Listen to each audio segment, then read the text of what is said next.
On a serene summer morning, the world seemed to be awakening gently. The city gradually stirred to life, the streets slowly coming alive. However, within the confines of his bed, Lou Shaoran was roused from his slumber by the persistent sound of knocking at the door.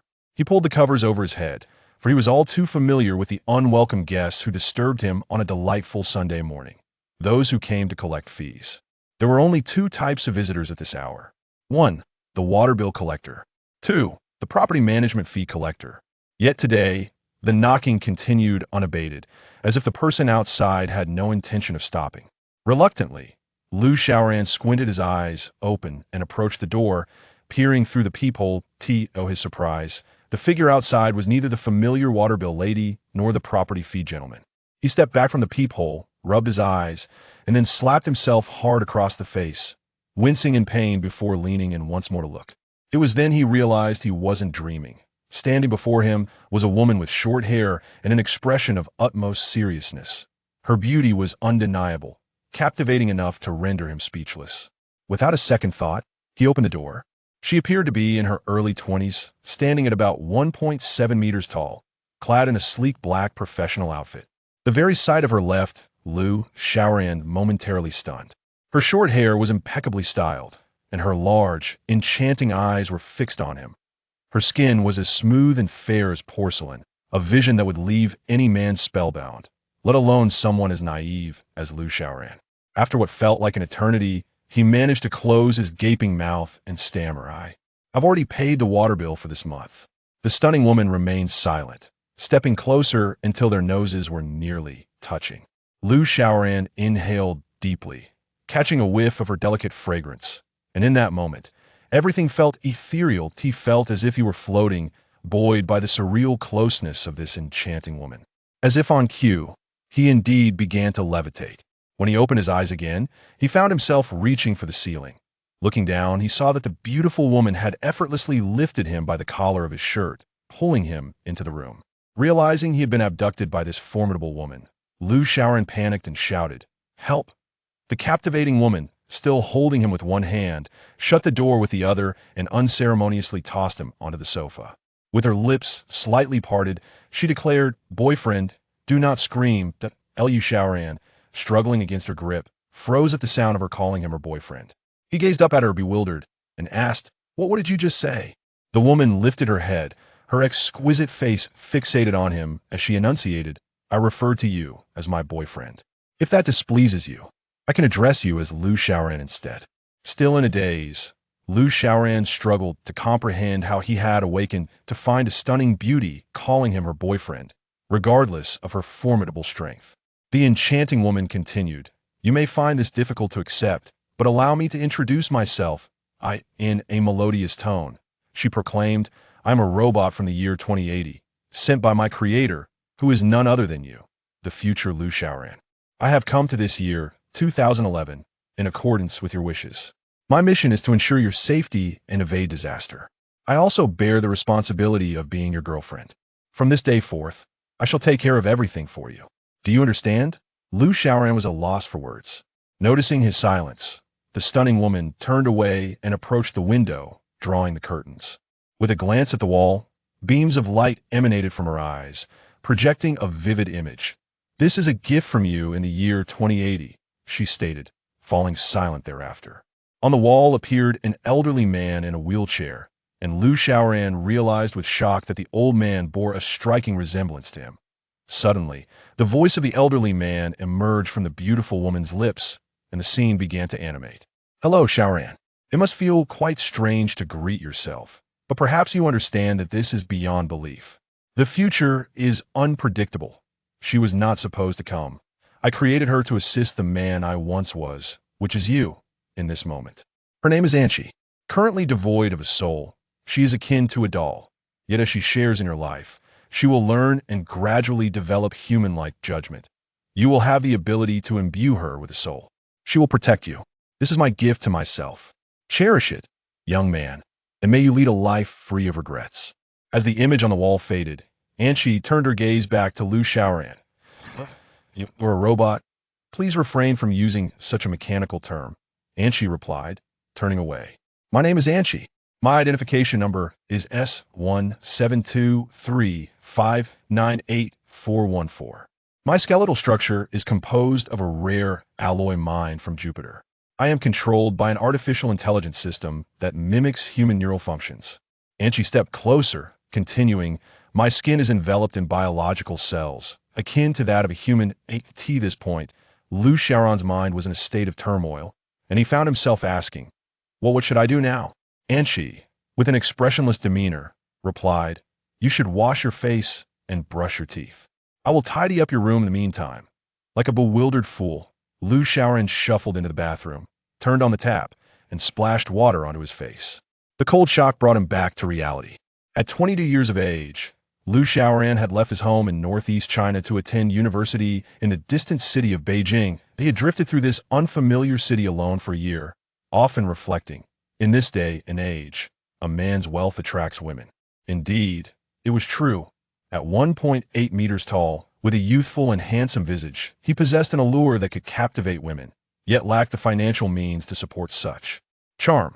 Thus, throughout his university experience, Liu Xiaoran had not engaged in a single meaningful romance. He recalled the day his former girlfriend, Xiaoyan, had broken up with him while he stood before her, holding a life-size plush toy, his gift for her birthday. He had eagerly awaited her embrace, but instead, she merely tossed him one last remark. Only a BMW can make me feel excited. Those words left a profound impact on Liu Xiaoran, instilling in him a reluctance to pursue love thereafter.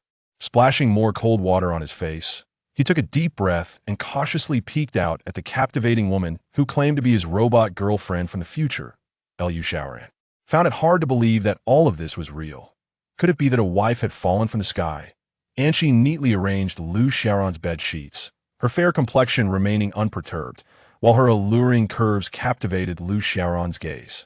Suddenly, Anshi turned her head sharply, her thick bangs swaying with emotion. She addressed Liu Xiaoran, who was peeking from the bathroom. It's quite impolite to stare at my body. Liu Xiaoran's face flushed to his ears as he awkwardly approached Anshi, his eyes still fixated on her figure. He pointed at her chest and stammered, is this real too? Yes, Anshi replied.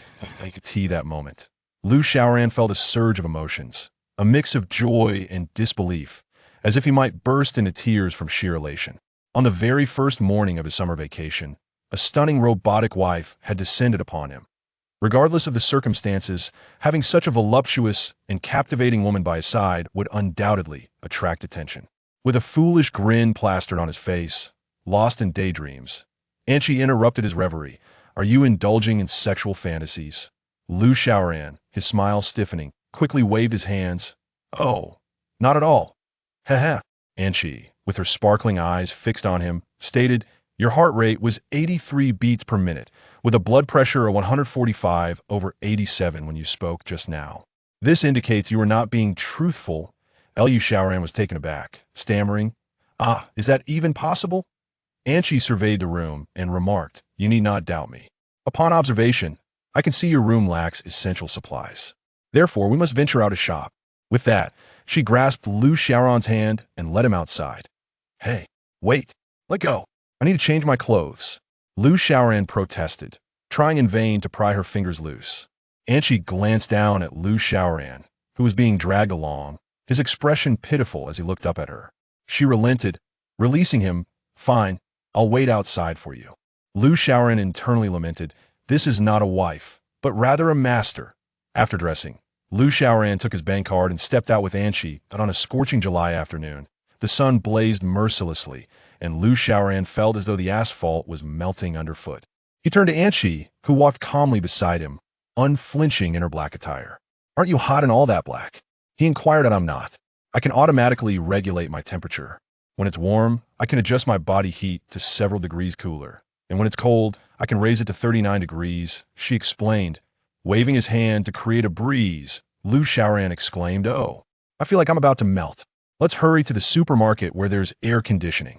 Just as he was about to dash off, Anshi suddenly grasped his hand, and the chill of her delicate fingers provided him with a refreshing relief. Still feeling hot? Anshi inquired, holding his hand. No, not anymore, Liu Xiaoran replied, somewhat entranced. This sensation was one he hadn't felt in ages. He gazed at Anshi, feeling as though he was the happiest man in the world, and he no longer felt the urgency to rush to the supermarket. He simply wished to remain in that moment. Holding her hand, regardless of their slow pace, Anchi led Lu Xiaoran to a supermarket in just 10 minutes. Taking a shopping basket, Anchi released Lu Xiaoran's hand and began to weave between the aisles, while he trailed behind her like a child following his mother. "We need vinegar," she noted. "We should buy a few pairs of new chopsticks. We ought to get some vegetables." As Anchi selected items from the shelves, Lu Xiaoran felt a profound sense of happiness, and passers-by couldn't help but notice the stunning beauty accompanying him, as if they had become the stars of the supermarket. There were envious glances, there were jealous stares, but Lu Xiaoran was indifferent, for Anchi brought him joy like never before. "Anchi, let's get some spicy sea cucumbers," he suggested, picking up a package. Anchi glanced at it and replied, "This has been soaked in chlorinated water, giving the sea cucumbers a glossy appearance. Consuming them can damage your kidneys and lead to gastroperforation, bleeding, and renal failure." "All right, I suppose I'm not that fond of them anyway." Lu Xiaoran quickly returned the sea cucumbers to the shelf. After filling 2 large baskets, they approached the checkout counter. The cashier, with a blank expression, stated, "Your total is 273 yuan and 60 cents. Thank you for your patronage." Lu Xiaoran took out his card to pay. Anchi placed her hand over his, looking sternly at the cashier. "Excuse me, you've miscalculated. It should be 271 yuan and 40 cents. She fixed her gaze intently on the cashier. Feeling embarrassed, Lu Xiaoran forced a stiff smile and explained to the cashier, "My girlfriend is good at mental math." The cashier, reluctantly, recalculated and indeed found the error. Lu Xiaoran paid and hurriedly pulled Anchi out of the supermarket, ignoring the cashier's stunned expression. "You frightened that poor girl," he remarked. "I didn't do anything," Anchi replied. Lu Xiaoran looked at the large bag of items Anchi was carrying, feeling a strange discomfort. He took the bag from her, saying, "A man shouldn't let a woman carry heavy things." Anchi regarded him with a stoic expression, remaining silent. Lu Xiaoran sensed a missing element in their dynamic. He paused, grasping Anchi's hand. "We seem a bit tense. We don't appear to be much like a couple." Anchi's handsome face, framed by her short hair, turned towards him just as a couple strolled by, with the woman wrapped around the man's neck, bouncing happily past them. Lu Xiaoran watched enviously as the sweet couple passed, then glanced at Anchi. Anchi observed the couple until they faded from view before turning back to Lu Xiaoran. Lu Xiaoran, feeling mischievous, awaited Anchi to embrace him playfully as he fantasized. A sudden gust of wind swept through, and Anchi unexpectedly grabbed him, tucking his head under her arm and bouncing forward. Lu Xiaoran found himself nearly breathless. Thus, on the street, an amusing scene unfolded. A beautiful woman skipping along while playfully tormenting her boyfriend, whose head was wedged beneath her arm. That afternoon, Lu Xiaoran bought Anchi a floral dress and indulged in a bottle of Chanel perfume. However, immediately after each purchase, Anchi would clamp his head again, bouncing along. By the end of the day, Lu Xiaoran felt as if his head had shrunk a size. As evening approached, he specifically took Anchi to a fine dining restaurant. Lu Xiaoran reflected on how, in the past, he would settle for a bowl of wontons or a few buns from a street vendor. But things were different now. He couldn't possibly bring such a stunning wife to a fast food joint. They settled at a table by the floor-to-ceiling windows, affording a beautiful view of the nightscape. Soft music played in the background. Candlelight illuminated their dinner. Lu Xiaoran gazed at the sumptuous meal before him, then looked around. The people passing by outside the restaurant peered in at Anchi, filling him with a sense of pride. "Can you eat?" he asked out of course. "If you can't finish your meal, I'll devour it all," she replied. Lu Xiaoran began to eat, glancing at Anchi, who sat gracefully, smiling at him. He pushed a plate of chicken legs toward her. "I can't eat anymore. You have some." "All right." Anchi picked up a drumstick, opened her petite mouth, and took a bite, her little face puffing adorably as she chewed. Her manner of eating was quite enchanting. Lu Xiaoran propped his chin on his hands, captivated by the exquisite beauty of Anchi, almost lost in a trance. "Is it delicious?" "It lacks flavor. I will cook for you at home in the future." Lu Xiaoran exclaimed with delight. "You can cook?" "Of course, I can prepare Chinese, Western, Korean, and Japanese dishes," Anchi replied, her lips still pursed as she spoke between bites. "Utterly charming." "Haha, You're truly impressive. Well, that's nothing extraordinary. Oh, right. I recall you mentioning that you could do anything. You said you would protect me, and I will encounter. Before Lu Xiaoran could finish his sentence, Anchi stuffed a drumstick into his mouth, saying, "Do not inquire about the future." Lu Xiaoran had no choice but to chew on the drumstick in silence, fearing that if he asked again, he would lose another layer of his wits. Chapter 3. The Delectable Yuler Pot. This meal lasted over an hour, with Anchi consuming every morsel on the table. Lu Xiaoran instructed Anchi to maintain a constant smile. "Let me demonstrate how to smile," he said. "This way, people will form a positive impression of you." Lu Xiaoran wore a somewhat silly, awkward smile as he faced Anchi. "Why are you crying?" he asked. "I am smiling." "Your crying is quite impressive," Lu Xiaoran replied, left speechless. Upon returning home in the evening, Lu Xiaoran lay wearily on his bed, while Anchi stood by his side. "Aren't you going to sleep?" "I will automatically enter a resting state if I stand," she replied. "Oh." Lu Xiaoran sat up, momentarily entranced by Anchi's form, and then pointed at her chest, asking, "So you are just like a human in this regard?" "Yes," Anchi answered. Lu Xiaoran, with a mischievous grin, lowered his head and shyly inquired, "Oh, so can you do that thing?" "What thing?" "The thing. You know, that thing." "What thing?" Anchi remained puzzled.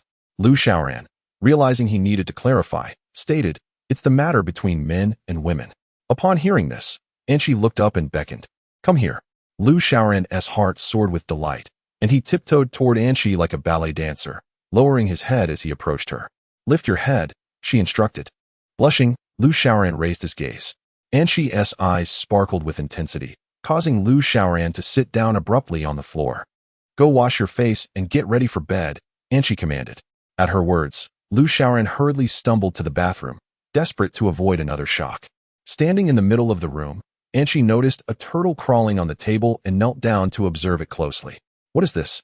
she asked. "Oh, that's my pet, Euler. Isn't it adorable?" Lu Xiaoran leaned in to explain. Anchi remained silent, fixated on the turtle.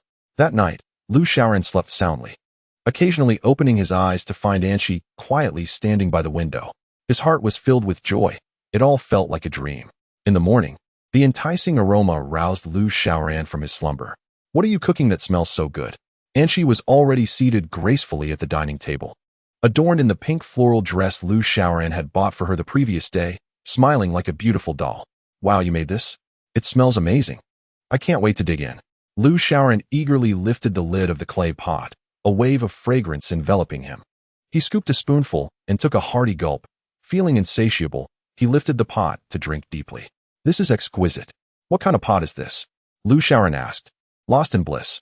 "It's the Euler pot," Anchi replied with a smile. Lu Xiaoran was taken aback, fishing around in the pot and spotting the turtle, causing him to spit out the broth. "My Euler," he exclaimed, fainting onto the floor. When Lu Xiaoran regained consciousness, Anchi asked, "Where are you going?" As he was getting dressed, Lu Xiaoran, with a sorrowful expression, held the cooked Euler in his hand and declared, "I shall bury it now," before stepping outside. And she followed closely behind. They exited the bustling city center and ventured into the suburbs, where verdant hills embraced the landscape, adorned with numerous unnamed wildflowers. The air quality here was twice as pristine as that of their usual surroundings. And she, clad in a pink floral dress, had her chestnut short hair dancing in the breeze, revealing a doll-like visage. Lu Xiaoran remained silent, making his way to the hillside, where he placed the cooked Euler on the ground and picked up a stone to begin digging a grave. "Is this a funeral?" he mused. "Indeed, Sai. The Euler has been with me for a year. It was my sole companion during my solitary hours, and in the end, I even consumed its broth," he lamented, wearing a pained expression. And she reassured him, it was a good Euler, an exceptional Euler, a kind Euler. As Lu Xiaoran continued to dig, a sudden electronic beeping interrupted him, followed by a muffled thud from behind. And she had inadvertently created a large pit. With a resigned shake of his head, Lu Xiaoran placed the cooked Euler into the grave. And she, with an intense gaze, unleashed her strength, causing the earth to tremble as she filled the grave. Lu Xiaoran surveyed the Euler's resting place and scratched his head, saying, "I always feel like something is missing." Upon hearing this, and she turned her head, observing the surroundings, and fixated on a sizable stone slab. She approached it, lifted it effortlessly, and placed it above the Euler's grave, where it landed with a resounding thud, embedding itself halfway into the earth. This display of strength startled Lu Xiaoran, causing him to break into a cold sweat. Rest in peace, dear Euler. Alas, I did not intend to consume your broth, although it was quite delectable. Do not mourn excessively. In your absence, I shall lay you to rest here alongside the Euler. He reconsidered, lying back on the grass, relishing the freedom of solitude and isolation from the world. Humanity is peculiar. Rest necessitates lying down. Lu Xiaoran half closed his eyes, remarking, Indeed, we cannot sleep while standing. And she remained silent, standing obediently as the wind rustled the petals of the wildflowers, accentuating her beauty. Lu Xiaoran propped himself up on the grass, gazing at Anqi, entranced by her beauty and also enamored by her wild spirit. Rising to his feet, he casually plucked a flower and tucked it behind Anqi's ear. You are beautiful, he said with a grin.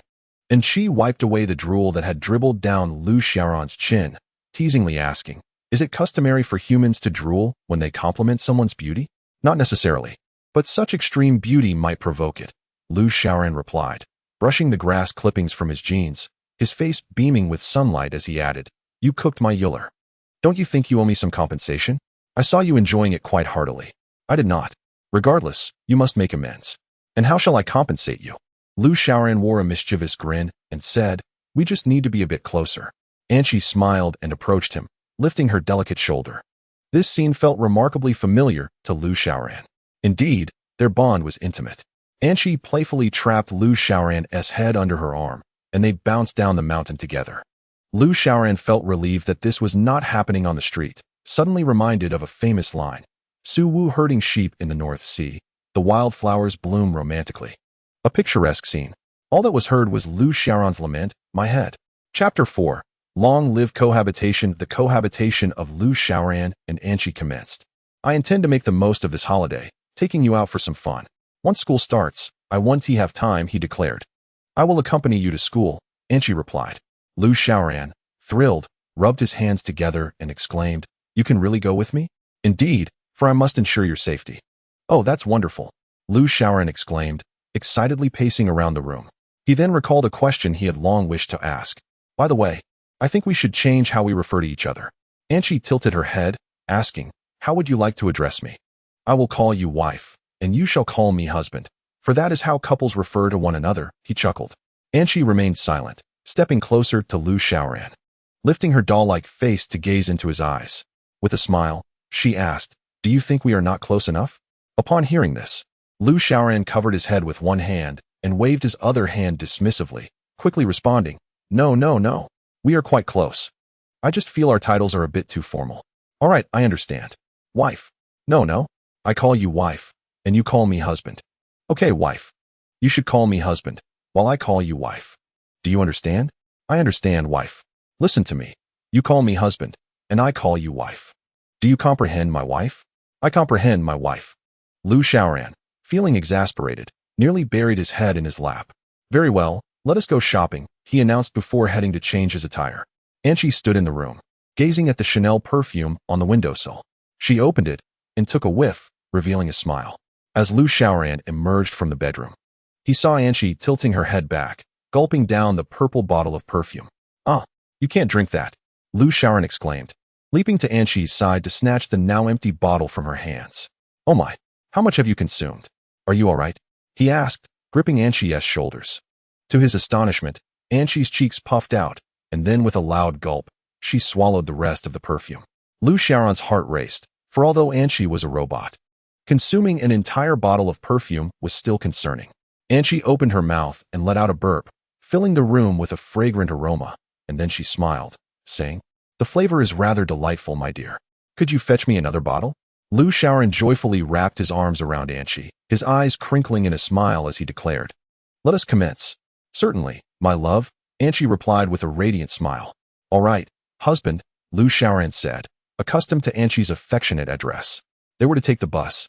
And just as Lu Xiaoran reached for his money to pay, the vehicle jolted unexpectedly. It turned out that Anqi had boarded, causing the entire bus to sway left and right with her every step, startling the driver considerably. With a nervous chuckle, Lu Xiaoran tucked his wallet away. But in the process, a coin slipped from his grasp, rolling beneath the bus. Damn it, my lucky coin, Lu Xiaoran exclaimed. Leaping off the bus and crouching to retrieve it, but it remained tantalizingly out of reach. My lucky coin has accompanied me for many years, he lamented, stretching his hand forward with great effort. Suddenly, with a creaking sound, Lu Xiaoran felt a lightness on his shoulder. He leaned forward once more and, to his astonishment, grasped the elusive coin. Looking up, he saw Anqi lifting the bus effortlessly, smiling down at him. "Dear, could you please lower the bus?" "Of course, my love," Anqi replied, gently setting the vehicle back down. The bus swayed for a considerable time before finally stabilizing. The passengers inside gaped in shock, their mouths agape as if they had just experienced an earthquake. Lu Xiaoran stood up, dusting off his t-shirt, glanced at the stunned crowd, and quickly took Anqi's hand to make their escape. It seemed their plan to ride the bus was thwarted. Hand in hand, with each few steps, Lu Xiaoran would lean closer to Anqi, causing her to hiccup, releasing a waft of her enchanting perfume. He clapped his hands in childlike excitement while Anqi smiled beside him. Passers-by couldn't help but admire the sweet couple, exclaiming how adorable they were. Yet, a few skeptics muttered about the beautiful girl having to lead her simple-minded brother around. Sighing in pity, today, Lu Xiaoran had taken Anqi to Quanzhou for roast duck. As Anqi gazed at the crispy skin of the duck, she inquired, "Is this also Euler?" "This isn't Euler. It's more like a distant relative," Lu Xiaoran chuckled. After their meal, they strolled leisurely for the entire afternoon, returning home only as the city lights began to twinkle. "My dear, today as distant relative of Euler was quite delectable," Anqi smiled. "Indeed, I'm glad you enjoyed it. Tomorrow, my love, I shall take you to taste Euler's uncles, aunts, and brothers, so many to choose from." Lu Xiaoran counted on his fingers. Nearby pedestrians overheard their conversation and hurried away in alarm. Lu Xiaoran shook his head in resignation, and as they passed a small shop, he decided to buy 2 bottles of drinks. He opened one and gulped it down in a few hearty swigs, then let out a long belch. Seeing that Lu Xiaoran had finished, Anqi too opened her drink and tilted her head back to finish it in one go. "Haha. Let us engage in a contest to see who can toss the beverage bottle the farthest," said Lu Xiaoran as he rolled up his sleeves and, with a vigorous effort, sent the bottle soaring a considerable distance. After a while, the sound of it clattering to the ground could be heard, and she, gripping the bottle, gave it a gentle flick of her wrist, and the bottle shot upwards, disappearing from sight. Lu Xiaoran strained his neck to catch a glimpse, but the bottle never descended. So he had no choice but to return home with Anqi. Upon arriving home, Lu Xiaoran switched on the television and collapsed onto his bed. He was utterly exhausted from the day's events. He dared not take the bus or the elevator, fearing that the weight of Anqi might cause the elevator to plummet. At that moment, a news story caught his attention. According to the Beijing Evening News, at approximately 8:30 this evening, a power tower in Tongzhou was struck by an unidentified flying object, resulting in power outages for hundreds of nearby households and businesses. The government has dispatched an emergency repair team to the site. While a half-consumed beverage bottle was found at the scene, no other suspicious explosives or lethal weapons were discovered. The cause of the incident is under investigation, reported journalist Deji. Lu Xiaoran, however, was not fully attentive to the details. He simply noted that Tongzhou was approximately 5 kilometers away, and Qi's strength was truly remarkable. Had this been during the anti-Japanese war, her ability to hurl stones would surely have driven the enemy away. He turned to glance at Anqi, who was also looking at him. Feeling a bit bashful, he said, "Dear, let us take care of the environment and refrain from carelessly littering in the future." "All right, my love, I understand," Anqi replied with a smile. Lu Xiaoran sighed, pondering how he would navigate the future with such a formidable wife. Her strength was enough to make anyone tremble with fear, and he couldn't help but feel a sense of pride. Chapter 5. Teacher, please be careful. This summer, Lu Xiaoran felt it pass swiftly, largely due to Anqi's delightful company, which prevented him from sleeping through the season. They ventured out each day, exploring many of Beijing's renowned landmarks. Every night, Lu Xiaoran introduced Anqi to Korean dramas, such as Winter Sonata and Endless Love. Despite having watched them numerous times, he still found himself weeping profusely. Anqi, however, remained expressionless, preferring the gangster film genre. One day, while watching My Sassy Girl, she smiled and remarked, "This woman is quite similar to me." "Well, you certainly possess much more strength than she does," Lu Xiaoran replied, feeling somewhat conflicted. Before long, the start of the school year approached. In the days leading up to it, Lu Xiaoran organized all the supplies he would need. Truth be told, he despised the prospect of returning to school, not because he disliked learning, but rather due to his aversion to their physics professor. The physics instructor, a frail man in his 50s, wore thick-lensed reading glasses. His surname was Su, and his students had affectionately dubbed him the Chalkhead Killer. For he had a notorious habit of hurling chalk at anyone who dared to drift off during his lectures, his aim as precise as that of a slingshot. Liu Shaoran had often found himself on the receiving end of such projectiles. "Darling, I wish to retire early tonight. Tomorrow, we shall study together. Good night," Liu Shaoran said as she tucked herself under the covers and drifted off to sleep. Anqi stood by Liu Shaoran's bedside, gazing at her as she slept, remaining motionless in her contemplation. Ding, ding, ding. The sound of an alarm clock shattered the tranquility of the morning. Liu Shaoran, still drowsy, reached out to find the source of the noise. Anqi lifted her delicate hand and struck the alarm clock, causing an array of springs to spring forth. Leaving the hour and minute hands in disarray, the room fell silent once more. After a brief moment of rest, Liu Shaoran rubbed her eyes and sat up in bed. "What time is it?" she asked, stretching her limbs.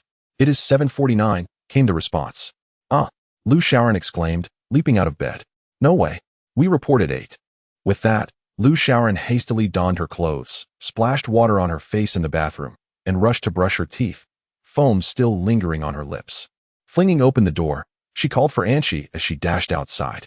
Upon reaching the bus station downstairs, she discovered that the bus, which ran every 10 minutes, had just departed, leaving behind a trail of exhaust. Anqi approached the panting Liu Shaoran and remarked, "It is now 7:58. Your university, a university, is 3 kilometers away. Even by bus, you will be late." Liu Shaoran squatted on the ground, catching her breath while fanning herself. "All right, I concede. Let that old man throw chalk at me. I should have just walked," she lamented. "Stand up," Anqi said, looking at her with a smile. "What for?" Liu Shaoran asked, gazing up at Anqi. "If you don't want to be late, then stand up," Anqi replied encouragingly. "Oh," Liu Shaoran said, standing up somewhat foolishly. Anqi then bent down, hoisting Liu Shaoran onto her shoulder. Taking a step back, Anqi surged forward with great force, propelling Liu Shaoran ahead like an arrow. Passers-by along the road barely felt a gust of wind before they could see nothing at all. Liu Shaoran felt as if her eyes were being blown shut, and even the fragrance of Anqi was whisked away. She could only conjure grandiose descriptions for her current experience: the Flash, Superman, Batman, the Fantastic Four, Spider-Man, Iron Man. In a classroom at a university, a bespectacled old man was taking attendance. Zhao Yanqing, present. Zhu Yubao, present. Wang Su, present. The classroom was enveloped in silence. The old man called out again, "Liu Shaoran?" At that moment, the classroom door swung open, and a gust of wind swept in, sending papers and books flying about the room. As the wind subsided, 2 figures appeared among the seats. "Present," Liu Shaoran exclaimed, foam still evident on her lips as she raised her hand. The old man continued with the roll call. Zhou Jianhua. The surrounding students stared in awe at Anqi, captivated by her exquisite beauty. Anqi shook her head, her silky short hair falling perfectly into place. In the morning, Liu Shaoran had not the time to wash his hair, and after being carried by Anqi at a breakneck speed of 3 kilometers for 30 seconds, his hair now resembled that of a disheveled man. Coupled with a mouthful of toothpaste foam, he presented a rather foolish appearance. "Did the traffic police capture us on camera?" he inquired. "No, when I was carrying you." The officer was knocked across the street, and she replied, "Well, my dear, I am on the verge of incarceration," he lamented. And she merely smiled and produced a handkerchief, gently wiping the toothpaste from Liu Shaoran's face. The surrounding classmates, witnessing the stunning beauty attending to her seemingly foolish companion, began to comprehend the situation. The male students glared at Liu Shaoran, thinking there was no need to compete anymore. As the flower was already taken, they resignedly took their seats.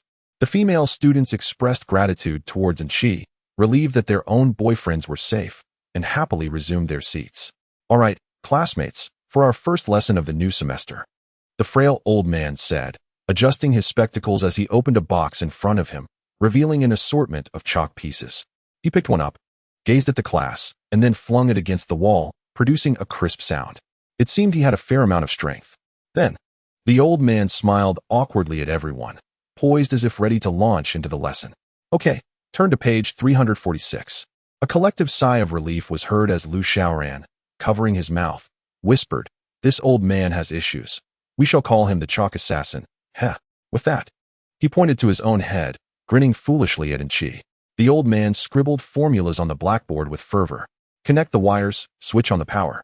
This must be in circuit A, and we must also pay attention. Suddenly, the old man turned sharply to see Lu Xiaoran, who was still grinning. Without warning, he seized a piece of chalk and hurled it at Lu Xiaoran, mimicking Bruce Lee's battle cry, "Ada!" Unaware of the impending projectile. Lu Xiaoran only realized the chalk was hurtling towards him at the last moment. "Ah, it's over," he exclaimed, covering his head. "Yet." And she swiftly extended her hand and caught the chalk midair. She then examined it in her delicate white palm before decisively throwing it back at the old man.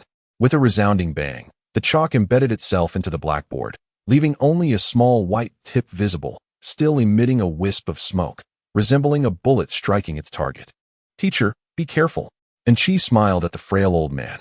He stood at the podium, looking pitiable, mouth agape, lips trembling incessantly, his eyes nearly bursting from behind his glasses. The veins on his forehead bulged, and his face reddened down to his neck, evidently startled. The entire class, including Lu Xiaoran, was rendered speechless by Anqi's audacious act, the scene frozen in time, as Lu Xiaoran feared he might inadvertently frighten the old man to death. After a considerable duration, the frail old man lifted his head, his eyes wide open like those of E.T., and with his mouth agape, stammered, "Class is dismissed." Chapter 6. The most beautiful school bell in history. As class concluded, the entire class congregated, engaged in animated discussions. However, the sight of Anqi during the lesson rendered them hesitant to approach. A boy named Daping, who maintained a cordial rapport with Lu Xiaoran, ventured closer and remarked, "Xiaoran, your girlfriend is truly beautiful."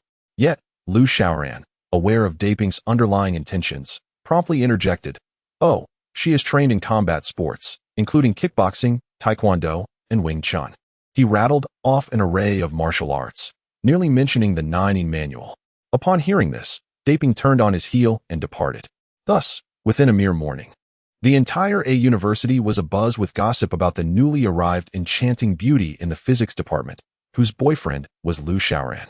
Lu Xiaoran felt an overwhelming sense of pride, thinking how fortunate he was to have such a stunning wife who elevated his status. "Wow, that girl is so beautiful. Which department is she from? Does she have a boyfriend? My goodness, she resembles a doll, so lovely." As Lu Xiaoran and Anqi made their way to the cafeteria at noon, they were met with such praise. "Darling, they are complimenting you," Lu Xiaoran said with a beaming expression. Anqi merely smiled, choosing to remain silent. Upon entering the cafeteria, they found a seat, while Lu Xiaoran went to procure their meal. He returned with lunch, featuring Anqi's favorite roasted chicken leg. "She will surely love this," Lu Xiaoran thought to himself. He placed the meal before Anqi, saying, "Go ahead, try this." Anqi responded affirmatively and picked up a roasted chicken leg to savor. Lu Xiaoran leaned on his hands, watching Anqi eat adorably, resembling a beautiful doll. He gazed at her fair face, framed by her thick bangs, and felt an irresistible urge to kiss her. For now, he could only smile foolishly at her. As Anqi continued eating, she pulled out a napkin to dab away the drool from Lu Xiaoran's mouth. The cafeteria was unusually quiet today. There were no complaints about the queue, nor the clattering of cutlery. Perplexed, Lu Xiaoran glanced around. Everyone in line seemed captivated by Anqi, as if they had forgotten their purpose for being there. Even the chef stood with his ladle, striking a pose reminiscent of a Master Kong instant noodle advertisement, fixated on Anqi. Lu Xiaoran awkwardly swallowed. "Aren't you going to eat?" Anqi asked, her cheeks puffed out. "Oh, I'm not hungry." "You enjoy," he replied with a wave of his hand. The cafeteria echoed solely with Anqi's eating sounds. "Darling, let us go," Lu Xiaoran said as Anqi finished her meal. "All right," Anqi replied, standing up and giving a satisfied burp, playfully tugging Lu Xiaoran's head as they exited the cafeteria. Only then did the cafeteria spring to life, filled with a cacophony of sounds. "That woman is truly stunning. I heard she is from the physics department, perhaps accompanying a student from another school. Thankfully, our university is open to all, otherwise, I might never have encountered such a beautiful girl in my lifetime. Her partner is named Lu Xiaoran. That fool. Truly a flower blooming amidst dung." During the afternoon class, it was rare for Lu Xiaoran to rest her head on the desk until school was dismissed. With Anqi present, the thin old man surnamed Su dared not hurl chalk indiscriminately anymore. Several times, as he observed Lu Xiaoran dozing, he lifted the chalk ready to throw it at her. But upon seeing Anqi's gaze upon him, he reluctantly set the chalk down, forced a smile that resembled a frown, and continued his lecture. Finally, the bell rang, signaling the end of the day. Lu Xiaoran joyfully grabbed Anqi's arm and exited the school. We adore you, the beauty of the physics department. The most exquisite flower of a university. Lu Xiaoran read the words inscribed on the wall at the school gate, pondering who could be so frivolous. Darling, are you hungry? Anqi smiled back. I'm fine either way. I am hungry. Tonight, let us enjoy some spicy food and barbecue. What is barbecue? Lu Xiaoran pondered for a moment before saying, It's like the dark-skinned relatives of Euler. Ah, I see. Then lead me there. Anqi appeared delighted, as she adored everything related to Euler's cuisine. The two walked home that night. Once Lu Xiaoran dropped her backpack at home, she and Anqi headed to the bustling outdoor eatery downstairs. As summer waned, the eatery remained lively. As people strolled the streets in the evening, they would often find their way to this open-air restaurant, ordering a bottle of beer and some grilled seafood. This is life, no matter how busy or tired one may be. One should never neglect the pleasures of the palate. 2 bottles of chilled beer, a plate of grilled scallops, and 2 quails, please. Would you like anything else, sir? No. That will be all. Thank you. All right, I'll bring those out shortly. The waiter, busy with the menu, departed. The business here thrived. Yet everyone was preoccupied with their meals, oblivious to Anqi's presence. Perhaps this was for the best. Otherwise, many would have gawked at Anqi, forgetting to eat. How is it? It's quite lively here, I assent it. Lu Xiaoran remarked, fiddling with the disposable chopsticks on the table. I like it. The future you would also enjoy this simple and unpretentious life, for this is what you hope to possess. Anqi smiled and said, Oh, is that so? Will there be outdoor eateries in the future as well? Hey. Anqi playfully pinched Lu Xiaoran's cheek, saying, I told you not to inquire about the future. All right. I want tea asked. Lu Xiaoran winced in pain. After a while, the dishes and beer Lu Xiaoran ordered arrived. What is this? Anqi inquired, pointing at the beer. Consider it a beverage. It's far more palatable than the perfume you drank that day. Lu Xiaoran chuckled and then busied herself with the scallop. Darling, look. These are the underwater relatives of Wooler, truly delectable, exclaimed Lu Xiaoran, as she popped one into her mouth and chewed vigorously. And she merely gazed at the 2 roasted quails, commenting, So these must be Wooler's African relatives, right? Indeed. Haha. Lu Xiaoran laughed heartily before taking a swig from her beer bottle. And she picked up her own beer, took a sniff, glanced at Lu Xiaoran with a puzzled expression, and then tilted her head back to drink. Lu Xiaoran watched intently as Anqi held the bottle to her lips, not putting it down. Surely she can't drink the whole bottle, can she? That would be alarming, Lu Xiaoran thought to herself. Darling, you don't need to drink so hastily. This isn't perfume. After saying this, Lu Xiaoran also set her beer bottle down, tossing it onto the table. The bottle was empty. Are you all right? Anqi's cheeks were puffed up, and Lu Xiaoran could hear the audible gulp as she swallowed the beer. Then, Anqi let out a prolonged burp that lasted a minute.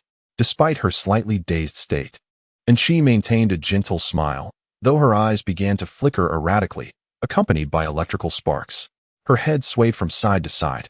Goodness, surely she hasn't short-circuited. Please don't scare me, darling, Lu Xiaoran said anxiously.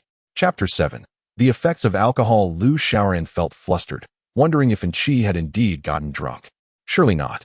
She could drink an entire bottle of Chanel perfume without any issues. Suddenly, Anqi emitted peculiar sounds akin to static from a radio, smiling while her head bobbed erratically. Now, the entire eatery was observing Anqi. Lu Xiaoran thought to herself, why does she look like a robot that has had too much to drink? As if under the influence of ecstasy? Haha, everyone, please enjoy your meal. My wife is about to showcase her peaking opera skills. Lu Xiaoran chuckled awkwardly, forcing a silly grin at the patrons. Yet, they remained transfixed, staring behind Lu Xiaoran. A plump woman pointed and remarked, Young man, your wife has finished her performance. Lu Xiaoran turned around to see Anqi smiling at him, no longer in the throes of drunken antics. You're all right now? You nearly scared me to death. Why didn't you mention that robots can get drunk? Lu Xiaoran whispered, placing his hands on Anqi's fragrant shoulders. Anqi parted her lips slightly, and a whiff of beer wafted towards Lu Xiaoran's face. Dear, you'll be late for school. Ah, but it's nighttime. Before Lu Xiaoran could finish, Anqi stepped closer, gripping the collar of his shirt and hoisting him onto her shoulder. Gasps erupted from the diners at the eatery. The same elderly woman who had spoken earlier exclaimed, My goodness, this girl must have trained in weightlifting. She truly is multi-talented. Lu Xiaoran nearly wept upon hearing this. struggling despite knowing it was futile. He felt like a mere sausage dangling from Enchi's shoulder. At that moment, Enchi began to stride towards the exit. And Lu Xiaoran thought, this is it. We're about to dash off again. Darling, please put me down. We don't have class tonight. Help. A gust of wind swept through, raising a cloud of dust, and the figures of the two vanished from sight. Everyone in the food stall stood in a daze. After a while, the waitress reappeared, seemingly to collect payment. Approaching the table where Lu Xiaoran and Anqi had just been, she discovered it was empty. An empty beer bottle lay on the table, a few scallops had been consumed, and 2 roasted quails lay forlornly on the plate. While half a beer remained on the floor, the waitress quickly deduced what had transpired. With a flick of her apron, she rushed outside, clearly in pursuit of Lu Xiaoran. The sound of her hurried footsteps echoed as she dashed away, prompting a chorus of murmurs from the food stall patrons. Did you see that? If she can sing Peking opera, she should practice weightlifting too. No need to pay for dinner. Ah, that woman is truly beautiful, and her strength is astounding. Meanwhile, on Lu Xiaoran's side, Anqi appeared to be quite intoxicated, carrying him in a wild sprint. Lu Xiaoran could feel the wind whipping against his shirt, and he feared his trousers would be torn apart. The rush of air from their rapid pace filled his ears. With great effort, he opened his eyes. Everything around him seemed to retreat into the distance, moving at a velocity akin to a rocket. Mountains, ridges, and valleys blurred past him. Good heavens, were they heading northeast? They had already reached the expressway, and Lu Xiaoran could only pray they wouldn't collide with any police officers. Honey, put me down. I have class today. After a brief sprint, Anqi slowed to a walk and finally stopped, gently placing Lu Xiaoran on the ground. He raised his hand to check the time. He had been carried through the air for 1 minute and 26 seconds. Fortunately, it hadn't been a long distance, and he breathed a sigh of relief. Looking around, he realized everything felt so unfamiliar. Where in Beijing was he? He couldn't recall. Xiangshan? Dashiler? Tiananmen? None of these seemed right. Surveying his surroundings, Lu Xiaoran noticed the bustling streets filled with traffic. He glanced up at an impressively grand building adorned with 3 gilded characters, Shenyang Station. No way.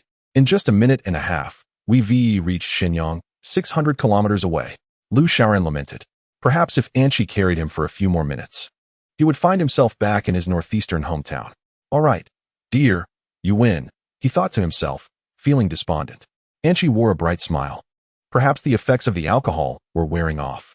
Honey, what's wrong? She asked innocently. It's nothing, Lu Xiaoran replied, heading to the roadside to buy 2 tea eggs, sitting down to eat. You drank too much, then carried me for over a minute and ran 600 kilometers. We're in Shenyang.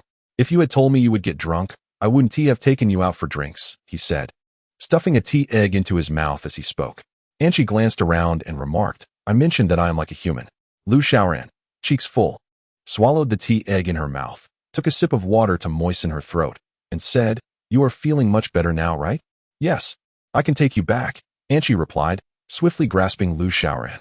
Lu Xiaoran, accustomed to this, leaped onto Anqi's shoulder without needing to be thrown.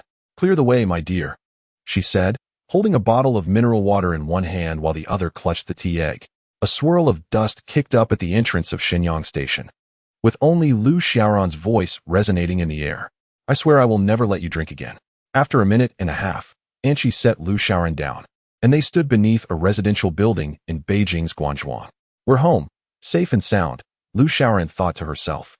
It was only then that she realized the mineral water bottle had vanished, and the tea egg in her other hand had dried out. I truly am remarkable. I returned from Beijing to Shenyang in under 3 minutes just to buy a tea egg, Lu Xiaoran mused aloud. My speed can be even swifter. Einstein's theory of light speed will be realized in 2066. Future science will enable speeds that surpass light, essentially allowing for time travel. I arrived in the current year of 2011 by moving faster than light. Anqi smiled as she gazed at Lu Xiaoran. Once home, Lu Xiaoran leaped onto the bed, burying her face in the comforter and inhaling the familiar scent that confirmed she was truly home. This also assured her that her whirlwind trip to Shenyang had not been a dream. I might have caught a cold from the wind. I feel terrible, Lu Xiaoran said, rubbing her nose as she turned on the television. Beijing Evening News. At 7:36 p.m. today, the traffic police reported an unidentified object captured in a photograph due to its excessive speed, rendering the image unclear. However, a bottle of leftover mineral water was discovered on the highway.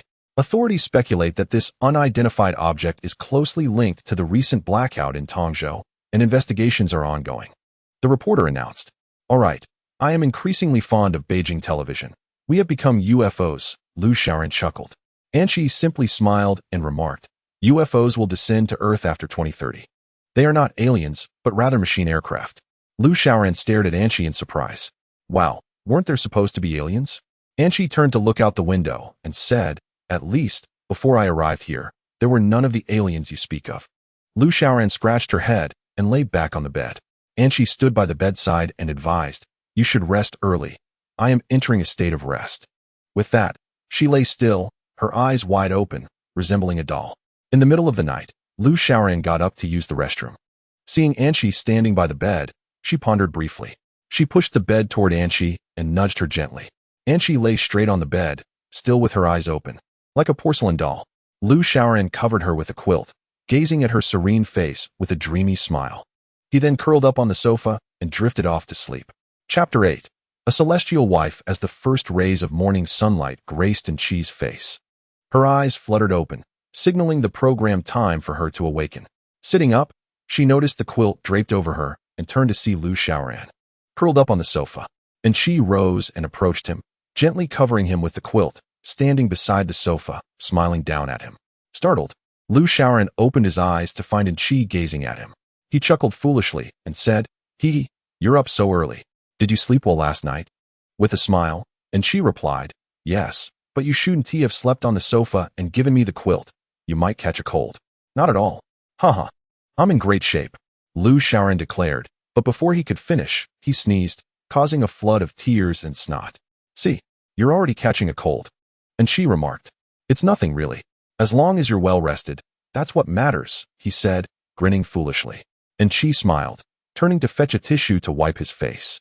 "You shouldn't go to school today. Just rest well. I'll make you breakfast," she said, heading towards the kitchen. Pausing at the doorway, she added, "What you did last night, if I were to express it in human terms, I'm truly touched." With that, she entered the kitchen. A look of pure happiness spread across Liu Xiaoran's face as he beamed foolishly. He had genuinely fallen for Anqi, not merely for her appearance, but for an indescribable feeling within him. He yearned only to treat her well, to bring her joy. It was that simple. Liu Xiaoran thought to himself, "I have truly fallen in love with Anqi, despite the fact that she was merely a robot." He watched her busy figure in the kitchen, his mind wandering to the day they might genuinely marry. Buzz, buzz, buzz. His phone vibrated on the table. Wrapped in the quilt, he picked it up. "Hello, Mom. You little rascal. Have you been dead these past few days? Can't even call home?" Liu Xiaoran sniffled and tightened the quilt around him. "I'm just busy, Mom. I'll be back in a few days." "What are you busy with, you little brat? Have you found a daughter-in-law for your mother yet?" Of course. I've already found someone. You'll see when I come home." "What?" You're making it easy for your mom." "All right, I'll wait for good news." "Yes. Mom, please take care of yourself and Dad." "Do I need you to remind me? Your dad is out exercising while I'm playing cards." "Gotta go, rascal." Before Liu Xiaoran could finish, the call disconnected, leaving only the sound of a dial tone. He shook his head with a smile. And she had prepared medicine for Liu Xiaoran and brought it to him. "Was that your mother calling?" "Indeed, they harbor concerns for my well-being." Anqi approached the window, while Liu Xiaoran consumed the medicinal concoction from the bowl with audible gulps. "In your future, you will deeply regret not having spent more time in your hometown. Thus I shall accompany you back to visit," Anqi declared, turning her head to smile at Liu Xiaoran. Holding the bowl, Liu Xiaoran appeared pensive. Indeed, this past year, he had not devoted ample time to his parents. Reflecting on the cherished memories from home, compounded by the fragility of a sick heart, his eyes grew misty. "No tears. That is not the resilient you," Anqi admonished gently. She approached Liu Xiaoran, beaming, extending her left hand to give him a thumbs up. Liu Xiaoran, breaking into a smile, reciprocated with a thumbs up of his own. The small room was suffused with warmth. In the physics classroom at a university, the elderly instructor adjusted his spectacles, surveying the room.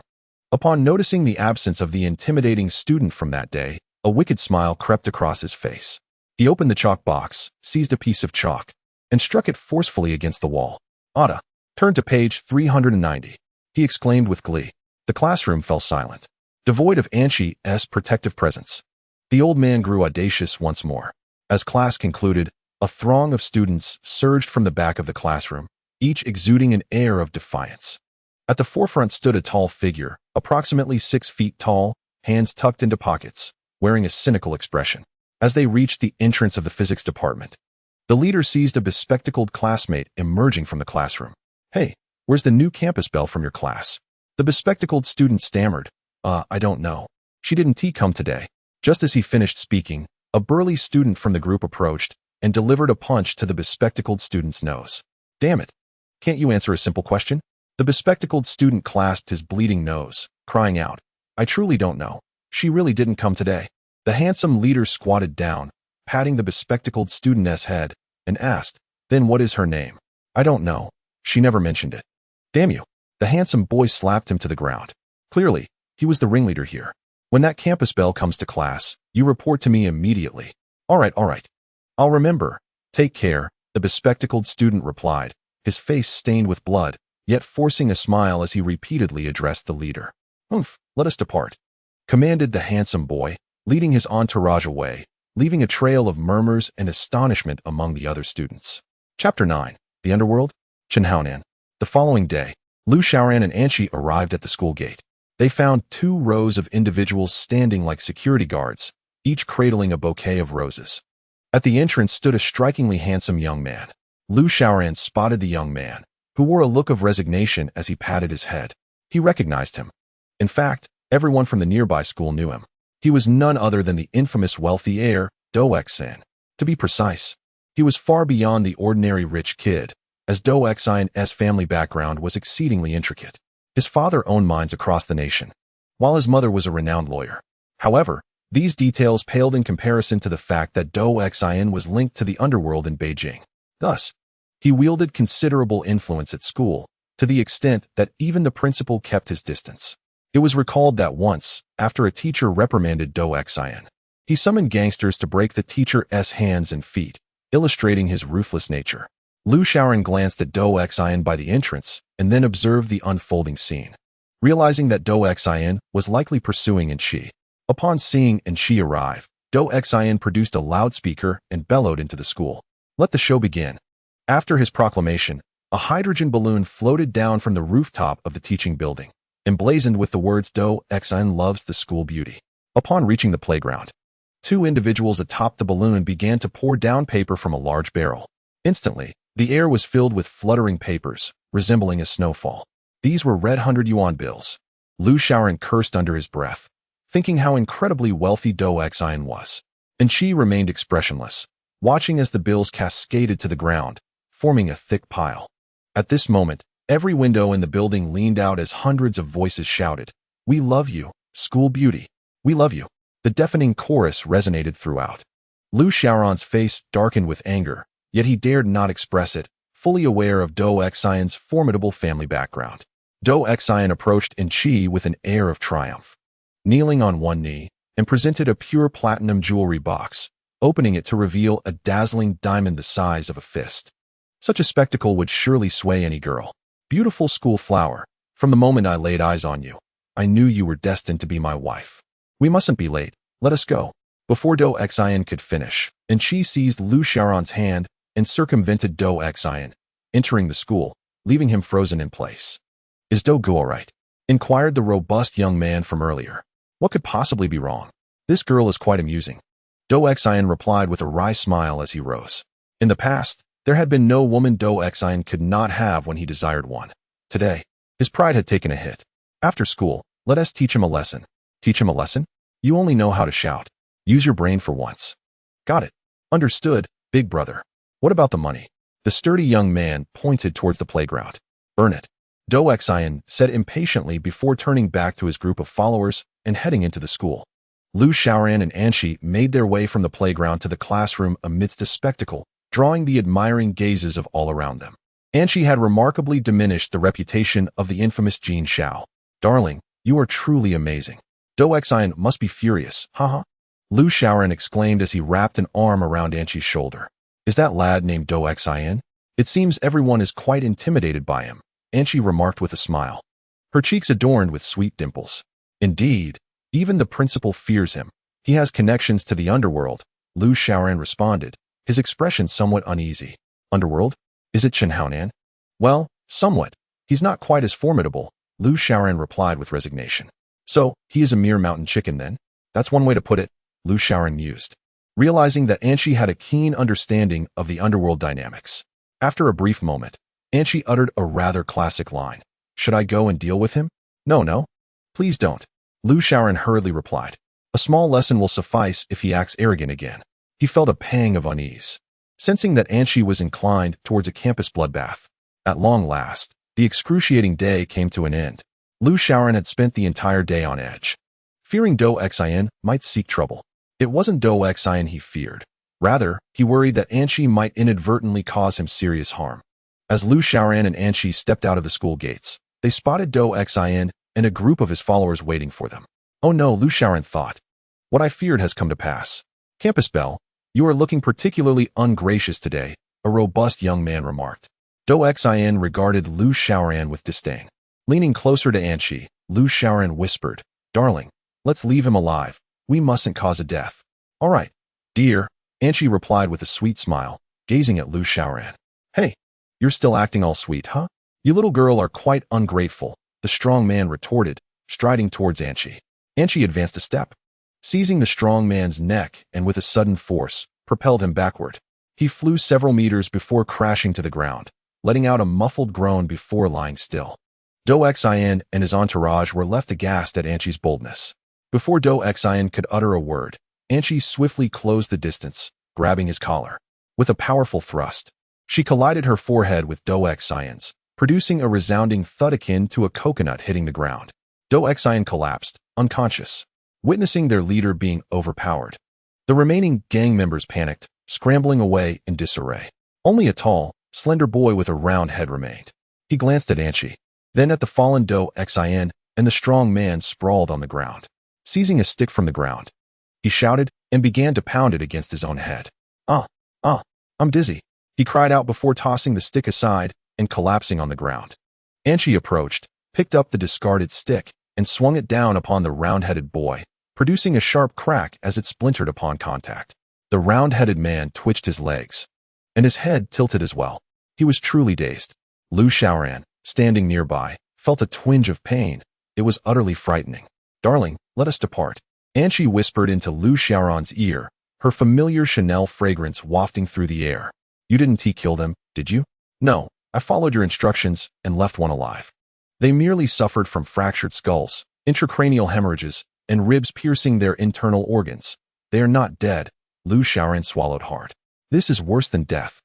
I now wish to learn some self-defense techniques so I may safeguard myself in the future. Anshi smiled silently. Reluctantly, Lu Xiaoran took her hand, and they proceeded to dine. What would you like to eat, dear? Some African delicacies, she replied. We're having that again. Very well. You're truly wonderful. Chapter 10, Brother. He dislocated his shoulder in a deluxe hospital room at Yuta Hospital. Useless. Absolutely useless. A middle-aged man clad in a black suit, adorned with a thick gold chain around his neck, disdainfully lit a cigar. Brother Lin, that woman is truly formidable. She sent the third one flying in an instant. Dou Xian, his head bandaged, gestured animatedly at the middle-aged man. Has your head been damaged? Sent flying in an instant. Is she a Terminator? Indeed. Just like that woman from Terminator 3. Damn it. Have you lost your mind? The middle-aged man tossed his cigar to the ground and crushed it underfoot, poking Dou Xian's head. Brother Lin, that hurts. You still no pain? Do you realize you've brought disgrace upon me and your godfather? The man Dou Xian referred to as Brother Lin was named Yang Lin, a notorious figure in Beijing's underworld. Yang Lin had connections with various wealthy elites and officials in Beijing, and Dou Xian's family was no exception. Dou Xian acknowledged Yang Lin as his elder brother. His influence at school stemmed from his association with such a formidable figure. Dou Xian's godfather, known as Ma Lu, was a powerful figure in the underworld, feared throughout Beijing.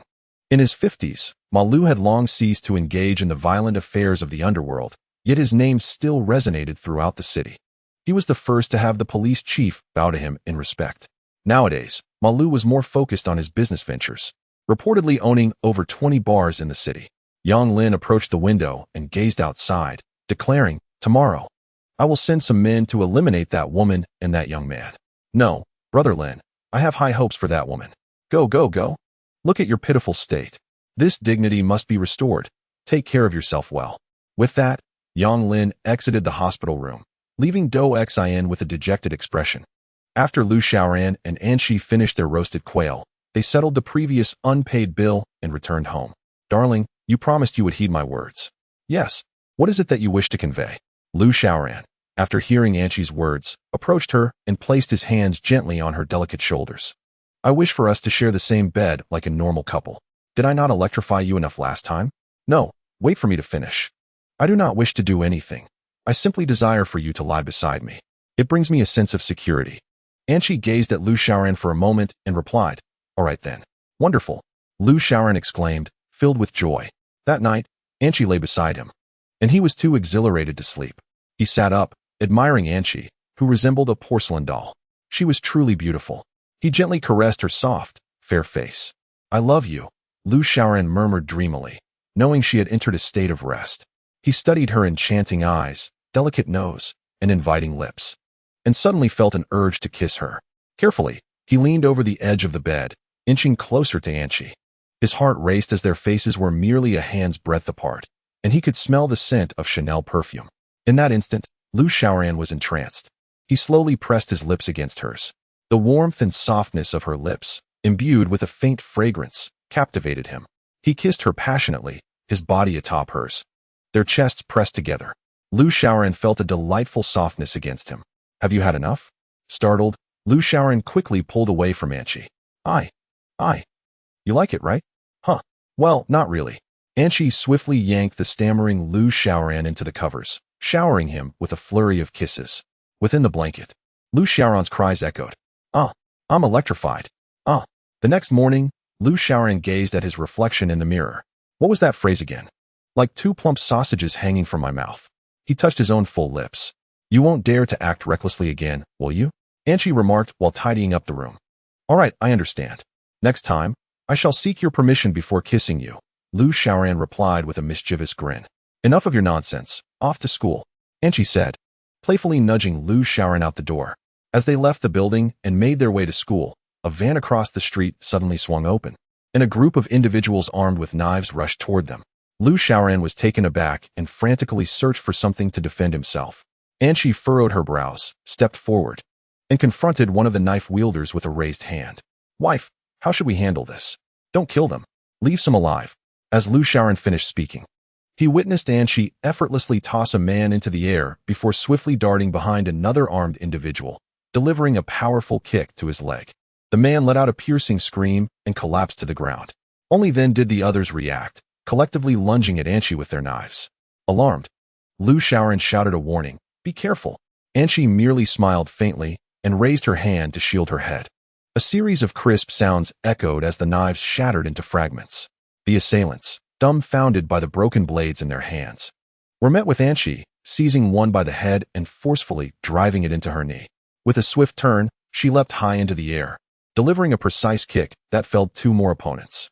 As the last remaining assailant attempted to flee, Anshi swiftly interposed herself in front of him, grasping his wrist and twisting it back sharply. He let out a wail, collapsing to the ground with his bones protruding grotesquely. Lu Xiaoran watched in awe, his mouth agape. He approached the remaining men, pulling one up by the collar and demanding, Who sent you? Was it Do Xin? And no, please spare me, big brother. The man stammered. Very well. Return and inform your leader that Lu Xiaoran is awaiting his call, he instructed. Understood. The group responded in unison, except for one individual who remained silent, staring blankly at Lu Xiaoran. Why are you silent? Do you have an issue with me? He inquired. The man remained mute. At this moment, the leader limped forward, saying, Big brother, his jaw has been dislocated. Lu Xiaoran provided the leader with his phone number before departing with Anshi, the sounds of golden steel-gored baby echoing behind them. Chapter 11. I Am Your Brother ran the morning swiftly past. With Anshi present, Old Su kept a low profile today. Lu Xiaoran rested his head on the table, dozing off for the entire morning, occasionally twitching in his sleep. It seemed that Anshi's electric touch from the previous night had left quite an impression. While his swollen lips were a trivial matter, Lu Xiaoran now feared he might be suffering from lingering effects. After school, they strolled through the woods behind the school after finishing their lunch. I wish to find a job to alleviate some financial burdens at home, so we can have enough for our allowances, he expressed. You're still studying. When would you find time for work? Anchi remarked, gazing down at the fallen maple leaves. Lu Xiaoran stuck out his tongue and stretched lazily, remarking, what you say is indeed true. I was contemplating earning some money during the upcoming winter break to buy some food and necessities for my family during the new year. How wonderful it is that you can think like this. It reflects your filial piety and kindness, Anchi said sweetly, smiling at Lu Xiaoran. Feeling a bit shy? Lu Xiaoran scratched his head and replied, hee, that's true, but what kind of job can I do? How about tutoring? Anchi suggested, and suddenly, Lu Xiaoran slapped his forehead in realization. Of course, how could I forget my original line of work? Yes, I'll be a part-time tutor, a physics tutor. With that, Lu Xiaoran bent down to pick up a maple leaf and tucked it under his arm, clearing his throat and adopting the demeanor of a teacher. He pretended to say, Classmate Anchi, please turn to the first page of your book. Teacher Lu will give you a lesson. Anchi, maintaining a serious expression, responded, I'm wondering if you can really handle tutoring. With confidence, Lu Xiaoran patted his chest and said, I have you to help me, I just need to teach. What do you mean by teaching? Well, it's like being a political education teacher. What is a political education teacher? It's like the enforcer at school who targets misbehaving children. I see. Let's go online and see where they are hiring tutors. I'll search for you. But I mean using a computer. How will you search? Anchi said nothing and led Lu Xiaoran to a shaded area behind the building. In the future, the present internet will be obsolete. By then, humanity will have developed thought circuit sensing. To make your life easier, I will equip you with mobile Wi-Fi functionality. Lu Xiaoran was astonished, exclaiming, Wow, that's wireless internet. How incredible. To be precise, it is wireless reception capability, and she clarified. As she spoke, she extended her hand, projecting a three-dimensional holographic model. Curiously, Lu Xiaoran reached out to touch the light beam. As soon as his hand made contact, it was as if a window opened, resembling a computer interface. You can search for whatever you desire on this search engine, and she smiled at Lu Xiaoran. Wow, it's even responsive. Haha. Lu Xiaoran was having a great time. This is perfect. For high school students, 100 per hour is quite reasonable. He pulled out his phone and noted down the number. Meanwhile, the Golden Steel Walk arrived at a luxurious villa in the suburbs, where 7 individuals stood before Yang Lin. Brother, we are of no use to you. Yang Lin interrupted, do not blame yourselves. He stood up, lit a cigar, and pulled out a stack of money, placing it on the table in front of the Golden Steel Walk. Here are 200,000 for you. Go to the hospital to treat your injuries, buy some medicine, and use the remainder to get some supplements for the brothers. The Golden Steel Walk exchanged glances, unsure of how to respond. Yang Lin, slightly impatient, urged, hurry up and take the money. Upon hearing this, the Golden Steel Walk expressed their gratitude and left, supporting each other as they walked out. Is there truly a Terminator? Yang Lin took a deep drag from the cigar in his hand, glancing at the crooked phone numbers sprawled across the table. He retrieved his phone but chose not to call Lu Xiaoran. Instead, he dialed Ma Lu's number. Hello, who is this? Sixth Master, it's me, Xiaolin. Yang Lin replied with a forced smile. Oh, you little rascal, what brings you to call me? I was just thinking of you, old man, he chuckled. All right, enough pleasantries. Speak your mind, you scoundrel. Ma Lu's tone was casual, yet edged with a hint of seriousness. Heh, it seems I cannot hide anything from you, can I? To be forthright, there is a matter at hand. Yang Lin recounted the situation to Ma Lu. So, this lad has some connections, does he? Quite audacious. Did you inquire who he's associated with? Not yet. I wanted to inform you as soon as I learned of it. I could send 100 brothers if needed. Why the rush? It's rare to find such talent in Beijing. Instead, arrange a meeting with him. I'll be taking a private jet back tomorrow afternoon, and we can dine together to gauge the boy's potential. All right, I will call him shortly. That's the spirit. Xiaolin, the era of violence has passed. Let us all profit together and maintain cordiality. You handle it first. I have business to attend to. After Ma Lu hung up, Yang Lin extinguished his cigar and glanced once more at the disheveled phone numbers on the table. My child simply lacks motivation. He is set to take college entrance exams next year, and the whole family is anxious. Meanwhile, Lu Xiaoran and Anchi sat in a lavish living room, where an elegant lady, arms crossed, was conversing with them. This was the abode of the high school senior Lu Xiaoran was to tutor, and it appeared that the family was quite affluent. Rest assured, I will take good care of your child and ensure your satisfaction, Lu Xiaoran declared confidently. Thank you. We've previously hired many tutors, but my son's stubborn nature drove them all away. I hope you can adapt, the lady lamented. Oh, it's no trouble. We educators know how to communicate with our students. That's reassuring. And this is, the lady scrutinized Anchi. Oh, she teaches English. We have clearly defined roles. Lu Shaoran explained. Ah, I see. Well, I have a meeting to attend. The child is inside. Do enjoy your time together, the lady said before exiting. Lu Shaoran opened the door to find a boy with dyed yellow hair engrossed in an online game, entirely oblivious to Lu Shaoran's entrance. Hello, I am your tutor. Here to assist you with physics. This is, quit the chatter. I'm in the middle of a boss fight. The yellow-haired youth interrupted without even looking up. Lu Shaoran felt a surge of frustration but refrained from expressing it, as he was there to earn a living. What scores do you typically achieve in physics exams? I will tailor my approach accordingly. Why are you so annoying? I'm busy, the boy shouted at Lu Shaoran. Incensed, Lu Shaoran's face turned a shade of green. Just then, his phone rang, and he angrily pulled it out. Hello? Who is this? I, Yang Lin, inquired. Are you Lu Shaoran? Indeed. I am your brother Ran. Currently giving tutoring. Call me later. Lu Shaoran replied, visibly irritated, before abruptly ending the call and tucking the phone into his pocket. At that moment, Anchi approached the blonde-haired youth. A jolt of energy seemed to emanate from Anchi's eyes, and with a resounding bang, she unleashed a force that sent sparks flying from the computer, which began to emit smoke. The blonde-haired boy gazed at Anchi in astonishment. Yet, this was not the end. Anchi raised her delicate hand, clenched it into a fist, and struck the wall with tremendous force. A thunderous crash echoed through the room, enveloping it in a cloud of dust. A hole the size of a basin appeared in the wall, revealing the outside world beyond. The wind rushed in through the opening. Whistling loudly, Anchi dusted off her hands and adjusted her hair, instructing, take out the physics book. The blonde youth burst into tears, exclaiming, I want to learn. I want to study. Boo-hoo. Lu Shaoran smiled at Anchi, raising his hand in a gesture of approval. Anchi reciprocated with a smile and a thumbs up. During those 2 hours of tutoring, the blonde youth had been remarkably cooperative. When the affluent lady returned, the boy immediately knelt down, weeping, Mom, I want to study. Boo-hoo. The world is terrifying. The lady embraced him and turned to Lu Shaoran and Anchi, expressing her heartfelt gratitude. Thank you both so much. You have finally inspired my son to learn. Not at all. I believe he will begin to apply himself after today, Lu Shaoran replied. As they prepared to leave, the affluent lady insisted on giving them 2,000 yuan, but Lu Shaoran refused, only accepting the 200 yuan he was owed. He felt a twinge of guilt for having destroyed the computer and damaged the wall. The lady, however, was unconcerned, stating that as long as her child was willing to learn, she would gladly sacrifice anything, even her home. Perhaps these 2 hours of tutoring would indeed alter the course of the boy's life. Meanwhile, Yang Lin was left in shock after having his call abruptly ended by Lu Shaoran. He muttered to himself, this kid has some connections to speak to me like that. Chapter 12. Who are you associated with? As Lu Shaoran and Anchi exited the affluent lady's residence, the phone rang once more. Hello, who is this? Lu Shaoran answered. Yang Lin here. It was my people who attacked you.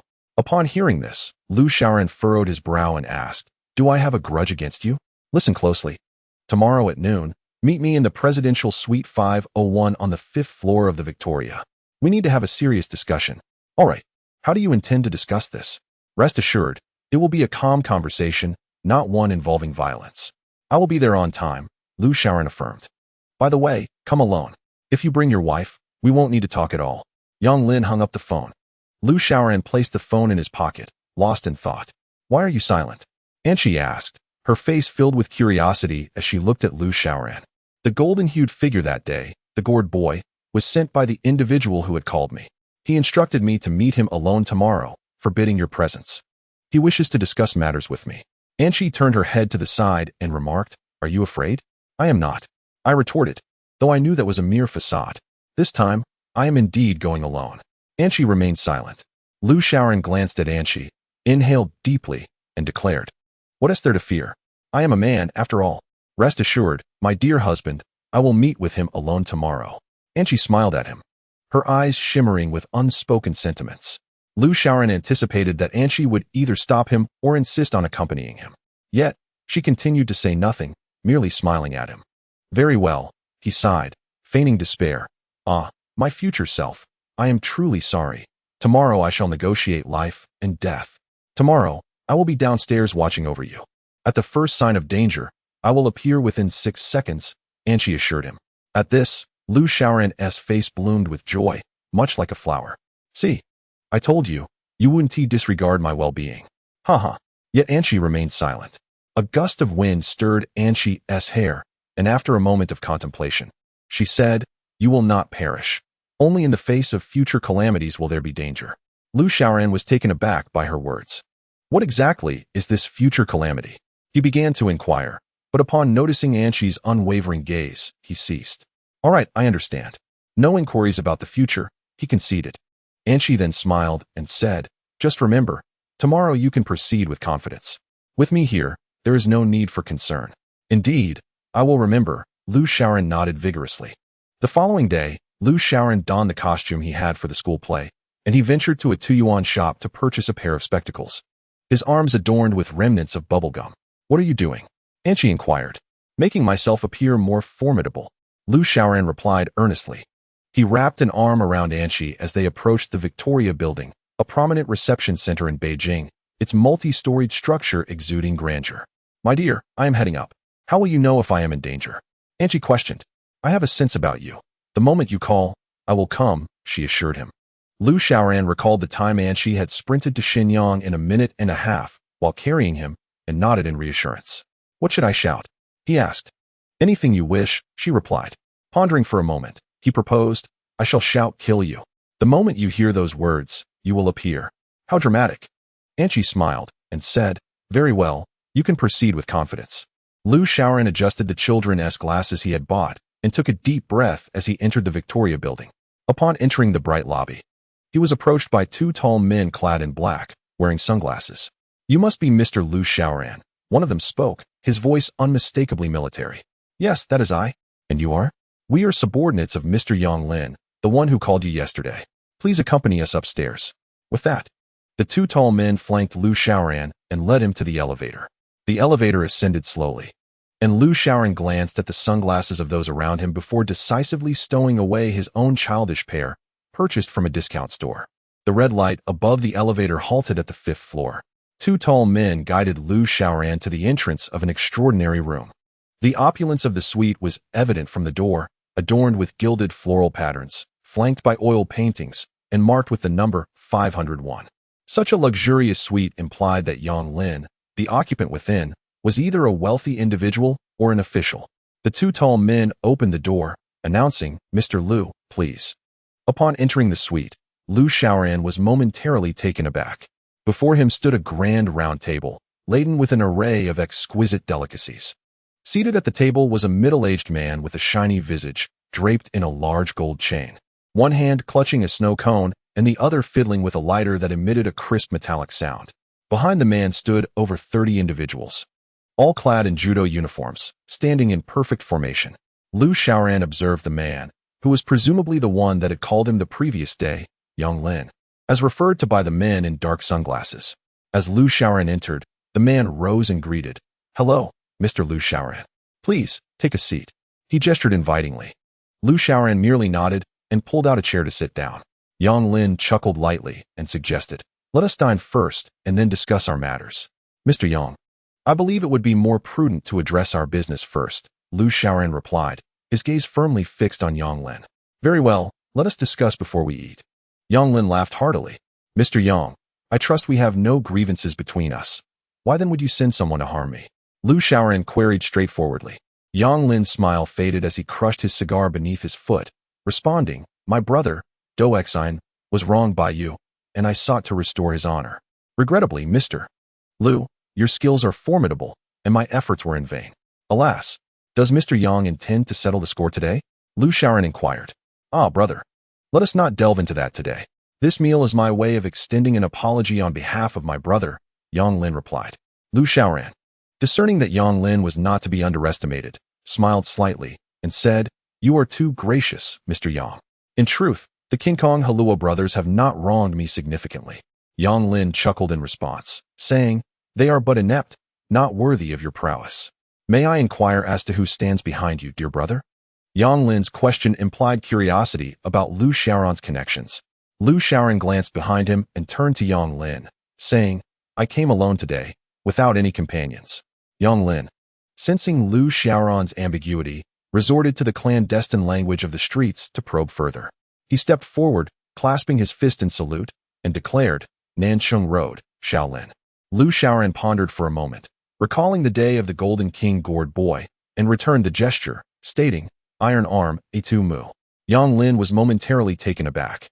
Pointing to the ground, he exclaimed, Rolling mooncakes in the river, South City horse-drawn swords, 193, everyone in the station has seen it. Half the sky of the capital, the birthplace of Japan. Yang Lin's expression darkened with each passing moment, and finally, unable to contain his frustration, he exclaimed, All right, Brother Lu, I simply wish to inquire, who do you associate with? Oh, why didn't you say so earlier?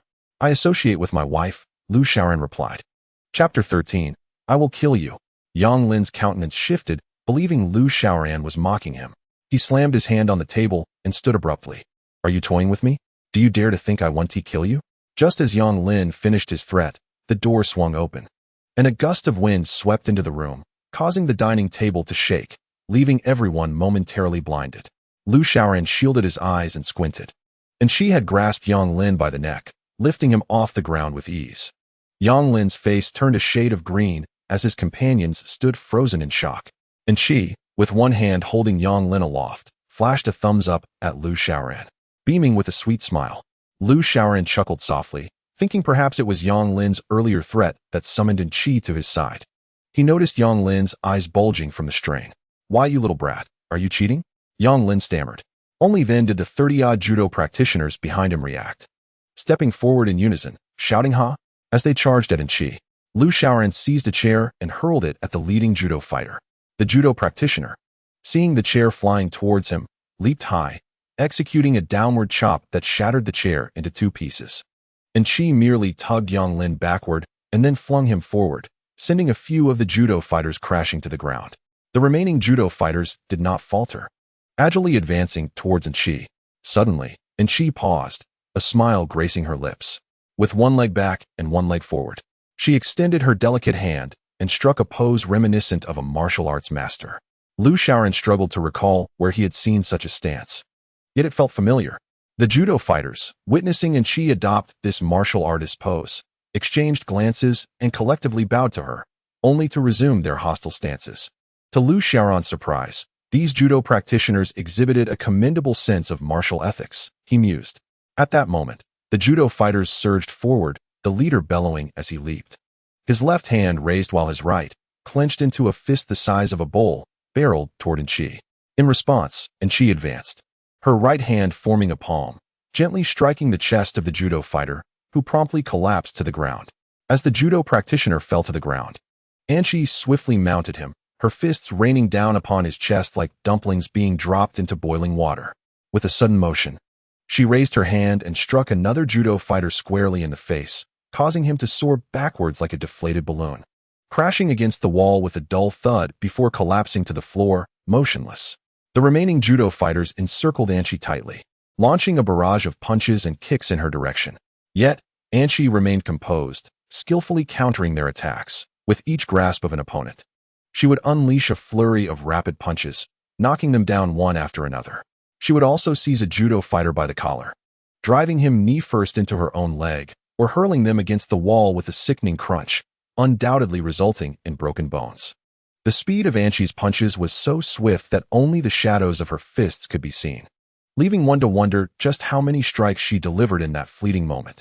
Lu Xiaoran was reminded of the King of Fighters, 97, when he noticed Yang Lin, sensing the gravity of the situation, pulling out his phone to call for help.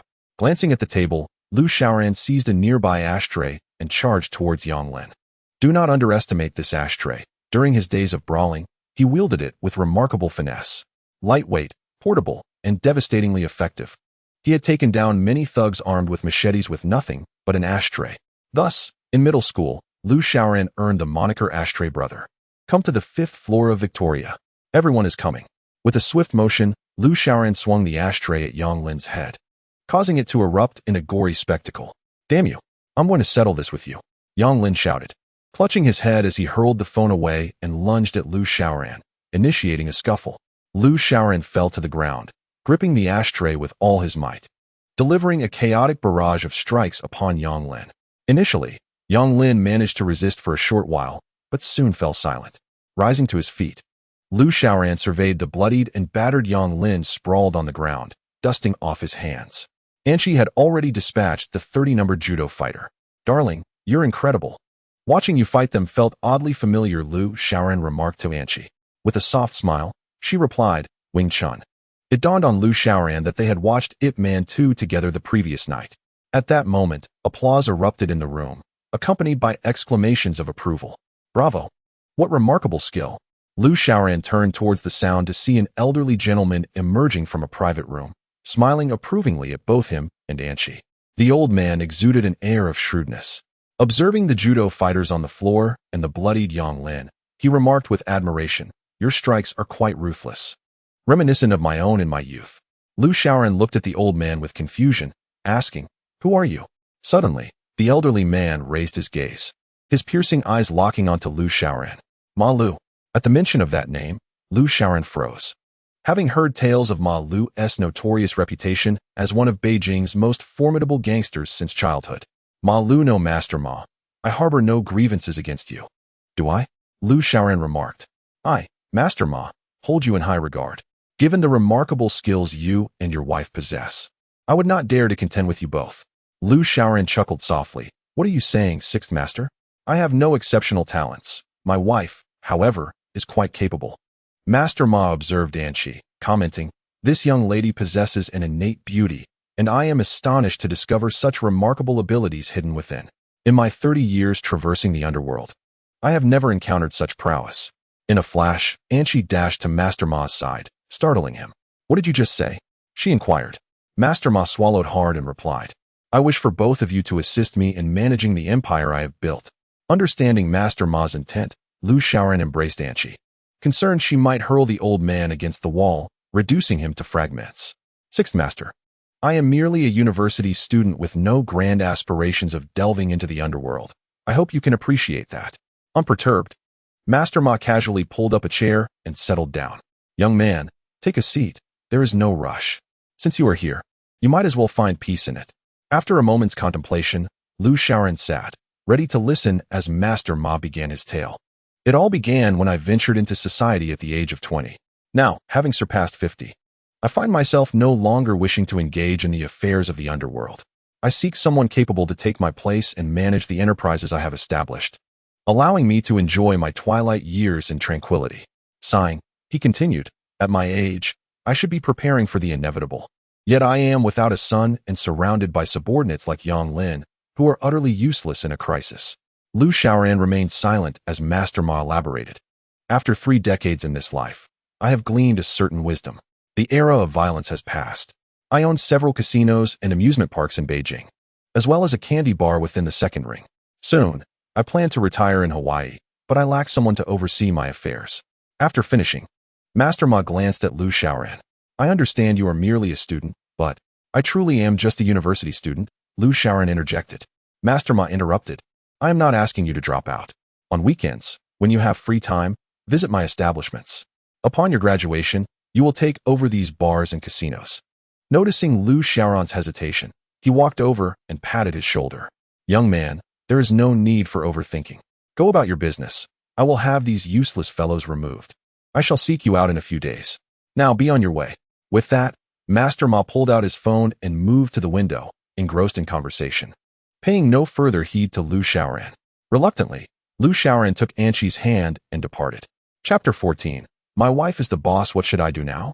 Lu Xiaoran pondered aloud, wandering the streets hand in hand with Anqi, feeling lost. "You must heed my guidance in the coming days. It will greatly benefit our future, and perhaps serve as a turning point," Anqi replied, smiling at him. Once again, the future, Lu Xiaoran lamented, feeling a headache coming on. He was uncertain of what lay ahead, and Anqi would not permit him to inquire further. Seeing Lu Xiaoran lost in thought, she embraced his neck and said, "I will eventually tell you about the future, just not at this moment."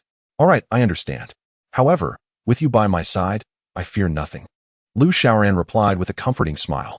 On their way to school in the morning, Anqi linked her arm with Lu Xiaoran's. "Remember, We shall make use of that Malu position sooner or later. I support your studies, but we must also leverage his influence. Therefore, whatever he intends to do, we will follow his lead, Anchi asserted confidently. Lu Xiaoran chuckled and said, Darling, you are quite impressive. I feel you are becoming more like Shiniching. Who is Shiniching? She inquired. She is a female gangster, though not as formidable as you, Anchi replied, turning her head. I do not aspire to be a gangster. I am merely preparing for the future. Lu Xiaoran nodded in agreement. As they reached the school gate, they spotted Do Xin with a bandage wrapped around his head, and his companions nursing injured arms, all waiting by the entrance. Upon seeing Lu Xiaoran and Anchi approach, they hurried over, their previous arrogance completely diminished. Brother Lu, sister-in-law, you have arrived, they exclaimed, eager to please. Lu Xiaoran waved his hand dismissively. Enough with the familial titles, just call me Lu Xiaoran. Anchi, however, pressed his hand down and addressed Do Xin. Have you all healed? It's my fault for being too harsh. Do Xin smiled broadly. Not at all, sister-in-law. Your reprimand was warranted. We have been slacking off, and it was too lenient, hee. Your elder brother Yang Lin must have informed you about everything, right? Yes, he did. My brother said we are family now, and the past is behind us, Do Xin replied. Anchi patted his shoulder, saying, That's the spirit. How many students are there in this school? Do Xin puffed out his chest. Sister-in-law, there are a total of 684 students, with 3,000 boys and 682 girls, plus 2 elderly night watchmen. Good. Now everyone should know who upholds this school, right? That goes without saying. It's you, Brother Lu, and sister-in-law, he replied. Excellent. Later, please bring me the list of class leaders from every grade, Anchi instructed, as she linked arms with Lu Xiaoran and entered the school. Yes. I will take care of it, Do Xin said obediently.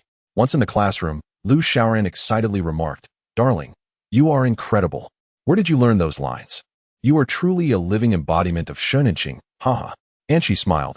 I picked it up from the movie Young and Dangerous. It was spoken by Chun Haonan. All right. Tonight, I will show you my wife is a boss, Lu Xiaoran responded.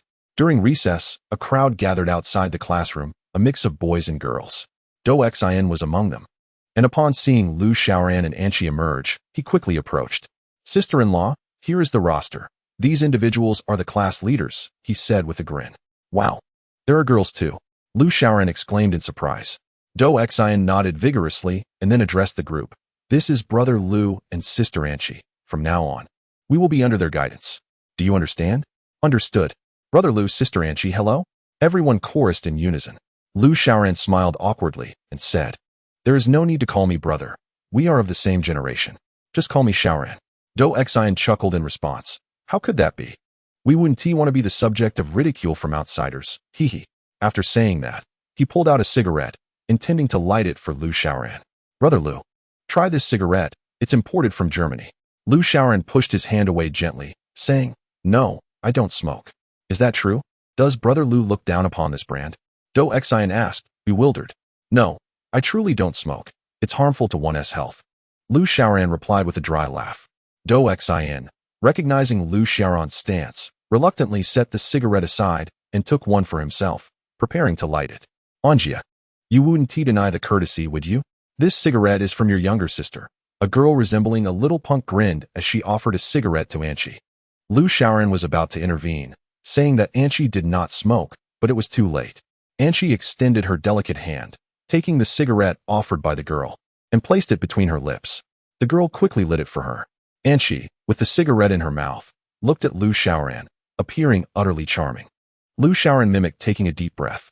Seeing his gesture, she inhaled deeply as well. The cigarette was reduced to a stub in an instant, leaving everyone astonished. Do Xin stood there, gaping, and the cigarette fell from his mouth to the ground. Anchi discarded the butt, her lips sealed, as tendrils of smoke spiraled out from her ears. Ahaha, your sister-in-law used to practice diving. Her lung capacity is impressive. Lu Xiaoran swiftly pulled Anchi away, leaving a haze of smoke swirling in front of Do Xin and his companions. Darling, please share your plans with me, Lu Xiaoran inquired with anticipation. Anchi simply replied with 4 words, recruiting soldiers and horses. Lu Xiaoran pondered this statement. Recruiting soldiers and horses? Is there to be a brawl in the future? But surely a brawl wouldn't necessitate such measures. Why resort to underhanded tactics? Lu Xiaoran felt overwhelmed by confusion. In the afternoon, upon leaving the classroom, Lu Xiaoran and Anshi found Do Xian insisting on escorting them home. Thus, Lu Xiaoran, Anshi, and Do Xian, accompanied by his group of friends, exited the school gate. On the opposite side of the street, a procession of vehicles, all BMWs, had gathered. Yang Lin emerged from one of the cars, his head similarly bandaged as Do Xian's. A cigar held between his lips. Lu Xiaoran felt a pang of guilt and embarrassment, unsure of how to approach the situation. Yet, Yang Lin spoke first. Little brother, school us out. Hurry and get in the car. Sixth master is waiting for you. Yang Lin wore a broad smile, as if he had forgotten the unpleasantness from their previous encounter at Victoria. Brother Yang, how's your head? About that day, Lu Xiaoran began. Oh, we're all brothers here. Why dwell on such matters? We became acquainted through our scuffles, so come on, let us get in the car, Yang Lin said, patting Lu Xiaoran on the shoulder. Upon hearing Yang Lin's remark, Lu Xiaoran refrained from further comment and ushered in Qi into the car. Ma Lu, seated inside with a newspaper, shifted back slightly as Lu Xiaoran and Qi entered. Come, Xiao Lu, take a seat, he beckoned. As Lu Xiaoran grasped Qi's hand and settled into the vehicle, he noticed the newspaper in Ma Lu's possession. Master Lu, you seem quite concerned with national affairs. Engrossed in the news, are you? He inquired. Oh, what national affairs? Merely trivial news, Ma Lu replied with a self-deprecating chuckle. My eyes are weary. I have little desire to watch television or the computer anymore. He gestured to a headline on the paper, stating, Did you see? The Americans took him out. This old fellow truly impressive, huh? Indeed, after 10 years of evasion, he was ultimately captured, Lu Xiaoran concurred. I rather admire him. He is quite the talent.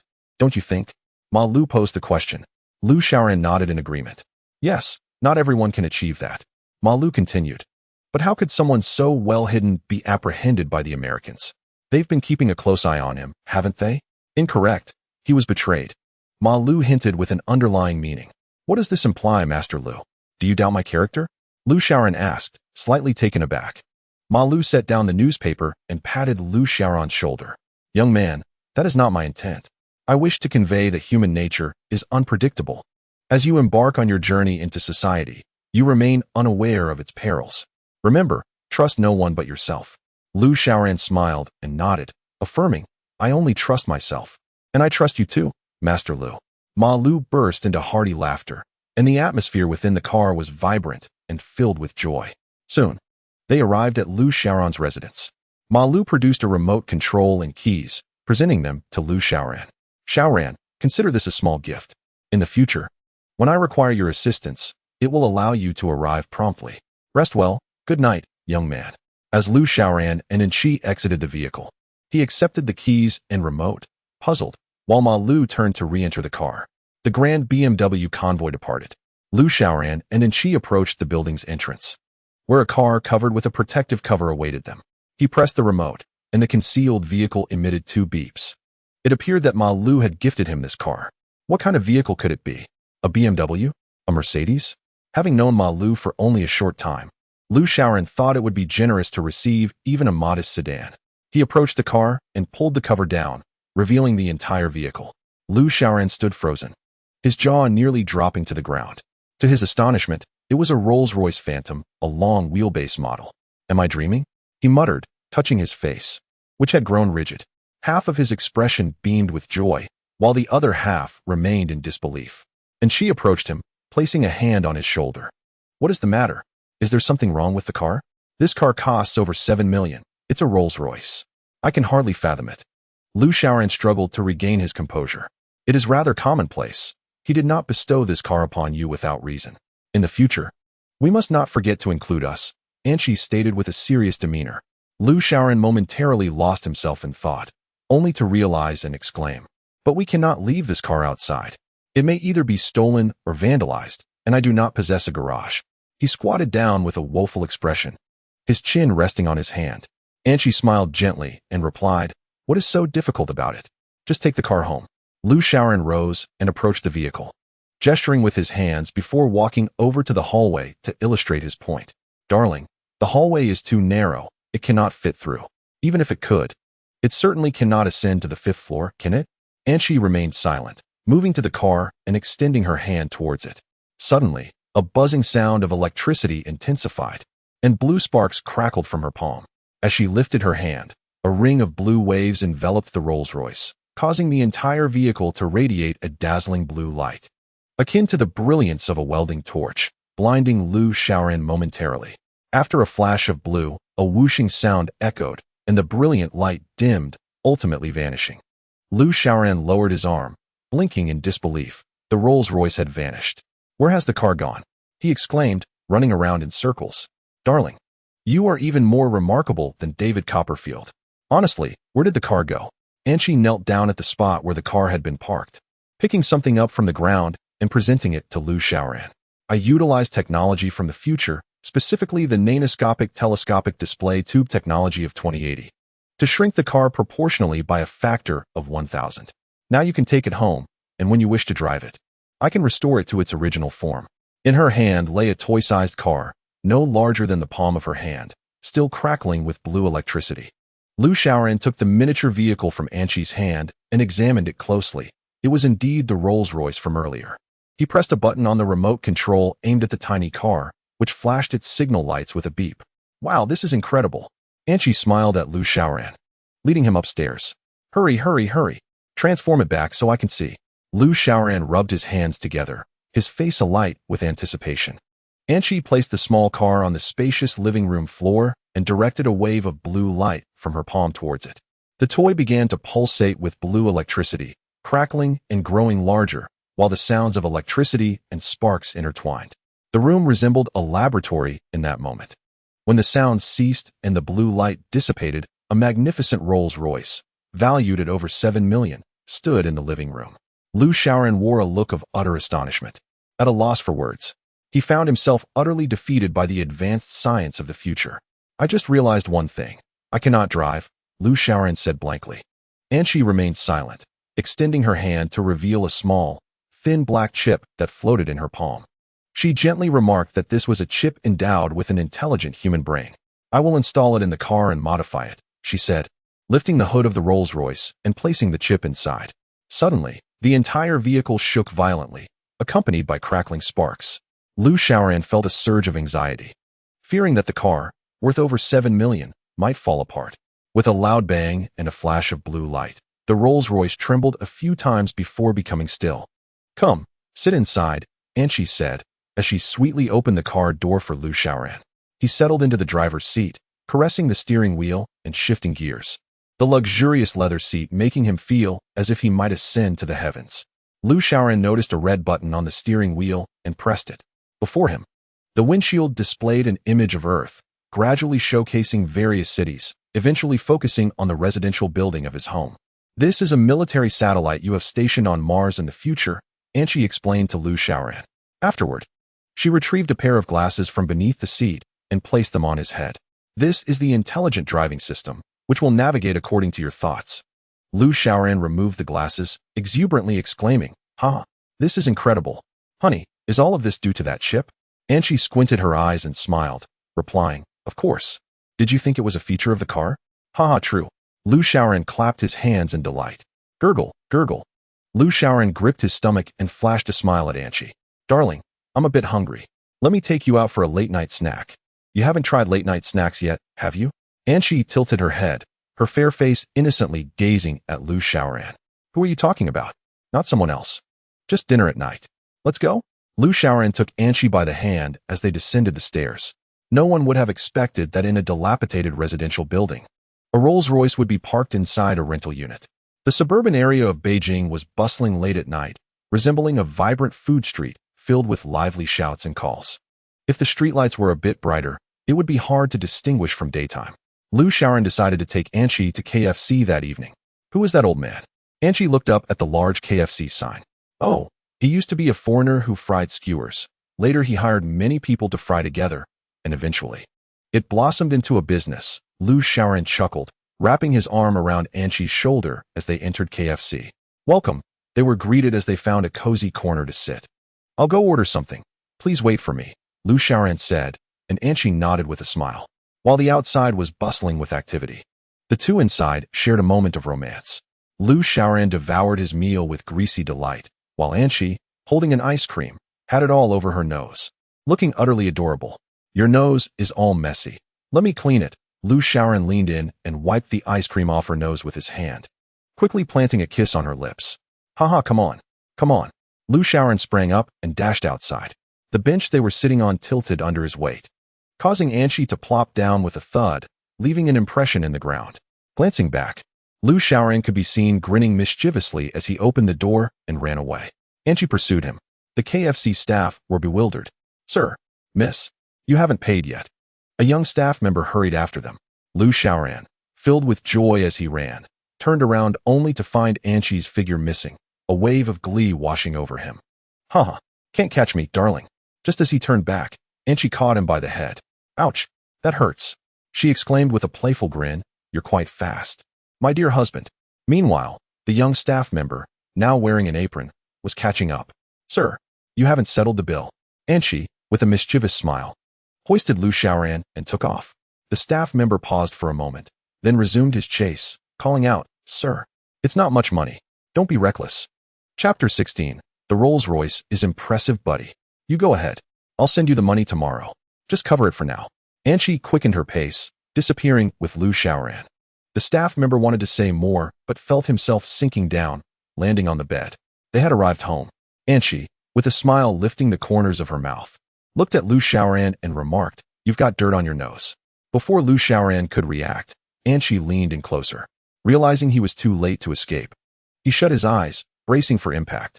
He felt her lips, soft and moist, with a faint scent of Chanel perfume. Anqi kissed him.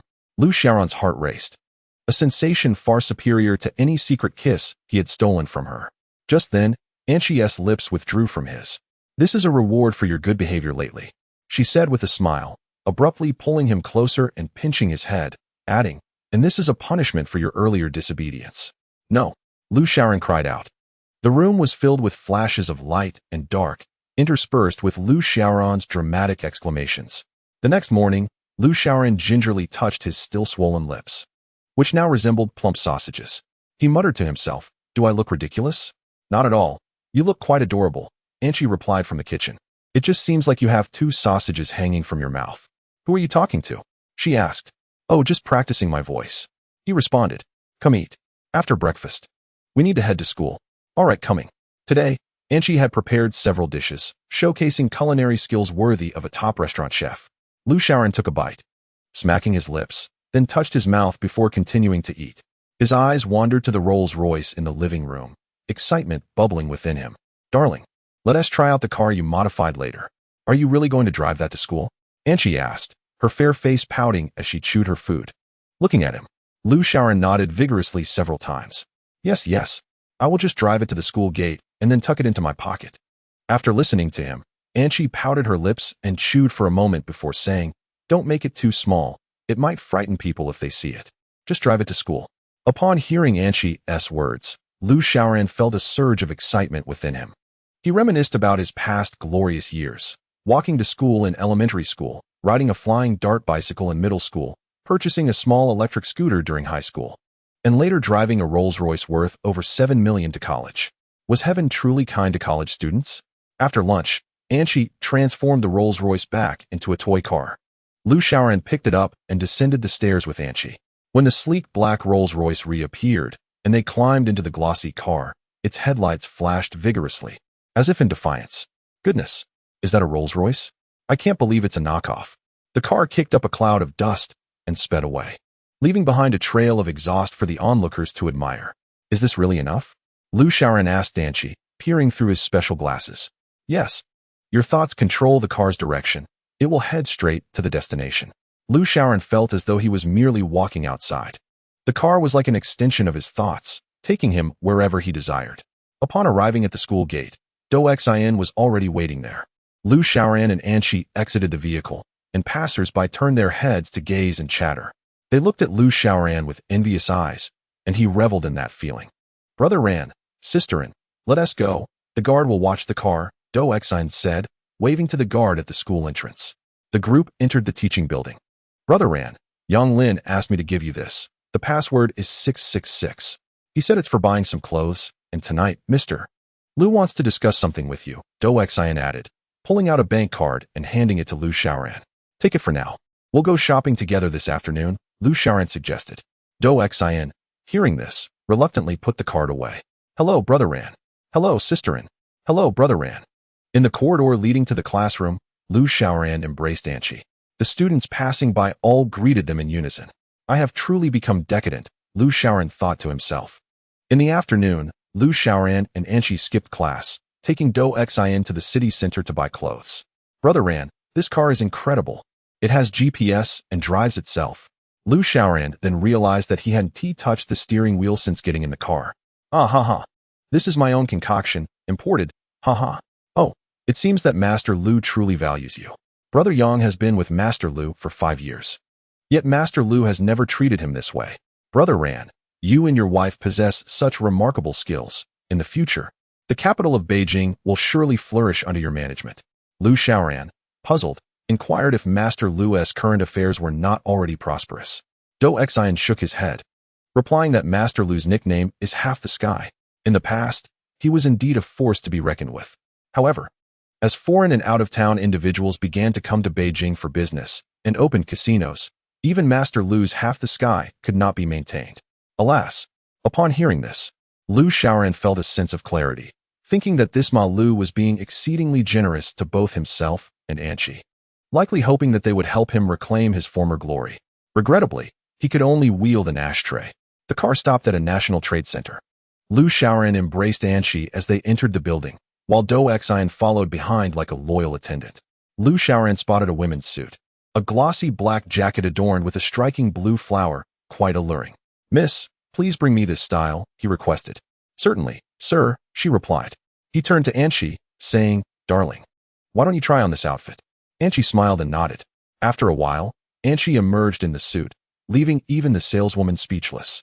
Clad in white high heels and a black ensemble with a vibrant blue flower on her shoulder, her skin, already as fair as rouge, appeared even more radiant against the dark fabric. With a slight smile, she gracefully approached Lu Xiaoran. Sister-in-law, you look stunning. Do Xin exclaimed, eyes wide with admiration. Anqi spread her arms and twirled around, then looked at Lu Xiaoran and asked, How does it look? Absolutely magnificent. Lu Xiaoran replied, grinning. Do Xin quickly regained his composure and pulled out his card, saying, Miss, I'll take this one. Very well, that will be 1,800 yuan. We look forward to your next visit. That afternoon, Lu Xiaoran accompanied Anqi as she tried on clothes for hours, believing she looked exquisite in everything.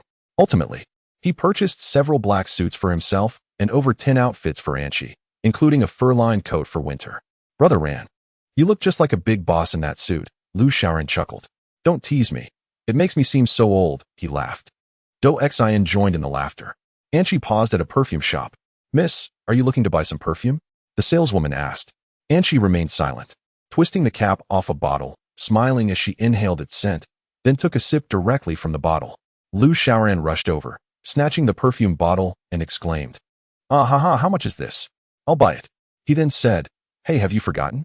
Your sister-in-law has practiced diving. With that, he took the perfume bottle and led Anqi away. The saleswoman stood there, utterly dumbfounded, as Do Xin placed money before her and slipped away. Do Xin placed the purchased garments into the car and addressed Lu Xiaoran, saying, Brother Ran, why not take your wife for a leisurely drive? I must return to school. This evening at 8 o'clock, Lu Yi and Brother Yang Lin will be waiting for you and your wife at the Shengshi Entertainment City. Oh, aren't you joining us? Let's go together. Do Xin quickly waved his hand, replying, No, no. Tonight's gathering is for formidable characters. We, the lesser figures, should refrain from attending. Brother Ran, I shall see you tomorrow. With that, Do Xin waved goodbye to Lu Xiaoran and Anqi from the car and departed. What shall we do now? Anqi inquired, tilting her head towards Lu Xiaoran. Let us take a drive for a while, he responded, donning his sunglasses. On this autumn evening, the sun's lingering rays illuminated the earth's withered leaves, creating a scene reminiscent of a golden world, aptly reflecting the opulent and hedonistic society. Lu Xiaoran parked the car beside a grove, and he and Anqi alighted. They strolled through the forest, their feet crunching on the thick carpet of fallen leaves. He held her hand, playfully kicking up the golden leaves transformed by the sunset, like a child relishing the moment. I relish this way of life, free and unburdened. Unlike the exhausting pace of the city, Lu Xiaoran remarked as he reclined on the thick layer of leaves. Anchi smiled at him, lying beside him and holding his hand. In the future, you two will cherish this closeness to nature, he mused, weary of urban life, often retreating to the mountains for solitude and leisure. Oh, how wonderful it would be to remain like this forever, free from the anxieties of impending calamities. He gazed dreamily at the sky. You ought to relish the present carefree existence rather than dwell on worries. Your task is to strengthen your influence. The altered future will inevitably follow in our footsteps, meaning danger will persist until the calamity is genuinely averted. Lu Xiaoran sat up, inquiring, genuinely averted? What do you mean? For instance, if your future self encounters a great disaster and survives, it would defy the natural order, prompting the future to conjure another calamity for you to endure. Unless something truly occurs to prevent the future, Anchi explained, standing and looking down at Lu Xiaoran. We should head to Shengshi Entertainment City now. I will reveal this to you in due course. Disheartened, Lu Xiaoran rose, dusted off his trousers, and returned to the car with Anchi. The sleek black Rolls-Royce made a striking entrance to the bustling Shengshi Entertainment City in the city center. Surrounding them were some of Beijing's most illustrious dignitaries and affluent officials, all eyes drawn to the vehicle.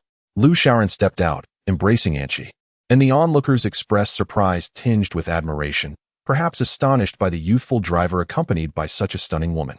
Lu Xiaoran surveyed the expressions of those around him, satisfied.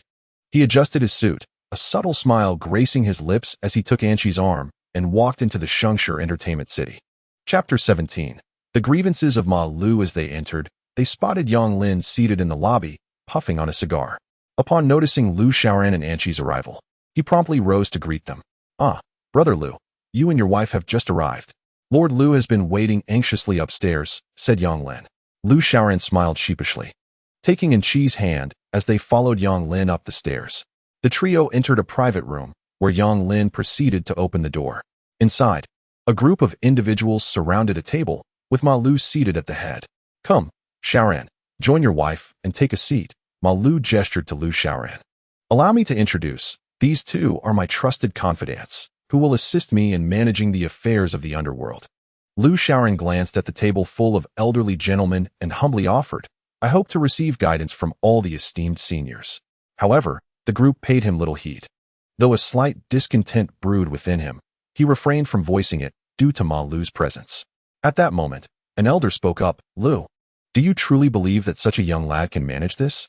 Humph, you seem to have lost your senses. The murmurs of skepticism spread among the others. Ma Lu chuckled lightly. Whether he can manage it, I shall put him to the test, he declared, slamming his hand on the table. Tomorrow, I will have Xiaoran deal with the third. The room fell silent in an instant. Lu Xiaoran pondered, who might this third be? The assembly of elders appeared visibly shaken, clearly indicating the formidable nature of this individual. Now, are there any more doubts? Then it is settled. You may all return, Ma Lu concluded, bowing slightly to the table of men, who nodded in unison before gradually departing. Once the room was empty, Ma Lu clapped his hands, summoning a subordinate to relay some instructions before the latter exited. Xiaoran, and Qi, you two have yet to dine, haven't you? I've just ordered the dishes to be served. Let us have a hearty meal. Lu Xiaoran chuckled. Oh, Lord Lu, you are too kind. There is no need for such extravagance. A simple meal will suffice. Nonsense. Everyone must eat. We cannot neglect our appetites, Ma Lu replied jovially. Indeed, haha. By the way, Lord Lu, who were those elderly gentlemen? They, are all various officials, police chiefs, discipline inspectors, executives from foreign enterprises, and central government officials. Whenever we venture out, they pave the way for us. Their influence is something we support, which is what one might call a win-win situation, Ma Lu explained. Lu Xiaoran nodded, realizing that those in power had connections with some darker forces. It was evident that Ma Lu was well established, yet he remained curious about the identity of the third. Lord Lu, who exactly is this third you mentioned? At this, Ma Lu's expression darkened, indicating his reluctance to discuss the matter. Sensing he may have overstepped, Lu Xiaoran hesitated to speak. However, Ma Lu initiated the conversation. Ah, Xiaoran, you and Qi are not outsiders. I shall recount the grievances of the past, he began, lifting his purple clay teacup to sip tea as he slowly narrated. It turned out that Ma Lu's real name was not Ma Lu, but Ma Qingjun. In their youth, he and 5 other brothers formed a brotherhood, with Ma Qingjun being the 6th, hence the moniker Ma Lu. The third was named Lu Jinghua, occupying the third position in the hierarchy. At that time, the 6 individuals made quite a stir in Beijing, commanding respect from both the underworld and the upper echelons of society. Later, Ma Lu was taken to America by his father to engage in business, leading to the separation from the 6 companions. The brothers accompanied Ma Lu to the airport, although they were merely sworn brothers without blood ties. The years spent together in life and death situations had forged a bond stronger than blood, rendering them as one family. On that day, only the third brother was absent. As Ma Lu boarded the plane, he cast a final glance at the brothers with whom he had shared 5 or 6 years of camaraderie, unaware that it would be the last time he would see them. 3 years later, Ma Lu returned to his homeland, gathering his younger brothers, only to discover that Beijing had undergone a profound transformation. The once formidable 6 were no longer present, leaving behind only a resonant name, the tiger among men. The third brother. It turned out that after Ma Lu's departure, a group of Russian expatriates arrived in Beijing, intent on engaging in illicit trades such as arms and drugs. Naturally, the 6 would not acquiesce, for the newcomers disrupted the established order, making it impossible to govern the underworld thereafter. The Russians offered substantial amounts of money and weaponry to the brothers, yet they unanimously declined, for they knew their hard-won territory could not be purchased with mere currency. However, they were unprepared for the betrayal of the third brother. He allied with the Russians, betraying the first, second, fourth, and fifth brothers, exposing their stronghold. That night, the 4 brothers, who had fought side by side, fell victim to the Russians. The third brother claimed half of Beijing's territory, fulfilling his ambition of acquiring several casinos, all at the cost of his brother's blood. Lu Shaoran listened, his teeth clenched in anger, while Enchi was captivated by the tale. Ma Lu sighed and continued. This incident was common knowledge in their circles, yet no one dared to offend the third brother, aware of his ruthless nature. Enraged, Ma Lu returned, stomping his feet in frustration. He later dispatched men to confront the third brother. However, several hundred of his men could not withstand even a small casino's forces. Ma Lu understood that his strength paled in comparison to that of the third brother, who had become a prominent figure in Beijing over the past decade. Yet, with the protection of the Russian mafia, Ma Lu's opportunity for revenge was tantalizingly close. I haven't slept soundly in years. I dream of my brothers weeping for me. It's my fault for lacking the ability to avenge them, Ma Lu said, his face a mixture of anger and helplessness. Tomorrow, I will confront that third brother. Lu Shaoran said, his expression contemplative, a smile playing on his lips. Ma Lu looked at him in surprise. Shaoran, I mentioned you taking on the third brother to salvage your dignity. You can rest assured, the 2 of us can handle this. And she, who had remained silent beside them, now spoke with seriousness. We will prevail. Shao Qi, I am aware of your exceptional skills. However, the lair of Lao Sen lies within the underground casino, and I cannot fathom the number of his associates. And she chuckled, her fair visage revealing 2 delicate dimples as she remarked, then simply bring along some companions. Ma Lu appeared to hesitate, his weathered face adorned with a pensive expression. Just then, the waiter arrived with the dishes, prompting Ma Lu to shift the conversation, his creased face relaxing into a smile as he said, Let us not dwell on such matters. Come, let us enjoy our meal. Lu Shaoran and Enchi exchanged glances, conceding to commence their dining. The meal proceeded pleasantly. Once finished, Lu Shaoran turned to Ma Lu and inquired, Sixth Master, please share with me the whereabouts of Lao San's hideout. There's no rush. Once I have devised a plan by tomorrow, I shall inform you, Ma Lu replied with a smile, gently patting Lu Shaoran on the shoulder. Observing Lu Shaoran's silence, he added, Very well, Shaoran, you and Shao Qi should return home and rest well. Lu Shaoran nodded, linking arms with Enchi as they departed. Upon arriving home, Enchi, as usual, minimized the car and held it in her hand as she ascended the stairs. Today was exhausting. I truly did not anticipate that Ma Lu possessed such a wealth of stories, Lu Shaoran remarked, reclining on the bed.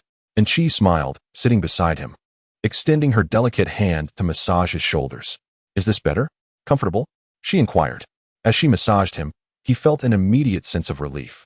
Indeed, quite pleasant, he replied, grinning. I shall massage you every day from now on, she declared. That sounds wonderful. He laughed, and she continued, Do not overthink. Rest assured, for I am here. She gazed tenderly at Lu Shaoran, warming his heart. He sat up, wearing a playful expression, and gave her a thumbs up. With you by my side. What is there to fear? He exclaimed joyfully, and she reciprocated the gesture with a smile. Suddenly, he was overcome with the desire to kiss her. Drawing her close, he savored her soft form and inhaled the fragrance of her perfume. Leaning in slowly, he closed his eyes, puckering his lips to kiss and she. I cannot fathom your thoughts. Do you wish to kiss me? And she queried. Lost in the moment, Lu Xiaoran embraced her tightly, showering her arm with kisses. Leaving it damp with saliva, his imagination wandered. Lu Xiaoran suddenly sprang up high. What have I done? I must clean my arm. And she stated as she headed to the restroom. Lu Xiaoran's face flushed a deep crimson. Embarrassed, he wished to retreat into the miniature Rolls-Royce. What a disgrace. What a disgrace. He lamented, frantically ruffling his hair and stomping his feet, grabbing a bottle of mineral water to tap against his leg. Just then, Enchi emerged from the restroom. From Enchi's perspective, the scene before her was that of Lu Xiaoran, his hair disheveled, his shirt partially undone from her earlier tugging, holding a bottle of mineral water inappropriately positioned, with a dazed expression as if a storm had just passed. Noticing her quizzical gaze, Lu Xiaoran felt a surge of being unjustly accused by the world. Heavens, it is not as you perceive. I did not say anything. Oh, I truly feel misunderstood. It is quite unfortunate. He could speak 100 words, yet remain unable to clarify. Chapter 18. Purchase a ginseng to fortify. Buzzing incessantly, Lu Xiaoran, with closed eyes, groped for his phone, pondering who could possibly be calling at such an ungodly hour. Hello? Xiaoran, it's me, your landlord. Lu Xiaoran sat up, rubbed his eyes, and glanced at the calendar, realizing that today was the day to pay rent. Oh, Uncle Zhang, I will tidy up and bring the rent to you shortly. Uncle Zhang, a gentleman in his 60s, had rented this one-bedroom apartment to Lu Xiaoran when he first arrived in Beijing last year. Residing in the eastern part of the city with his elderly wife, Uncle Zhang was robust and amiable. With both of his sons studying abroad, Lu Xiaoran often visited the elder to share a few drinks. When time permitted, Uncle Zhang would also come to play chess with him. They had agreed on a monthly rent payment at the end of each month, and today marked the final day of the month. No need to rush, Xiaoran. I am downstairs. Please let me in shortly, Uncle Zhang said before disconnecting the call. Goodness, can't he come a bit later? Lu Xiaoran murmured to himself, glancing at Anqi, who was still asleep, lying peacefully beside him. He carefully maneuvered himself past her, pausing momentarily as he caught sight of her alluring figure. The scent of Chanel perfume wafted through the air, igniting his imagination. He greedily leaned closer, inhaling deeply, just as he succumbed to his thoughts. The doorbell rang at the most inopportune moment. Damn it, why now? Reluctantly, he rose to open the door. Oh, Xiaoran, you ought to cultivate the habit of rising early. Young people should be full of vigor. Just look at you. You appear so haggard, Uncle Zhang remarked as he stepped into the room. I know, Uncle Zhang. Alas, we young people are drained by society. You cheeky lad, calling me uncle when I am older than your father. That is merely a testament to your youthful spirit. Haha. Lu Xiaoran chuckled. By the way, who is this young lady? Oh, she is a classmate of mine. She had a bit too much to drink and is staying over for the night. Lu Xiaoran replied awkwardly with a smile. Uncle Zhang, glancing at Anqi and then back at Lu Xiaoran, offered a knowing smile. Don't try to deceive this old man, haha. Xiaoran, you must take care of your health. I wondered why you seemed so fatigued. Perhaps you had a long night? Lu Xiaoran's face flushed crimson as he hurriedly responded. Oh dear. Uncle Zhang, what are you saying? I am indeed a good and honest man. Oh, come on. At my age, what do I not understand? Hee hee, you young lad. I won't disturb you any longer. Lu Xiaoran hastily pulled out 600 yuan for rent and pressed it into old Zhang's hand. Tomorrow, I shall bring you some ginseng to replenish your health. Ah, please. You should keep the ginseng for yourself. Lu Xiaoran quickly ushered the old man out and closed the door. Barely 2 minutes after the door shut, the phone buzzed again. Hello, Uncle Zhang. I don't want any ginseng. You should keep it for yourself. There was a moment of silence on the other end. Then the voice said, Xiaoran. It's your sixth uncle. Are you still half asleep? Ah, haha. It's sixth uncle. I was a bit dazed, haha. After listening, Ma Lu chuckled on the other end. Did sixth uncle call so early because he found the hideout of old San? I'll head over right away. Give me a few minutes. No, Xiaoran, listen to me. I've arranged for you to take a leave from school. You need to attend classes for the next few days. Once I have everything set, I will inform you when to take action. All right, sixth uncle. It's good to have a few days to catch up on sleep, haha. Yes, you should get some more rest. I'm busy now. Ma Lu hung up the phone. and she also sat up in bed. You've made progress. You're up so early without me having to wake you. Oh, I woke up unexpectedly. Malu just called to tell me that I don't have to go to school these days. Haha. Why? Because we are planning to catch old San. And she stood up and said, that's good. This way, you can take me out to explore. Hearing this, Lu Xiaoran smiled, patted Chi on the shoulder, and said, all right, today I will take you to Wangfujing. There are many delicious foods and fun activities there, haha. And Chi smiled and nodded in agreement. She turned and headed to the kitchen. What are you doing? I'm making you breakfast. No need. Today we'll have breakfast in Wangfujing. Let us go? After tidying up the house, Lu Xiaoran took Chi's hand and they stepped out. Today he chose not to drive. He wanted to enjoy a leisurely stroll with Chi, savoring their time together. Suddenly, Lu Xiaoran smacked his forehead and exclaimed, we can't take the bus or the elevator. I've finally figured out how we can travel. Haha, we can take the subway. What is the subway? You'll find out soon, Lu Xiaoran said mysteriously. He took Chi to the subway station to buy tickets, squeezing through the crowd for quite a while before finally reaching the ticket machine. He took out some change and inserted it. After a long wait, the machine did not dispense any tickets. Damn, is it malfunctioning? Lu Xiaoran banged on the ticket machine. What's wrong? The accursed ticket machine, which usually dispenses tickets upon receiving coins, seemed to have malfunctioned today. Chi tilted her head, scrutinizing the machine, before resorting to knocking on it, and then abruptly hoisting it above her head, shaking it vigorously while questioning whether it was jammed. The queue behind her fell into a stunned silence. Ah, darling, please put it down. Chi gazed at Lu Xiaoran in bewilderment and released her grip. With a resounding crash, the ticket machine descended back to the ground. To everyone's surprise, the poor machine shuddered and 2 subway tickets floated out from the dispensing slot. Lu Xiaoran's heart raced at the sight. See, I told you it was stuck, Chi exclaimed, her expression adorably triumphant. Lu Xiaoran skillfully avoided the astonished gazes of those waiting to purchase tickets and quickly pulled Chi away. My dear, I've decided that you'll compete in the decathlon at the London Olympics next year. Nothing can hinder your prowess. Lu Xiaoran and Chi awaited the subway at the station entrance. Nearby, an elderly woman selling ginseng beamed at Lu Xiaoran and suggested, young man, have some ginseng to replenish your energy. Goodness, more ginseng? Am I looking that feeble? Lu Xiaoran retorted, feigning disdain. He exaggeratedly spat on the ground, declaring, see that, Granny? That's a thick, sticky phlegm. I've been feeling a bit under the weather. The ginseng vendor was taken aback. As the subway arrived, Lu Xiaoran guided Chi aboard. The ginseng seller, evidently intimidated, quickly packed up and left. The train commenced its slow journey, and he endeavored to create a little space for Chi. Why are there so many people today? It's suffocating. Lu Xiaoran grumbled, muttering to himself about having to pay rent by the end of September, with October just around the corner. Huh, I told you, tomorrow is October 1st. The Golden Week is upon us. The Golden Week? What's that? It means we have an extended holiday. I can take you out to explore everywhere. Isn't that exciting? Chi smiled gently, resting her hand on Lu Xiaoran's shoulder, inciting envy among the nearby gentlemen. Where shall we go now? You'll find out when we reach our stop. As the doors closed, Lu Xiaoran felt a bead of sweat trickle down his face. The door will open automatically in a bit. Oh, I see, Chi nodded, her big eyes blinking playfully as she smiled at him. Across from them, 2 young men chuckled at Chi's earlier comments. Hey, that girl is genuinely something. Yeah, she seems a bit off, one of them remarked, pointing at his head, provoking a fit of laughter from the 2. Though Lu Xiaoran was oblivious, Chi's acute hearing captured every word. She turned and approached the 2 young men. What were you saying? Chi's smile had vanished. Lu Xiaoran leaned toward the window, concerned, and asked, what's wrong, Chi? Brother, we merely meant to say your girlfriend is quite beautiful. No other intentions, remarked a young man. Angel raised her hand, and before Lu Xiaoran could comprehend when it had descended, 2 resounding slaps echoed through the air.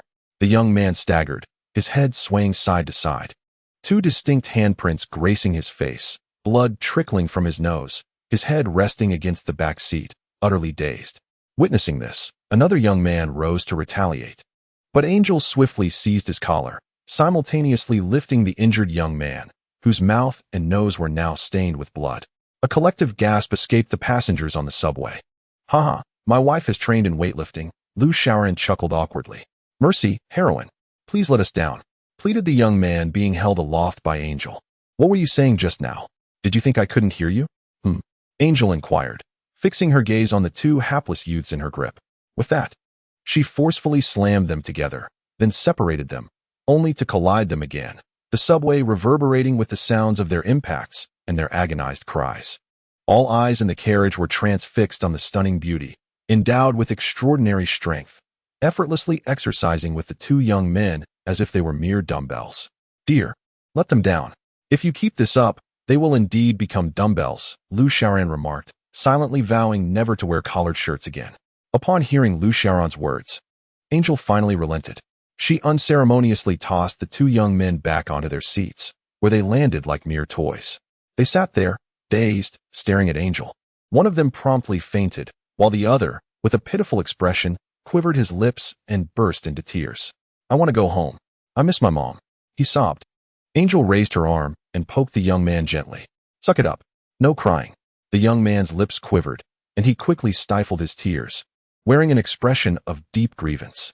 Turning, Angel noticed an elderly gentleman standing nearby, drenched in sweat. Having witnessed the earlier spectacle, he was visibly shaken by Angel's prowess and, now meeting her gaze, hastily exclaimed, "My dear, I said nothing. I'm not fit for this." With a smile, Angel addressed the old man. "Sir, please take a seat. We young people should yield to the elderly." She gestured toward the young man's spot. The young man immediately sprang up. "Grandpa, please sit. You take the seat," he implored, a desperate look in his eyes as he regarded Angel, fearful of being lifted again. Finally, the elderly gentleman cautiously sat down, and the young man exhaled in relief. Angel turned back, smiling at Lu Xiaoran and giving him a thumbs up.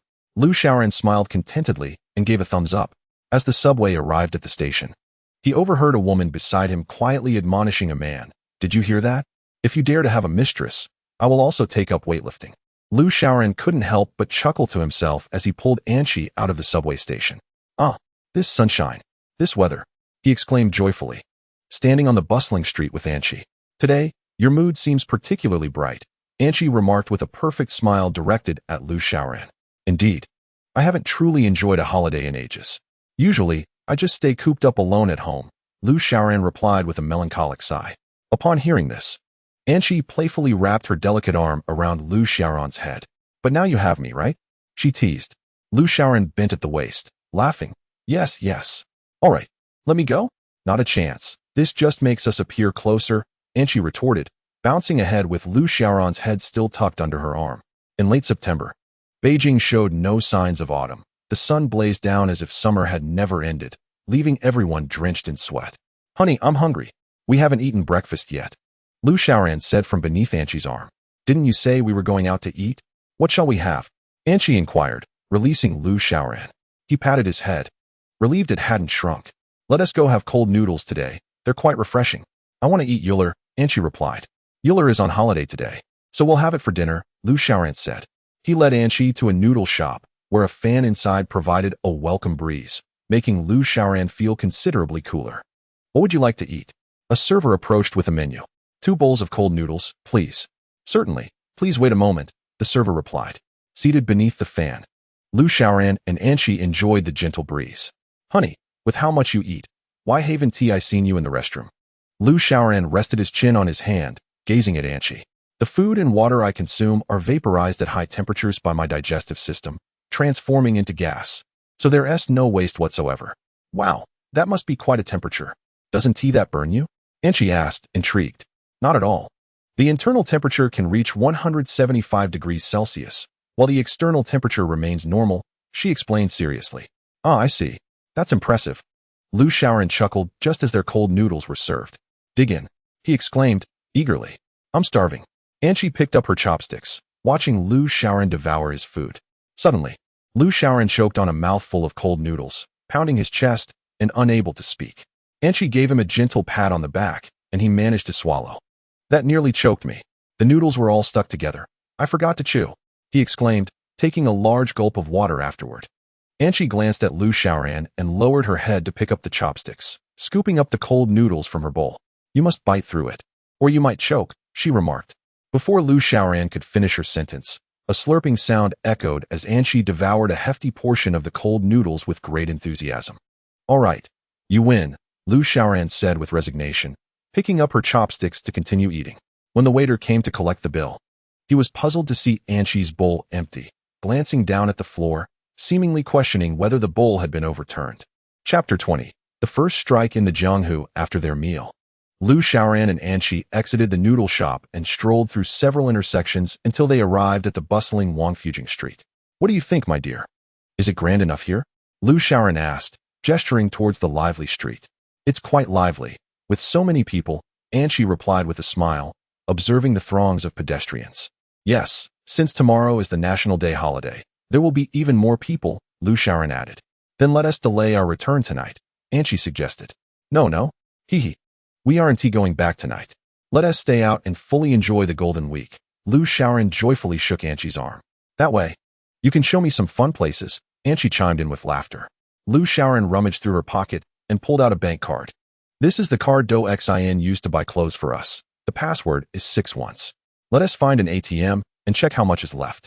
What is an ATM? Anshi asked. It's that machine you raised at the subway station just now, Lu Xiaoran explained. Oh, Anshi responded. They soon found an ATM nearby, and Lu Xiaoran inserted the card. Is it stuck again? Anshi remarked, her impulse to raise the machine resurfacing. No, you can't lift it. Lu Xiaoran quickly pressed down Anshi's hand. He glanced at the ATM screen, which displayed a balance of 170,000. 17,000 is more than enough to spend these few days, he thought, and to avoid any misunderstanding from Anshi, he quickly withdrew 2,000 yuan. He waved the crisp banknotes in front of Anshi. See, my dear, the machine isn't stuck. Should I withdraw a few more? She inquired. Lu Xiaoran hurriedly pulled her away as they navigated through the bustling crowd. The Golden Week at Wangfujing was indeed a sea of people. He led Anshi down a street lined with food stalls, featuring an array of delicacies, grilled, boiled, fried, smoked, and pickled. A medley of flavors filled the air, encompassing sweet, sour, bitter, spicy, and salty. Oh, look, it's Euler, Anshi exclaimed excitedly, pointing at a nearby stall selling grilled chicken necks. All right then, let us buy a couple to nibble on, Lu Xiaoran chuckled, wrapping his arm around Anshi. Throughout their culinary adventure, Lu Xiaoran guided Anshi through a plethora of snacks, culminating in their battle ending with 2 large cotton candy creations. Lu Xiaoran's belly was protruding, his mouth smeared with grease, while Anshi had her face covered in cotton candy, resembling a whimsical doll. They wiped their faces clean and ventured into the back street. Perhaps Angel had never encountered such delightful trinkets before, for upon entering the alley, she was immediately captivated by the myriad of curiosities. What is this? That is a kaleidoscope. Quite amusing. Look, Lu Xiaoran exclaimed as he picked up the kaleidoscope, placing it to his eye and twisting it to observe, before handing it to Angel. She took the kaleidoscope, mimicking Lu Xiaoran's actions, and then smiled at him. The nested dolls, the painted masks, the clay figurines, everything appeared so novel to Angel. Lu Xiaoran led her to a small shop specializing in microcarvings, where intricate designs were etched onto grains of rice and animal tusks. Master, how many characters can be carved onto this grain of rice? Lu Xiaoran inquired of the microcarving artisan. As many as you wish. How many would you like? The artisan responded in a strong dialect. Then engrave these words. Lu Xiaoran will forever love Angel. Ha. Can it be done? Lu Xiaoran requested. Articulating each character clearly, Lu as in mainland, Xiao as in small, Ran as in natural, and as in safe, and Shi as in the character with Wang on the side. All right, it will be ready shortly, the artisan replied. Immersing himself in his work, Lu Xiaoran and Angel squatted in front of the stall, observing the various crafts. After a few minutes, the elderly artisan set down his tools and looked up, saying, Young man, I have carved 2 grains for you both, to be placed in these little bottles to wear around your necks. The old man chuckled as he handed 2 small bottles to Lu Xiaoran and presented him with a magnifying glass to inspect the work. Take a look, are you satisfied? Lu Xiaoran peered through the magnifying glass at the grains of rice inside. Lu Xiaoran will forever love Angel. Ha. Angel chimed in. Lu Xiaoran nearly fainted. Well, master, why did you carve ha at the end? The artisan looked bewildered. Did you not say Lu Xiaoran will forever love Angel? Ha. Have you forgotten? He had inscribed Lu Xiaoran's laughter as well. Lu Xiaoran was rendered speechless by the old man's antics. I'll take these too, Angel declared, fastening the small bottle around her neck. Lu Xiaoran did the same, paid for their purchase, and they departed. The micro-carving artisan continued to mutter to himself. Could I have made a mistake? I am renowned for my carving skills. As they walked further, the crowd thinned, making it less congested. Is this the Wangfujing Street you mentioned? Indeed, it is the most bustling street, a veritable hub of culinary delights and entertainment. Where's the well? Is it deep? Extremely deep, hence the need for a cover. Oh, I see. They chatted and laughed as they reached the street corner, where the area was filled with folk crafts and customs. He picked up a delicate silver headdress from a minority group and placed it on Angel's head. Darling, you look beautiful. Let me take your picture. Here, wear this too. This one looks splendid. The blue color is striking. They spent the day joyfully, and Lu Xiaoran soon felt utterly exhausted. As dusk descended, the night market sprang to life, creating an ambience that felt even more vibrant than during the day. Lu Xiaoran pondered where they would spend the night, realizing that Anqi did not possess an identification card. What shall we do, my dear? Where shall we stay tonight? She inquired. Surrounding them were numerous hotels. Surely, they could find a place to rest. However, the necessity of an ID card posed a complication, as it was required for lodging. Do you not have one? He asked. I possess but a single card, and we require two, she replied. Upon hearing this, Anqi chuckled and suggested, You go in first. I shall climb through the window. Ah, how did I not think of that? Lu Xiaoran responded with a mischievous grin. The couple wandered until late into the night, finally locating a secluded hotel where Lu Xiaoran entered first. He approached the receptionist, presenting his ID as he requested a standard room.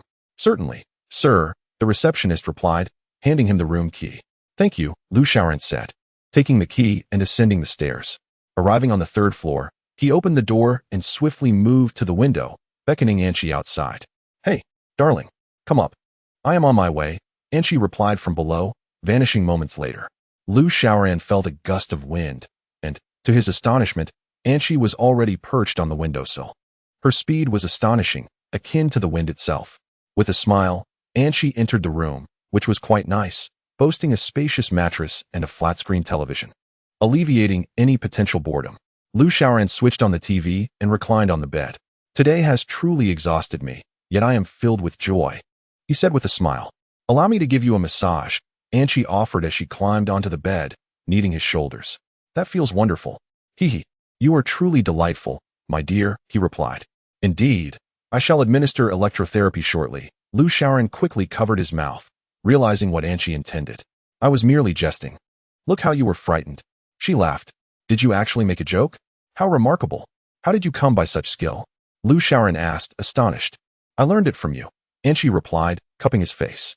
This time, I am not joking, electrotherapy. Oh no. Chapter 21. The chewing gum has expired. The couple engaged in playful banter for a while before lying back on the bed to watch television.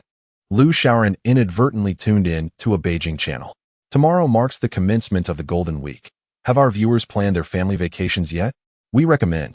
He failed to notice the comical reporter, perhaps a specialist in covering breaking news. Darling, tomorrow I wish to witness the flag-raising ceremony, Anqi said. Where shall we go to see it? Tiananmen Square, Lu Xiaoran replied, suddenly remembering that Anqi was unfamiliar with the area. By the way, do you know the way, my dear? Of course, Anqi smiled, extending her hand. A silver holographic map materialized above her palm, revealing a three-dimensional representation of Beijing. I have successfully integrated the map of Beijing into my program, so there is no need for concern. I shall escort you to witness the flag-raising ceremony tomorrow morning. How delightful. Despite my lengthy stay here, I have yet to awaken early for such an event.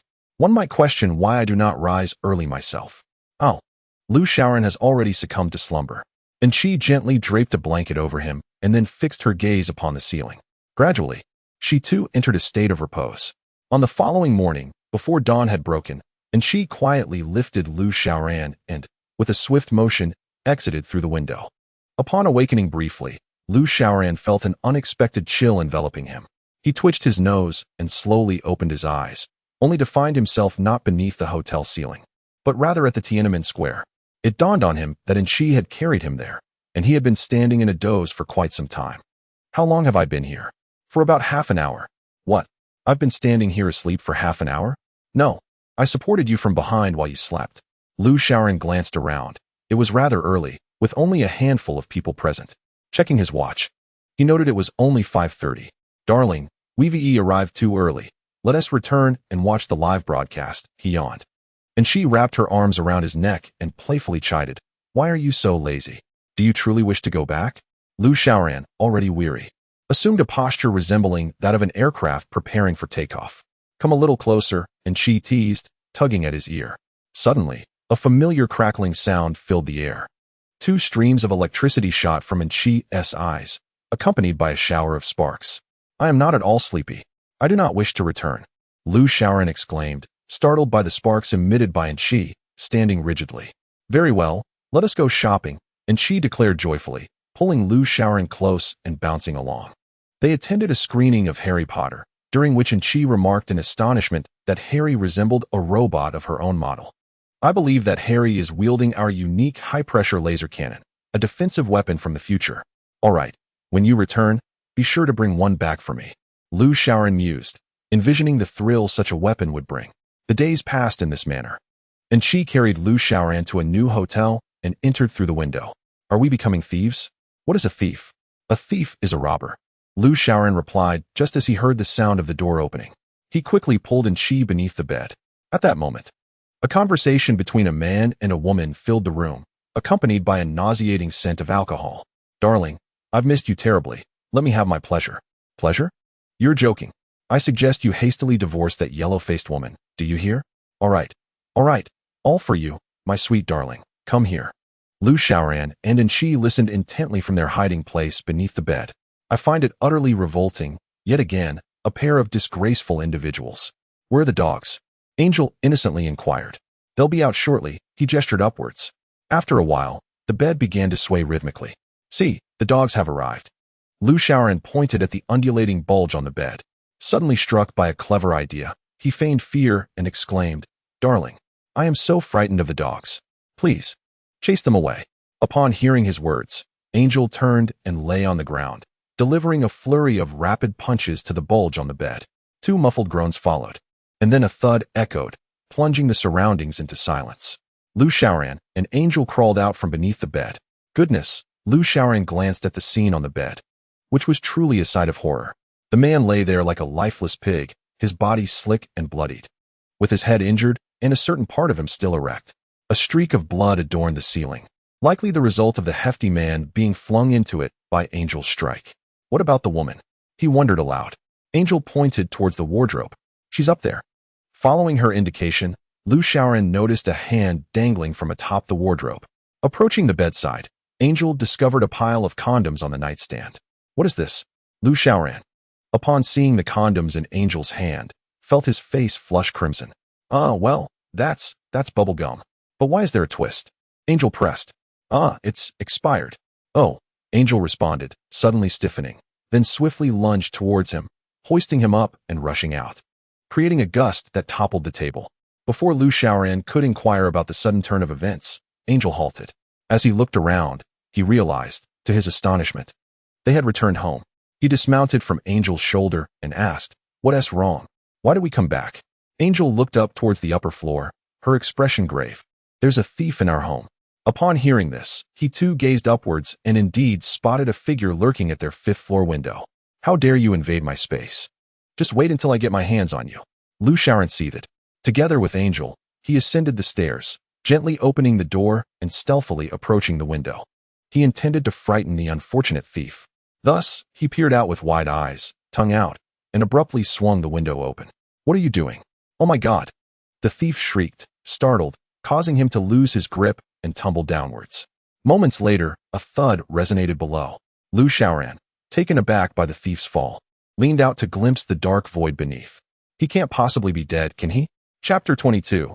The underground casino. He was not dead, merely having taken a fall. After all, this was the fifth floor. Even a minor fall could be perilous. Lu Xiaoran quickly pulled out his phone to call for an ambulance. By the time the police and ambulance had finished their work, it was already past midnight. Sigh, let us just stay home and sleep tonight. By the way, are those two at the hotel, all right? They merely fainted, right? That's good. With that, Lu Xiaoran stretched lazily. Buzz, buzz, buzz, the phone vibrated. Damn, who is calling at this late hour? He cursed under his breath and picked up the phone to see it was from Ma Lu. Hello, Lu Yi. Hello, Xiaoran. Did I disturb your sleep? Hee. Not at all, not at all. I haven't slept yet. Indeed, it's quite urgent, so I wanted to inform you quickly. Come to my place at 6 in the morning. We are going after Lao San tomorrow. So soon?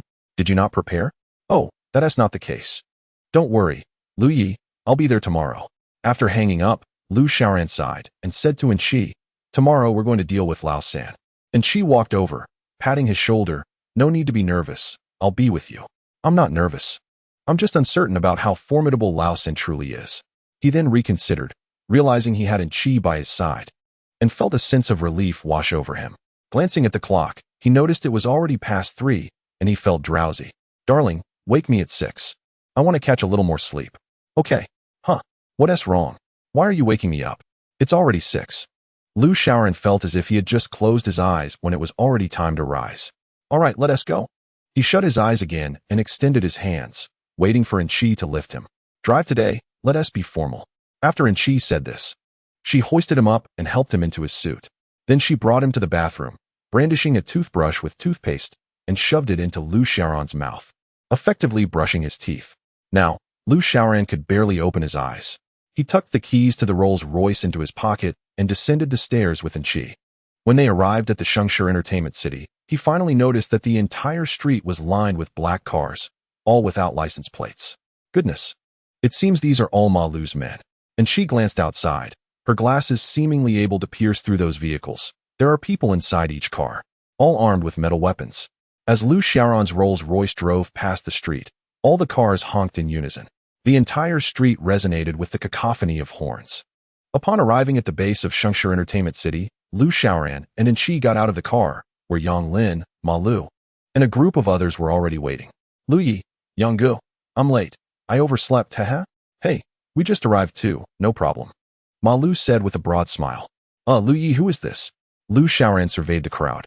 Come, Xiaoran, let me explain everything to you slowly, Ma Lu said, patting Lu Xiaoran's shoulder and pulling him closer. Lao San's lair is in the underground casino of Beijing. I sent Yang Lin to scout. Lao San is indeed inside. You saw the convoy of cars outside, right? Those are the people I arranged for you, along with Yang Lin. Those people are all following me. Yes, indeed. I was worried that you and Yang Lin's group were too few and might suffer losses. How many people are there? Ma Lu smiled faintly, patting Lu Xiaoran on the chest, as he declared, 700 men. Lu Xiaoran felt a surge of excitement and replied, such a multitude is more than sufficient to deal with the third. With you and Xiao Qi, we will be well prepared. The third is cunning. His underlings in the underground casino are all special forces. Lu Xiaoran nodded, glancing at Enchi, who smiled gently at him and said, let us go, my dear. The group shared knowing smiles, striving to maintain a relaxed demeanor. Ma Lu climbed into the BMW behind him and waved to the crowd, urging them to proceed. Lu Xiaoran mused, being a leader is indeed impressive. He and Enchi entered the Rolls-Royce, following closely behind Ma Lu's vehicle. As they passed the street from earlier, the other cars gradually revved to life, trailing behind Lu Xiaoran's Rolls-Royce. The grand procession, nearly 100 black BMWs accompanied by several vans, traversed the back streets, while the traffic police even assisted in directing them. After driving for half an hour, the convoy halted in the northern city. Lu Xiaoran peered outside, realizing they had reached the suburbs. He opened the car door, and Ma Lu and Yang Lin also exited. Xiaoran, just ahead lies the third's casino. We cannot all enter. It would raise suspicion. Let Yang Lin take a few brothers inside with you while we wait outside, Ma Lu instructed. Rest assured, Lu Gu, it will be fine. Should I eliminate the third directly or simply throw him out? Lu Xiaoran replied with a nonchalant expression. Ma Lu smiled slightly and said, Xiaoran, bring him out. I wish to personally avenge our brothers. Haha. Yang Lin approached, patting Lu Xiaoran on the arm. Come on, brother, let us take down the third. Thus, Lu Xiaoran and Enchi followed Yang Lin into the northern city. The northern city was notorious for its lawlessness. Neither heaven, earth, nor man held sway here. One could easily sense the pervasive darkness under the third's control. Indeed, walking through this city, the presence of criminal forces was palpable. Groups of thugs loitered on the streets, while scantily clad women from massage parlors flirted with passers-by. A few young men, with wild hairstyles, openly engaged in drug use. How has the northern city become such a den of iniquity? What sorcery has the third employed? Lu Xiaoran remarked, visibly disgusted. Yang Lin nodded in agreement, affirming, not long ago, I sent someone to gather intelligence on the third, and I learned a bit about the state of the northern city. The third reigns supreme here. He is allied with the Russian mafia for drug trafficking, buying off many here. His subordinates are all special forces. What about the police? Aren't they doing anything? Lu Xiaoran inquired. Yang Lin pulled out a cigar, gesturing ahead. The police have relocated to the suburbs. No one dares to intervene. Lu Xiaoran contemplated this, realizing that Ma Lu was a figure to be reckoned with, undoubtedly possessing significant influence. After walking for some time, they arrived at the base of a tall building adorned with gilded characters proclaiming Sanchuan. The grandeur and style of this edifice rivaled that of Ma Lu's flourishing entertainment complex. Upon arrival, the brothers learned that the third brother was located on the second basement level. They decided to feign a casual visit before making their move. Yang Lin's nonchalance likely stemmed from the memory of Angel single-handedly dispatching dozens of adversaries previously. Lu Xiaoran and the others ventured inside, discovering that the building housed an arcade. The first floor was filled with electronic games, with numerous students in uniforms surrounding various machines, their faces contorted in response to the garish lights emanating from the screens. As they proceeded deeper, they reached an elevator at the innermost part of the establishment, where a young man with dyed yellow hair stood, seemingly overseeing the premises. With a disdainful expression, he inquired about their purpose. "We're heading to the second basement for some gambling," Yang Lin replied, puffing on a cigar without sparing the young man a glance. Upon hearing this, the young man's demeanor shifted dramatically. He nodded enthusiastically and welcomed them. "Oh, you gentlemen are here to gamble? Come, let us take the elevator." He pressed the button, and at that moment, he caught sight of Angel, his gaze becoming fixated. When the elevator doors opened with a chime, the young man appeared mesmerized by Angel's striking beauty, remaining entranced until the doors closed. Upon arriving at the second basement, the atmosphere was a stark contrast to the chaos of the first floor. This level was meticulously arranged by the third brother, adorned with opulent sculptures. A grand chandelier hanging from the ceiling, complete with fountains, music, and even a swimming pool. A passing waiter, carrying a tray, distributed elegant goblets to the guests, offering a warm smile as he wished them to enjoy their experience before moving on. "Quite the extravagant setup, reminiscent of a gambling ship," Lu Xiaoran remarked in awe. "Exercise caution. This place is not as straightforward as it seems," Yang Lin cautioned in a hushed tone. They found a gambling table and settled into play.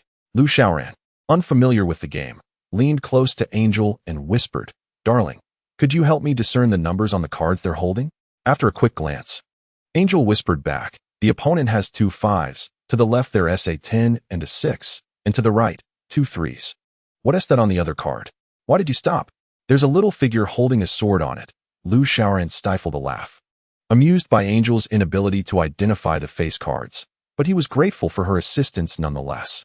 "Apologies, everyone." Lu Xiaoran chuckled as he collected the pile of chips from the table. "Unbelievable. It's as if he knows my cards," grumbled a corpulent man who had just lost money to Lu Xiaoran, leaving the table in frustration. In no time, every player at the table had been bested by Lu Xiaoran. Who could continue gambling under such circumstances? He exclaimed triumphantly. "Put this in your ear," Angel instructed, producing a small object resembling a yellow bean. "What is this?" he asked, taking it in hand. "The object placed within the ear allows one to hear my words." "Oh, how miraculous." He picked up the yellow bean-sized device and inserted it into his ear. "Can you hear me?" Although Anshi did not utter a word, her voice resonated within his ear. "I can hear you. Haha, let us join that table to play mahjong. Just tell me what patterns they have, and that will suffice." Lu Xiaoran grinned mischievously. He cast a glance at Yang Lin in the distance, who was also engaged in a game of cards. They exchanged knowing smiles, each awaiting the opportune moment to compel the third player to reveal himself. "The patterns in front of you are 1 circle, 3 circles, 9 circles, squares, and the east and west characters, along with 4 vertical bars. To the left, the patterns are the east character and the south character, 1 circle, 9 circles. And the Ulier." Lu Xiaoran lifted his head, wondering how Ulier had made an appearance. After a moment of contemplation, he understood Anshi's implication. That card represented the 1 bamboo. "I've lost. A pure hand. A grand 4 joys." In no time, the entire table had succumbed to Lu Xiaoran's winning streak. At that moment, the casino staff began to focus their attention on him, whispering among themselves. Yang Lin approached Lu Xiaoran and remarked, "Brother, it's about time. Shall we agitate them a little?" Lu Xiaoran nodded, then feigned a boisterous laugh, exclaiming, "Oh dear. I've won so much today. Just how much could this be? Let us go." After saying this, he He hefted the money from his backpack onto his shoulder, preparing to leave. At that moment, the casino staff encircled them, and the server who had previously carried the tray, now stripped of his apron, revealed himself as one of the enforcers, blocking their path. Young Lin, seasoned in the face of such circumstances, remained unfazed. He glanced at the gathering of thugs and calmly asked, "What is the meaning of this? Are you escorting us?" Silence enveloped the standoff for a few seconds until the server, evidently the leader of the enforcers, spoke up. "Hey, brother, you've won quite a bit today. Shouldn't you leave some for the house?" "Haha, how much do you want?" The server grinned. "All of it," Young Lin replied, smacking his lips in resignation. "All right, I'll give you my winnings as if I'm buying you drinks." With that, he reached into the money bag to retrieve cash. Lu Shaoran thought, could Young Lin truly be surrendering the money? Suddenly, Young Lin pulled out a gleaming machete from the bag. Before anyone could react, he swung it at the leading server. "Damn you!" Young Lin shouted fiercely. "Ah, damn!" The server cried out, and the gang of enforcers erupted into chaos, engaging in a brawl with Young Lin. Lu Shaoran seized an ashtray from the table and struck a thug on the head. "Darling, let us take them down." "No, let us incapacitate them." "All right." Anshi nodded and advanced, seizing the arm of a thug and twisting it back, accompanied by the sound of cracking bones. The thug's arm was spun around twice before he let out a couple of anguished cries and fell unconscious. His shoulder was visibly dislocated, blood streaming profusely. The gang of thugs stationed nearby clearly did not anticipate that such a stunning beauty could be so formidable. Seizing the moment, Anshi darted in front of two thugs, her fists sweeping horizontally to strike them. The two thugs barely had time to react before they were sent crashing into a pillar of the casino, their heads splitting open.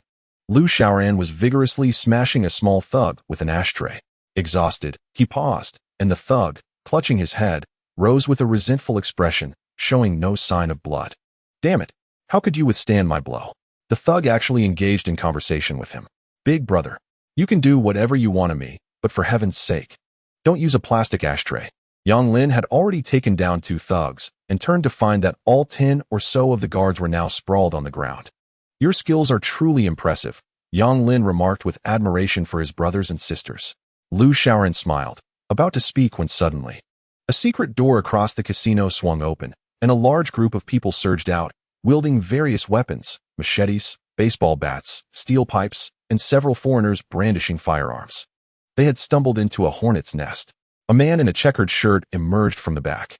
"Apologies, but next time, let us use glass," Lu Shaoran quipped, lifting a stool and hurling it at him. With a resounding crash, the stool shattered upon impact, revealing the force behind it. Blood streamed down the thug's head, and he touched the wound, commenting, "Now that has some strength," before collapsing onto the ground, motionless. Yang Lin silently acknowledged, "Third brother." Lu Shaoran thought, so this is the third brother of the infamous Ma Lu? The old man before him was somewhat short and stout, adorned with a tattoo on his neck, and his kind demeanor was far from the ruthless description provided by Ma Lu. "Damn, you really know how to hit hard," the third brother remarked, glancing at Lu Shaoran and his companions. He then took a seat at a gambling table. "So, which faction do you belong to?" Yang Lin glared at the third brother, stating, "I am from the southern city, Ma Lu." "Oh, we're old Lu's men. However, your conduct today towards me," the third brother, "is rather impolite." The third brother replied. Lu Shaoran interjected, "Sixth brother, let us step outside for a chat. Who are you to emerge from nowhere? Did Ma Lu recruit an effective subordinate? 3 of you against over a dozen of us." "Humph," the third brother scoffed. "I'm just here to wreak havoc." "Indeed. Let us bring out the casino for us to smash," Anshi chimed in from the side. The third brother sneered, "Damn it, you've already wrecked the place. Now, take them down." As soon as he finished speaking, a large group behind him brandished their weapons and charged toward Lu Shaoran and the others. Chapter 24. The death of the third brother. Yang Lin grasped Lu Shaoran and Anshi, attempting to flee, but found himself unable to budge them. "Damn it, they've set us up. Brothers, let us go. Our people are outside." Lu Shaoran remained silent, merely clutching a stool, prepared to confront the group with unwavering resolve. Anshi had swiftly positioned herself, subduing one thug on each side. With a mere exertion of her strength, both assailants crumpled to the ground, their necks twisted unnaturally. Yang Lin, displaying loyalty, refrained from fleeing. Instead, he seized a machete and engaged in a skirmish with the thugs, urgently calling for reinforcements. "Get in here now." I'm nearly being hacked to death on the second underground floor. Lu Xiaoran brandished the stool to provide Yang Lin with cover. Anshi, with remarkable speed, struck down the remaining thugs, each one collapsing motionless to the ground, evidently suffering from fractures. She advanced directly toward the position of the third thug. When someone approached, she seized them, effortlessly breaking their arm. Another attacker armed with a knife met her fist, which shattered the blade, followed by a knee that sent him sprawling. Several others fell victim to her punches, their heads punctured, blood gushing forth. The third thug, increasingly apprehensive, retreated, commanding his men to advance. Hurry, move forward, attack. An influx of thugs began to pour in through the hidden door of the casino, overwhelming Lu Xiaoran and Yang Lin, who could barely withstand the onslaught. They resorted to toppling stools and pushing over gambling tables to obstruct the advancing foes, hastily retreating toward Anshi. The third thug had retreated to the threshold of the hidden door, a triumphant smile adorning his face. Anshi noticed this and looked up toward the hidden door, only to hear a rush of wind accompanied by a crackling sound. Two beams of dazzling laser, as thick as arms, shot forth from Anshi's gaze, directly targeting the hidden door above. With a thunderous crash, the ceiling above the hidden door collapsed, sealing off the entrance in a split second, unnoticed by anyone. The third thug scrambled down the steps just in time to avoid being crushed. Now, with the hidden door blocked, the third thug's men could not advance. Yet the room was filled with approximately hundreds of individuals, encircling Lu Xiaoran, Anshi, and Yang Lin. Damn it, you really have some skills. Let us see how you handle this. I'll kill you and take over as the sixth. Is that so, third? Ma Lu suddenly appeared in the corridor, flanked by a throng of people, evidently the reinforcements Yang Lin had called for earlier. The third thug glanced at Ma Lu, his expression darkening. What do you mean by this today, sixth? Ma Lu lifted a nearby stool, seating himself with a malicious grin. Oh, it's nothing much. It seems one of us is destined to leave here lying down today. With a dismissive gesture, he signaled his followers to surge forward, clashing with the thugs surrounding the third thug. Anshi shielded Lu Xiaoran and Yang Lin, single-handedly lifting a gambling table and swinging it with fierce determination. The table, no less than 5 or 6 meters in length, was wielded by Anshi with such force that the thugs dared not approach. Suddenly, she hurled the table with tremendous strength, creating an opening in the encirclement of thugs. The three of them dashed toward the gap created by the fallen table, with Ma Lu's men providing support from the outside, facilitating their escape from the perilous situation. Anshi had just delivered Lu Xiaoran to Ma Lu's side when she swiftly turned and dashed back into the fray. The clash between Ma Lu's men and Lao San's thugs had escalated into chaos, blood splattering across the ground. Anshi picked up a cleaver from the ground, wielding it with remarkable finesse before stepping into the melee, swinging the blade at anyone in her path. Her movements were so rapid that the knife was nearly imperceptible. Only the sound of the slicing air echoed around her. In mere moments, she had incapacitated all of Lao San's men. Now, only a group of burly Russians remained, encircling Lao San, with Ma Lu's forces surrounding them. Ma Lu brandished his knife and confronted Lao San, declaring, "Today is your reckoning. This is also vengeance for the brothers you have wronged." Just as Ma Lu finished speaking, Lao San suddenly emerged from behind the Russians, brandishing a shotgun. "I will reunite with my brothers in death," he proclaimed, cocking the weapon and aiming it at Ma Lu. Lu Xiaoran's heart plummeted. He sensed the impending doom. He intended to shout a warning, but was unexpectedly shoved from behind, landing directly in front of Ma Lu. Onlookers perceived Lu Xiaoran as attempting to shield Ma Lu from the bullet, but internally, he cursed. "Who the hell pushed me out here?" In that critical moment, Anshi darted in front of Lao San. With his finger already poised on the trigger, she seized the gun from his grasp and redirected it, shoving it into Lao San's mouth.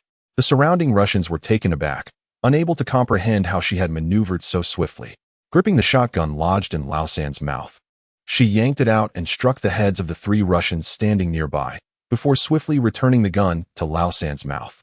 This transpired in the blink of an eye. 3 sharp cracks echoed as the Russians' heads turned in unison, collapsing heavily to the ground. It was only then that Ma Lu regained his composure, approaching Lu Xiaoran to help him up. "Xiaoran, you saved my life. If it weren't for you, Sixth Master, it was nothing.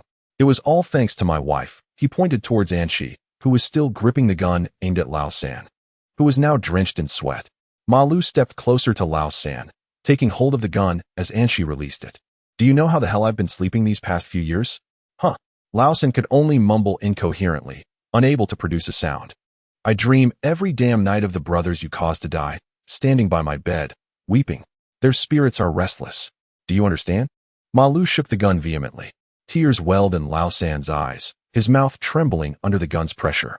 Do you even have the audacity to cry? Huh. Ma Lu's own eyes glistened with moisture, fueled by rage, perhaps overwhelmed by emotion.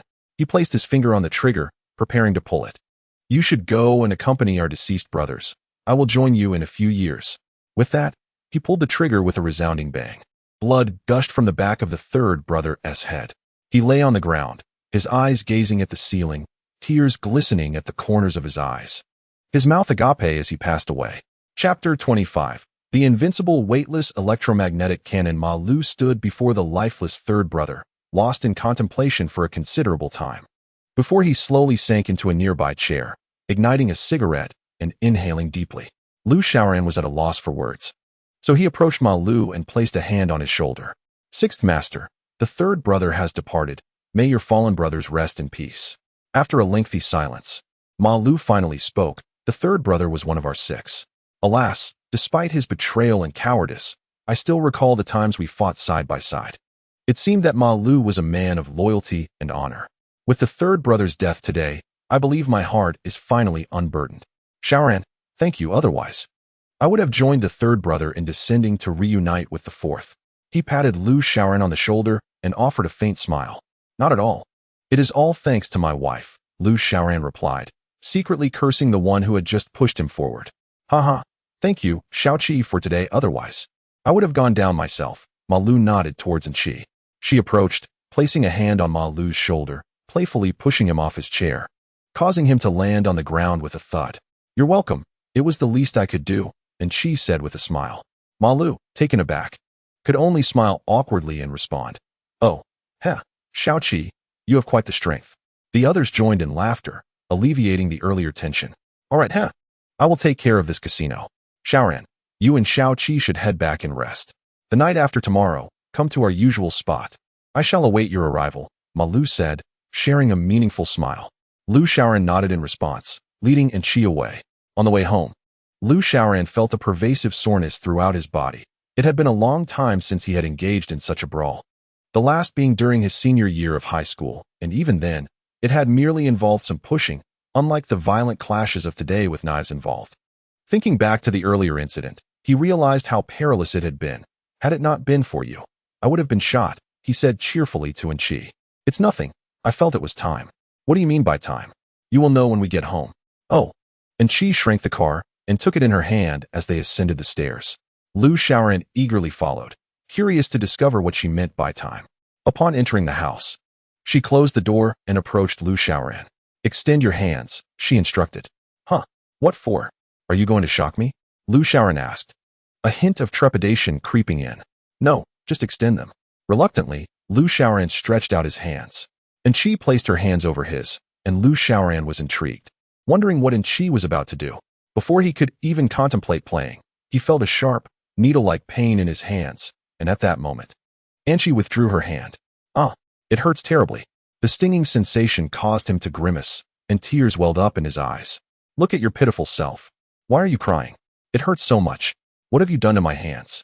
Ah, it hurts. Lu Xiaoran complained, expressing his discomfort. Just take a look for yourself. Anqi replied, still smiling as she gazed at him. He slowly opened his palms, astonished to see a layer of blue luminescence covering both hands, glowing gently as his blood flowed beneath it, sparkling like distant stars. What is this? This is something the future you requested me to give you at a specific time. An invention from your future self.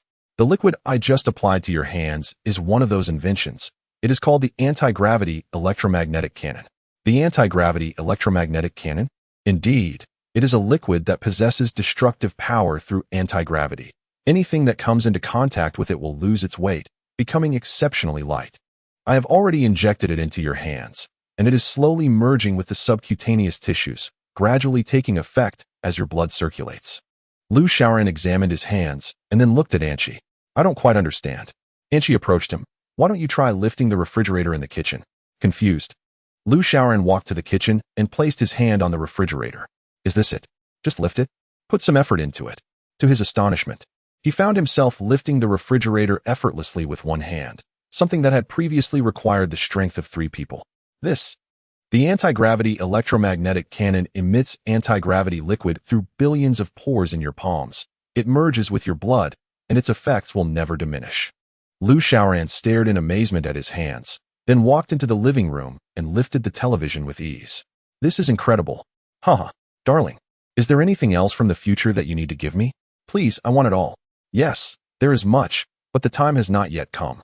Anchi replied calmly. What? How long will I have to wait? Lu Xiaoran said, feeling a bit disheartened. Do not inquire about future matters. All right, Lu Xiaoran said, his face falling. Also, since the anti-gravity liquid merges slowly with your blood, using the anti-gravity electromagnetic cannon won't be very easy for now. It will take about a week for it to fully integrate, at which point it will unleash its maximum potential. Upon hearing this, Lu Xiaoran's face lit up with joy. Haha, I knew it. With such a powerful name, it must be more than just anti-gravity. Anchi nodded with a smile. Excitedly, Lu Xiaoran paced around the room, unsure of what to lift next. He alternated between effortlessly raising the bed with one hand and dashing around with the refrigerator. Haha, I'm not exerting any effort at all. It's like carrying foam. This is truly amazing. He excitedly approached the restroom, gazing at a bucket of water in the basin. He dipped his hands into it, exerting a subtle force. To his astonishment, the water began to float out of the bucket, suspended in the air as if it were in a spacecraft, weightless and drifting gracefully. Everything beneath your hands exists in a state of weightlessness, Angel remarked, watching Lu Xiaoran with a smile, just like the water floating in midair. Completely enthralled, Lu Xiaoran played with the levitating droplets. It's truly marvelous that everything under my hands is weightless, he mused, a playful grin spreading across his face as he withdrew his hands, causing the water to cascade onto the floor, creating a small puddle. He suddenly placed his hands on Angel's shoulders and tugged upward. However, Angel remained unmoved. Lu Xiaoran was taken aback. Wasn't everything beneath his hands supposed to be weightless? He exerted more effort in his pull, yet she stayed put. I forgot to mention. This weightless electromagnetic cannon has no effect on me, Angel said with a smile, effortlessly lifting Lu Xiaoran off the ground and carrying him back inside. All right, you win again. Lu Xiaoran conceded, suspended in the air by Angel. You will come to cherish what lies ahead, but it is not for you now. It is a desire of your future self. Angel gently placed him on the bed. Yes, I understand. I can't wait for that moment. Future me. Please hurry and give me something as extraordinary as this electromagnetic cannon. Lu Xiaoran exclaimed, as if recalling something. Am I turning into a robot now? Hearing this, Angel smiled faintly. Not at all. Your future self won't turn you into a robot. This weightless electromagnetic cannon merely alters your blood composition. That is good to hear, Lu Xiaoran said, patting his chest with laughter. Angel turned and gazed out the window, her bright eyes seemingly lost in thought. Chapter 26. I want to resign.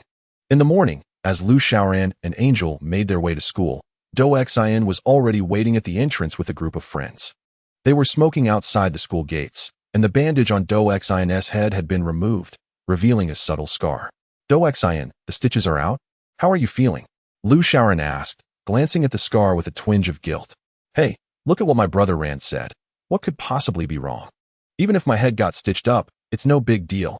Do Xian chuckled, rubbing his head. That's good to hear. By the way, how did you know we were returning to class today? Do Xian rubbed his hands together and replied, Oh, Yang told me last night that you and your sister-in-law were coming back to school today. I see, Lu Xiaoran nodded. By the way, Ran, I heard you took down the 3rd from the South City. That is impressive, Do Xian exclaimed. Did Yang tell you about that too? Greetings. The entirety of Beijing is aware that the legendary figure known as Ma Lu is none other than you, Ran Go. Yesterday, you traversed through numerous challenges, akin to a solitary warrior journeying 1,000 miles, wielding a formidable cleaver, single-handedly confronting hundreds, vanquishing foes with ease. I have now become the esteemed Grandfather Guan. Haha. In any case, you have undoubtedly become a myth in the realm. Lu Xiaoran shook his head, remarking, I am not as legendary as you suggest. It is all due to my sister-in-law's prowess. Otherwise, I would have been utterly defeated yesterday. He gestured towards Anchi, who stood nearby. Do Xian glanced at Anchi and swallowed hard. Your sister-in-law has trained in diving and possesses innate strength, he stated. Upon hearing this, Lu Xiaoran stifled a laugh behind his hand. What did you say? and she stepped forward, effortlessly lifting Do Xin with one hand. Ah, sister-in-law, I was merely praising you. Do Xin looked at Lu Xiaoran, pleading for assistance. Enough, darling. Do Xin was speaking kindly. Lu Xiaoran interjected hastily. Is that so? Yet.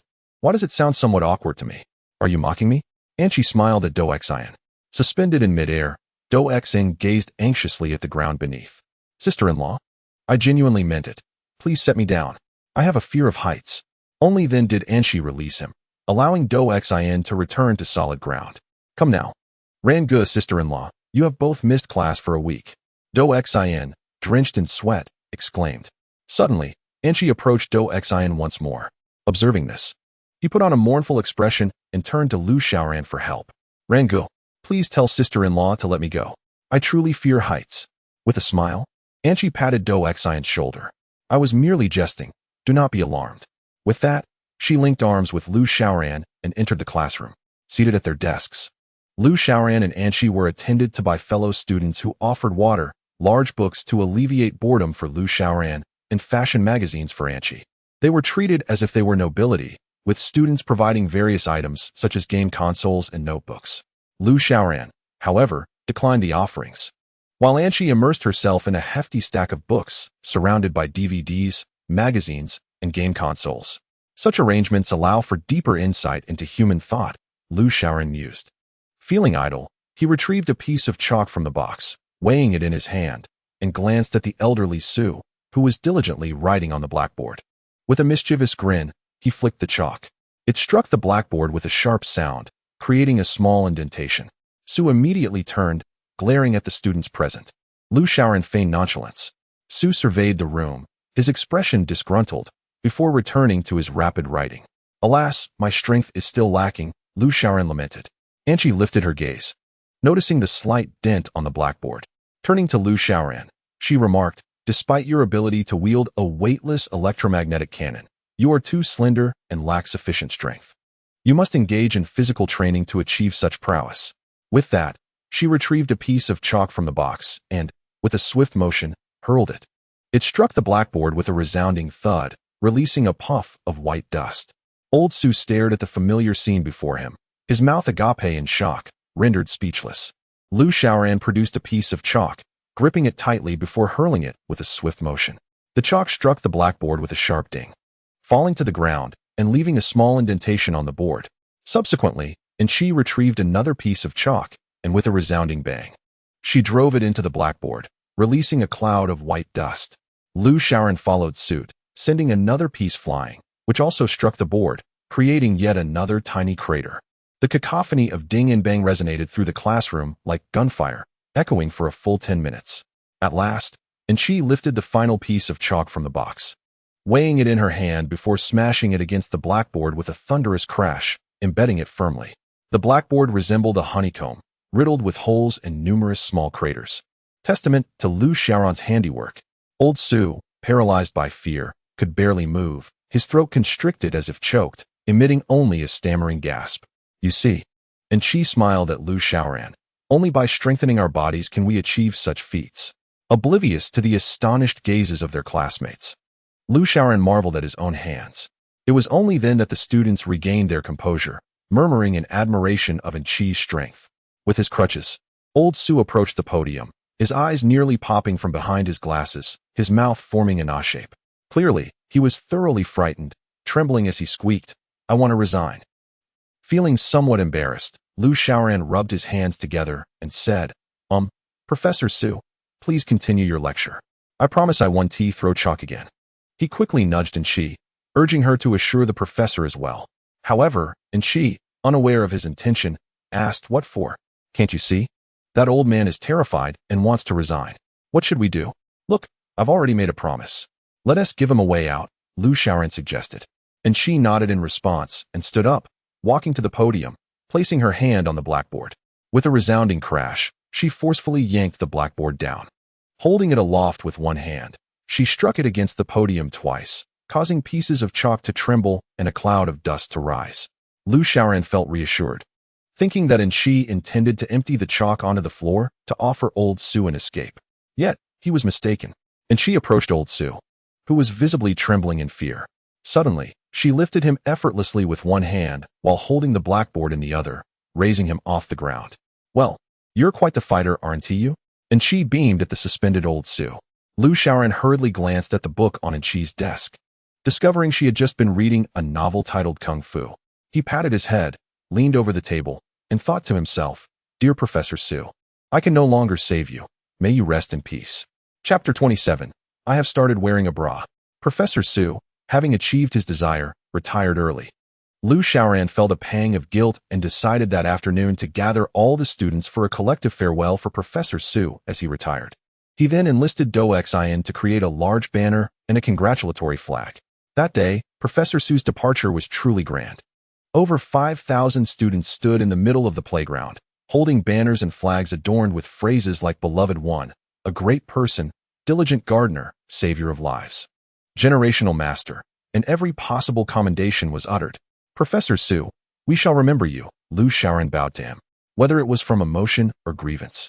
Professor Sue's weathered face bore a few tears that trickled down. "Thank you, Lu Xiaoran, for coming to see me off and for gathering so many students. I am deeply touched. You are the most impressive student I have taught, with forward-thinking ideas and a natural talent." Listening to Professor Sue's praise, Lu Xiaoran felt a bit awkward and could only smile and nod in response. "Safe travels, Professor." "Thank you, students."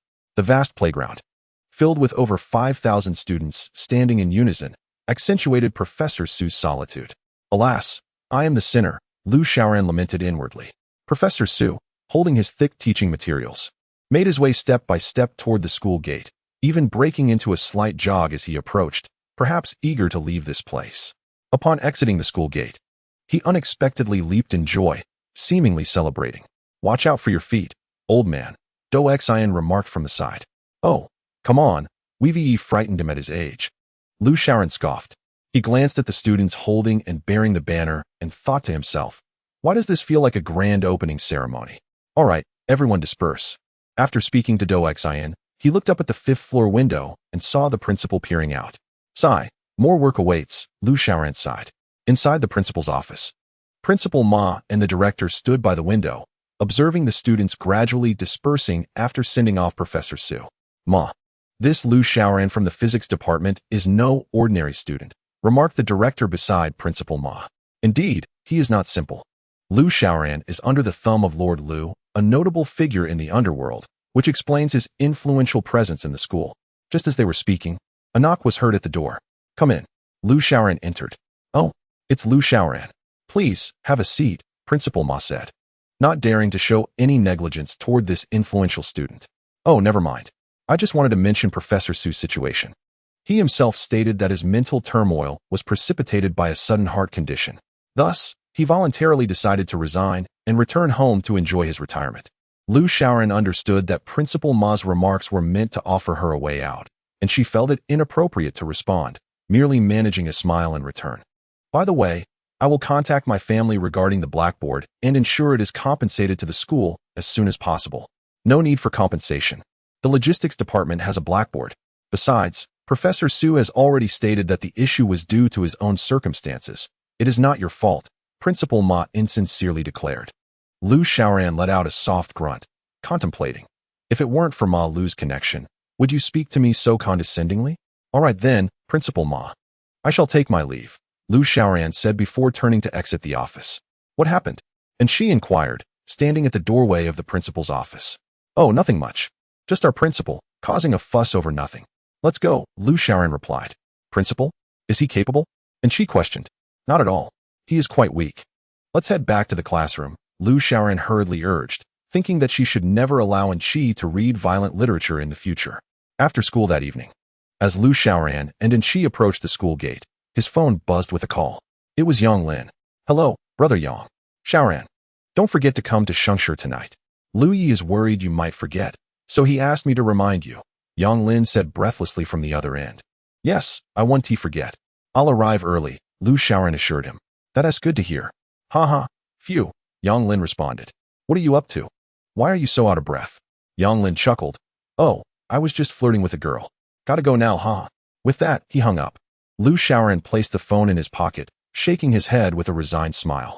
He turned to look at Enchi, his thoughts drifting. "Darling, You are truly beautiful, Lu Xiaoran said dreamily.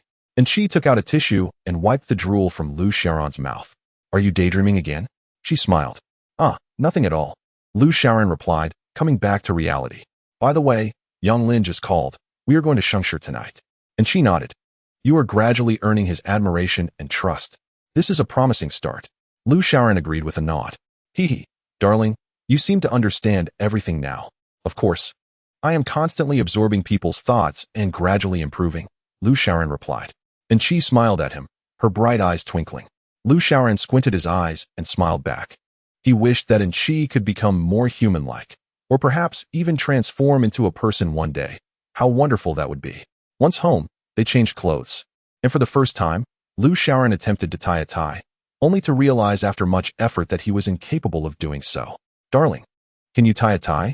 Lu Xiaoran gestured to the large knot he had made around his neck. The knot, indeed, was the subject of their conversation. Shi approached Lu Xiaoran, gracefully lifting her delicate hand to deftly tie the knot around his neck. Once completed, Lu Xiaoran glanced into the mirror, puzzled. Is this a red scarf? He inquired. Quickly, Shi untied the knot and rewove it. Now, this resembles a bow tie. After several attempts, she finally fashioned a tie that bore a striking resemblance to the desired accessory. With a sigh of relief, Lu Xiaoran exclaimed, What shall I wear? Let me see, he said, as he opened the wardrobe, revealing an array of exquisite garments he had previously purchased for Shi. How about this? He suggested, pulling out a flowing blue gown. All right, Shi replied, turning to change into the dress. When she emerged, Lu Xiaoran's jaw nearly hit the floor in astonishment. He found himself at a loss for words to describe Shi. Stunning? Sultry? Breathtaking? The very essence of allure? He felt that such terms paled in comparison to her beauty. The silk blue gown cascaded like a gentle stream, flawlessly draping over her figure. Her porcelain shoulders were exposed, accentuating her ample bosom, while her flawless complexion and short chestnut hair framed a doll-like visage. Shi's beauty left him breathless, his blood racing as he awkwardly approached her. His gaze fixated on her neckline. Darling, are you wearing a bra? He stammered. Yes, I am, Shi responded, suddenly pulling down her dress to reveal a purple bra. I am wearing one, she affirmed, promptly adjusting her gown back into place. Lu Xiaoran felt dizzy, his mind swirling as he grabbed a glass of water, his heart racing. He barely had time to admire her beauty before he nervously averted his gaze, fearing that if he continued to look, he might faint. What's wrong? Shi inquired, gliding towards him in her long blue gown, resembling a princess. Oh, nothing. Let us just wear this, Lu Xiaoran stuttered, his face flushed. Shi smiled gently, parting her lips to tease. Are you shy? I'm not, he retorted, though she could see through his pretense. You can't fool me. Your heart rate is at 130, ready to leap out of your chest, Shi chimed, her cheeks dimpling with two deep smiles as she placed her hand on his shoulder. We're lovers, remember? There's nothing to be embarrassed about. Upon hearing her words, Lu Xiaoran smiled back, his spirits lifted. Yes, we are a little couple. He chuckled. Let us go. He excitedly picked up the keys to his Rolls-Royce from the table and took Shi's hand, leading her downstairs. Chapter 28. The reversal of the electric pole. The Rolls-Royce glided into the vibrant, neon-lit night. The car came to a halt at the Shengshi Entertainment City. Lu Xiaoran stepped out, clad in a sleek black suit, exuding the aura of a wealthy young man. He walked around the vehicle to open the door on the other side, and she emerged, adorned in a flowing blue gown, her long, elegant legs gracefully exiting the car. Lu Xiaoran extended his hand to assist her. Please, my dear, he said, bowing slightly, presenting his hand before her. And she smiled as she placed her hand atop his. As Shi made her entrance, the atmosphere around them seemed to pause. Dressed in her resplendent blue gown, illuminated by the neon lights, she radiated both elegance and allure, resembling a sapphire shimmering in the night sky. Lu Xiaoran linked arms with Shi as they approached the grand entrance of the entertainment venue. 2 rows of receptionists stood in perfect alignment, and upon seeing Lu Xiaoran and Shi, they greeted them with synchronized smiles, saying, Good evening, Mr. Lu and Missin. Lu Xiaoran felt a surge of joy, holding the hand of such a stunning companion, and being welcomed by so many receptionists. Clearly indicated that Ma Lu had orchestrated this all in advance. Good evening, everyone, Lu Xiaoran managed to utter after a brief moment of hesitation. He led Shi to the familiar presidential suite on the 5th floor, flanked by two towering bodyguards wearing sunglasses. "Mr. Liu, Miss Sin, please enter," the bodyguard said, pulling the door open for them. Upon entering, Liu Xiaoran noted that the scene was more elaborate than during their previous negotiation, with 3 tables set as if for a grand banquet. Ma Lu sat at the center of one table, and upon noticing Liu Xiaoran's arrival, he clapped his hands. The sound of chairs scraping against the floor echoed as everyone, except Ma Lu, stood in unison. And she instinctively shielded Liu Xiaoran behind her, donning a serious expression. Each person raised their glasses and, in unison, proclaimed, "Master Liu Qi." After this toast, they all tilted their heads back to drink. "What is happening here?" And Qi surveyed the crowd, discerning no ill intentions, and returned to Liu Xiaoran's side, linking her arm with his. "Xiaoran, come sit beside me, and Xiao Qi, you too." Ma Lu cheerfully gestured to Liu Xiaoran and Qi. "All right," Liu Xiaoran replied, feeling somewhat flustered, but grateful for Qi's supportive presence. They took their seats next to Ma Lu, who lifted his glass and took a sip. "Xiaoran, there's no need to feel awkward. We are all family here." Liu Xiaoran forced a smile, responding, "Indeed, haha, family. However, I must insist that everyone refrain from calling me Master Liu Qi. I am merely 22 this year." Ma Lu chuckled at this and patted Liu Xiaoran on the shoulder. "Ah, Xiaoran, the success of the third endeavor is truly thanks to you and Xiao Qi. Without your selfless protection, Ma Lu might have ceased to exist long ago." After his words, a contemplative silence enveloped the room. He lit a cigarette, took a deep drag, and continued, "The third brother is dead. In Beijing, no one can match my prowess anymore. Therefore, I want you, Liu Xiaoran, to stand alongside me, ranked as Liu 7. What do you think?" Liu Xiaoran, uncertain, noticed Yang Lin nudging him with a series of exaggerated facial expressions, and thus replied, "Thank you, Sixth Master. I'm not sure if I possess such capability." "Ah, young man, have a bit of confidence in yourself. You have plenty of time ahead. In a few days, I will retire, and Beijing will be in your hands," laughed Ma Lu. Liu Xiaoran joined in the laughter. Yet he remained oblivious to the fact that many present had flushed faces filled with anger. After a while, Ma Lu raised his glass, proclaiming, "To Liu Xiaoran and my shared renown, and to a Beijing free from the constraints of the South City. Cheers." The crowd raised their glasses and drank. This drinking session lasted for over 2 hours, during which Liu Xiaoran realized that not all those present were involved in the underworld. Some were government officials. Others were company chairmen or individuals running multinational corporations or coal mines. In short, these individuals were not ordinary, yet all deferred to Ma Lu. For with him as their backing, they could navigate both the legal and illegal spheres with ease. As the banquet gradually dispersed, only Liu Xiaoran and a few others remained in the suite. Yang Lin lay sprawled on a chair, while Ma Lu, though having a high tolerance for alcohol, merely exhibited a slight flush on his face. Liu Xiaoran, however, felt dizzy, as if the world were spinning around him. "From now on, you'll be the one managing affairs in Beijing. I have faith in you, especially given your impressive skills alongside Xiao Qi," Ma Lu asserted. "Why do you say that, Sixth Master?" "There's also Yang Gu and many government officials," Liu Xiaoran replied. "Haha, you two are just a couple of useless folks. They're all relying on me." Ma Lu chuckled. Liu Xiaoran nodded, while Qi sat quietly at a distance, smiling at him. "Xiaoran, I think you should skip university. It's of little use. I can set you up with a few bars where you could easily earn over $1 million a month. Isn't that better than studying every day?" Ma Lu said earnestly.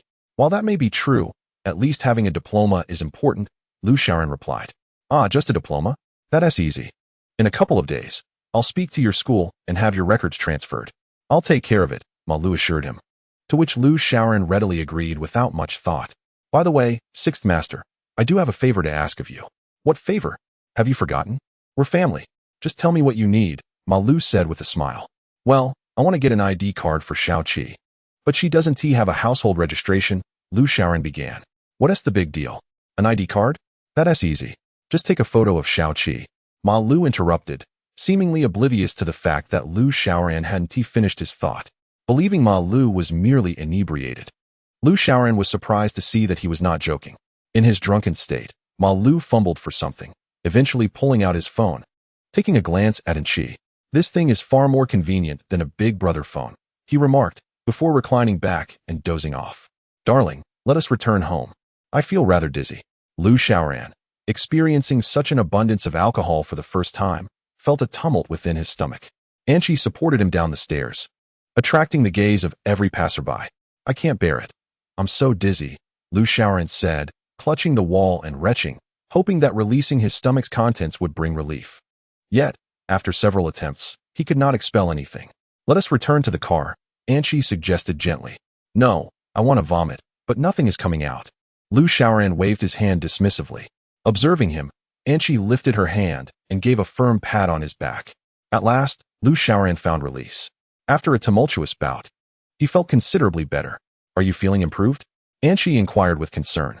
Leaning against the wall, Lu Xiaoran replied, Yes, much better. I think we should avoid the car, as I fear I may become nauseous again. Then how shall we return home? She asked. I will carry you, he declared. That seems excessive. I might also be sick, she countered. Anchi glanced at Lu Xiaoran, who was seated on the ground, and urged, Stand up. I shall give you a ride on my back. Really? Is that so? He asked, surprised. If you don't get on, I shan't carry you, she teased. All right then. Lu Xiaoran complied, climbing onto Anchi's back. She began to walk, and bystanders observed with curiosity as the stunning beauty carried a man reeking of alcohol. I am Lucia, Lu Xiaoran exclaimed, slightly intoxicated. You have had too much to drink. Perhaps this is for the best, as you are more compliant now. Anchi remarked with a smile. As they continued, Anchi suddenly halted. Lowering her head, she grasped the hem of her long skirt and, with a swift motion, tore it halfway up. This feels much better, she said, grinning. The onlookers stood in shock. I am Lucia. I am Lucia. He continued to slur, while Anchi, now in a skirt torn to her thigh, appeared exceedingly alluring. As they approached a street corner, the foot traffic had diminished significantly, and the absence of streetlights enveloped them in darkness. Lu Xiaoran, now resting on Anchi's back, had succumbed to slumber. Oh my, this girl is quite something. Indeed. Haha. Her bosom is quite ample. 5 young men lurking in the shadows were excitedly plotting. Anchi paused and glanced toward the thicket where the 5 youths were hidden. For in her night vision, night and day appeared the same. She observed the young men swaying as they approached. The leader stepped forward, addressing her, little sister. Carrying someone on your back must be exhausting. Allow us to ease your burden. Turning her head to Lu Xiaoran, she asked, Dear, someone is causing trouble. Lu Xiaoran, in a daze, mumbled, Let them come, I'll kill him. A smile spread across Anchi's face. She gently set Lu Xiaoran down and approached the young man who had spoken. Haha, you've come right to me, he exclaimed, raising his hand. Suddenly, Anchi seized his neck with a swift grip. With a decisive motion, she sent him reeling, blood streaming from his nose. As the onlookers perceived the escalating situation, they immediately surged forward to seize Anchi. Hey, this girl has quite the temper, remarked a young man with red hair as he reached out. Anchi retaliated with a swift kick, striking him in the abdomen, resulting in a muffled groan as he collapsed to the ground. At that moment, Lu Xiaoran, who had been lying on the ground, regained some clarity. Upon opening his eyes, he beheld Anchi confronting several youths. Damn it, bullying my husband, he exclaimed, leaping to his feet and dashing toward one of the young men, seizing him by the collar. You think you can act tough, huh? Lu Xiaoran shook him vigorously, only to discover that the young man he had grasped was no longer there. Glancing upward, he found the youth trembling and clinging to a utility pole. The remaining 2, witnessing this, turned to flee. Running away? Lu Xiaoran sneered, seizing the utility pole before uprooting it with a mighty force, hurling it along with the quaking young man, striking the 2 fleeing figures. Unsatisfied, Lu Xiaoran strode over to the pole, lifted it with both hands, and brought it crashing down upon the young men sprawled on the ground. They let out muffled groans and lay still. This spectacle did not go unnoticed by the patrolling police officers, who rushed over with their batons to apprehend the assailants. One officer trailing behind muttered to himself, Good heavens. Like the Smiths. Chapter 29. Look at your bear-like appearance. Thank you both for assisting us in apprehending these 5 fugitives involved in a burglary. We have been pursuing them for quite some time, announced a spirited officer in uniform as a police car, lights flashing, came to a halt nearby, containing the 5 young men inside. It's no trouble. It is our duty as citizens, Anchi replied with a smile. The officer glanced at Anchi's attire, his face reddening slightly, before standing at attention, legs together, and saluting her. Anchi mirrored his gesture with a salute of her own. The officer's gaze shifted to Lu Xiaoran, still sprawled on the ground, recalling the astonishing sight of him uprooting the utility pole as the police arrived. Madam, does your husband require our assistance in returning home? He inquired. Anchi looked at Lu Xiaoran, then hoisted him onto her shoulder. No need. He is fine, just sleepwalking. She replied, striding away with Lu Xiaoran in tow. Returning to the police car, a young officer remarked, "This couple certainly seems like seasoned fighters. They must be special forces on a covert mission. Did you see how professionally she saluted? Indeed, they must be from an elite unit. Look at how they execute their tasks in such stylish attire. Alas, we cannot compare." Lu Xiaoran, resembling a lifeless figure, was tossed onto the bed by Anchi. He continued to mumble incoherently, prompting Anchi to gently stroke his forehead, which felt quite warm. She admonished him for drinking excessively despite knowing he shouldn't, then soaked a towel in cold water to apply to his forehead. Noticing that his expression had softened from the earlier agony, Angela rummaged through a drawer for some medicine and poured a glass of water, which she coaxed Lu Xiaoran to drink. His demeanor calmed significantly thereafter. Seated beside the bed, Angela's thoughts remained a mystery to anyone but herself. As she gazed at him, she felt the urge to rise, but Lu Xiaoran unexpectedly wrapped his arms around her. Perhaps disoriented by fever, murmuring incoherently about Lord Lu Jie and his battles, before settling into a quiet embrace. In a different time, Angela would have effortlessly cast him aside. Yet now, she slid under the covers, allowing Lu Xiaoran to hold her. With a gentle smile, she imitated his sleeping posture, her adorable lips pursing before she too succumbed to slumber.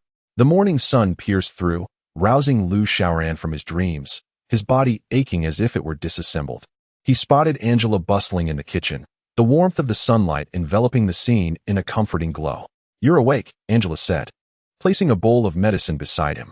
"Ah, what happened?" "My head aches terribly," he replied. "You had a fever last night. Why did you drink so much when you knew you shouldn't?"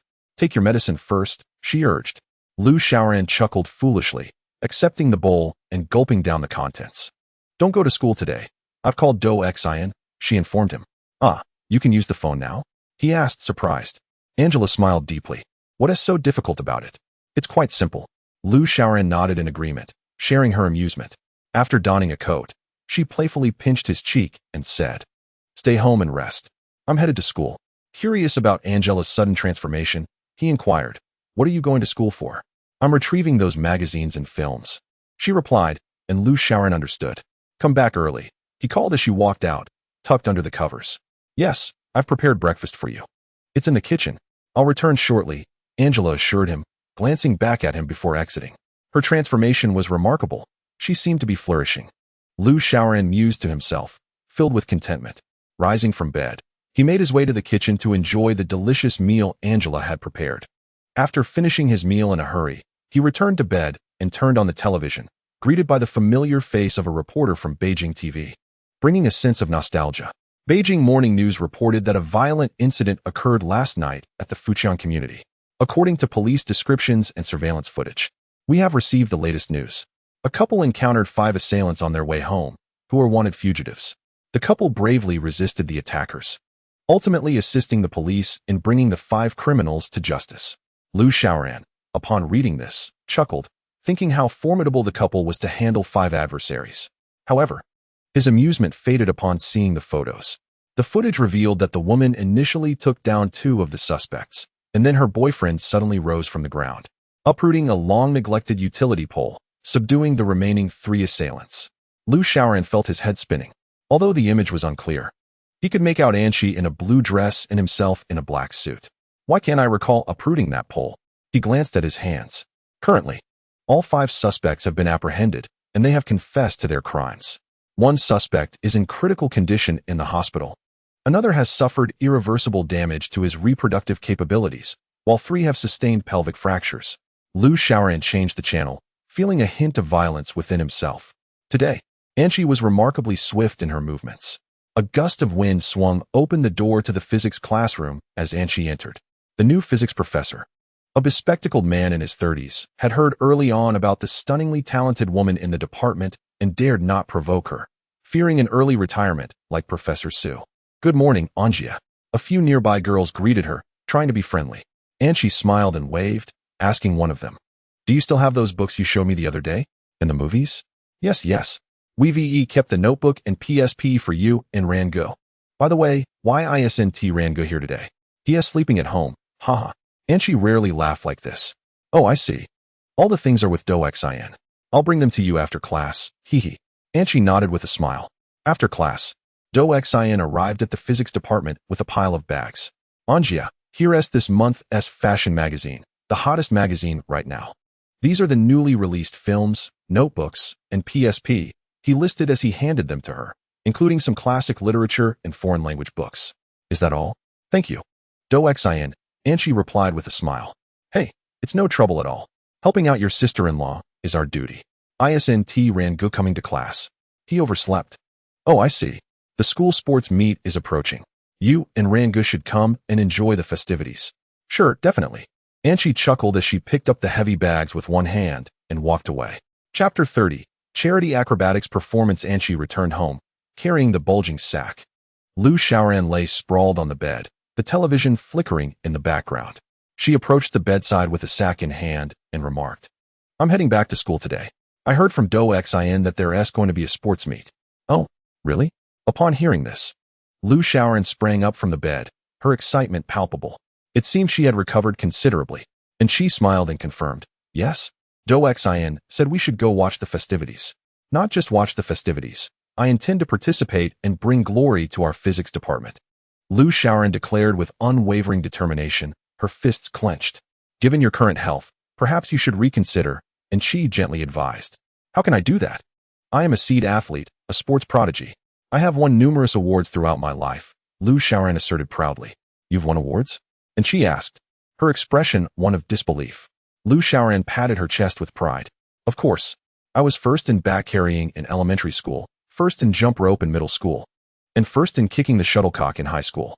Let us focus on getting your fever down first, and she interjected with a smile. I'm fine now. Just look at my complexion, she exclaimed, gesturing to her pale face. First, you need to drink the medicine I prepared for you. It's my own concoction, and she said with a smile. Oh, how did you learn to brew medicine? And she pointed to the sack, saying, there is beauty in the knowledge contained within books. Lu Xiaoran paused, then chuckled, delighted by Chi's transformation. And she smiled back, emptying the sack of books onto the desk and beginning to read earnestly. Oh, there are notebooks and a gaming console too.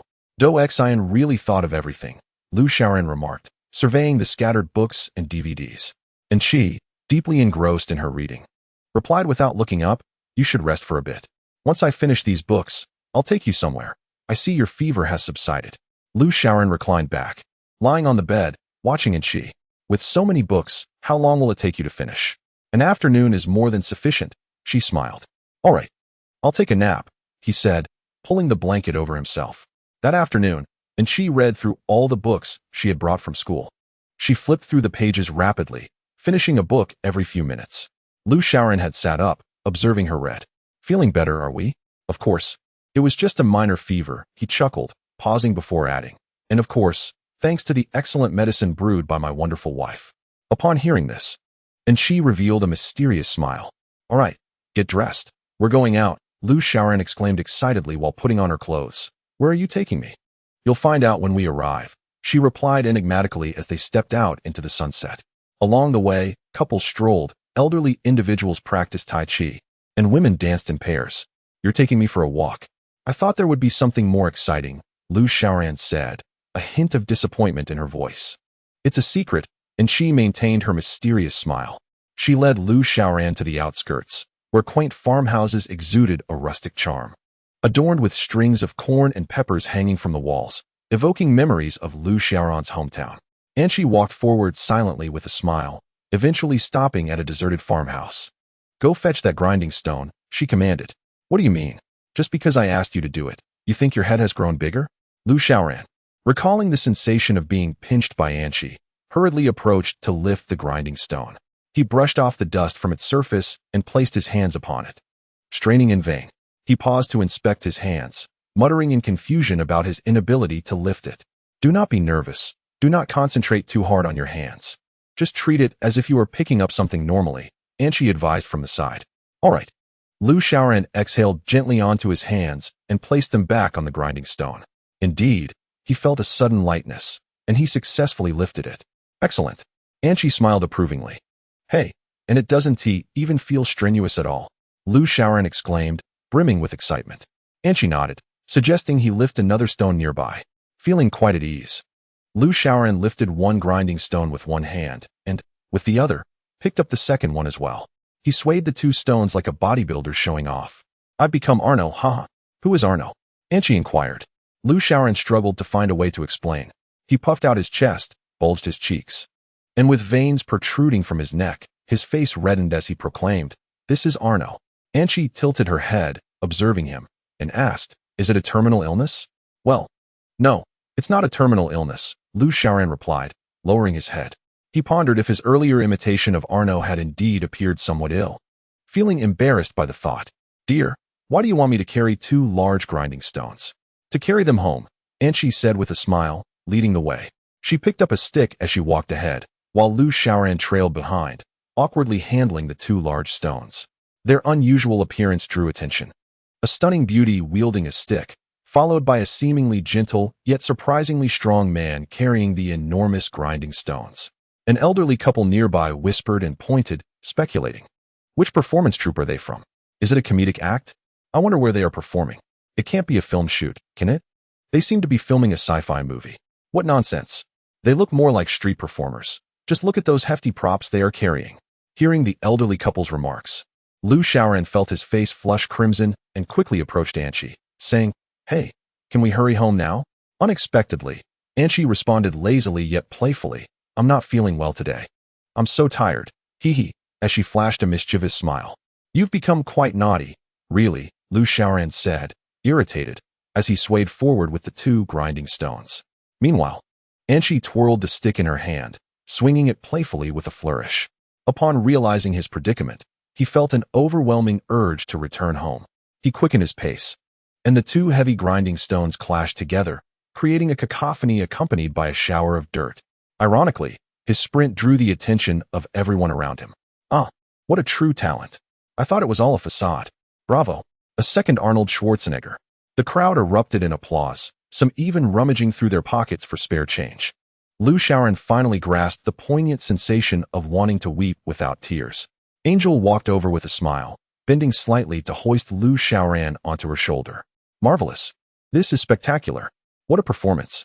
The cheers continued. Lu Xiaoran, with a sorrowful expression and still holding the grinding stones, lamented, "Dear, I wish to return." Angel smiled gently. "All right, let us leave." As her words fell, a gust of wind enveloped them, making it difficult to open their eyes. When they could see again, Angel had vanished, carrying Lu Xiaoran away. Whispers filled the air. "Oh, so it was a charity performance? I was ready with my coins. I brought a 50, wanting to support those struggling street performers." Indeed, indeed. Chapter 31, By the Bear's Paw. "You should have carried me away sooner." Lu Xiaoran, still gripping the two grinding stones, found himself draped over Angel's shoulder. "But you have returned," Angel remarked as she set him down. "So, you brought me out just to carry these stones back?" He dropped them to the ground with a dull thud. Picking them up, Angel's expression shifted. Lu Xiaoran quickly bent to retrieve them. "That's right, we are going to the rooftop." Despite 1,000 reservations swirling in his heart, Lu Xiaoran dared not voice them and followed closely behind Angel up to the rooftop. With her arms crossed elegantly, Angel stepped gracefully to the center of the rooftop and turned to smile at Lu Xiaoran, who still bore the grinding stones. "From this day forth, your fortunate days are over. You shall face hardships ahead." Lu Xiaoran stood there, bewildered, struggling to comprehend Angel's meaning. "What? I didn't quite catch that." "From today onward, I intend to train you, not merely for the sake of the athletic competition." "Why is that?" His heart raced, uncertain of Angel's intentions for his training. "I wish for you to possess the ability to protect yourself, rather than relying entirely on me as your shield," she stated with utmost seriousness. "Are you leaving me?" "No. I want you to develop genuine capabilities, not depend solely on a woman for your safety." With determination, Lu Xiaoran clenched his teeth and declared, "All right. I will not let you down." Seeing his resolve, Angel squinted her eyes and smiled. "That's right. This is the spirit of my man." Flushing with embarrassment at her words, Lu Xiaoran rubbed his hands together. "So, how shall we train? I endeavor to cultivate within you a martial art of your own, but first and foremost, it is imperative that you possess a robust physique. Thus, we shall commence with physical training. This is quite manageable. After all, I can effortlessly lift such heavy objects." With a playful grin, Lu Xiaoran lifted the two hefty grinding stones in his hands. Under the influence of the weightless electromagnetic cannon, you may feel little exertion. Yet this places considerable strain on your muscles. Though you perceive the weight as light, your muscles are indeed contracting normally. Upon hearing this, Lu Xiaoran set down the grinding stones, only to truly feel the ache in his arms. The daily regimen requires lifting the stones 300 times, with further specialized training to follow. Excellent. This is quite manageable, Lu Xiaoran exclaimed, and immediately began lifting the stones with fervor, as if they were but feathers. After a while, he completed the 300 lifts, drenched in sweat. Swinging my arms like this is exhausting. Exhaustion is expected. That will be all for today. Let us return home for a meal, Anchi said, waving her hand dismissively. All right, Lu Xiaoran exclaimed, releasing his grip, causing the two grinding stones to crash heavily onto the rooftop. Below, an elderly man was carefully extracting freshly cooked Master Kong braised beef noodles with chopsticks, placing them into a bowl alongside meager packets of sauce and vegetables. Suddenly, he heard a thunderous crash from above, as a large piece of plaster fell into his precious bowl. Darn it, the old man muttered under his breath. The following day, Lu Xiaoran awoke with a groan. Oh no, my arms. He could only feel the soreness in his arms, unable to lift them at all. What is happening? Your arms are quite painful, aren't they? Yes, they hurt terribly. What is the matter? Anchi approached Lu Xiaoran, gently kneading his arms. It is only natural to feel pain after such a long period of inactivity. I don't want to go to school. I wish to rest at home, he lamented. Anchi's expression turned stern as she fixed her gaze upon him. I am quite disappointed in you. With that, she turned away, no longer looking at Lu Xiaoran. Seeing her anger, he hastily climbed out of bed. All right, I was just joking. Let us go to school now, he said cheerfully. However, Anchi remained unamused and walked straight out the door. Wait for me. Lu Xiaoran hurried to dress and follow her, thinking to himself, honestly, why is she so sensitive? Upon arriving at school, they found the playground bustling with students engaged in morning runs, while others practiced on the athletic field, seemingly preparing for the upcoming sports meet. I will not disappoint you, Lu Xiaoran declared, wearing a resolute expression as he looked at Anchi. At last, she offered a faint smile, tilting her head slightly, her lips curling upwards. Very well. Let me see your actions. Agreed. It is settled. Lu Xiaoran responded with a thumbs-up gesture. Anchi returned the gesture with a bright smile. Lu Xiaoran then laid his head on the classroom desk, surrendering to an afternoon slumber, evidently worn out from the previous day's exertions. The newly arrived middle-aged professor, sporting glasses, has shown a considerate demeanor, frequently casting glances in Lu Xiaoran's direction without uttering a word. Perhaps he wishes to avoid an early retirement. As the school day concluded, Anchi patted Lu Xiaoran, urging him to leave. Huh, all right, he responded, rising to wipe the drool from his mouth. Upon exiting the school gates, they spotted Ma Lu's BMW parked across the street. Where are the esteemed Ma Lu and his companions? Why are they absent? Lu Xiaoran pondered. Just then, Yang Lin was seen squatting by the roadside, indulging in a skewer of grilled delicacies. He waved at Lu Xiaoran and Anchi. Seventh master, over here, Yang Lin called out, his mouth smeared with grease. Lu Xiaoran found it rather awkward to be addressed as master by someone in their 30s. Yang Gu, please refrain from such titles. Huh? I'm still quite youthful, he chuckled. Yang Lin nodded with a smile. Haha, this grilled food is truly delightful. How did I not discover it before? Indeed, haha. But too much can diminish the taste. By the way, where's Lu Gu? Yang Lin wiped his mouth with a napkin and replied, oh. P.S. Just retrieving your files to facilitate your diploma. Huh. Are you really suggesting I should stop studying? Lu Xiaoran felt a twinge of concern. Lu Gu never jested. This dilapidated university offered little of merit. Is Do Xin not accompanying you? Is he continuing his studies? Yang Lin produced one of his signature cigars, lit it, and took a deep puff. That lad is merely seeking a name for himself. Pay him no mind. He is quite content to remain here. Lu Xiaoran nodded in agreement. At that moment, Ma Lu and Principal Ma emerged from the school, both wearing broad smiles. Principal Ma has made his appearance. Quite distasteful, Lu Xiaoran inwardly cursed. Their principal was nicknamed Big-Eyed Ma due to his bulbous eyes, which resembled light bulbs, at least 60 watts in brightness. After escorting Ma Lu to the school gate, Principal Ma turned and headed back. Ma Lu approached Lu Xiaoran, giving him a pat. Xiaoran, why do you look so pallid? Oh, I didn't rest well last night. Lu Xiaoran awkwardly chuckled, unable to admit that he had exhausted himself the previous day while lifting 2 hefty millstones. Anshi, standing nearby, smiled silently. Ma Lu, with a knowing grin, remarked, "Ah, yes, young people should not overexert themselves at night. Make sure to rest." Yang Lin interjected, "Where are you two headed?" "We're off for a late-night snack," Anshi answered with a smile. "Let us go. We should create some opportunities for Xiaoran and Chi-Chi," Ma Lu cheerfully suggested.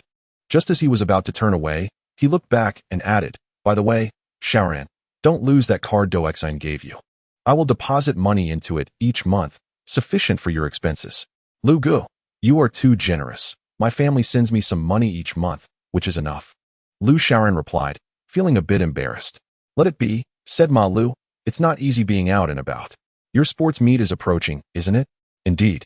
It's almost here," Lu Xiaoran replied with a smile. "Ah, in my youth, I loved to run and jump. By that day, I hope you will have registered for your events." Lu Xiaoran chuckled awkwardly. I have, haha. "Well, seeing your and Xiao Qi's prowess, I suspect your athleticism must be commendable. Let's head to Shengshi when we have the time. We can enjoy a drink and some leisure together," Ma Lu concluded. Before entering the car with Yang Lin, starting the BMW and leaving behind a trail of exhaust. "You lied," and she remarked. "I did not. I'm working hard to prepare for the events," Lu Xiaoran defended. And she shot him a playful glare. "All right, let us go grab some late-night snacks. We shall eat abundantly, and then with those calories, we can work out." Only then did Lu Xiaoran recall the 2 hefty weights waiting for him on the rooftop. "All right, let us go." Today he had indulged in an extraordinary feast, consuming multiple plates of tofu, fatty meat, and scrambled eggs. "I feel like I might burst. No vomiting allowed. We cannot waste this energy. It all must be expended through exercise," and she insisted. "I feel so bloated," he complained. Still, no vomiting, and she said sternly. "Can I use the restroom?" he asked. "Go ahead, I'll wait for you," and she smiled. After relieving himself, Lu Xiaoran returned to the nightmarish rooftop. "Get to it. 300 reps. Call me when you're done." "Huh, where are you going?" "I'm off to buy a bag of popcorn. I want to watch the 7th episode of Beauty Schemes tonight," and she replied, dashing downstairs. "No slacking off. I'll be back soon."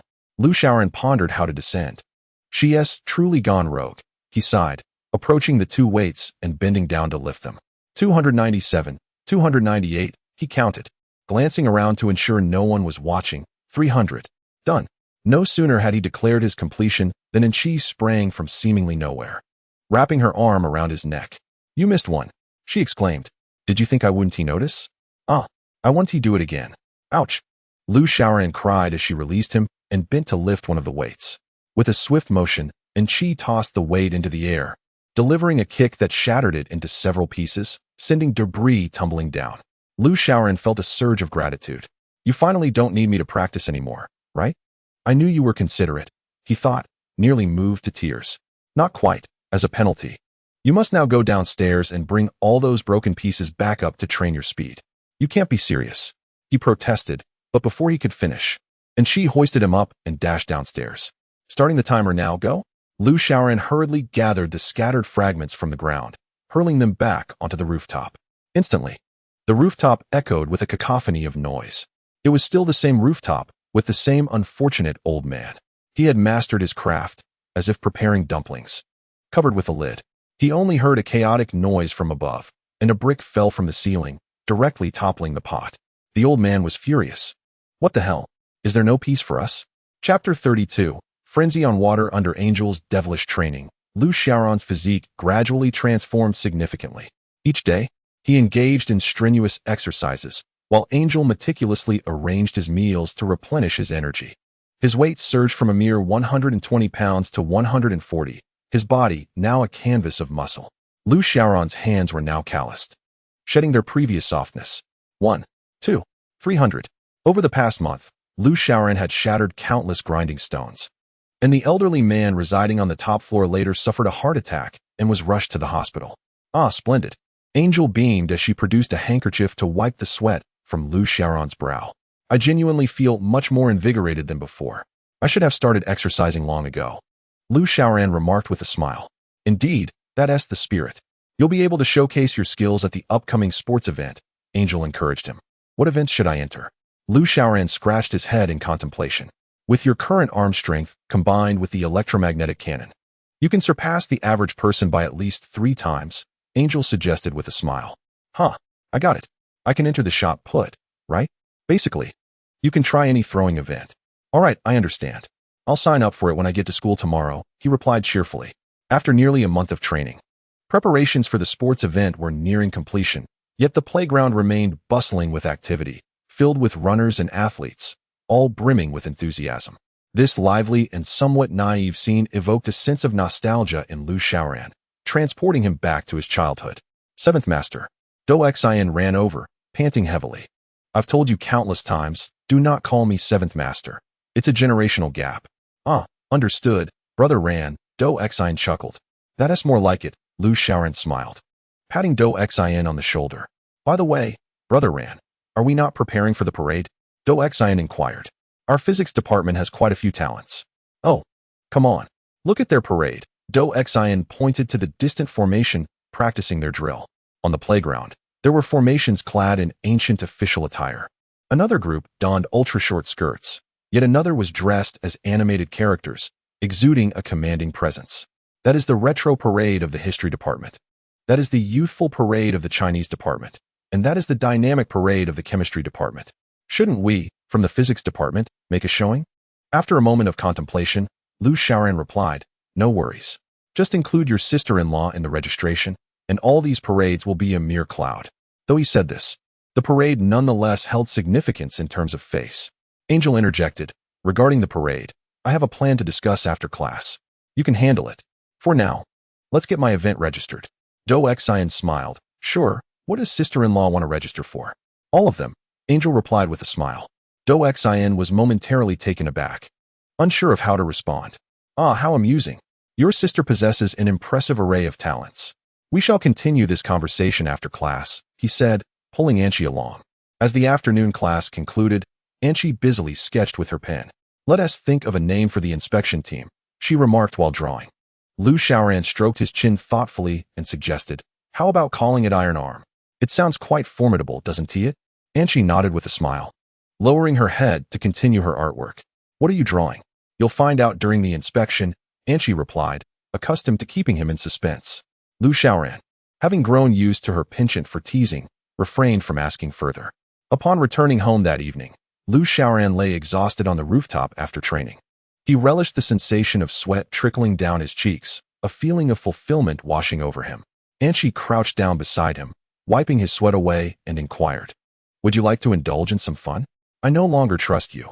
It's bound to be something mischievous, he replied, already familiar with her idea of fun, which often entailed her amusement at his expense. Honestly, seeing you work so hard, I'll carry you to a delightful place, Anchi said, her face beaming as she looked down at him. Liu Xiaoran sat up, half believing her. Really? This opportunity is rare. I just finished watching Beautiful Schemes, and I have nothing else to do. Shall we go? Anchi playfully brushed her thick brown bangs aside. All right, let us go, Liu Xiaoran exclaimed, his face lighting up as he opened his arms wide.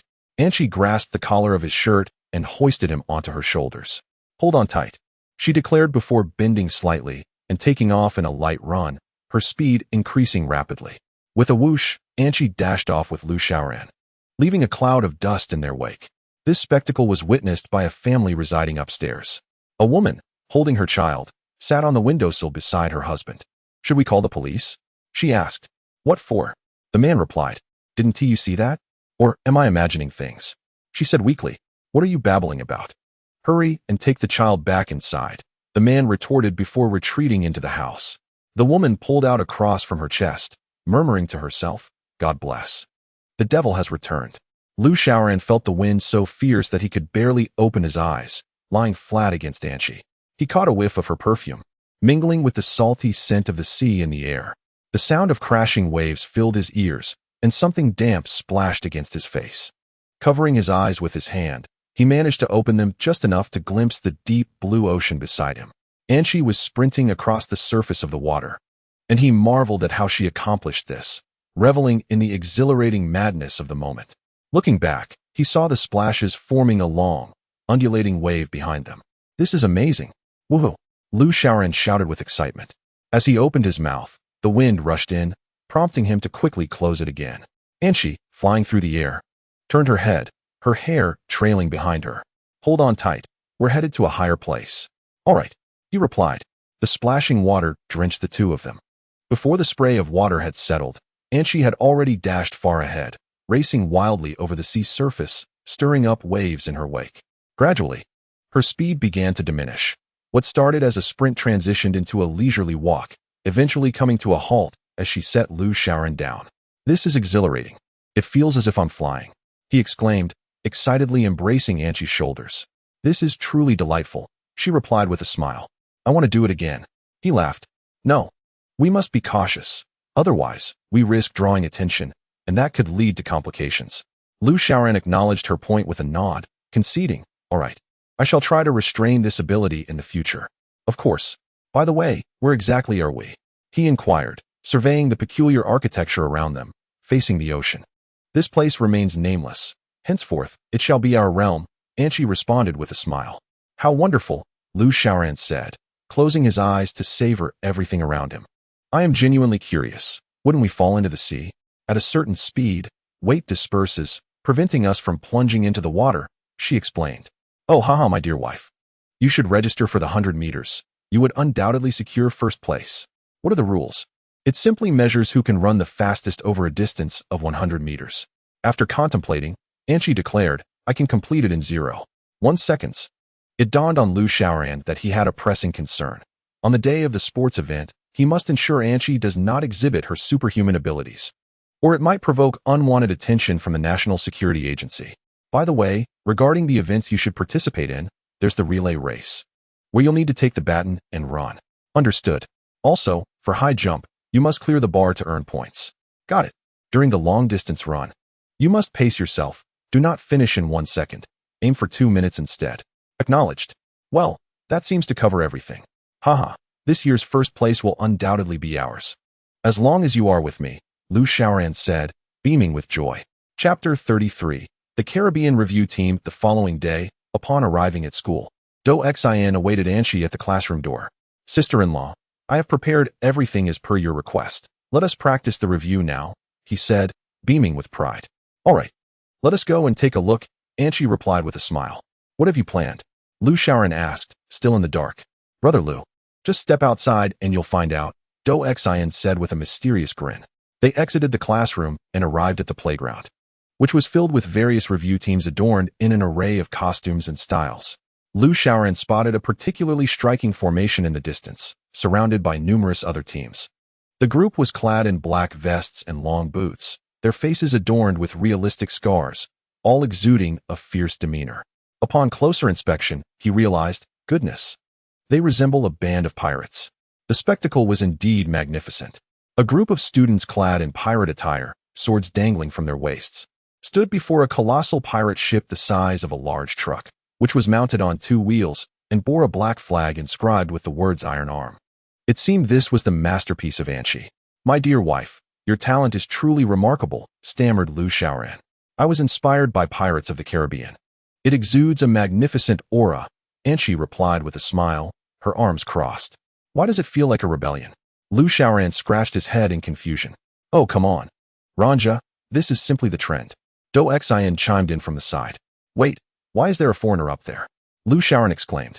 Oh, my sister-in-law believes it adds authenticity to the experience, evoking the era of Caribbean seafaring, Do Xin said with a broad grin. He mused whether such an impressive parade would make the news. Well then, how is my agricultural project faring? Lu Xiaoran inquired.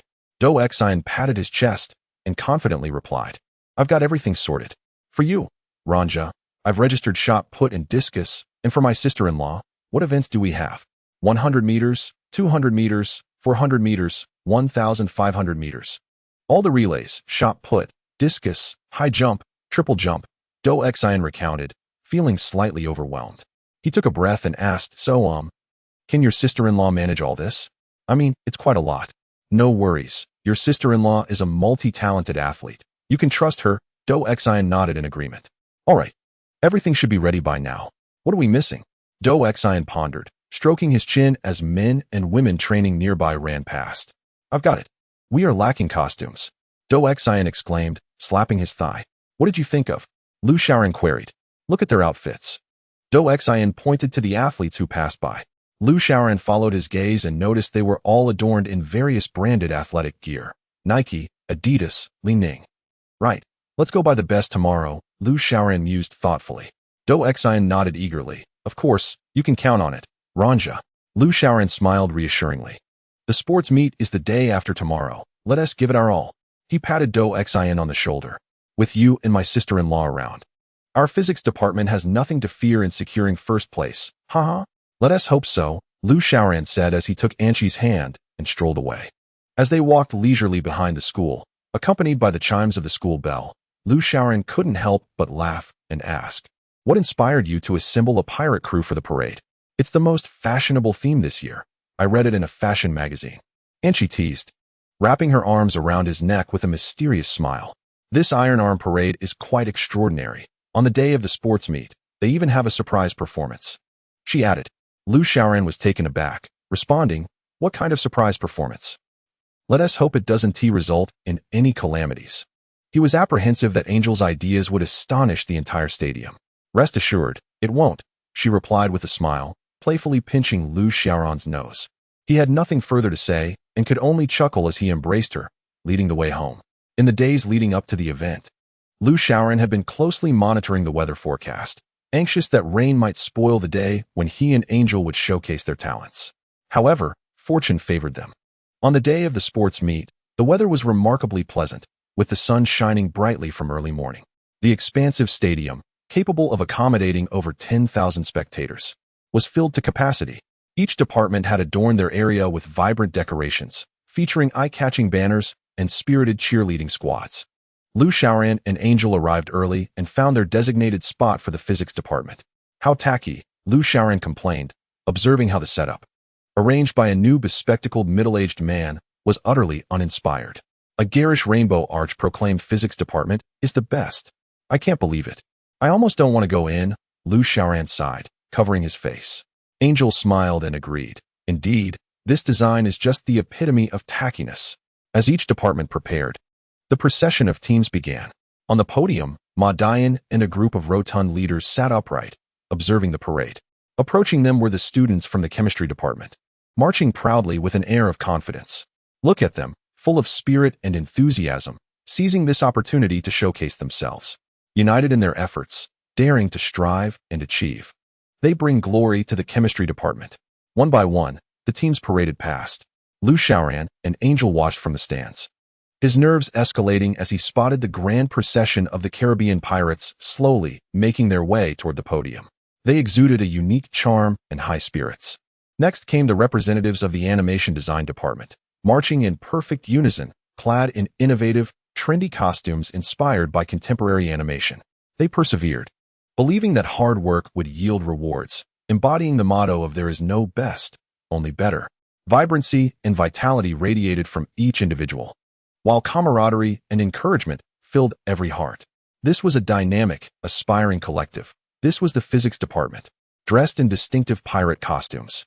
They undeniably showcased their boldness and determination to overcome any challenge. "Go, physics department." As the grand assembly of Caribbean pirates approached the podium, Lu Xiaoran thought he could finally breathe a sigh of relief, assuming the performances were winding down. He was mistaken. Just as the Caribbean procession reached the podium, they suddenly halted. In unison, they drew their swords from their sides and began to demonstrate their well-rehearsed choreography. Standing on the pirate ship, a foreigner grasped the mast and bellowed, "Did no one come to save me just because they missed me?" The entire stadium erupted in a cacophony of sound. To my astonishment, he was shouting into a megaphone. How spectacular! Lu Xiaoran was rendered speechless, and she, beside him, chuckled, remarking that having a foreigner shout added a certain charm.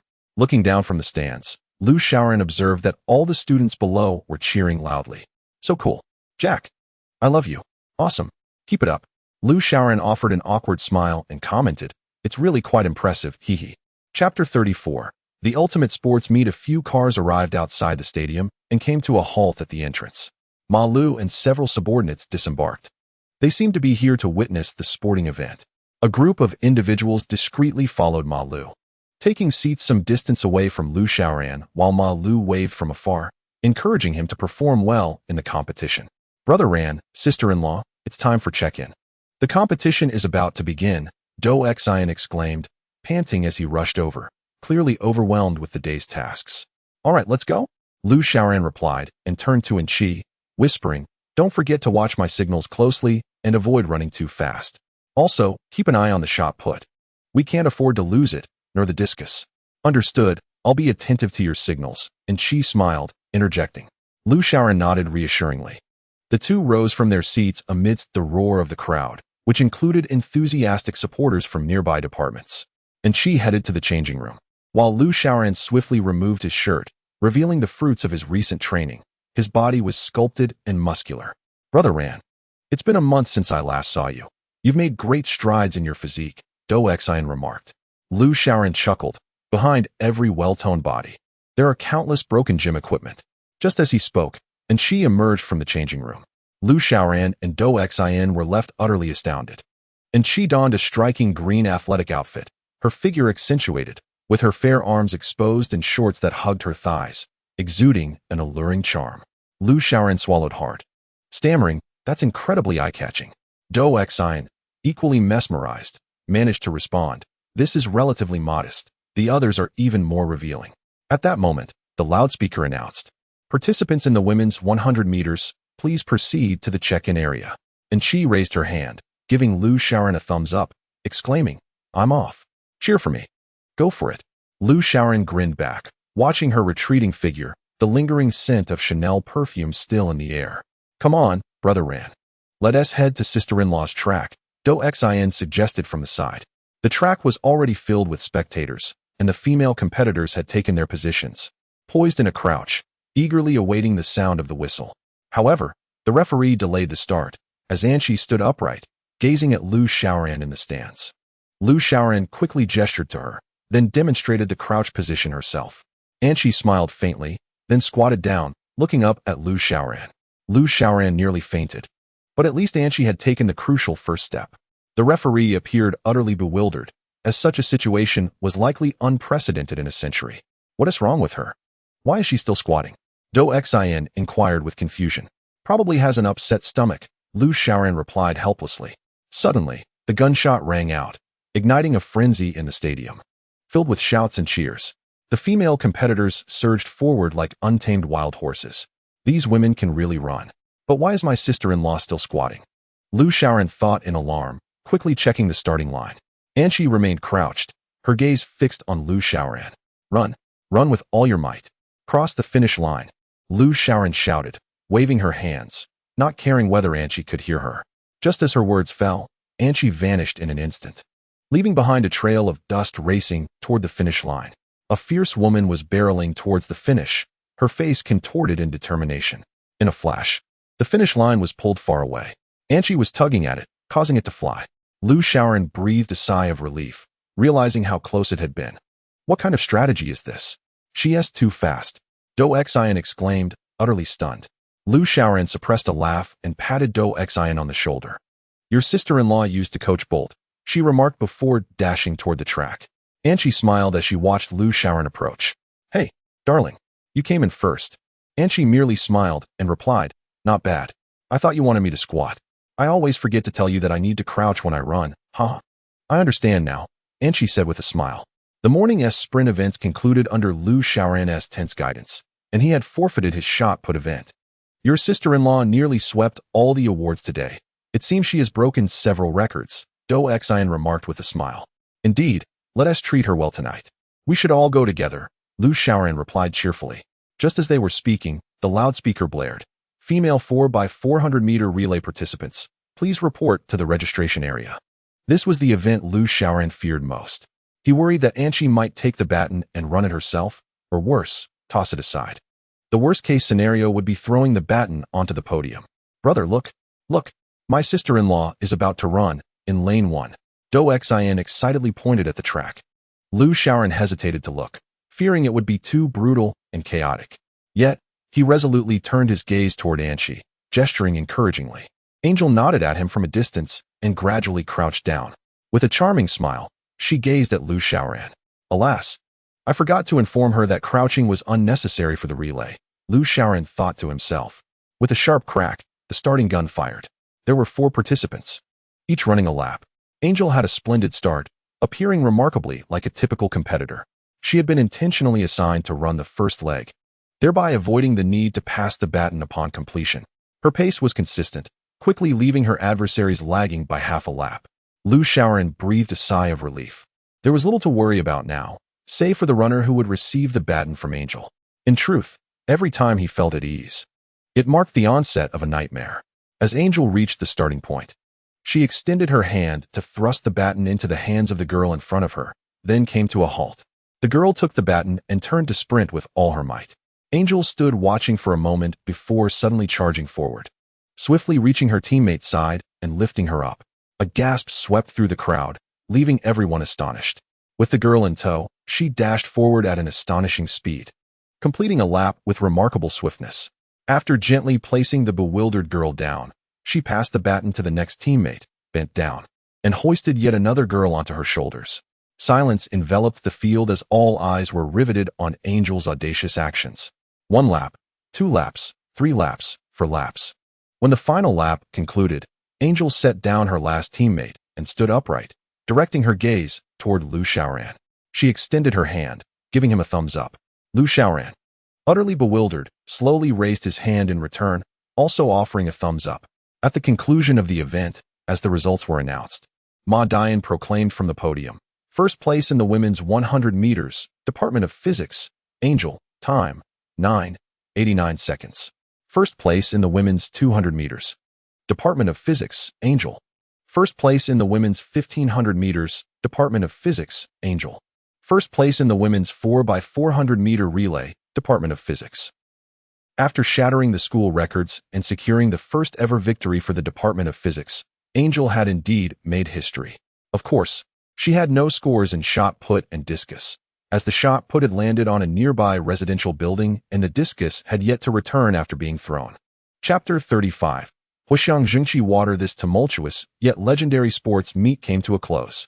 Angel had nearly obliterated all school records, achieving the most astonishing feat in the 100 meters, instantly vanquishing her rivals with a time of 9:89 seconds, breaking the world record of 9:99 seconds. Despite the shock caused by Angel's actions during the relay, her method of carrying the baton runner was not against the rules. Thus, the sports meet concluded successfully. The Department of Physics secured first place, amassing a historic highest score of 141 points, with 127 points attributed solely to Angel. To reward her, that evening, Ma Lu took Lu Xiaoran and the others out to celebrate at Shangshi. That evening, Ma Lu extravagantly ordered a lavish feast worth 10,000 yuan, featuring a variety of delicacies. Darling, why did you carry them when they were running in force?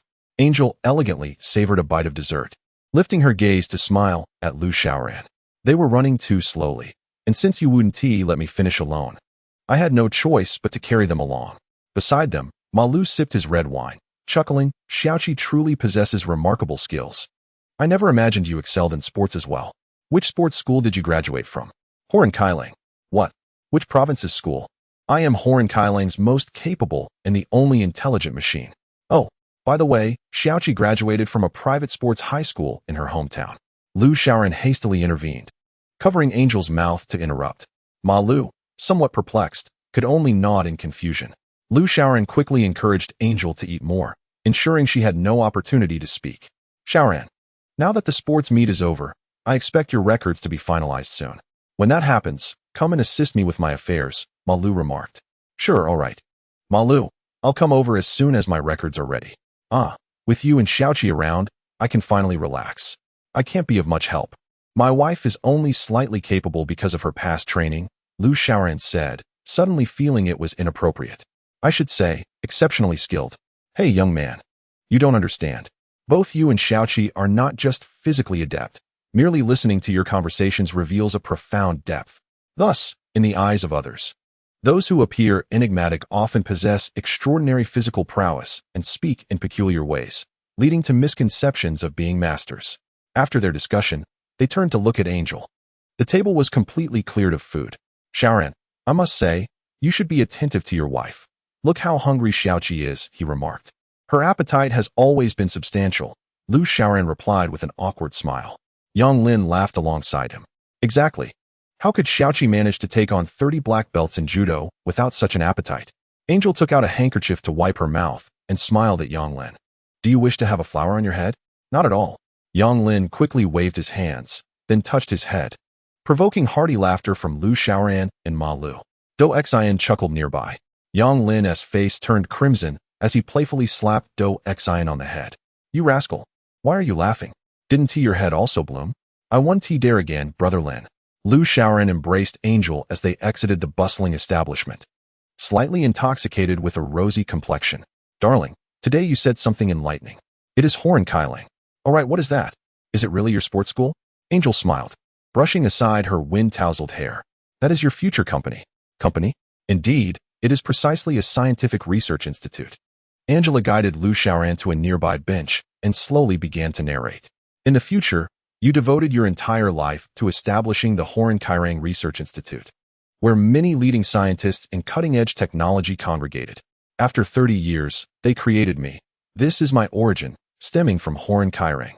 Why is it called Horn Kailang? Furthermore, how did I manage to fund such a research institute in the future? Upon my creation, the future version of you revealed that after experiencing a heartbreak, you consumed 2 boxes of a remedy called Huixiang Zhengqi Shui and spent all your savings on lottery tickets, which astonishingly, you won. Lu Xiaoran leaped up in delight, exclaiming, Really? Then let's hurry and buy some. What numbers? Angela calmly replied, That was last year. Lu Xiaoran sighed in disappointment. That must have been during the time I was with Xiao Yin, but I wasn't that heartbroken. That is because you met me, which allowed you to forget your past sorrows, Angela remarked, and Lu Xiaoran nodded thoughtfully. Angela continued with a smile. The tickets you purchased with those savings won the grand prize. You bought hundreds of tickets, winning 500 million in assets. Thus, your company was inspired by Huixiang Zhengqi Shui and named after you, Horn Kailang Company. Lu Xiaoran smiled and nodded. Yet a sudden pang of jealousy and unease washed over him. So, do you prefer the future me or the present me? The present you, Angela answered decisively. Lu Xiaoran joyfully bounced up, for this was the answer he had longed to hear. Because the future you made me answer this way, Angela continued. Well, the future me truly understands me and even anticipates my words, he replied. Of course, one knows oneself best, Angela remarked with a smile. Rangu, Rangu. Do Xian rushed over, breathless. What is the matter? Why the urgency? Lu Xiaoran asked with concern. Do Xian took a deep breath and said, Rangu, I just remembered that you're going to school tomorrow, right? I'm not going. Didn't 6th Master say I should just wait for the files? I won't be attending school for the next few days. Oh, then I was wondering if you and your sister-in-law could help me with something. Angela interjected. Just let us know what it is. We will do our utmost. Do Xian, slightly embarrassed, waved his hands and said, Well, it's not a big deal. Just that Yuta University wants to collaborate with us. Upon hearing this, Lu Xiaoran calmly said, Then let us go ahead with it. You've made quite a name for yourself at our school, haven't you? Although my brother is Yang Lin, he has explicitly stated that the students should engage in a contest. This complicates matters. I suggest we call 6th Master and gather some people to confront them. Do Xian said with a troubled expression. However, they desire fairness. If I were to summon individuals from the streets to handle it, even if we succeeded, they would not concede. After listening, Lu Xiaoran nodded and patted Do Xian on the shoulder, saying, I understand. I will go tomorrow, no need for your sister-in-law. I have been training hard myself. Do Xian, reassured by Lu Xiaoran's determined gaze, replied, Yes. I knew you could handle it. Lu Xiaoran, feeling triumphant, looked at Enqi, awaiting her praise. Enqi leaned close and whispered in his ear, You'd better keep your word. I want to intervene tomorrow. Rest assured. I intend to be a true man and take down those from Yuta University myself, he declared. After a moment's thought, he asked Do Xian, By the way, how many of them are there? 4,000. Oh, that's not bad. With our 3,000 boys, we can put up a fight. Not quite, brother. We don't have 3,000. As soon as word got out about the brawl, many claimed to have stomach issues. 3,000 said they were unwell. And 1,000 left.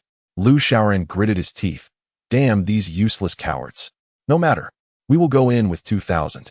Another 1,500 say they have heart problems. Lu Xiaoran glanced at Enqi, who was smirking at him. You said you would handle it yourself. A man must keep his word, Enqi said with a smile.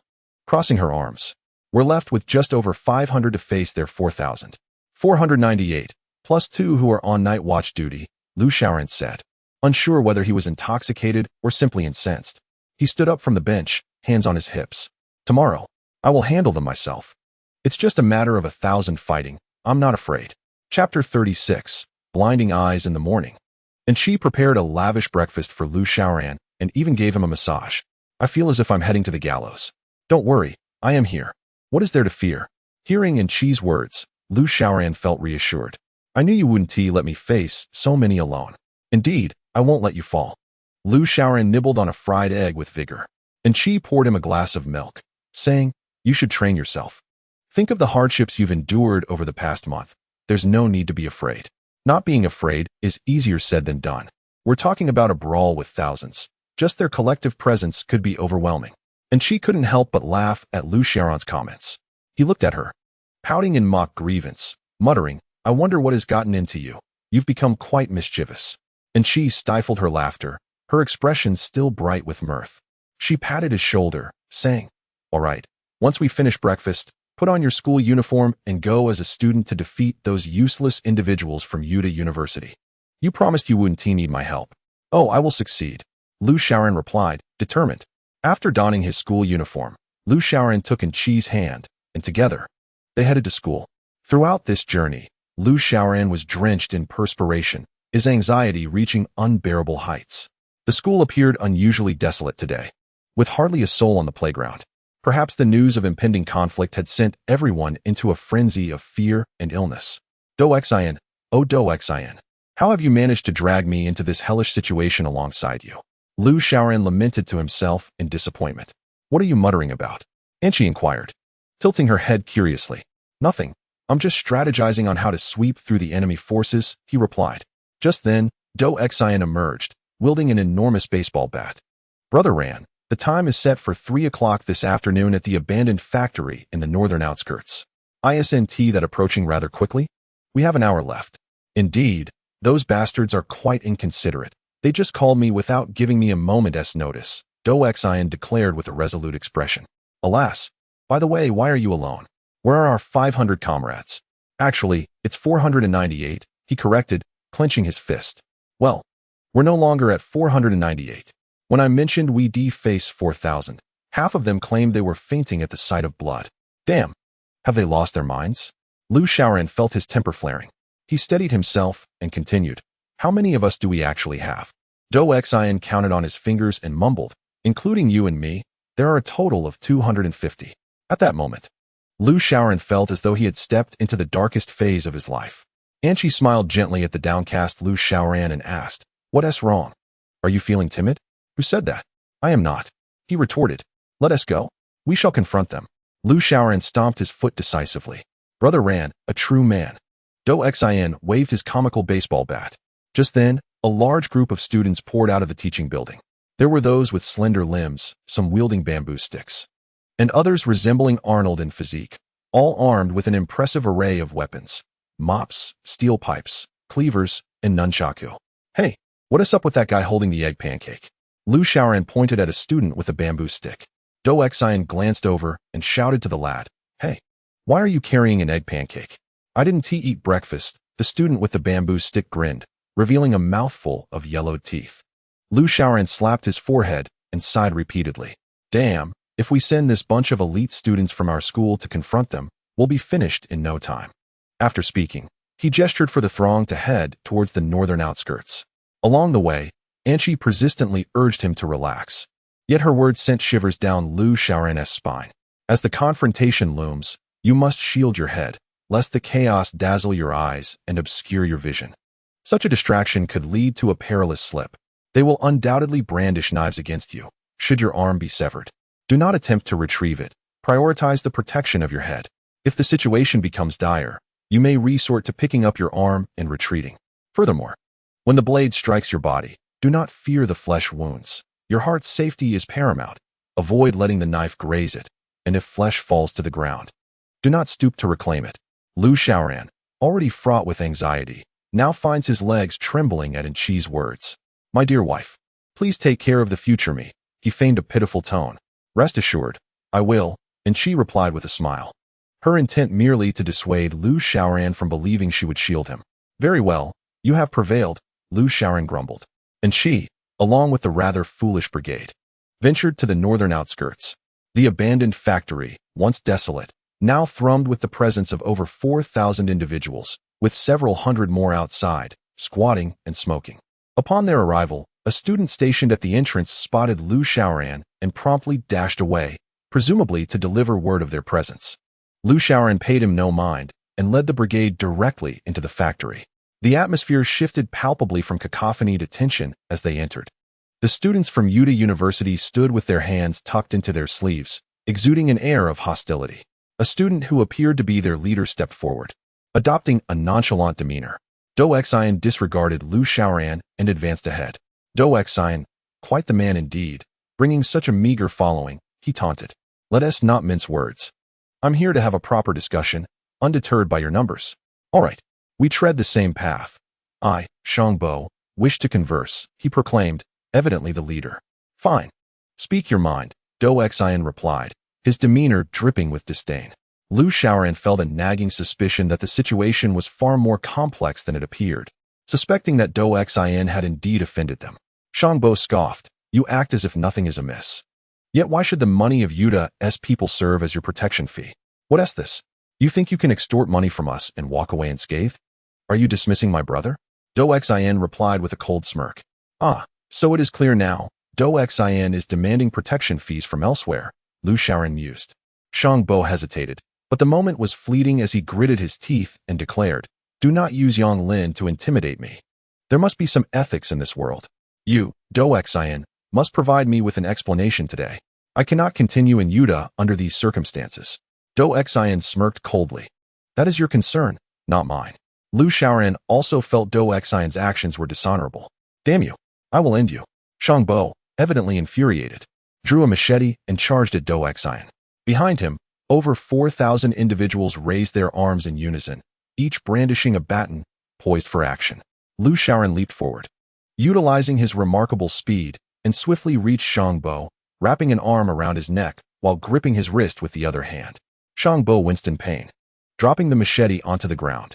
Despite his desperate struggles against Lu Xiaoran's hold, he found himself firmly restrained. Who the hell are you? Let me go? Brothers, attack. Shangbo bellowed, his voice hoarse with fury. Lu Xiaoran, with a derisive smile, picked up the fallen machete and playfully patted Shangbo on the head. Dare to step forward, and I'll blind you.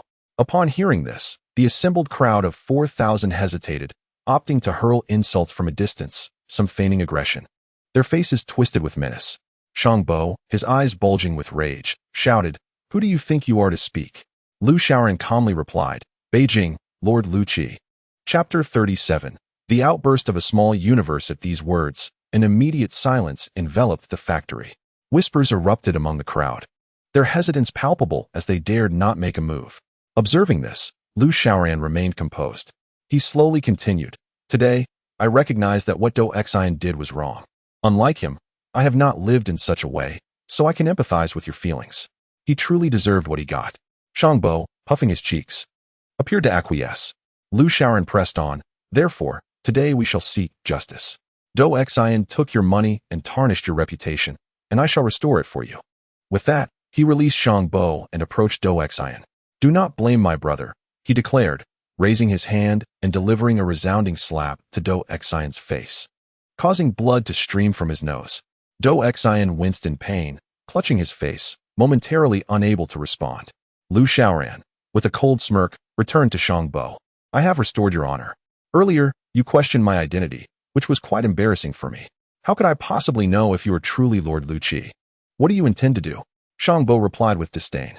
Lu Xiaoran scanned the surroundings before, without raising his head, coldly addressing Shangbo. With 4,000 of you against our mere hundreds, do you believe today's affair can be resolved? The atmosphere lightened considerably due to Lu Xiaoran's conciliatory tone. Upon hearing this, Shangbo's demeanor shifted instantly. Ah, if I had known earlier, I would have let it go once you all admitted your mistake. Suddenly, a piercing scream erupted from Shangbo as he clutched his arm and collapsed to the ground, writhing in agony. Lu Xiaoran seized the moment, mounting Shangbo and delivering 2 powerful punches to his head. Soon, Shangbo lay still, devoid of further movement. Before the crowd could comprehend the turn of events, Lu Xiaoran sprang onto a pile of bricks. Gripping a brick in hand, he shouted, What are you staring at? Charge! Behind him, the 250-man squad began to roar, brandishing their weapons as they surged forward toward the 4,000-strong group. Among them was the brother with the egg pancake, who now held a half-eaten pancake in one hand, from which a piece of fried dough stick fluttered in the wind. A sausage dangled from his mouth, adorned with visible scallions, spicy sauce, and cilantro. Lu Shaoran felt on the verge of tears. How remarkably imposing he was. Looking at the throng of approximately 4,000 individuals charging towards him, he felt their overwhelming presence. Lu Shaoran turned his head to glance at Anshi, who sat at a distance, casually enjoying a bucket of popcorn that seemed to have materialized from nowhere. It was clear to him that Anshi would not come to his aid. In a swift motion, he grabbed a brick from the pile beneath him and hurled it forward with great force. With a resounding thud, it struck a student wielding a baton on the head, causing the unfortunate soul to collapse instantly.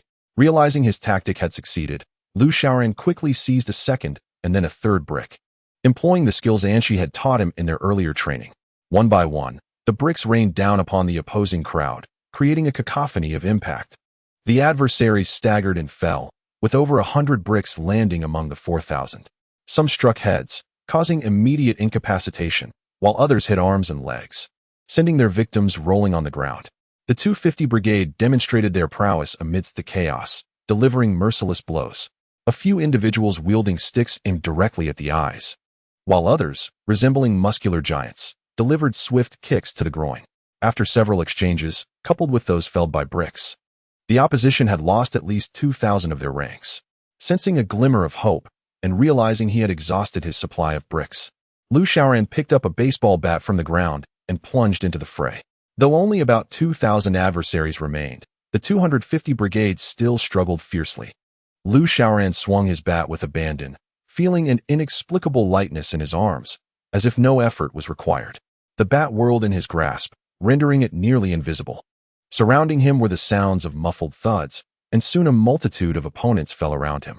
An unceasing tide of individuals wielding batons surged in from behind. Sweat began to bead on Lu Shaoran's forehead as he exerted himself, realizing this was the last wave of resistance.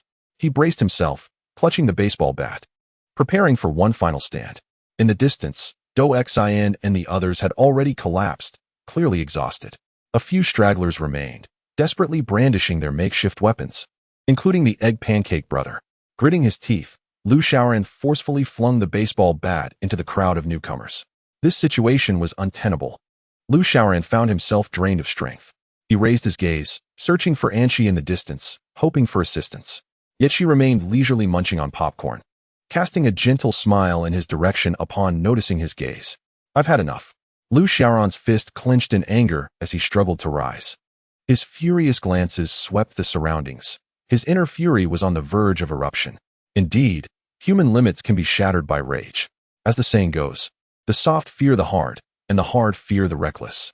Lu Shaoran was now embodying this very state, teetering on the brink of desperation.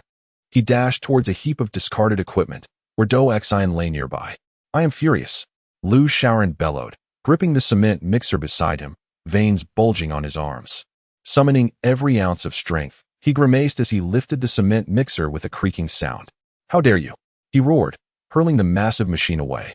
The overton weight of the mixer soared towards the remnants of the enemy forces, who were caught off guard by the sudden onslaught. A thunderous crash resounded, shaking the ground and sending clouds of dust swirling into the air. Lu Shaoran did not relent. He quickly bent down to seize various objects, launching them forward at an astonishing speed. His hands moved like a machine gun, sending an array of weapons flying. Steel pipes, rusty pliers, screwdrivers, and iron barrels filled the air. Smash! Smash! Smash! Lu Shaoran was completely unhinged, throwing everything without a glance upward, muttering frantically. As the ground became bare of weapons, he finally lifted his head. Gasping for breath, he felt as though he might collapse from exhaustion. Looking around, he was astonished to see that the 4,000 troops had been decisively defeated. Even he could hardly believe it. He had stood his ground against such overwhelming odds with the strength of just a few hundred. But where was Do Xin? He glanced down, realizing Do Xin was nowhere to be seen. Oh no, he thought, panic rising within him as he scanned the vicinity. Then he spotted Do Xin, unconscious beneath a pile of fallen adversaries. Lu Xiaoran surveyed the sea of defeated foes, a weary smile creeping upon his face. With his last vestige of strength, he gazed towards the distance at Enchi, grinning foolishly as he raised his arm to give her a thumbs up. Then, he swayed slightly before collapsing to the ground. Chapter 38. Farewell to Dreams in a Haze. Lu Xiaoran found himself trapped in a nightmarish dream. Jolting awake abruptly to sit up, the gentle sunlight streamed in, revealing blooming flowers, and the air was infused with the scent of antiseptic. Ouch! He touched his head, wincing in pain. You're awake, and she said, sitting beside him. I had a nightmare. Why am I here? Where are they? What is this place? Confusion enveloped him, and she handed him a peeled apple, urging him to eat. You exhausted yourself and fainted. You're in the hospital now. What about them? He asked, still bewildered. Do not worry. The individuals from Yuta University are attending to emergencies at another hospital. You have succeeded, Anchi remarked, smiling and giving him a thumbs up. Lu Xiaoran awkwardly scratched his head, suddenly recalling something. He smacked his thigh and exclaimed, What about Do Xian? When I was pushing things away, I think I inadvertently sent him flying too. Do Xian's condition is rather grim. He initially appeared unscathed, but after being propelled away by you, he collided with a steel frame and lost consciousness. However, he is likely to awaken now. We shall see if he suffers any lasting effects. Upon hearing Anchi's words, Lu Xiaoran's heart sank. He reproached himself for not realizing he had flung Do Xian away. If Do Xian were to endure any repercussions, he would carry that guilt for a lifetime. Let us go. Take me to see him, Lu Xiaoran said anxiously, quickly donning a jacket and rising from his bed. Anchi guided him to Do Xian's hospital room, and Lu Xiaoran promptly pushed the door open. Do Xian now lay in bed, his head bandaged, staring at the ceiling with barely opened eyes, reminiscent of his earlier state. Little Do, what has happened to you? Do not frighten your brother Ran, Lu Xiaoran exclaimed, rushing to the bedside and shaking Do Xian gently. Sir, the patient requires rest. Please remain calm. A nurse hurried over to intervene. Only then did Lu Xiaoran release Do Xian, letting out a sigh. Is he all right? Lu Xiaoran inquired, his brow furrowed, addressing the nurse. There are no major issues. He merely has a mild concussion. With some days of rest, he will recover. But, sir, please do not shake him anymore. Understood. Then let him rest, Lu Xiaoran replied, pulling Anchi towards the exit. At that moment, they heard a faint voice emanating from the bed. Rangu. Lu Xiaoran swiftly turned around and dashed to the bedside, pressing his ear close to Do Xian. Little Do, you are awake. Rangu is here. And your sister-in-law is here too. Water. Lu Xiaoran quickly searched for water. The nurse, unflustered by the request, approached the bedside, retrieved a bottle of water, inserted a straw, and began to feed Do Xian. Lu Xiaoran and Anchi sat on the adjacent bed, observing the nurse's meticulous care of Do Xian. Sir, you may converse with him for a short while, but please be mindful of the patient's need for rest, the nurse smiled before exiting. Little Do, how do you feel? Much better, just a bit disoriented. And Rangu, I had a terrible nightmare. What kind of nightmare? I dreamt that I was flying. Lu Xiaoran, feeling a bit embarrassed, ruffled his hair and replied, I also had a nightmare. I dreamt someone had cast you aside, but it is nothing to worry about. Do Xian nodded, prompting Lu Xiaoran to swiftly change the subject. That nurse is quite considerate. You are fortunate, little Do. Lu Xiaoran smiled as he gently helped Do Xian sit up. With his head bandaged and a pale complexion, Do Xian managed to muster a faint smile and said, That was my new girlfriend. Haha, look at you. You were hospitalized yesterday and already have a girlfriend today? Do Xian coughed a few times, took a sip of water, and said, No. We've known each other for half a year now. It just so happens that I'm in the hospital and she is here taking care of me. At that moment, and she smiled and remarked, She is quite wonderful. Lu Xiaoran was taken aback for a moment, but quickly smiled and replied, Indeed, haha. Take good care of yourself. The folks at Yuda have already settled things. Upon hearing this, Do Xian leaned back, revealing a smile, and said, That is great. Brother Ran, thanks to you, otherwise. Enough, stop being silly. I'm heading back to school to collect my records. I'll come visit you when I have time, he concluded, pulling Enchi along with him. As they reached the door, he paused, grinning mischievously, and looked up at Do Xian, who was wrapped in bandages on the bed, saying, You, my friend, truly have a unique bond with bandages. While walking to the school, Lu Xiaoran reflected on what Enchi had said in the hospital. You think that nurse is nice? Why is that? Enchi chuckled and replied, Because she has short hair, and she resembles me a bit. You certainly know how to brag, he teased. What do you mean? Oh, nothing. I said we've arrived. Lu Xiao ran hurriedly dashed into the school. He asked Chi to wait outside while he went in to fetch his records. Today, Lu Xiao ran felt a whirlwind of emotions. He felt somewhat like he was being expelled. He stopped at the principal's office door, hesitated for a moment, pressed his ear against the door to listen, and then knocked. He had heard tales of a student who had barged into the principal's office without knocking, only to stumble upon Principal Ma engrossed in inappropriate content. That scene was as awkward as it could get. Hence, he took heed of this cautionary tale and knocked first, allowing Principal Ma some time to close whatever he was watching. Come in. Lu Xiaoran finally pushed the door open. Ah, it's you, Lu. Please, take a seat. Principal Ma greeted warmly. Haha, no need for that, Principal Ma. I'm here to collect my records. Oh, right, your records are ready. The Education Bureau sent them over yesterday. Just wait a moment, Principal Ma said, his rotund figure rummaging through the drawers.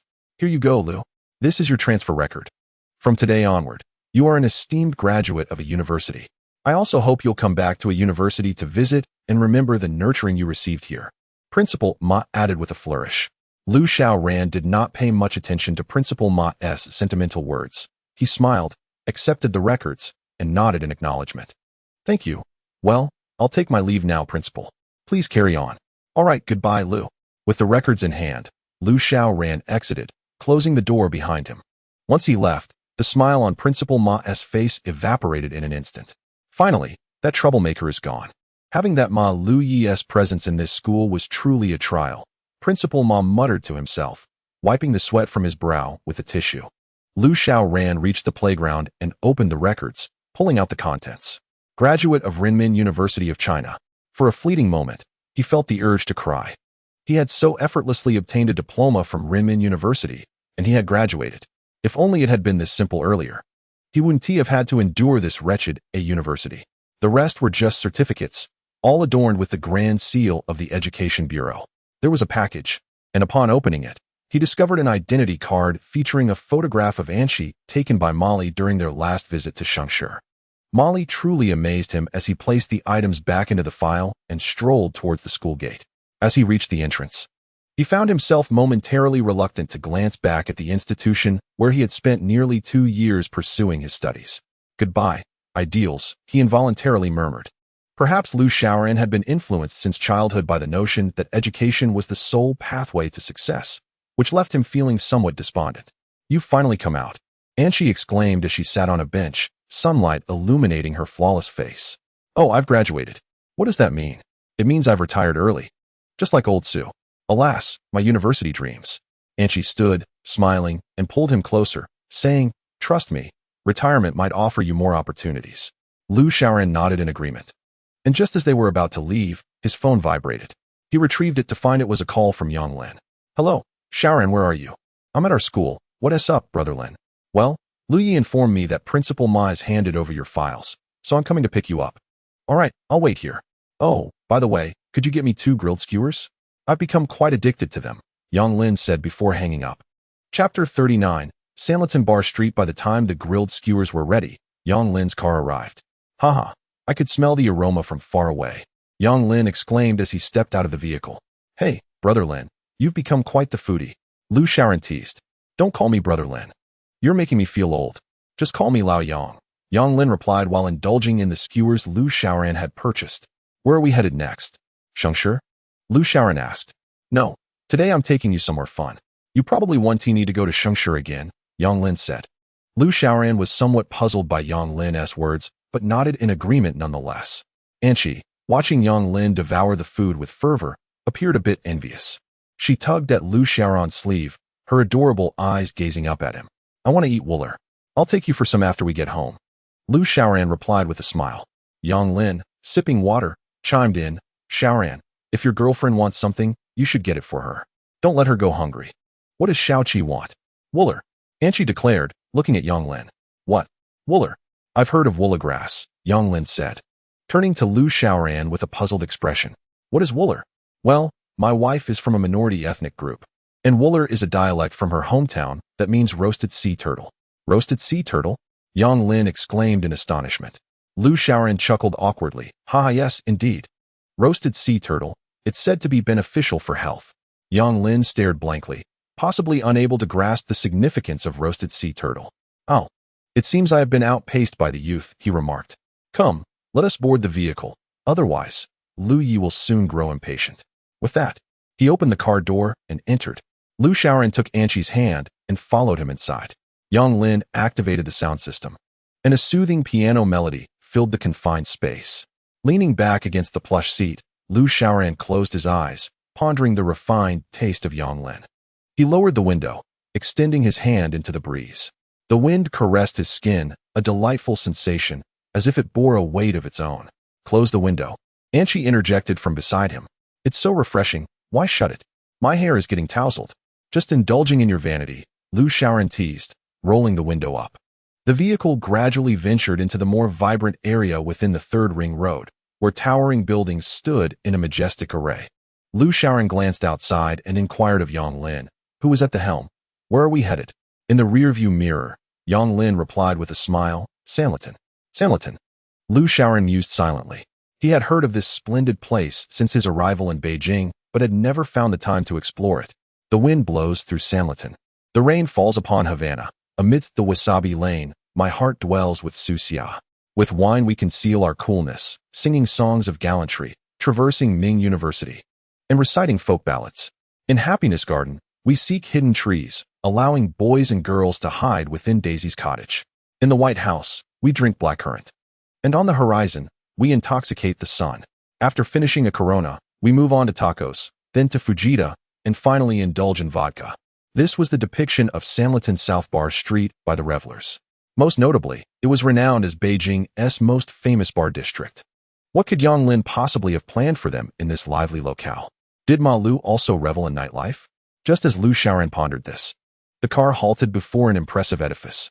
He and Anqi exited, standing before the opulent structure. Above them, a simple orange plaque bore the words boys and girls.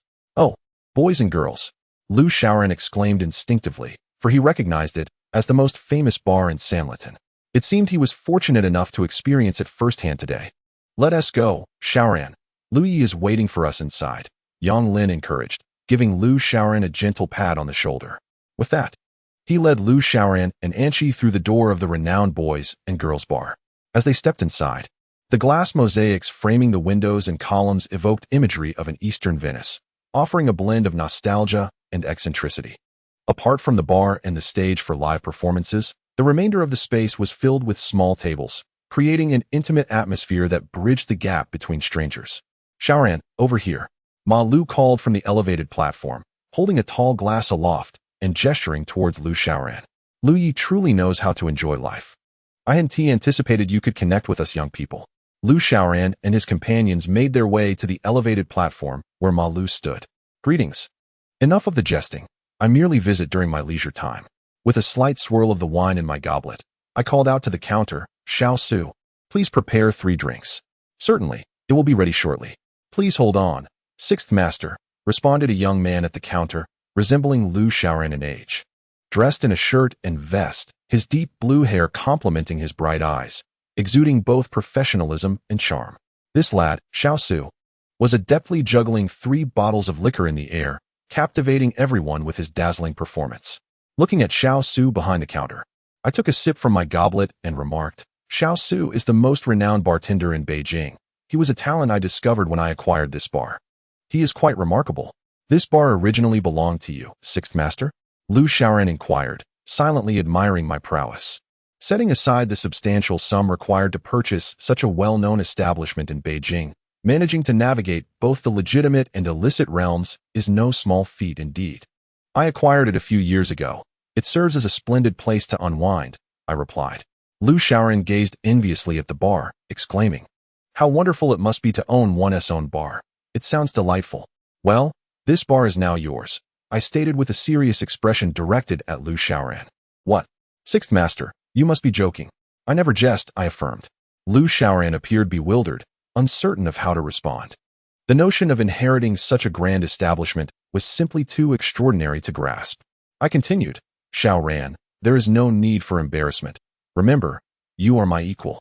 Lu Qi, what is mine is yours. Consider this bar a favor I owe you from our last encounter at Old San's Casino. But sixth master, enough, young man. Be decisive.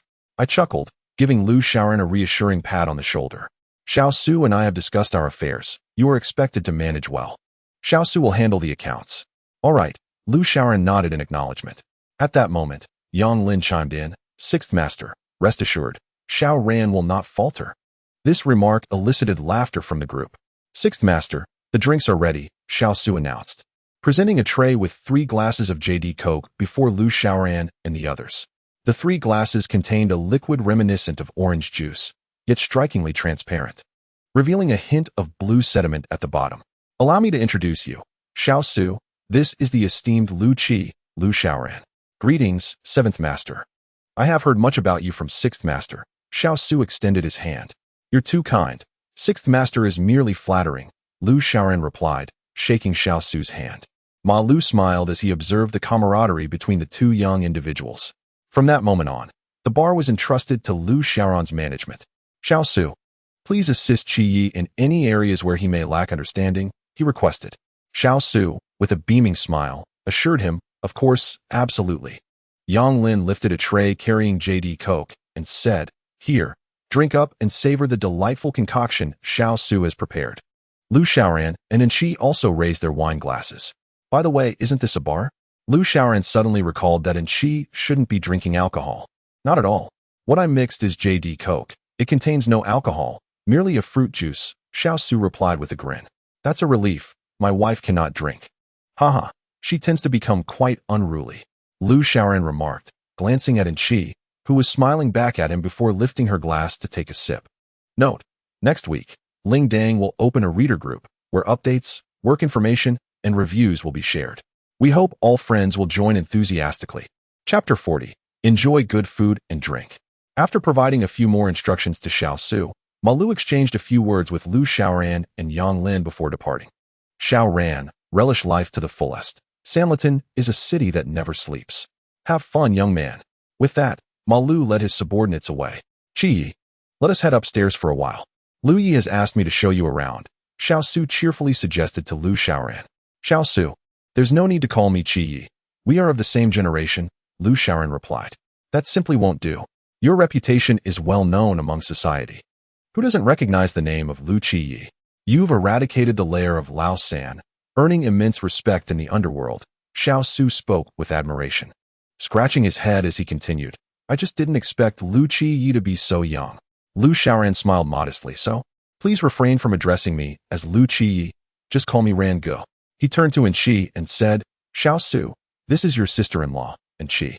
Xiao Su pondered for a moment and replied, All right then, we shall call you that in private, but in public, I must still refer to you as Lu Qi Yi. Is that acceptable? That's the spirit. Now let us ascend. Did you not mention that Lu Yi wanted you to show me around?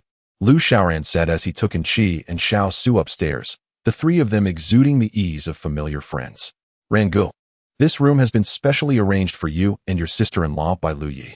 He mentioned that your current rental is rather secluded, and hopes you will find this place to your liking, Xiao Su said.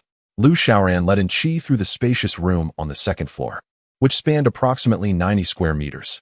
The decor was exceptionally tasteful. The luxurious chandelier and warm-toned walls exuded a cozy, romantic ambience, perfectly suited for Lu Xiaoran and Enqi. Lu Yi truly is considerate, Lu Xiaoran remarked as he settled onto the plush sofa, admiring the uniquely styled partition wall behind him. Moreover, the entire 2nd floor employs German soundproofing technology, ensuring that no matter how noisy it gets downstairs, it will not disturb you and your sister-in-law, Xiao Su added. That's fantastic. Haha, what is this? Lu Xiaoran inquired, noticing 5 small televisions adjacent to the living room. That is the surveillance camera monitoring the situation beneath the bar. If you have any instructions, just call me on the intercom, and I will come up. After saying this, Xiao Su approached the monitor, pressed a button on the larger screen, and all 5 monitors sprang to life. Each displayed different corners of the bar, with 2 focused on the entrance and the alley outside. Lu Xiaoran nodded appreciatively and inquired, Are you the only one busy at the bar? Not at all. The others haven't arrived yet. They should be here soon. We typically start our operations around 5 or 6 in the afternoon, Xiao Su replied with a smile. Lu Xiaoran glanced at the clock and remarked, Isn't it almost time? You should head down and get to work. You've put in a lot of effort. He patted Xiao Su on the shoulder. It's no trouble, Rangu. By the way, when you come down later, we have a welcoming ceremony to greet the new boss. Xiaosu said with a grin before heading downstairs. Lu Xiaoran lay on the soft bed and said to Enqi, "This place is far superior to our rented apartment, isn't it?" Enqi walked to the window, gazing at the bustling street below, and replied, "It's much livelier than our home." "Indeed. Let us see what this sleepless city has to offer," Lu Xiaoran said with a smile as he closed his eyes. As night fell, Sanlitun appeared even more vibrant than during the day, with neon lights flickering and traffic weaving through the streets. Just as Ma Lu had described, Sanlitun truly is a city that never sleeps. The entire street was filled with the dazzling lights of bars, creating a daytime-like atmosphere of exuberance. Groups of young men and women strolled between the bars, their spirits ignited by the frenzy of the night, bursting forth like fireworks. Many more young people entered the boy and girl bar, where the atmosphere was lively yet not cramped, resembling a grand banquet. Men and women, whether acquaintances or strangers, raised their glasses and exchanged flirtatious banter, their faces lit up with smiles. Xiaosu, alongside two others who appeared to be bartenders, was skillfully mixing drinks at the counter. "Have fun for now. I'll be back shortly," Xiaosu called to a few youngsters before dashing upstairs. While Lu Xiaoran was speaking with Enqi, Xiaosu returned and said, "Rangu, come down and meet everyone." "Oh, all right. Should I bring your sister-in-law?" Without waiting for Xiaosu's response, Enqi interjected, "I'll keep an eye on the monitors." She then leaned closer to Lu Xiaoran and unexpectedly whispered, "You better keep your heart in check. Otherwise, your head will be half a circle smaller." Lu Xiaoran looked at Enqi in surprise, never expecting such words to come from her. How could that be?" "I'm heading down now," Lu Xiaoran replied hastily, rushing downstairs with Xiaosu. Suddenly, the music in the bar quieted, and the restless crowd settled down. A young man in sunglasses, presumably the DJ, took to the stage. "Yo, ladies and gentlemen, are you ready to have a good time tonight?" the DJ exclaimed, directing the microphone towards the crowd. "Yeah." The deafening chorus of voices was intermingled with whistles. "Now, allow me to introduce our new boss, the illustrious Mr. Lu Xiaoran, also known as Beijing's Lu Qie. Let me hear your cheers." Upon the DJ's words, a cacophony of exuberant shouts erupted from the crowd. Behind the scenes, Lu Xiaoran turned to Xiaosu and remarked, "Does this feel like a concert? Am I expected to perform a number?" "Haha, Brother Ran, you're quite humorous." "No need for that. Just greet them briefly," Xiaosu replied, nudging Lu Xiaoran onto the stage. As Lu Xiaoran made his entrance, another wave of applause surged from the audience. He offered an awkward smile as the DJ approached, handing him the microphone with a nod of encouragement. The crowd gradually quieted, eagerly anticipating his words. Lu Xiaoran's mind went blank, and holding the microphone, he hesitated. Gazing at the sea of faces before him, he steeled himself and began, "Good evening, everyone." The audience erupted in applause, with some enthusiastic young voices calling out, "Hello, boss." Embarrassed, he continued, "Today, we gather here. The weather is splendid, the sunshine is delightful, and the atmosphere is just right. The drinks are superb." He glanced at the chandelier above. "The light bulbs are fantastic." Laughter rippled through the crowd, accompanied by clapping and whistles. They must have thought their boss was attempting humor. Clearing his throat, he continued, "Our coming together here at my bar is a matter of fate. As the saying goes, it takes 100 years of cultivation to share a boat, and 1,000 years of cultivation to share a bed." The audience fell silent, uncertain of what Lu Xiaoran would say next. He too felt he had perhaps gone too far, yet found himself at a loss for words. After a considerable pause, he raised his voice, "Enjoy your food and drinks." "Oh yeah, good, good." The crowd erupted into thunderous applause, perhaps believing that was the most sincere sentiment he could express. Chapter 41. Let go of that girl. Angel smiled, arms crossed, watching Lu Xiaoran's foolish demeanor on the monitor. At that moment, she noticed something unusual on the surveillance feed from the back alley. Several men were making inappropriate advances toward a girl. Angel furrowed her brow, her figure blurring as she dashed downstairs. Meanwhile, Lu Xiaoran was chatting with Xiaosu, and the patrons were reveling in merriment. The people in the bar felt a gust of wind as the door swung open and shut repeatedly. The bartender near the door snapped back to reality and closed it, while everyone exchanged glances and resumed their festivities, as if nothing had occurred. Lu Xiaoran, fully aware of the situation, set down his drink and stepped outside. In a narrow alleyway, a group of unruly youths surrounded a visibly distressed girl. She appeared to be a high school student, with long hair cascading down her shoulders and a delicate face framed by her school uniform. Her large, glistening eyes were filled with fear. "Hey, little sister, it's boring to play alone. Let us keep you company," sneered a tall, lanky youth as he lewdly caressed the girl's face. "Stay away from me. I will call the police." The girl shrieked, her voice hoarse from desperation. As she reached for her phone, a chubby boy resembling a squat gourd rushed forward, snatched the device from her hand, and forcefully smashed it onto the ground, cursing, "You ungrateful wench. We are doing you a favor." With that, the squat boy lunged at the girl, and the other 3 youths quickly joined him, disregarding her terrified screams. "What are you doing?" Suddenly, a voice cut through the tension, startling the group of young men. They paused, turning to see a short-haired girl with fair skin and luminous eyes, dressed in a fitted suit that accentuated her stunning figure. The squat boy released the girl beneath him, grinning at the approaching beauty, and remarked, well, tonight's luck is on our side. We'll show you what we mean." As he spoke, the taller, lanky youth stood up, their gazes fixed on her. The girl approached them gracefully, each step reminiscent of a model. "Look at this offering we have tonight. We're in for a treat," the squat boy said, before leaning back down towards the girl on the ground. The girl halted, her brow furrowing. "You, release that girl," she commanded the squat boy. Momentarily taken aback, he stood and approached her with a smug grin. "Try to make me," he taunted, extending his hand toward her. In a swift motion, she seized his outstretched hand, grasped his collar with her other hand, and forcefully brought his head crashing against hers. Ah, he screamed, the sound mingling with the thud of their collision. A few seconds later, the boy fell silent, blood streaming from his head, staining her own. "I detest having my hair dirted," she exclaimed, a hint of anger flashing across her features. She then glared at the remaining 3 youths, who were taken aback by the transformation of the once gentle girl into a figure of fierce determination. 2 of the youths turned to flee, but she nimbly intercepted their path. "My goodness, a ghost!" they exclaimed in terror. Indeed, Angel now bore a slight trace of blood upon her forehead, and her sudden advance towards them was undeniably chilling. With a cold smile, she raised her hand and unleashed a flurry of sharp slaps upon the 2, leaving them utterly dazed in a matter of seconds. She swung her arm, sending them flying, and they landed against the adjacent railing, motionless. The lanky, sallow individual swallowed nervously, his legs trembling with fear. Angel lowered her gaze momentarily, then abruptly fixed her stare upon the lanky figure, extending her palm towards him. He quivered slightly, slowly approaching her, and rummaged through his pocket, producing a gold watch. Angel inspected it briefly before tossing it beside the girl seated on the ground, her hand still outstretched. Noticing this, he continued to search his pocket, eventually retrieving a wallet and placing it into Angel's hand.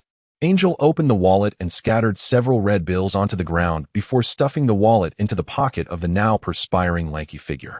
At that moment, Lu Xiaoran rushed over, observing the injured plump individual on the ground, and the 2 pitiful souls slumped against the railing, immediately grasping the situation.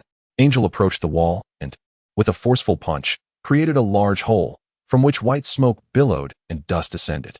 The lanky figure stared vacantly, clearly in shock.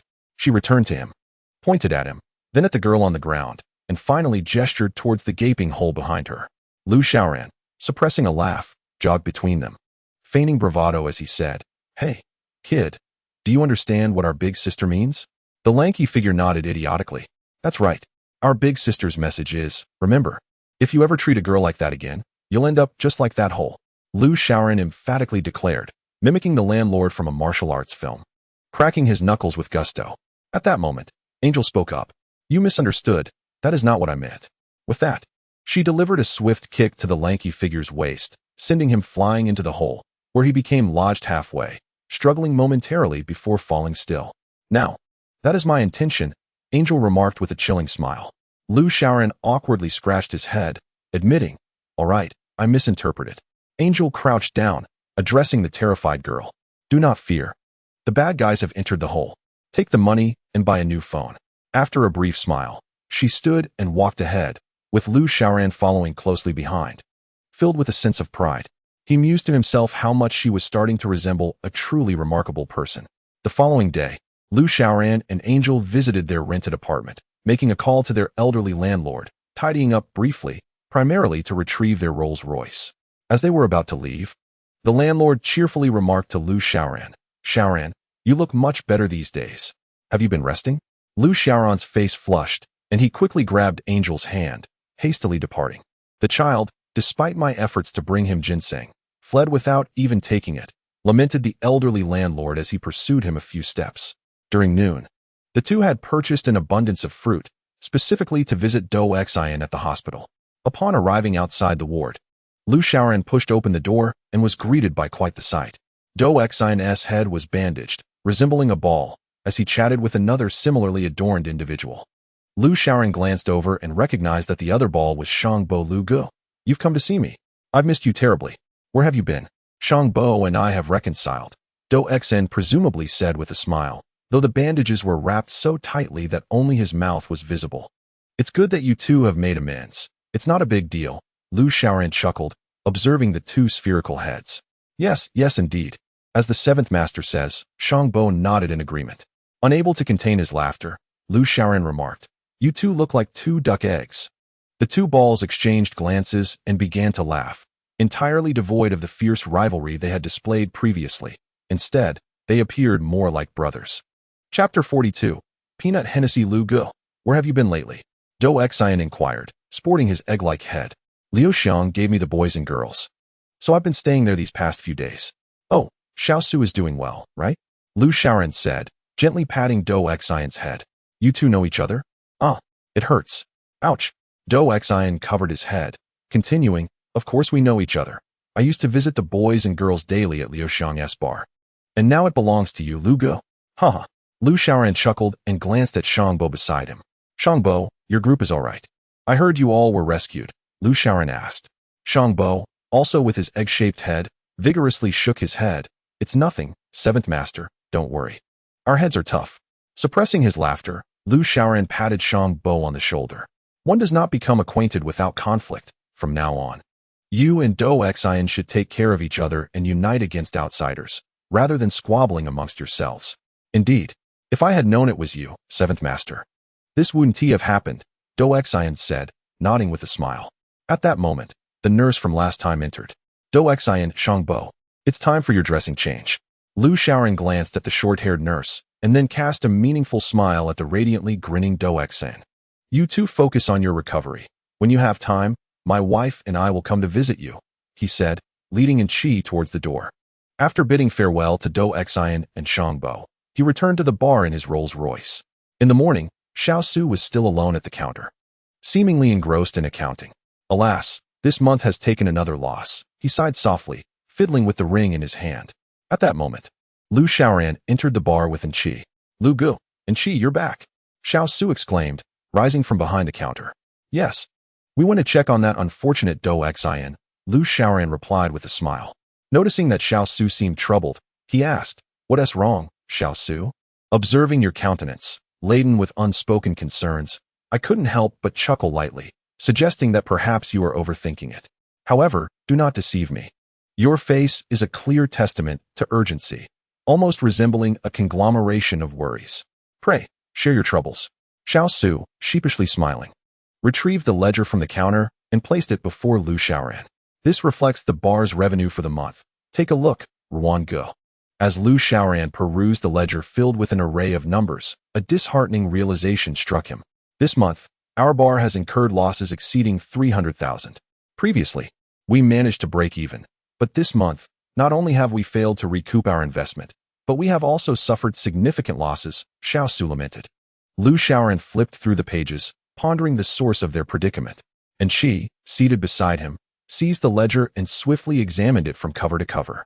She discerned that the bar's losses stemmed from the high-cost beverages acquired in the last 3 months, rum, gin, tequila, none of which appealed to consumers, thus exacerbating their financial woes.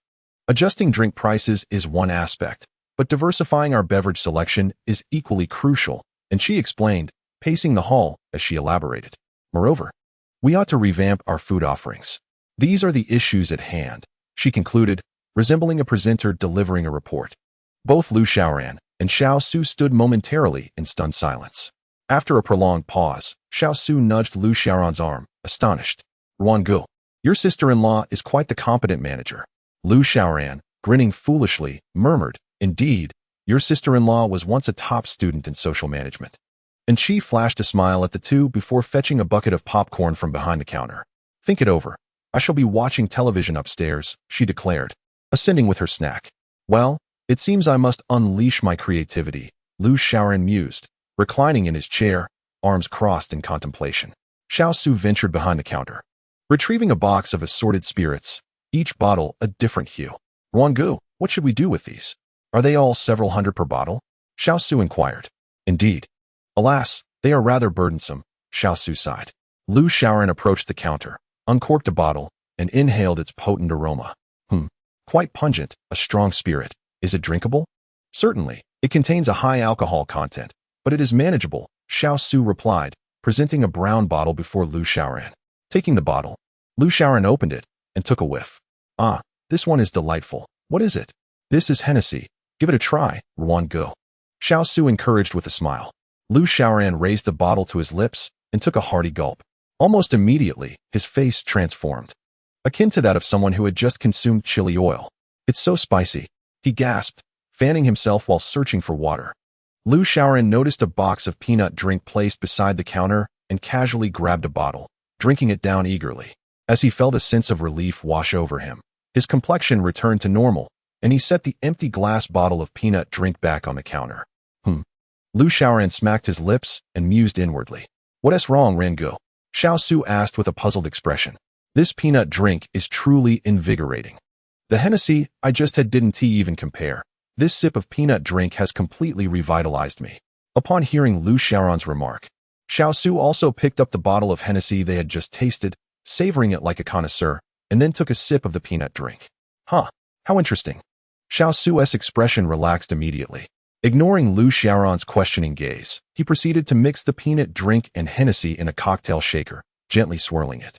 After a moment, he retrieved a stemmed glass and poured the blended concoction into it. A rather delightful cocktail. Give it a try, Xiao Su said with a smile.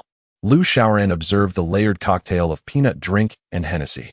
The top layer was a vibrant orange-yellow, the middle a lighter transitional hue, and the bottom a milky white peanut drink.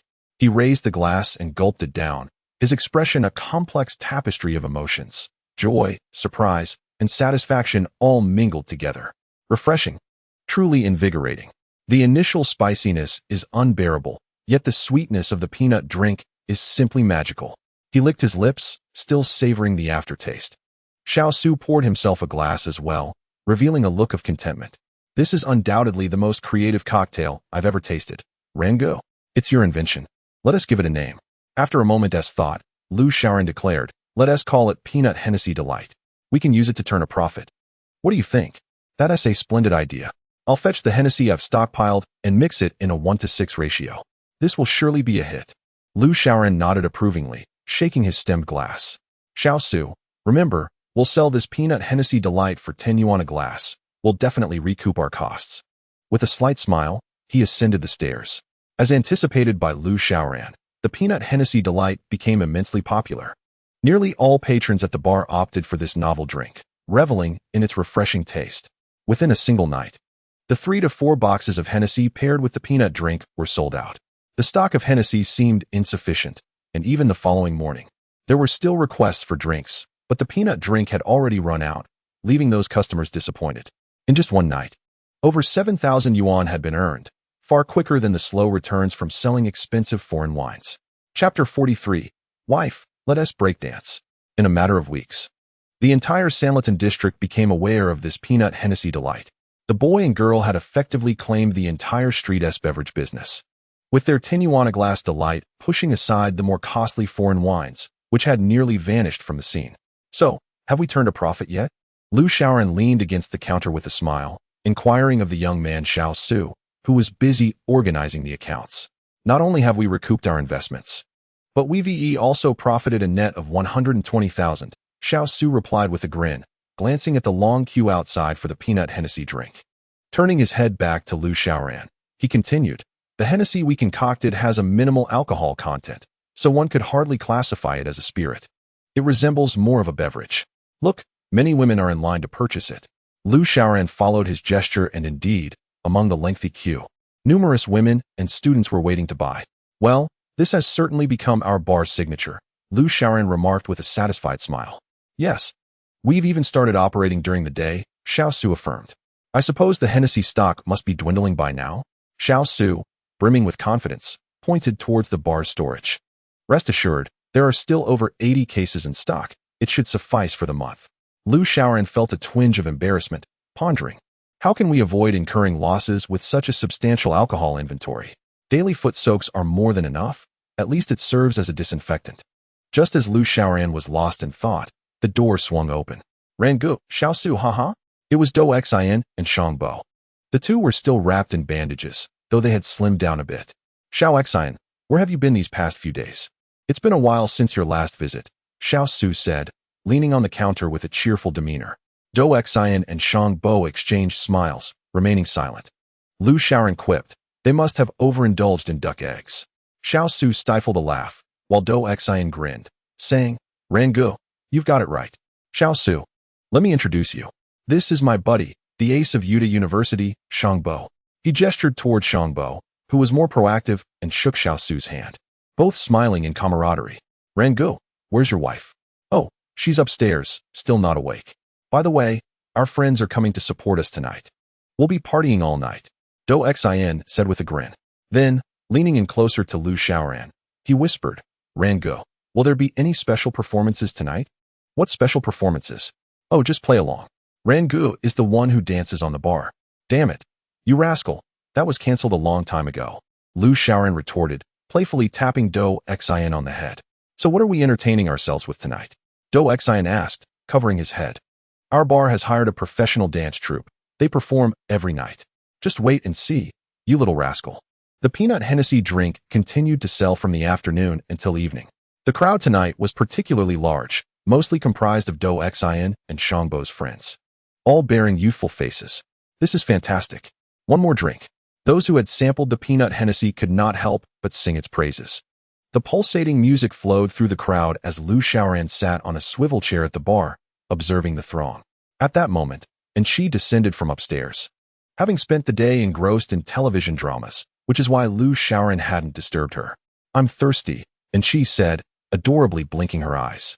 Xiao Su, please bring a glass of orange juice to your sister-in-law. Lu Xiaoran observed the unusually thirsty and pondered, why does she still feel parched? Wife, what TV series are you watching? The Witch Yushi, she replied. What is that? A Korean drama. And she smiled as she accepted the orange juice Xiao Su had handed her, expressing her gratitude. It seems I am out of touch with the trends. Lu Xiaoran chuckled helplessly. At that moment, Xiao Su patted Lu Xiaoran on the shoulder and remarked, Brother Ran, they have arrived, the dance troupe. Lu Xiaoran turned towards the entrance and saw a group of stylishly dressed men and women entering, exuding a vibrant energy. Their arrival captivated the attention of everyone present, and the youthful patrons of the bar erupted in cheers. The lead dancer, a well-built young man, gestured to the DJ on the elevated platform, and the music instantly intensified, pulsating with excitement. Ladies and gentlemen, please welcome our special dance troupe, the charismatic Black Crew, announced the DJ, who sported headphones. As the rhythmic beats filled the air, the charismatic Black Crew took to the stage, eliciting a wave of screams from the audience. After waving to the crowd, the dancers formed a line and began to perform with fervor in sync with the music. The cheers from the audience grew louder, indicating the popularity of street dance among the crowd. Lu Xiaoran leaned against the bar, fully engrossed in the performance. The charismatic Black Crew delivered an outstanding show. The girls executed their sensuous and synchronized moves, prompting whistles from the crowd, while the boys showcased impressive stunts, balancing on one hand and performing headstands. Incredible. This street dance is quite captivating, Lu Xiaoran marveled. Indeed, in our free time, Xiao Su and I would often enjoy street dance performances. Now, with Shangbo here. Do Xin smiled at Shangbo. Our university has a street dance team as well, but we truly cannot compare to them, Shangbo remarked while admiring the charismatic Black Crew on stage. Suddenly, a few foreign dancers joined the stage, observing the performance of the Black Crew. Huh. This dance troupe even as foreigners. How interesting, Lu Xiaoran said with a smile. However, the situation soon took a turn as the foreigners began to point and gesture at the Black Crew. One foreigner approached the DJ, seized the microphone, and began to speak in an unfamiliar language. What dance? No, After finishing his statement, he placed the microphone in his mouth, took a few steps forward, executed a somersault, and upon landing, propelled himself into a handstand, tilting his body at a 90-degree angle. The audience was momentarily stunned, finally erupting in cheers after a brief pause. The foreigner, pleased with himself, descended and made a dismissive gesture towards the black crew, then resumed speaking into the microphone, mumbling in a foreign tongue, like this: "Now I am the dancer, this is breaking." At this moment, the two other foreigners joined in the commotion. The Black Shin troupe seemed to be struggling, as a young man emerged from their ranks, executing a backflip in response. Following this, he performed a series of single-handed leaps, ultimately twisting in midair while supporting his body with one hand, astonishingly completing 2 rotations. This display elicited a chorus of cheers from the audience, all eagerly anticipating the next move from the foreigners. It appeared to have turned into a dance battle, and Lu Xiaoran found herself somewhat apprehensive, pondering whether the Black Shin troupe could truly hold their ground against these foreign competitors. Indeed, such dance battles are quite commonplace. These foreigners often win with a certain arrogance, and everyone has grown accustomed to it, Xiao Su remarked while mixing drinks. Lu Xiaoran remained silent, her gaze fixed on the stage. The foreigners exhibited remarkable prowess, spinning and contorting their bodies, with one even bending his shoulder behind his head while rotating on the ground. Before long, the Black Shin troupe found themselves defeated, standing off to the side in disappointment. "What are they doing?" And she inquired, holding a glass of orange juice. "They're breakdancing. A form of dance akin to what those foreigners are performing," Lu Xiaoran explained, gesturing towards a foreigner practicing a move known as the Thomas. "I can do that too." And she replied with a smile. "Really?" Lu Xiaoran asked, her eyes widening in surprise. "Yes," and she affirmed, striding confidently onto the stage. The Black Shin troupe, contemplating their exit, watched as she approached. The foreigners, who had been whistling provocatively, fell silent upon her arrival, either mesmerized by her beauty or curious about her intentions. Suddenly, she produced the handkerchief she had used to wipe Lu Xiaoran's mouth and placed it on the ground. Then, she positioned her arms on it and effortlessly transitioned into a handstand. The audience gasped in astonishment, but that was merely the beginning. And she then propelled herself into a rapid spin, resembling a drill. Lu Xiaoran was both astonished and delighted, fearing that she might bore a hole into the stage. The foreigners were equally taken aback, and the audience remained momentarily stunned before erupting in cheers, eager to see how the foreigners would respond. At that moment, a particularly robust foreigner stepped forward, swaggering across the stage before launching himself to the ground, his arms mimicking legs as he executed a bouncing rotation. The audience began to whistle, anticipating Chi's reply. With a smile, Chi maintained her handstand, her hands stacked together, twisting her body to mirror the foreigner's movements, bouncing and rotating until she reached the center of the stage. There, she halted, spinning upright for a good 10 rotations. "Well done. Magnificent." The Black Shin troupe sprang back to life, encircling Chi with exuberance. Now, it was the foreigners who appeared stunned. At that moment, a foreigner donned a jazz hat and struck a signature pose reminiscent of Michael Jackson, seemingly preparing for their final move. He emulated Jackson's iconic glide with remarkable flair, prompting even more enthusiastic cheers from the crowd. The foreigner glided to the center of the stage, paused, waved to the audience, and leaned forward. Though not to the same extent as Jackson, he struggled for a moment, then regained his composure, removing his hat and bowing gentlemanly to the audience below. Turning back, he provocatively glanced at Anchi. With her feet together, Anchi floated elegantly to the center of the stage, mimicking the foreigner from earlier, her body leaning forward at a considerable angle, nearly touching the ground with her nose. She rose and tilted, repeating this motion 5 or 6 times, leaving everyone in awe. Little did they expect that his sister-in-law could dance like this. Xiao Su was already mesmerized by the sight. Do Xian dismissively remarked on its significance, stating that he had yet to witness her lung capacity, which would astound anyone. Lu Xiaoran remained silent, smiling quietly as he watched Anchi. The group of foreigners shook their heads, filled with a sense of inferiority. They collectively raised their thumbs to Anchi before retreating from the stage in defeat. The Heishuan troupe surrounded Anchi, rallying everyone to cheer in unison. "Idol! Idol! Idol!" The audience erupted in thunderous applause and whistles. A crowd gathered around Anchi, making her the highlight of the evening. Turning back through the throng, she smiled at Lu Xiaoran and gave him a thumbs up. "You are amazing, my wife." Lu Xiaoran also gave a thumbs up, grinning as he spoke to himself. Chapter 44. The shiny big bottle Anqi had become the central figure for both boys and girls. An idol for these passionate young people, just as Xiao Su had said. She was an exceptional boss lady. Men and women called out Sisterin, and whenever she appeared, they would surround her, chatting animatedly. The street dance experts from the Heishuan troupe also sought her guidance, asking her to mentor them. In short, Anqi had assumed the role of a leader among the youth. In the morning, Xiao Su and several staff members were tidying up the bar. Lu Xiaoran had woken up later than usual, as the festivities had lasted until nearly dawn, with patrons only just dispersing.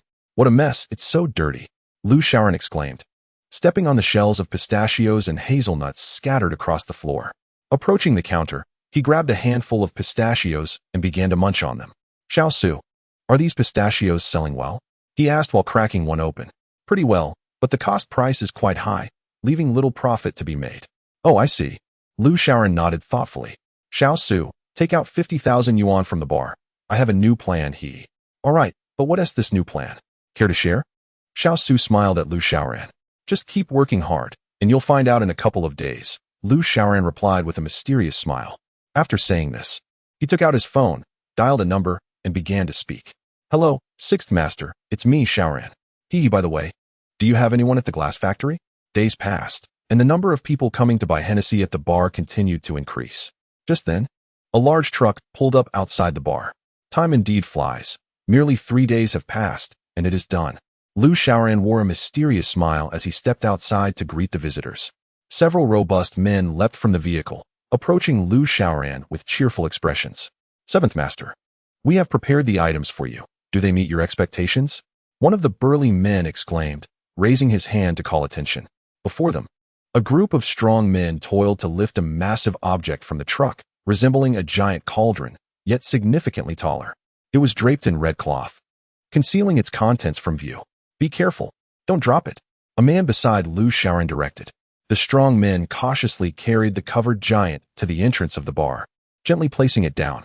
At that moment, Xiao Su and Anqi emerged from the bar. Let me show you my design, Lu Xiaoran said with a smile as he approached the large object, pulling away the red cloth with a flourish. The crowd gasped in astonishment as they beheld a colossal liquor bottle, standing over 3 meters tall. This bottle resembled an oversized version of Erguo II, with a girth that required 7 or 8 people to encircle it completely.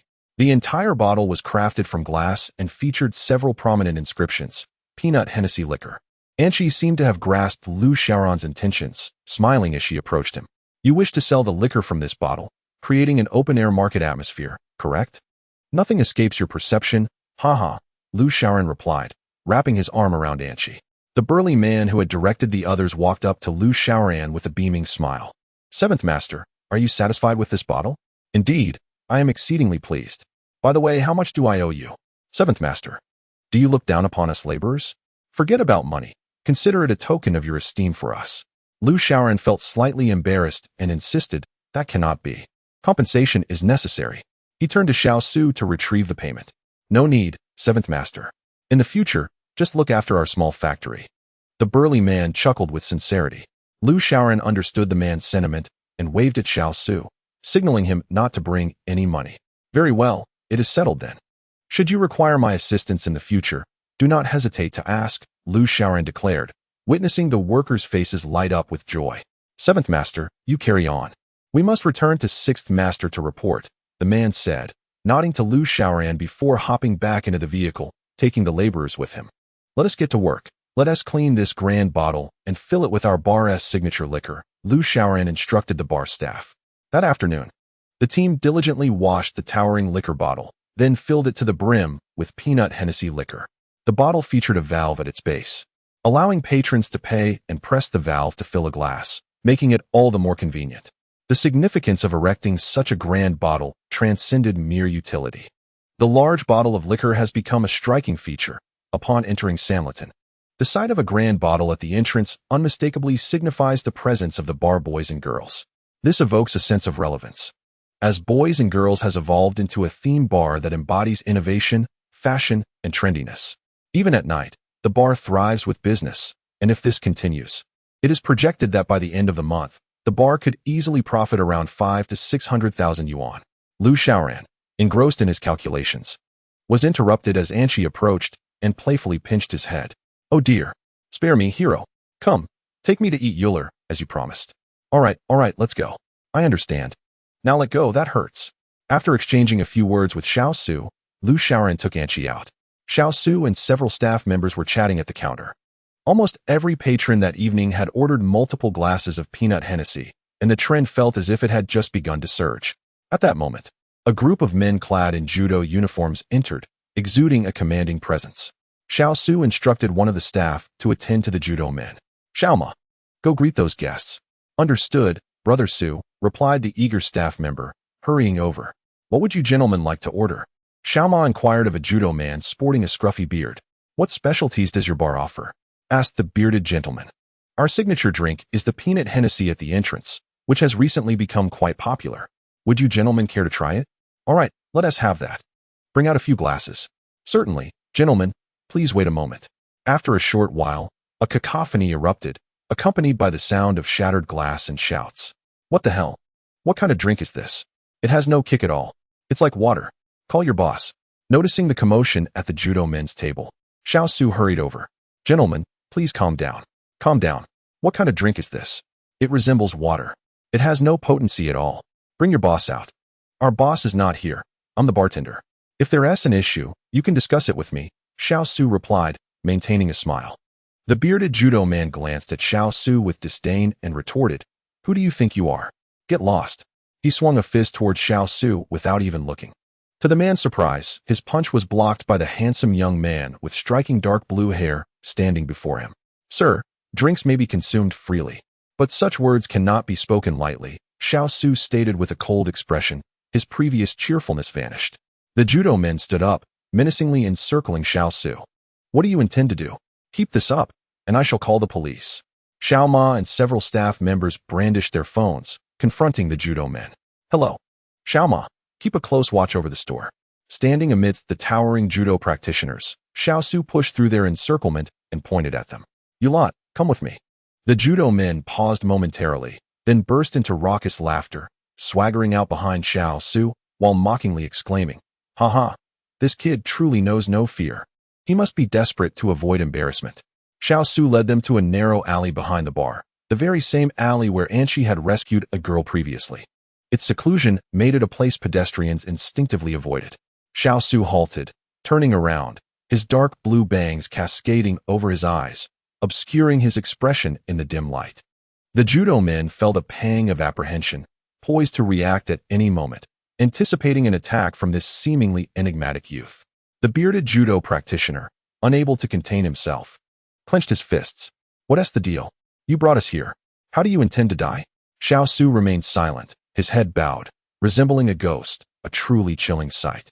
The bearded man swallowed hard, hesitating, as he recalled how easily his previous punch had been intercepted by this delicate-looking young man, indicating that he was no ordinary opponent.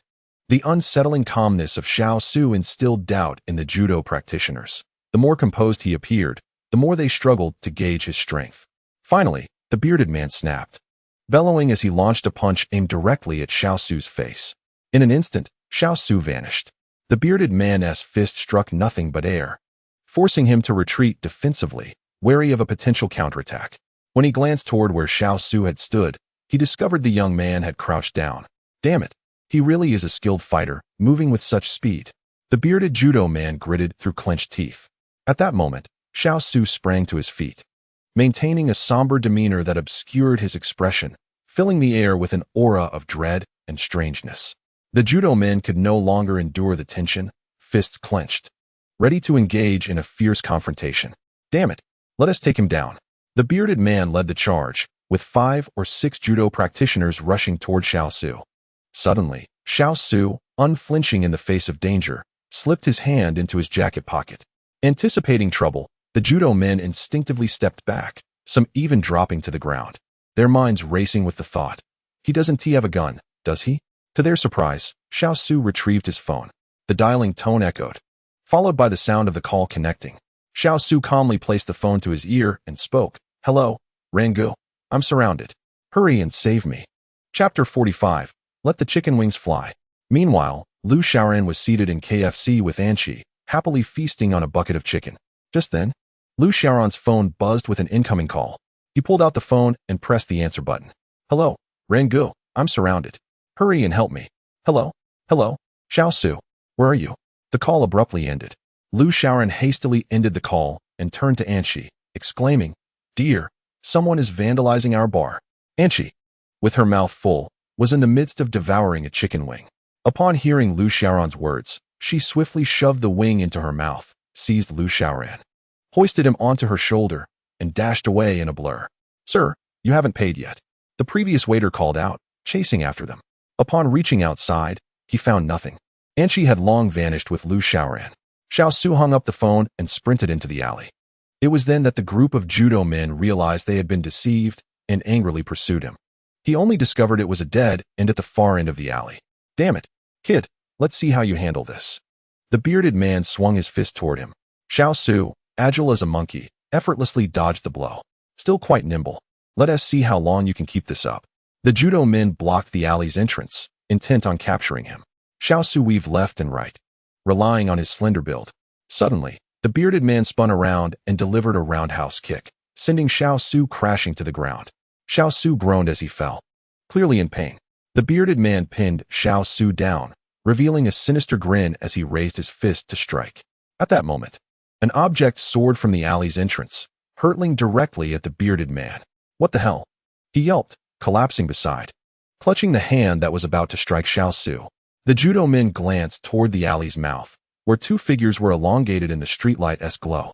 As the bearded man struggled to rise, he noticed a chicken wing on the ground, still steaming. I can't believe I was assaulted by a chicken wing. Anshi continued to chew, clutching several chicken wings in her hand. Are you bullying others because of your numbers?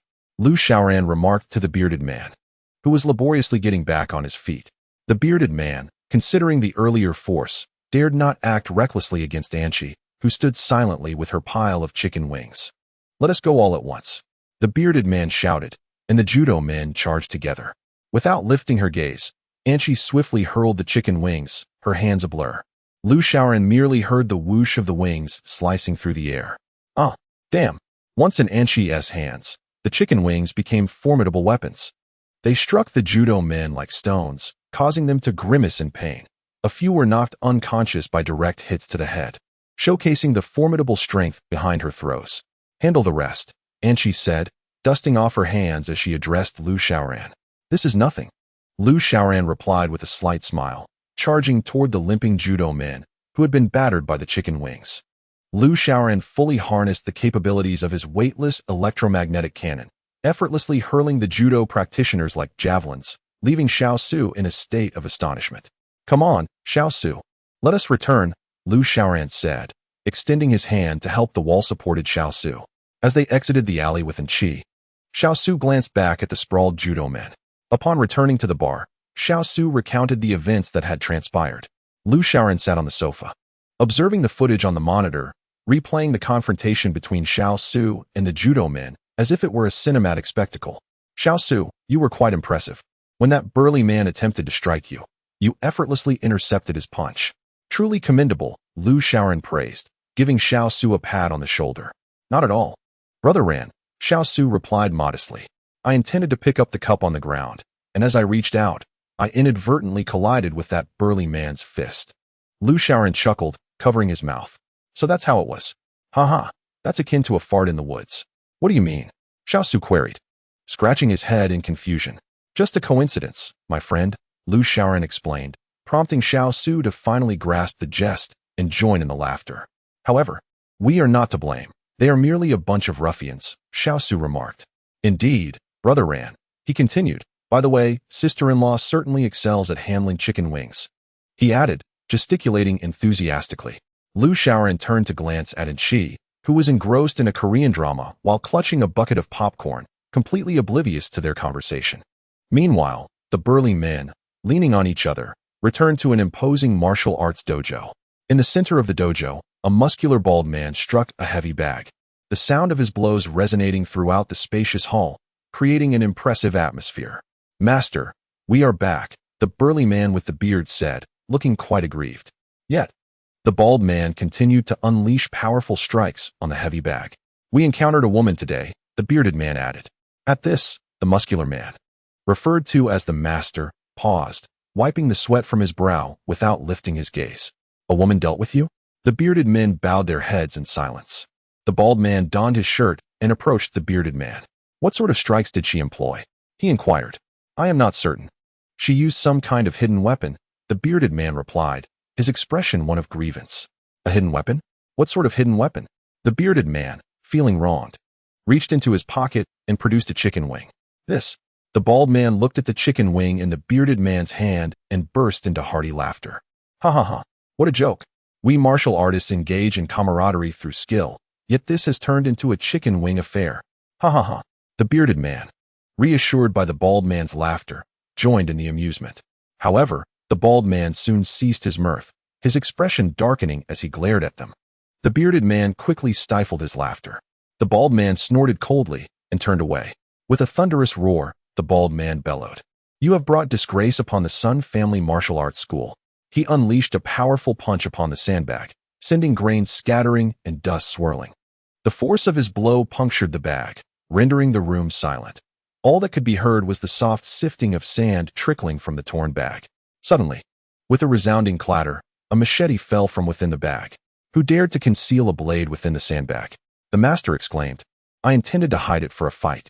Just then, the bald man let out a pained cry and collapsed, as his hand, which had struck the bag, gushed blood from a deep gash. Quick, call an ambulance, shouted the bearded man, then sighed heavily as he muttered, Alas. The master's chronic faintness from blood loss is truly perilous. Chapter 46. Super Wing Chun. Early in the morning, Lu Xiaoran was roused from his slumber by Anshi's call. What is it? I'm so tired, he replied groggily. Look at the monitor, Anshi instructed. Rubbing his eyes, Lu Xiaoran turned his gaze to the screen. Outside the bar, a large crowd had gathered, blocking the entrance completely. Upon closer inspection, he recognized several judo practitioners from the previous night among them. They truly are persistent, he grumbled. Rising from his bed, after donning his outerwear, he took Anshi's hand and descended the stairs. This is the place, master, the bearded man gestured to the bald man. I shall confront that expert. You lot are useless, the bald man retorted, turning to scold his companions, but in doing so, he failed to watch where he was going and collided headlong with a large bottle at the entrance. The lineup of judo practitioners erupted into laughter. As the bar's door swung open, Lu Xiaoran and Anshi stepped outside. My friend, how may I assist you? Lu Xiaoran inquired politely. To his surprise, the bald man was even more courteous. He stepped forward, clasped his hands in greeting, and introduced himself. I am Sun Weixiang, the master of the Sun family martial arts school. Ah, I am Lu. Are you here to enjoy a drink at my bar, Master Sun? It seems a bit early for that, Lu Xiaoran replied calmly. Unfortunately, I do not possess such leisure, Sun Weixiang stated. My disciple, regrettably, caused a disturbance at Mr. Lu's bar last night. No harm done. A few broken glasses is all, Lu Xiaoran chuckled. Sun Weixiang rubbed his bald head and continued. Today, my other purpose is to engage in a spar with the skilled practitioner from last night, nothing more. It became clear that Sun Weixiang was an ardent martial arts enthusiast. Truly unaware of his own limitations, Lu Xiaoran thought to himself. Very well, it was my wife, Xiao Lu, who displayed her skills last night. Since Master Sun is so passionate about martial arts, let us have her spar with you, Lu Xiaoran proposed. With a respectful bow, Sun Weixiang accepted. Lu Xiaoran leaned toward Anshi and whispered, Do not injure him. Just use Wing Chun. Anshi, leaning in as well, replied with a smile, Do not worry. He has a tendency to faint at the sight of blood. With that, she gracefully adopted a signature Wing Chun stance before Sun Weixiang, who stepped back, one hand behind him and the other poised toward Anshi. I shall first present you with 3 moves. A true man does not bully weaker women. Lu Xiaoran secretly rejoiced, thinking that with just one move, she could easily bring him down. And she smiled slightly and stepped forward, delivering 3 resounding slaps to Sun Weixiang in the blink of an eye. He swayed his head from side to side, momentarily stunned, before anger surged within him. And he swung his fist at Anshi. With a mere lift of her hand, she effortlessly deflected his blow, then unleashed a flurry of Wing Chun strikes, the number of which was indeterminate. To everyone's astonishment, Sun Weixiang managed to counter each of her blows, stepping back in surprise, exclaiming that it was indeed a miracle to find someone who could wield Wing Chun with such finesse. And she maintained her stance, silent yet resolute. Sun Weixiang's veins bulged as he clenched his hands into claw shapes, slicing through the air with a whistling sound as he lunged at Enchi. He moved like an eagle, darting in and out, pressing forward relentlessly, while Enchi responded with calm precision. Lu Shaoran observed in awe. This was the first individual she had seen capable of matching Enchi's prowess. Had it been anyone else, they would have likely succumbed by now. Despite Sun Weixiang's attempts to grasp her wrists, Enchi effortlessly countered each time. After several exchanges, Sun Weixiang found his stamina waning, while Enchi remained composed. This situation proved quite vexing for the seasoned martial artist, Sun Weixiang. He realized that to induce discomfort in his opponent, one must first maintain their own composure. The young lady certainly concealed her capabilities well, leaving Sun Weixiang feeling somewhat embarrassed as he chuckled and removed his shirt.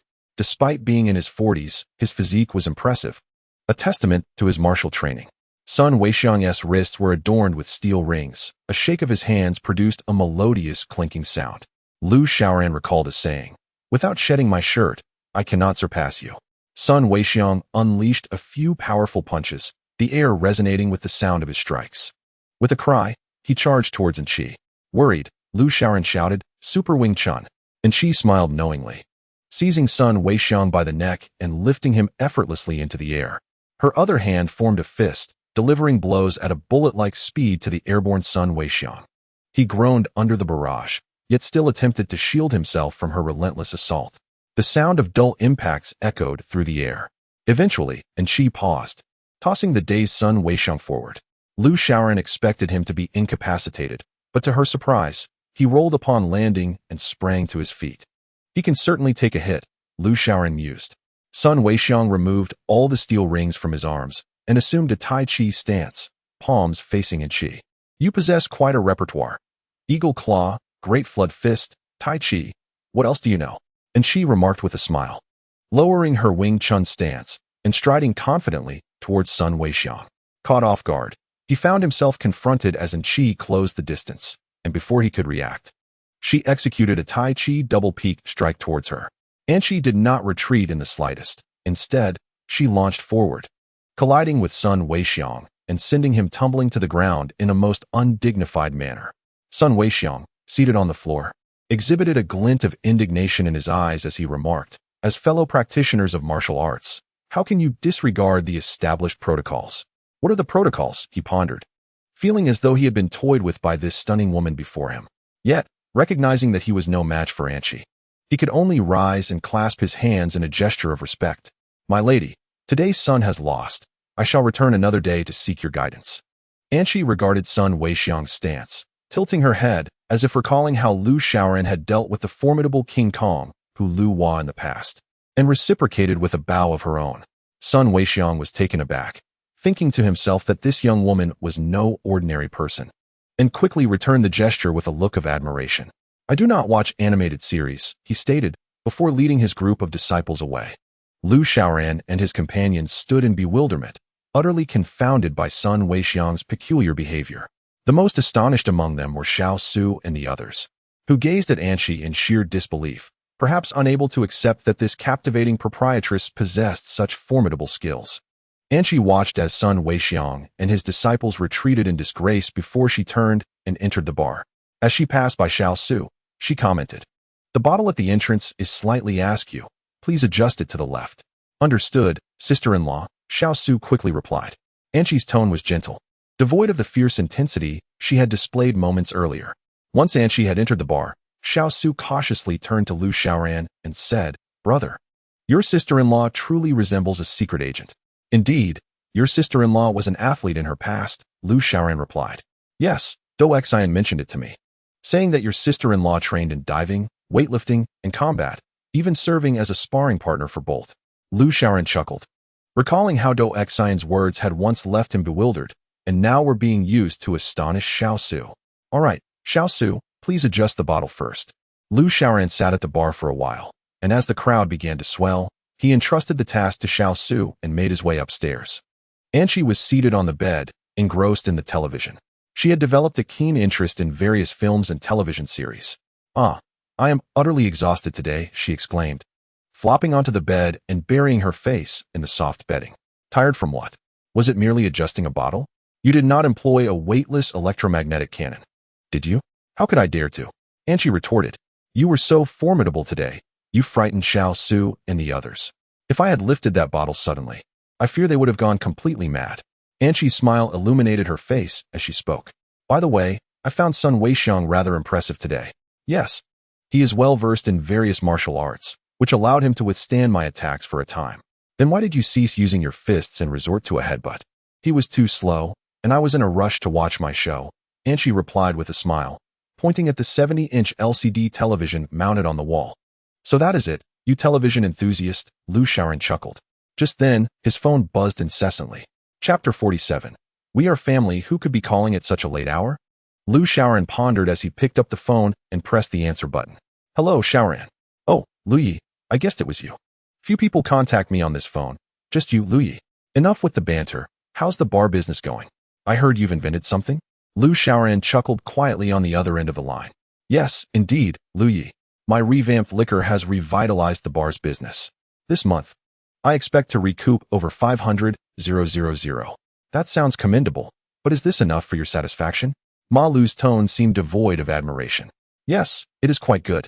Compared to those who toil for a mere few thousand a month, engaging in business feels far more rewarding. Well, as long as you think so. Tomorrow night, I'll pick you up. We need to discuss a significant venture. A significant venture? What sort of venture? You'll find out tomorrow. All right, rest well. I need to sleep early. With that, Ma Lu ended the call. Lu Xiaoran tossed the phone onto the nightstand, cradled his head in his hands, and lay back on the bed. What sort of major business will I talk about with Ma Lu tomorrow? I'm exhausted, he murmured, rubbing his eyes. Anshi approached the bedside and lay down beside him, causing the mattress to sag considerably. Don't frown. This is a good opportunity. You should be ambitious and not just focus on the slight progress you've made. I understand, but what am I really striving for? This is sufficient for my living. And even better than before. Why should I engage in futile endeavors? For the future. There it was again, that phrase. He truly could not fathom what the future held. Why he needed to pursue a significant business or undertake grand enterprises. All right, I know what you'll say next. Don't inquire about the future. Just remember that. Be good. And sleep now. Anshi smiled faintly and fell silent. Good night. Lu Xiaoran turned his head and closed his eyes. That night, he did not sleep well. Perhaps it was the constant thoughts of the future that led to a night filled with dreams about it. He dreamed of aliens attacking Earth and how he saved humanity, followed by a banquet where he celebrated. Ultraman and Iron Man raised their glasses in his honor, which filled him with joy. When he awoke in the morning, a silly smile lingered on his face as he drifted between dreams and reality. Reluctantly, he stretched and sleepily made his way to the bathroom. The streets outside the bar were desolate, with a few office workers sporadically passing by. Their attention was caught by a peculiar bald man standing at the entrance. Clad in a jidoji, he seemed unfazed by the chill of the late autumn air, carrying a package as large as a travel bag on his back. Blades protruded from the bag, indicating it was filled with weapons. This bald man was Sun Weixiang, the head of the Sun Martial Arts School. At this moment, he was fixated on the tightly shut roll-up door of the bar, his eyes unwavering. A few office workers quickly circumvented and passed by Sun Weixiang, whispering among themselves. Is this fellow really going to wreak havoc in the bar? Indeed, he appears resolute, like a killer. Should we call the police? Let us hurry before he overhears us. We might be in trouble. Lu Xiaoran, having completed his morning routine, descended the stairs. Xiaoxiu and the others were still slumped over the counter, while the other staff members curled up on their stools. Observing this scene, Lu Xiaoran felt a pang of discomfort. Xiaoxiu, startled awake by the sound of his footsteps, sat up and managed a weary smile. Brother Ran, you're up so early, huh? Yes, I suppose. Is this how you all usually sleep? Indeed. We are all migrant workers from afar. It's quite a struggle to earn a little extra, and with the exorbitant housing prices in Beijing, none of us can afford to rent, Xiaoxiu replied, somewhat dazed. Lu Xiaoran pondered this, realizing that these laborers toiled tirelessly to send home a bit of money. But after expenses for food and drink, it was likely insufficient for anything else. Leaning against the bar, he looked at the curled-up staff and resolutely declared, Xiaoxiu, let us take this month's revenue and renovate the second floor. Next month, you all will move up there to live.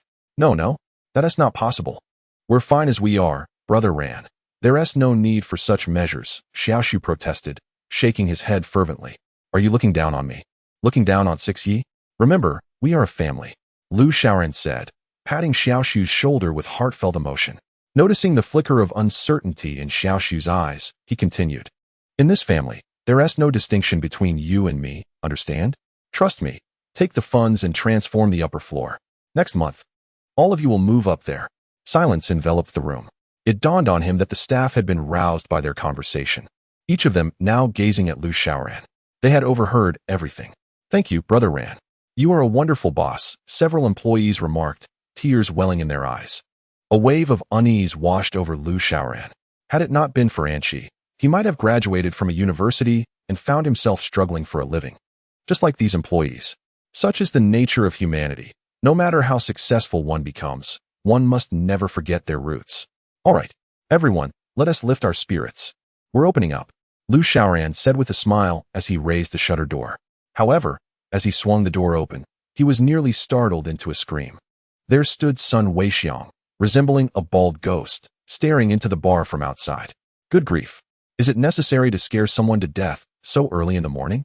Lu Xiaoran exclaimed, feeling both alarmed and irate. Upon seeing the shutter door open, Sun Weixiang's eyes lit up, and he charged forward, only to collide with the door and bounce back, landing unceremoniously on the floor. Ouch! What is wrong with this door? Brother, it's supposed to be pulled outward. A staff member said, pushing the door open from within. I know. Step aside. I'm looking for your boss, Sun Weixiang said. His face flushed with embarrassment as he shoved past the staff member and entered the bar. What are you doing? We are not open yet. Please leave. Several staff members stepped forward to impede Sun Weixiang. However, being a seasoned martial artist, he brushed past them with great strides, making his way inside. Upon spotting Lu Xiaoran at the bar, he halted, clasped his hands together, and said, Brother Lu, I am here to seek the proprietress. I kindly ask for your understanding. Lu Xiaoran found the situation rather peculiar. He could not discern the intentions of this half-ancient man before him. You may simply call me Lu Xiaoran. I am not a lord, he replied. Very well, Brother Lu. I wish to find the bar's proprietress. Why do you seek my wife? Are you looking to spar? Lu Xiaoran thought back to the day when Anqi had lifted him as if he were a punching bag, and could not help but chuckle. Brother Lu, you misunderstand. I, son, am not a match for your esteemed wife. Lu Xiaoran mused. You are aware that you cannot contend with my wife. Ah, I see. Then what brings you here? Master Sun. At this, Sun Weixiang fell silent, tossing his backpack to the ground, which unfurled like a blanket. The onlookers were instantly taken aback. Inside the long bag lay an array of weapons. Long guns, wolf-toothed staffs, samurai swords, nunchaku, 9-section whips, and long poles. Essentially an arsenal for martial artists. With a proud expression, Sun Weixiang proclaimed, swords, spears, halberds, axes, hooks, forks, whips, hammers, and staves, with blades, points, edges, barbs, and chains, 18 types of weaponry. I, Sun, am adept in all. Lu Xiaoran stood in stunned silence, bewildered, and asked, what does Master Sun intend to do? Sun Weixiang raised his head, a serious demeanor adorning his face, and stated, I wish to take your esteemed wife as my master. Chapter 48. Barehanded against quail. The crowd gasped in unison. For no one could have anticipated that this man in his 40s, a figure of the martial world, would seek to be a disciple of Anqi. Sun Weixiang, with calmness, replied, in our martial circle, age is of no consequence. What matters is a shared aspiration. Besides, your wife is a prodigy in the martial arts. If I could receive her teachings, it would be a fortune beyond measure. Goodness, it appears we have encountered a martial enthusiast. Master Sun, the truth is, my wife is not a martial prodigy. She is merely a proprietress. Lu Xiaoran feared that if this conversation continued, Sun Weixiang might kneel down to formally request to be his wife's disciple, which would lead to chaos. Yet, Sun Weixiang remained undeterred. He seized a stick, took a swig from the bottle of liquor on the table, and exclaimed, what a fine drink. Balancing the bottle in one hand and wielding the stick in the other, he displayed remarkable skill, reminiscent of a martial artist in a lively dance. With great flair, he swung the stick, all the while savoring his drink, reveling in his delight. Do you not see? The waters of the Yellow River come from the heavens, rushing to the sea, never to return. This man had begun to indulge himself, dancing with his stick while reciting poetry. Suddenly, he leaped into the air, striking the ground with a resounding thud, landing gracefully. Do you not see? The bright mirror in the high hall laments the white hair, The morning like black silk turns to snow by dusk, several attendants exclaimed with keen interest. Sun Weixiang, slightly prideful, reclined backward, executed a graceful leap, standing on one leg, his stick thrusting forward like a sword. One must revel in life's triumphs, lest the golden goblet stand empty before the moon. His enthusiasm surged as he danced with increasing fervor, oblivious to whether it was the effects of the wine or simply his nature. I was born with talent. Surely it must be of use. Even if a fortune is squandered, it can be regained. Upon finishing this line, Sun Weixiang took a swig of wine, leapt onto the table, and assumed a commanding posture reminiscent of sweeping through armies. Let us feast on mutton and beef, for we must drink 300 cups. Master Tsin, Dan Xiusheng. Let us drink. Do not pause. I shall sing a song for you. Please lend me your ear. As Sun Weixiang danced to the stairway, he remained unaware that Enchi was glaring furiously behind him.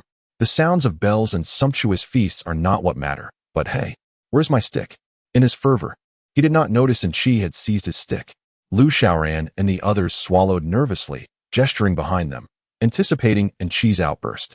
The stick is behind you. Sun Weixiang turned to see Enchi swinging the stick towards him. With a resounding thud, the stick broke upon impact. Why are you making such a ruckus so early in the morning? Enchi, visibly annoyed, tossed aside the broken piece and crossed her arms. Everyone expected Sun Weixiang to faint, yet he merely scratched his head and chuckled. I, son, wish to become a disciple of Lady Lu. What a resilient spirit. Lu Xiaoran mused inwardly. Enchi tilted her head, glanced at Lu Xiaoran, then returned her gaze to Sun Weixiang. What do you wish to learn? I aim to study under Lady Lu to enhance my understanding, to learn the essence of Chinese martial arts, he replied humbly with cupped hands. That is acceptable. No one anticipated Enchi would agree so readily, not even Sun Weixiang himself. However, I have a condition, Enchi said with a smile. Pray tell, Lady Lu. Enchi walked over to the corner of the bar where they stored the barbecue supplies, a place designated for evening grilling. She lifted a cage filled with quails, extracted one, and approached Sun Weixiang. Lady Lu, what is this? Sun Weixiang inquired, perplexed. If you wish to be my disciple, you must lift this quail using only one finger. One finger? Is this not an unreasonable challenge? Sun Weixiang protested, and she smiled without a word. She extended her index finger, placed it on the small quail, and effortlessly lifted the bird, which adhered to her finger as if drawn by a suction cup. The onlookers were left speechless. You see, I accomplished it. Now it's your turn. Do not forget, only one finger. After that, I shall accept you as my pupil. Practice diligently, and she said with a smile as she ascended the stairs, leaving a bewildered Sun Weixiang behind. Chinese martial arts truly embody a vast spirit. And today I have gained profound insights. I am certain I will succeed. Upon finishing his words, he took a quail and retreated to a corner, beginning to poke at the quail with a single finger. Lu Xiaoran exchanged a knowing glance with the staff, signaling them to attend to their own tasks. If Master Sun is unable, do not force him, Lu Xiaoran said. Brother Lu, please refrain from further comments. This is the first challenge bestowed upon me by Madame Lu, and I shall see it through. I will simply sleep here in the hall tonight. He seemed quite self-aware, having made his own arrangements. Lu Xiaoran suspected that Anqi had ulterior motives for her actions, yet since it did not interfere with the business, he allowed her to play with the quail. The afternoon passed in tranquility, with Sun Weixiang quietly studying the quail in the corner. Xiaosu offered him a glass of water, but he appeared too engrossed to take a sip. Brother, the sixth master has arrived, he said, gesturing towards the bar where Xiaosu was mixing drinks. Lu Xiaoran glanced outside and indeed saw the black BMW of the sixth master parked in front of the bar. Ma Lu and several subordinates descended from the vehicle, prompting Lu Xiaoran to hastily greet them. Ah, sixth master, you've come quite early. Haha, I presume you are here to sample your creative concoction. This large bottle is quite impressive. Ma Lu chuckled, giving Lu Xiaoran a friendly pat on the arm. As Ma Lu and his entourage entered the bar, his attention was immediately drawn to Sun Weixiang in the corner. What on earth is happening there? Ma Lu inquired, pointing at Sun Weixiang. At that moment, Sun Weixiang was crouched in the corner, incessantly poking the small quail, resembling a deranged individual. Oh, that's my distant uncle. He has a bit of a problem, Lu Xiaoran explained, gesturing towards his head. What happened? Was it an injury? I know a professor in neurology who specializes in such conditions. No. He has been like this since childhood. When my uncle was born, a A quail happened to appear before him, and it startled him into this state. It has been over 40 years, and he has been fine. Ma Lu observed son Weixiang poking the quail and sighed. Well, do your best to honor him. Perhaps get him a few more quails to play with. Thank you for your concern, Sixth Master, Lu Xiaoran replied, stifling a laugh. Lu Xiaoran had Xiao Su prepare a glass of peanut Hennessy for Ma Lu, who unexpectedly developed a taste for it and consumed 2 bottles in succession. It was only when Lu Xiaoran reminded him that it was time for business that he prepared to leave. Xiao Su, please take good care of my uncle. Lu Xiaoran signaled to Xiao Su, who promptly nodded in understanding. Ma Lu's vehicle whisked Lu Xiaoran away from the bar, merging into the second ring road. As night descended, the traffic intertwined, and they drove into a cluster of towering buildings, exuding an air of prosperity. Tonight, I will introduce you to a significant figure. Even I, your sixth master, hold him in high regard. Oh, who possesses such formidable influence? You shall know upon arrival. He is named Gong Xinghua. Lu Xiaoran pondered who this individual might be. What kind of person could command the respect of someone like Ma Lu? A figure who straddles both the legitimate and illicit worlds? It is evident that the individual Ma Lu speaks of, Gong Xinghua, is far from ordinary. Lu Xiaoran gazed out of the car window, his mind racing with possibilities. Power? Wealth? Or perhaps another faction of the underworld? Only upon meeting this Gong Xinghua, who even Ma Lu regards with deference, would he uncover the truth. Chapter 49. Youth is defined by zeal. The vehicle came to a halt before an opulent villa. Xiaoran, let us go? Remember, don't speak out of turn. I'll give you a signal, Ma Lu cautioned as he alighted from the car. Rest assured, sixth master. Lu Xiaoran replied with a smile. Together, Lu Xiaoran and Ma Lu, along with their entourage, entered the villa. The 3-story structure, adorned in soft pink hues, exuded a romantic ambience. Upon entering, they were greeted by 2 attendants at the door, reminiscent of a high-end restaurant. Good evening, gentlemen. Please, come inside. They both gestured invitingly. Ma Lu smiled as he and Lu Xiaoran moved further in. Sixth master, why does this place feel like a restaurant? Lu Xiaoran inquired. That's because Gong Xinghua, the old fellow, enjoys entertaining guests at home, Ma Lu replied with a chuckle. And why is that? Lu Xiaoran asked, intrigued. Perhaps it's because dining out is too costly, Ma Lu laughed. Lu Xiaoran joined in the laughter, thinking how amusing it was that the old man, residing in such a lavish home, still preferred to set the table himself for guests. They reached the end of the corridor where Ma Lu knocked twice before pushing the door open. Inside was a space reminiscent of a 5-star hotel suite, with walls, ceilings, and oil paintings exuding European charm. It was no wonder that Gong Xinghua preferred to host at home. His residence rivaled that of any luxury hotel. At that moment, a frail old man clad in a robe approached them, undoubtedly the Gong Xinghua spoke of by Ma Lu. His face was etched with deep lines, yet his eyes gleamed with a sense of pride, adorned with a black gemstone ring on his finger, evidence of his shared path with Ma Lu. Sixth master, you've arrived. I apologize for not welcoming you sooner, Gong Xinghua said, his words laden with meaning. Not at all, my dear brother Xinghua. You are indeed here to greet me. Ma Lu responded, and the 2 men shared a hearty laugh. After their mirth subsided, Ma Lu gestured toward Lu Xiaoran, introducing him, Brother Xinghua. Allow me to present my trusted aide, Lu Xiaoran. Xiaoran, come forth and meet Mr. Gong. Lu Xiaoran promptly extended his hand. Mr. Gong, it is a pleasure to meet you. I hope for your kind indulgence in our future interactions. However, Gong Xinghua did not acknowledge Lu Xiaoran, ignoring the outstretched hand entirely. A surge of indignation welled up within Lu Xiaoran. He had not anticipated such disrespect from Gong Xinghua. Yet, seeing Ma Lu wink at him, he reluctantly lowered his hand. Feeling awkward, Ma Lu quickly donned a smile, wrapping an arm around Gong Xinghua's shoulders. Brother Xinghua, you seem rather unconcerned. I am still famished. At this, Gong Xinghua's expression softened, and he broke into a smile. My oversight.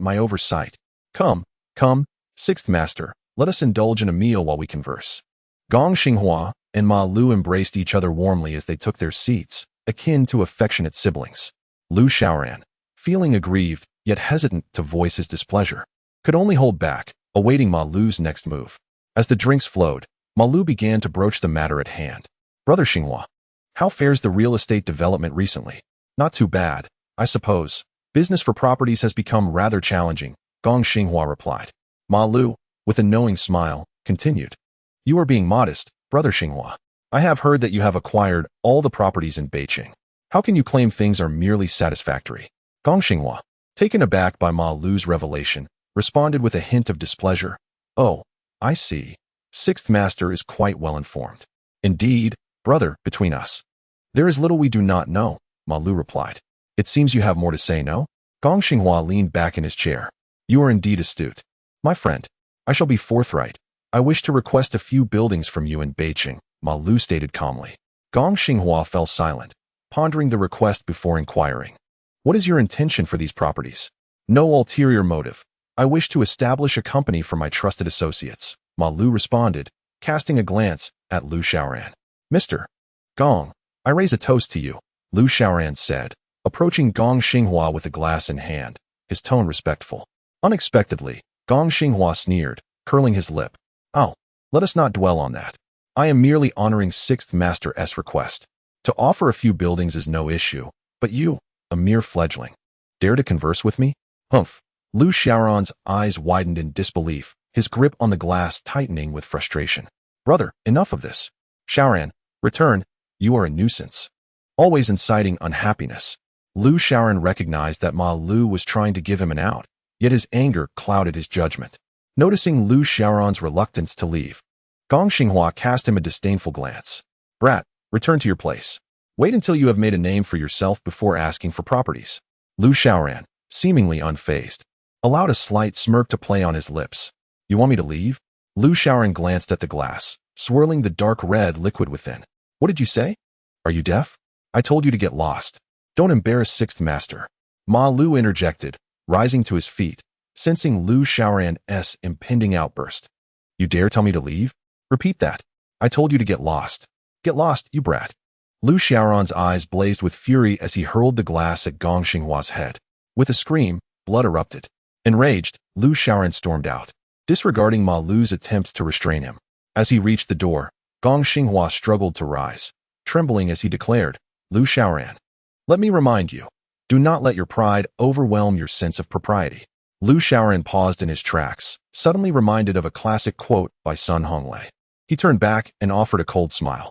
Do not be arrogant, do not call the young. With that, he slammed the door and departed. Returning to his vehicle, Lu Xiaoran leaned against the seat, eyes closed, reflecting on the earlier scene, feeling quite vindicated. Ma Lu emerged from within, opened the car door, and entered. Xiaoran, oh Xiaoran. Ma Lu sighed, seemingly at a loss for words due to his frustration. I still don't understand what exactly this Gong Xinghua is all about. Why do we care so much about him? Ma Lu remained silent, pulling out a cigarette, placing it between his lips, igniting it, and taking a deep drag, exhaling a cloud of smoke.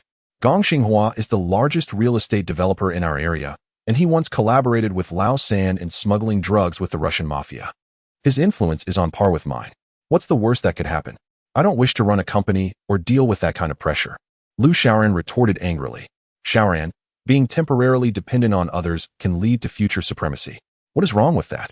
Do you intend to run a bar for the rest of your life? How much can you possibly earn? Lu Xiaoran remained silent, gazing out at the scenery beyond the car window. Ma Lu sighed again, taking another puff of his cigarette. You've seen it for yourself. He disregards everyone. You confronted him earlier, and he will undoubtedly seek revenge. Bah, am I afraid of him? Let him try. I assure you, he will meet the same fate as Lao San, Lu Xiaoran declared defiantly. You too impulsive, Ma Lu lamented. I cannot say much more. At least you've vented your anger. I will take you back to the bar. You should take some time to reflect. After Ma Lu instructed the driver to head back to the bar, they arrived, and Lu Xiaoran stepped out. Ma Lu rolled down the car window, reminding him to stay in touch over the next few days and advising him to remain calm in the face of challenges before driving away. With a sigh, Lu Xiaoran approached the bar entrance and pushed the door open. Upon entering, he was nearly overwhelmed by a deafening cacophony of cheers. The bar was alive with exuberance, akin to a pot boiling over. What on earth was happening? Lu Xiaoran navigated through the crowd to gain a better view. Chapter 50. The profession of performance. Lu Xiaoran was taken aback by the spectacle before him, and it became clear why the bar was in such an uproar. A throng of patrons enthusiastically cheered around the center stage. Sun Weixiang was skillfully wielding a 9-section whip, exuding the aura of a martial arts master. He wrapped the whip around his neck, swinging it with precision, resembling a sword sweeping through an army. The whip soared above the heads of the crowd, perilously close to striking them. Clearly, Sun Weixiang had honed his skills to perfection. Any miscalculation could have resulted in serious injury. Bravo! Do that again. The audience erupted with shouts and applause, clearly enamored by Sun Weixiang's impressive performance. He bowed to the audience and humbly responded, "You flatter me." Then, he pulled out a large knife from a nearby blanket, reminiscent of a green dragon crescent blade. He brandished the knife forward, slicing through the air with a whoosh, alternating between striking and executing impressive stunts, garnering a chorus of applause. Liu Shaoran was reminded of the days he once showcased his skills with a grinding wheel. He mused that Sun Weixiang was indeed a professional performer. Though his own past displays had been startling, they lacked technical finesse. In contrast, Sun Weixiang's prowess was unmistakable. This arrangement proved advantageous, as the bar need not hire a street dance troupe for entertainment. The audience was thoroughly captivated by Sun Weixiang's martial arts performance. At that moment, Sun Weixiang picked up dual knives and began to dance once more. Liu Shaoran became convinced of Sun Weixiang's claim of mastering all 18 weapons. Approaching the bar, he noticed Xiao Su and the others were also intently watching Sun Weixiang's display. "Luo Ge, you're back. Have you eaten yet? Shall we go out for a late-night snack?" "I've already eaten," he replied. "I haven't, but let's go out later," he chuckled, his thoughts lingering on the earlier events at Gong Xinghua's villa, causing him to smile awkwardly.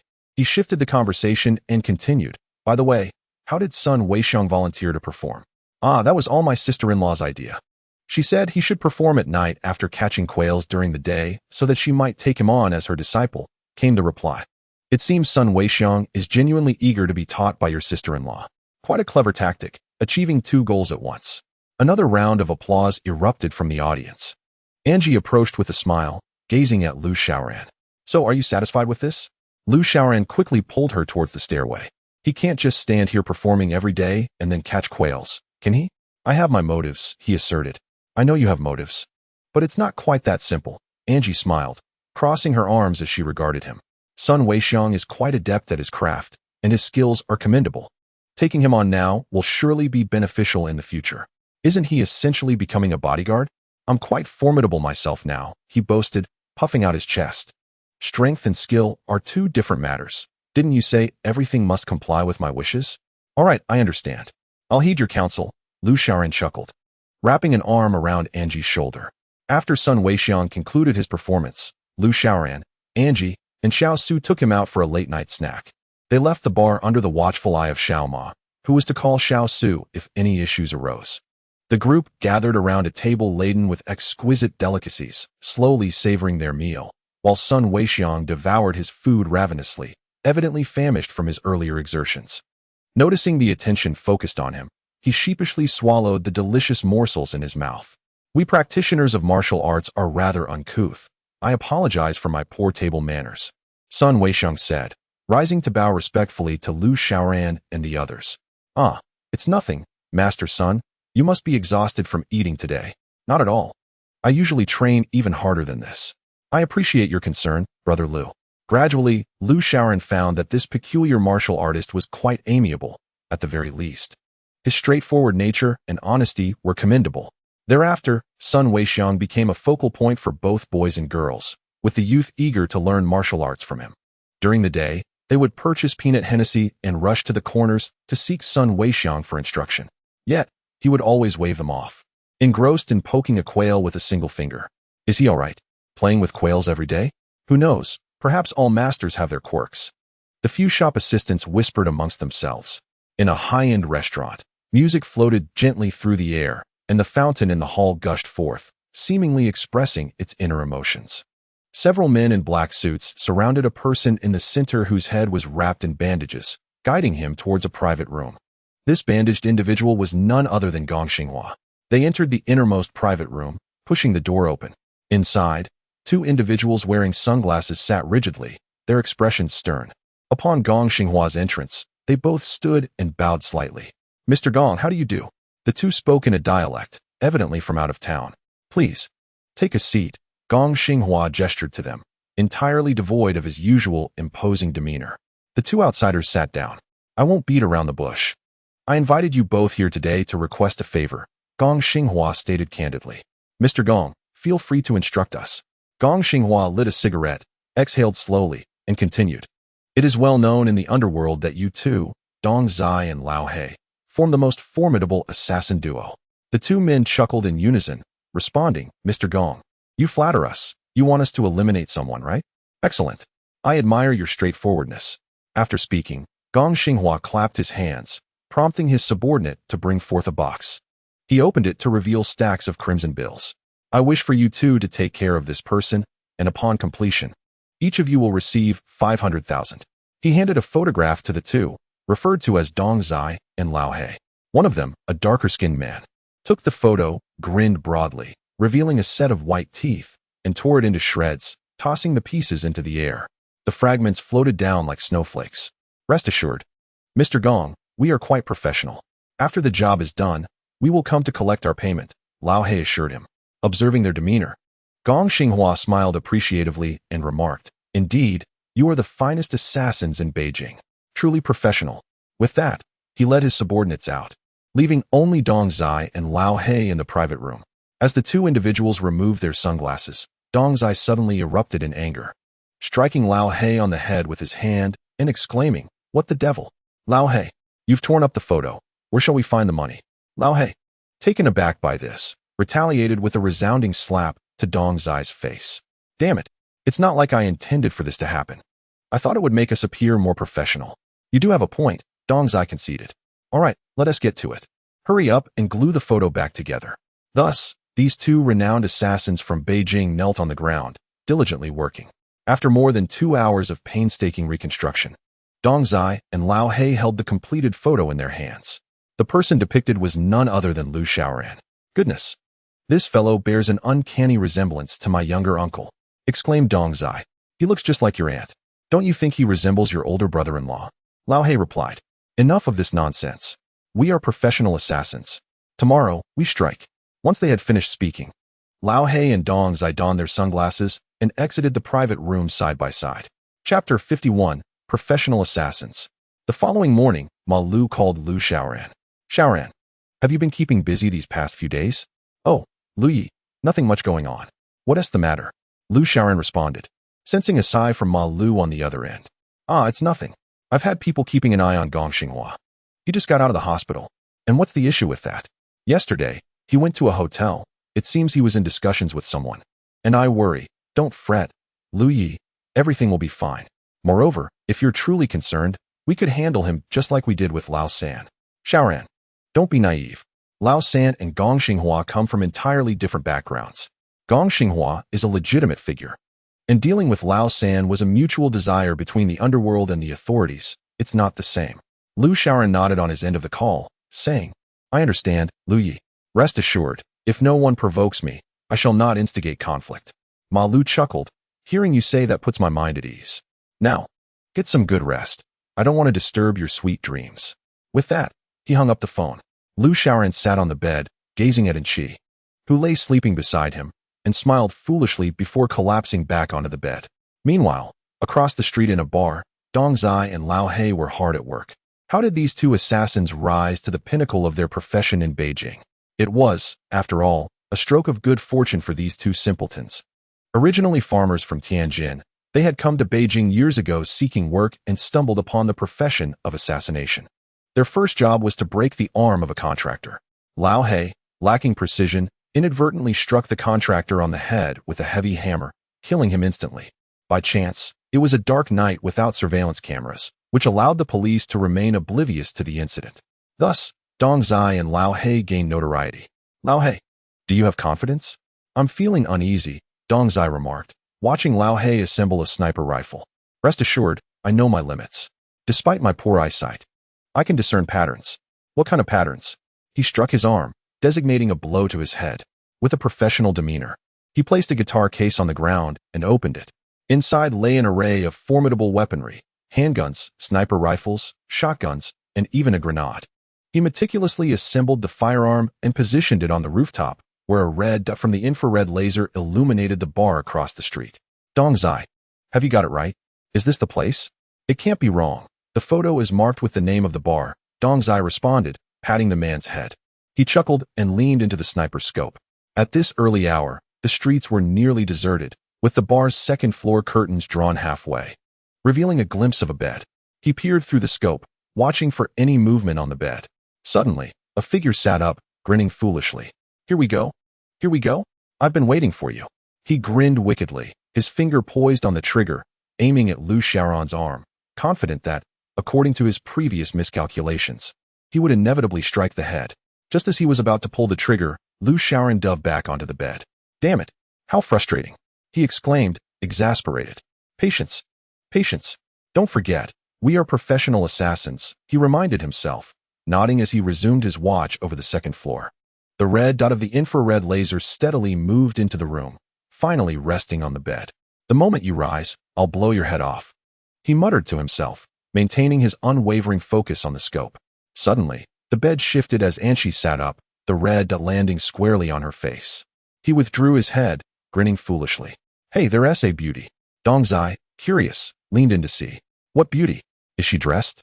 He pushed Dongzai aside and returned his gaze to the scope. "Wait, how did this beauty become so different in such a short time?" He turned to inquire of Dongzai, only to find him trembling, retreating in fear, unable to articulate his words. Behind you," Dongzai stammered, sensing something amiss. He turned around, startled to see Anshi, who had just moments before been over 500 meters away, now peering through the scope at them. "What were you doing just now?" she asked, stepping away from the rifle and approaching them. Both men instinctively recoiled in disbelief. You shouldn't come closer?" Dongzai stuttered, his face contorted in anxiety. "Answer my question, what are you doing with those guns?" Anshi inquired, picking up the sniper rifle for inspection. "We're hunting." "Yes, indeed. We are hunting." Anshi held several loops in her hand, coolly directing the gun's muzzle towards the two men. "Lies," she said with a serious expression as she handled the firearm. "This rifle is indeed impressive, a designated marksman rifle, a top-tier sniper rifle. However, it must be noted that this weapon is merely a semi-automatic sniper rifle, lacking significant firepower." She paused, glancing at the two men, and continued, "Moreover, the gun is improperly loaded." Dongzai and Laohai were rendered speechless. Laohai foolishly remarked, "What a master. This gun was just procured from the second-hand market." Anshi disregarded his comment, swiftly disassembling the gun at a speed imperceptible to the naked eye, reassembling it, and firing 2 shots at their feet. The entire process took less than 6 seconds. Dongzai and Laohai collapsed to the ground, faces contorted in despair, pleading for mercy. "Hero, spare us. We are assassins. Professional assassins. Do not lie." Only then did Anshi smile faintly, tossing the gun into a guitar case while regarding the two men. "You two, come with me. Please. Do not take us to the police station," they pleaded. "If you keep talking, I will indeed take you to the police station." Upon hearing Anshi's words, they obediently followed her down from the rooftop towards the bar. "Haha, you both are truly professional. This is hilarious." Lu Xiaoran laughed heartily after listening to the narrative of Dongzai and Laohai. He observed the two squatting on the ground and stood up. 500,000 for murder? If you get caught, your lives will be at stake. We don't want our wives and children at home to suffer. We had no choice but to tread this path. Dongzai and Laohai explained. Lu Xiaoran felt a pang of sympathy, unsure how to decide. Those who are pitiable must also possess something detestable. You should turn yourselves in. After saying this, he took out his phone. "Please, no?" Dongzai and Laohai gazed at him with pleading eyes. The previously silent Anshi interjected, "Wait a moment." Lu Xiaoran, Xiaoxiu, and the gritting-toothed staff turned their attention to Anshi. "Keep them. I have my reasons." Chapter 52. Lu Xiaoran, I am impressed. Anshi smirked slightly, addressing Xiaoxiu. "These two are in your care now. Let them serve as receptionists for the time being." "Understood, sister-in-law," Xiaoxiu nodded. She then turned to Dongzai and Laohai, her expression serious. "I will not call the police, but you two must obediently follow my instructions. Do you understand?" Dongzai and Laohai quickly nodded in agreement. Lu Xiaoran, puzzled by Anshi's intentions, pulled her upstairs. "Why keep them?" he asked, bewildered. "Do you not wish to know who sent them to kill you?" "I already know. It's that Gong Xinghua," Lu Xiaoran replied through gritted teeth, recounting the events of that night to Anshi. Anshi smiled as she gently caressed Lu Xiaoran's face, her smile laden with meaning. Using one's own methods to counter one's own actions, Lu Xiaoran took a moment to comprehend the situation before scratching his head and breaking into laughter. "Haha, I understand now. You intend for them to assassinate Gong Xinghua. What a brilliant tactic. It's not that simple. I have my own plans, she replied. Care to share? You'll find out in due course. I want to watch this drama now, Angel said, leaning back on the sofa and turning on the television. Lu Xiaoran, with his arms crossed, gazed at her ample bosom, which was accentuated as she reclined against the sofa, revealing her exquisite figure complemented by her charming demeanor, stirring a flutter in his heart. Wife, it has been quite a while since we were intimate, he mused. The temperature is 18 degrees. Are you feeling warm? I'm not referring to the temperature. I'm talking about how long it's been since we shared a kiss, Lu Xiaoran admitted, his face turning crimson.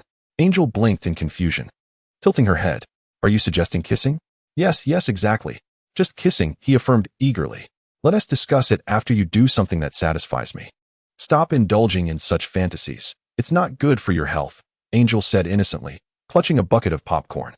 Lu Xiaoran's spirits deflated instantly as he trudged downstairs. Dongzai and Laohai, clad in ill-fitting vests and shirts, their hair slicked with gel, had transformed from their rustic farmer attire into something resembling receptionists. During the day, they often discussed the eccentric son Weixiang, who sat in a corner like a madman. Hey Laohai, do you think that old buddy of yours is in trouble? Just like us? That's not good, but look at him. He's been catching quails for 3 days. That punishment seems rather harsh, doesn't it?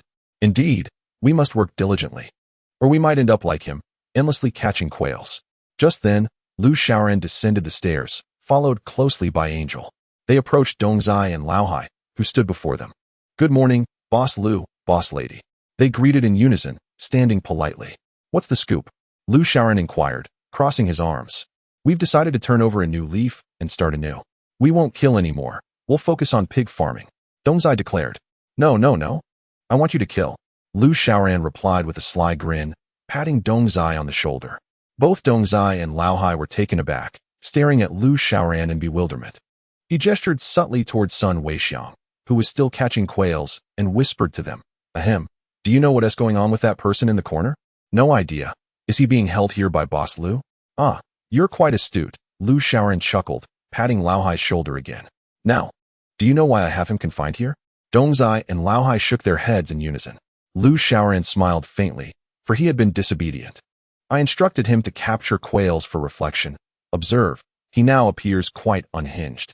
Dongzai and Laohai glanced at son Weixiang in the corner, who was pinching a quail with 2 fingers, turning back to the crowd with a respectful clasp of his fists. They shivered slightly, tremblingly stating, Mr. Lu, if there is something you need, please do not hesitate. We shall certainly do our utmost. Excellent. Just heed my wife's words, Lu Xiaoran replied. As he finished speaking, Anshi approached, crossing her arms and smiling at the quaking Dongzai and Laohai. You must proceed accordingly. Within the opulent pink villa, the spacious and bright dining hall echoed with laughter. Ha, Lu Xiaoran, now you're finished. The speaker was Gong Xinghua, wrapped in bandages. Seated beside a table laden with gourmet dishes, a lewd grin plastered on his face as he picked at the food.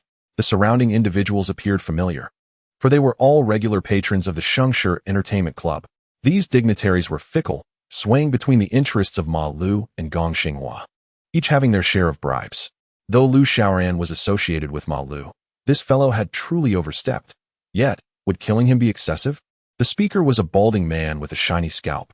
Humph, I cannot allow my head to be struck without consequence, Gong Xinghua declared with a fierce expression.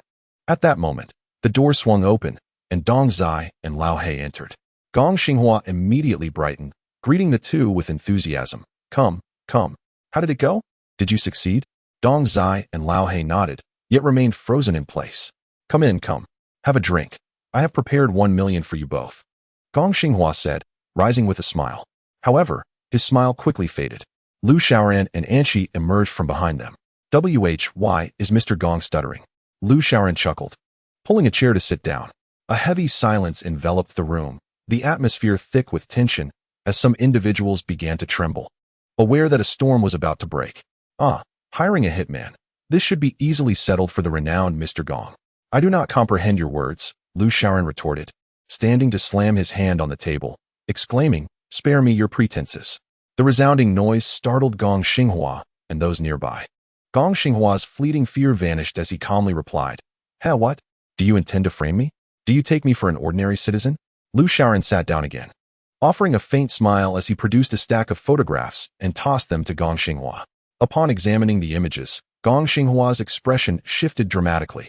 "You all may leave," he commanded, and the dignitaries exchanged glances before reluctantly retreating. The photographs depicted the violent demolitions carried out by Gong Xinghua's team, which had resulted in the death of residents. These images had long been disposed of by him, yet he had not anticipated that Lu Xiaoran would unearth them. Should these photographs become public, Gong Xinghua would be irreparably ruined. Lu Xiaoran approached Gong Xinghua, placing his hand on the table before shattering a nearby beer bottle with a resounding crash. He then wielded the jagged edge of the broken bottle to stab at his own hand, blood splattering across Gong Xinghua's face. Gong Xinghua sat there, frozen in shock, momentarily dazed. "This is compensation for the blow to your head. We are now even." Without a flicker of emotion, Lu Xiaoran patted Gong Xinghua's face with his bloodied left hand, crimson streaming forth. "Now, it is your turn," he said with a chilling smile, his gaze fixed intently on Gong Xinghua. At this, Gong Xinghua visibly trembled, raising his eyes in a pleading manner to Lu Xiaoran, then hastily pulled out his phone. After a flurry of dialing, the call connected. "Hello, this is Gong Xinghua. Clear out those 12 buildings in the Gilong development zone of Beijing," he stated, glancing nervously at Lu Xiaoran before lowering his head again. "Put everything under the name of the bar owner, Lu Xiaoran." Trembling, Gong Xinghua ended the call, swallowed hard, and looked up at Lu Xiaoran. "Haha, that's more like it. You understand the situation well," Lu Xiaoran remarked, giving Gong Xinghua's pale face a pat. He then, with his bloodied hand, walked to the door alongside Anqi, followed closely by Dong Zai and Lao He. Just as they were about to exit, Lu Xiaoran paused, feeling he had forgotten to say something. He leaned back in, calling out, "Thank you, Mr. Gong." With that, Lu Xiaoran and his companions departed. Gong Xinghua pulled out a cigarette, dejectedly placing it between his lips, taking a deep drag as he muttered to himself, "Lu Xiaoran, I admire you." Chapter 53. A touch of Christmas romance. As soon as they left Gong Xinghua's villa, Lu Xiaoran could no longer contain his laughter. "Ha ha. Did you see his terrified expression? He was scared to death." He chuckled as he twisted his left hand off and tossed it away.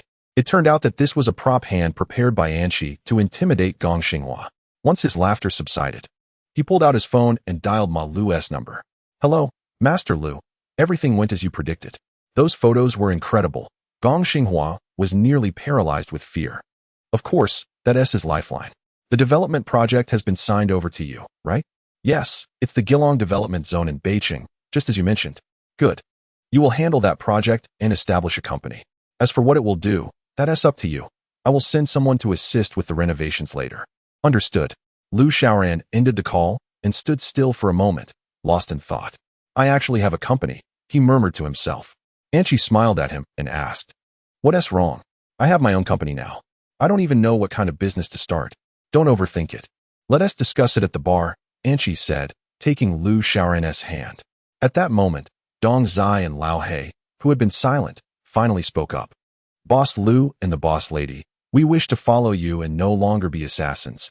Angel turned her head and said to them, "We will take care of you both and serve you well. You will not suffer." Dong Zai and Lao He immediately displayed expressions of joy, as if they had just been hired for a job. Upon returning to the bar, Sun Weixiang remained the star of the night, wielding knives and sticks, earning rounds of applause. As soon as Dong Zai and Lao He entered, they swiftly donned their vests and shirts, diligently getting to work. They were quite dedicated. Angel, on the other hand, took hold of Lu Xiaoran, navigating through the crowd to the upper floor. Once upstairs, Angel pressed Lu Xiaoran onto the sofa, crossing her arms as she gazed at him. "Establishing a company is essential. It will elevate your status.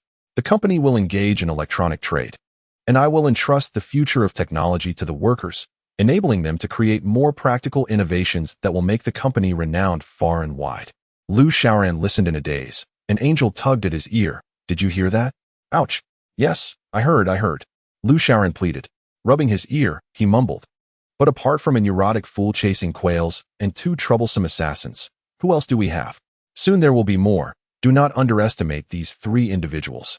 They will be of great use in the future," Angel remarked, glancing out the window. "I understand. By the way, are you satisfied with what I did today?" Lu Xiaoran said with a mischievous smile. "Satisfied? So, should you reward me?" Before he could finish, Angel swiftly cradled his head and kissed his lips. "Huh. I haven't felt it yet. I still want." Lu Xiaoran protested playfully. Upon hearing his words, Angel stepped back, raising her delicate hand to her collar. She then unbuttoned her snug suit, revealing a captivating sight before Lu Xiaoran. Angel's purple bra seemed barely able to contain her alluring figure, evoking a sense of longing. Lu Xiaoran felt his blood surge, nearly bursting from the temptation. Angel tossed her suit towards him, the air filled with the scent of Chanel perfume, enveloping Lu Xiaoran. "Consider this your reward. Wash my clothes," Angel said with a slight smile, adorably. Lu Xiaoran nearly fainted upon hearing that. "Fine, I was just imagining things again," he said begrudgingly while holding the clothes. A month passed in the blink of an eye, and December arrived, ushering in winter. As Christmas approached, the streets of Beijing were bustling with festive cheer, bathed in a sea of red. Various shops adorned themselves with colorful lights and decorated Christmas trees, showcasing the significant influence of this Western holiday. Due to the winter season, Lu Xiaoran's company would not resume work until the spring of the following year. However, he was not particularly troubled by this, as he was already quite occupied with the affairs of the bar, and she had taken Sun Weixiang as her apprentice. And over the past month, he had inadvertently caused the demise of an entire cage of quails. The successful apprenticeship filled Sun Weixiang with immense joy, prompting him to seek En Chi's guidance on martial arts daily.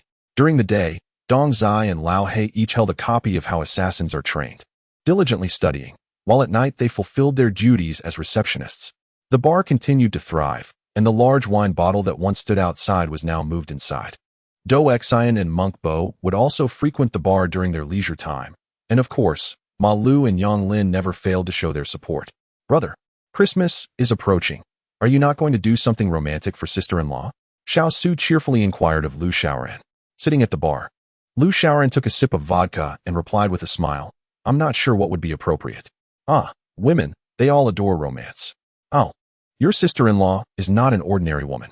Nevertheless, she is still a woman, and like all women, she enjoys romance," Lu Xiaoran replied with a wry smile. Thinking to himself, the key is that she is not just any person. Yet, he still wished to create a romantic moment for En Chi. Thus, on Christmas Day, the bar unexpectedly closed for the evening, all in preparation for En Chi. Xiao Su and the others adorned the wine pool with candles, forming a magnificent heart shape. Lu Xiaoran held a large bouquet of roses, while a specially crafted cake was placed on the table. Rose petals were scattered along the staircase, and everything was set. "Ah, Xiangzi, go fetch my wife. If she refuses to come down, tell her someone is vandalizing the bar," Lu Xiaoran said to Sun Weixiang with eager anticipation. "Rest assured, I shall go," Sun Weixiang declared confidently as he ascended the stairs. Xiao Su and Xiao Ma concealed themselves, while Lu Xiaoran seized the opportunity to glance at the prepared script. Everything was in place, save for En Chi. After a short while, Sun Weixiang rushed downstairs, followed closely by a hastening En Chi. Lu Xiaoran quickly cleared his throat and began his recitation. "Ah, En Chi, my beloved." En Chi stepped expressionlessly into the heart formed by the candles. "That day, as you passed by my window, I glimpsed your profile. Ah, ah, ah." Lu Xiaoran was drenched in sweat, inwardly cursing. "I've forgotten the lines." En Chi approached Lu Xiaoran, smiled, and leaned against him. "This love poem is quite antiquated," she remarked, causing Lu Xiaoran to feel so embarrassed that he nearly wished to hide his head in his trousers. He cursed Xiao Su 1,000 times in his heart. For this cliched love poem had indeed been penned by Xiao Su. Without hesitation, En Chi snatched the flowers from Lu Xiaoran and planted a kiss on his cheek. Lu Xiaoran was intoxicated, entranced, and adrift. En Chi leaned close to his ear and whispered, "But you shouldn't have deceived me by saying someone smashed the bar. I intended to surprise you." "Indeed, I have a surprise for you as well," En Chi said with a mischievous smile, lifting a cake and gazing at Lu Xiaoran with delight. Lu Xiaoran nervously swallowed hard. "That wasn't my idea, it was Sun Weixiang," he exclaimed, hastily pointing at Sun Weixiang.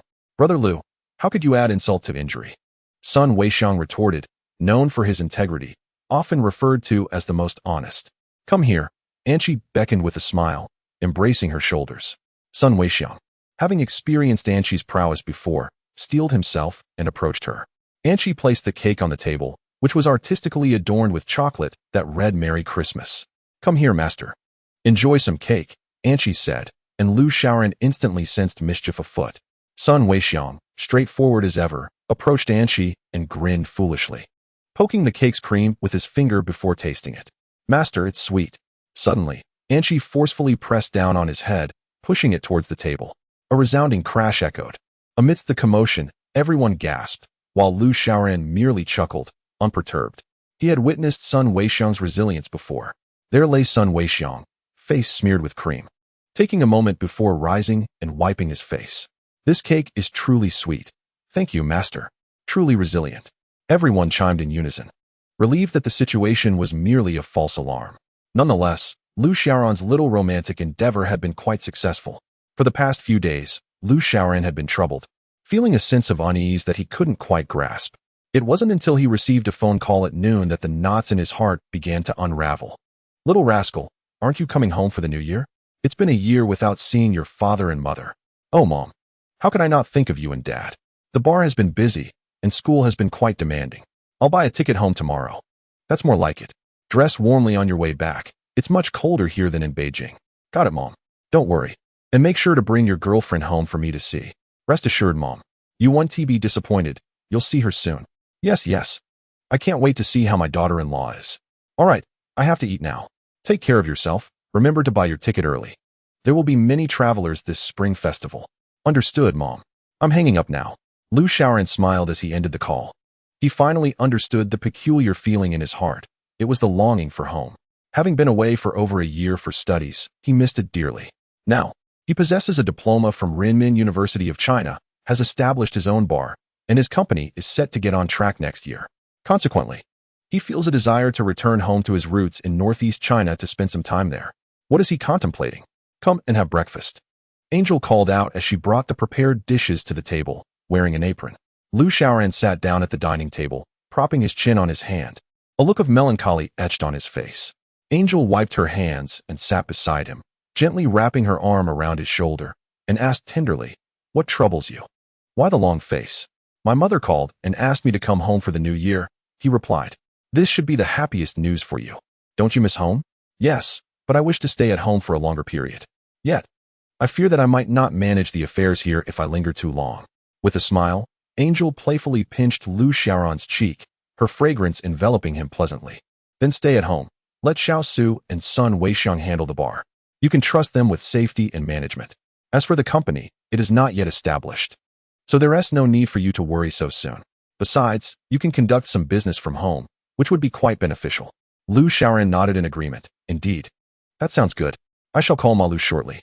But first, let us enjoy a meal and savor my wife's culinary skills." With a smile, he picked up his chopsticks, cheerfully helping himself to the dishes, and they began to eat together. After their meal, Lu Xiaoran called Ma Lu to discuss his plans to return home. To his surprise, Ma Lu readily agreed. "Xiaoran, it's indeed time to visit your parents. Filial piety is paramount. Do you have enough funds?" "Yes, I have sufficient money, Uncle Lu. I will take some from the bar. I just wish to stay at home a bit longer." "That's fine. Now that there is nothing pressing, you and Xiao Qi should spend some time at home. Once the company matters are settled, I will come to fetch you. I have yet to visit Northeast China. After all, I appreciate your kindness, Uncle Lu. I shall purchase the tickets this afternoon. Are you taking the train back? I could arrange for a convoy to take you. The trains are quite crowded, especially with the Spring Festival travel rush." Lu Xiaoran thought it safer to take the train, especially with Angel's delicate condition. "No need, Uncle Lu. I prefer the train, Very well, should you need anything, just call me, and I will have Yang Lin deliver it to you." "Okay, Uncle Lu." After hanging up, Lu Xiaoran and Angel went downstairs and briefed Xiao Su. "Brother Ran, it's all right. Let me handle the ticket purchasing." Thinking it wise, Lu Xiaoran patted Xiao Su on the shoulder and said, "You've worked hard, Xiao Su. During my absence, please take good care of the bar. Sun Weixiang will bring his judo students to help look after the place." Xiao Su smiled and nodded, "Understood. Brother Ran, you can rest easy." After saying this, he put on his down jacket and stepped outside. In the evening, after Sun Weixiang finished his performance, he specifically came upstairs to find Lu Xiaoran and Angel. "Gentlemen, are you truly planning to return to your hometown?" Sun felt a pang of reluctance as Anchi smiled and nodded. Lu Xiaoran, visibly moved, gently patted Sun Weixiang on the shoulder. "Alas, Master Sun, I am truly touched. The safety of the bar is entrusted to you. I have faith in your abilities." Sun Weixiang clasped his hands and replied solemnly, "Rest assured, I shall take good care of the bar. Indeed, I knew I could rely on you. Dongzai and Laohe are also under your watch." Just ensure they do not cause any trouble. Fear not. I shall keep them occupied. Lu Xiaoran nearly laughed upon hearing this. After exchanging a few more words, Sun Weixiang descended the stairs. He now felt a sense of ease, yet was also filled with a bittersweet longing. The ease stemmed from the prospect of returning to his hometown, while the reluctance arose from the myriad experiences and bonds he had formed in Beijing with individuals like Ma Lu. At times, he felt as if he were living in a dream, for he was merely an ordinary university student. Initially, it was hard to fathom Anqi's arrival. Then he found himself inadvertently entangled in the underworld, culminating in the ownership of his own bar. He was uncertain whether to feel joy or sorrow, as an inexplicable feeling lingered in his heart. That night, lying in bed, he found himself unable to sleep. "Why are you still awake?" Anqi inquired, turning her head towards him. "I can't sleep. Tomorrow I return home, and I am quite excited," Lu Xiaoran replied with a bitter smile. "You should visit home more often. Your greatest regret in the future will be longing for it, having not returned frequently. Why don't I visit my hometown more often? Because you are too preoccupied with work, focusing solely on your career while neglecting familial bonds. This is a common ailment among your kind. You always regret, unaware of the need to act in advance." Lu Xiaoran nodded, a hint of sadness crossing his features as he sighed. "You speak the truth, but I have made a decision. This time, I shall stay at home until summer and truly enjoy the life of my hometown." Anqi smiled and nodded with satisfaction, playfully winking. "That's the spirit. This is what the future you hopes for. I hope you can rectify his regrets. Do take me back to your hometown, so I can experience more delightful adventures." Lu Xiaoran mused. "Delightful adventures? You'll exhaust all the fun. Fear not. There are plenty of enjoyable experiences in my hometown that will far surpass this place. Alas, I must find a way to sleep. What am I to do about this insomnia? Are you still unable to sleep?" she asked. "Yes. Well, the best remedy for insomnia is," Anqi said, sitting up and playfully tapping Lu Xiaoran's head. He let out a muffled grunt before succumbing to unconsciousness. "Good night," she smiled, gazing at the unconscious Lu Xiaoran, planting a gentle kiss on his face. Chapter 55. This is called the Spring Festival Travel Rush. The following day, Lu Xiaoran rose early, overflowing with excitement. Anqi busied herself packing a few articles of clothing and gifts for her family, arranging everything neatly into 2 suitcases. Notably, she had carefully wrapped a small Rolls-Royce in cloth to avoid scratching the paint. Xiaosu had transferred the bar's revenue from the past 2 months into Lu Xiaoran's account, totaling over 700,000. Lu Xiaoran held the card in his hand, contemplating that it should suffice for his time at home and for engaging in some business. Dou Exine and Shangbo also came to bid farewell to Lu Xiaoran. "You must return early, Rangu," they urged. "Indeed, the 2 of you must diligently manage your studies and refrain from bullying others. Rest assured, Rangu, we are not those kinds of people anymore," they replied, sharing a knowing smile. In the afternoon, Ma Lu arrived in a car with Yang Lin to pick up Lu Xiaoran. They carried large and small bags as they departed from the bar. Lu Xiaoran glanced back at the boys and girls with a sense of nostalgia, his heart filled with myriad emotions. "Get in, Xiaoran, or you'll miss your train," Ma Lu called out as he rolled down the window. The black BMW drove for half an hour, arriving at Beijing Station. It was December, the peak season for travel. The square at Beijing Station was teeming with people, a bustling sea of humanity that felt overwhelmingly crowded. "Sixth Master, let us stop here.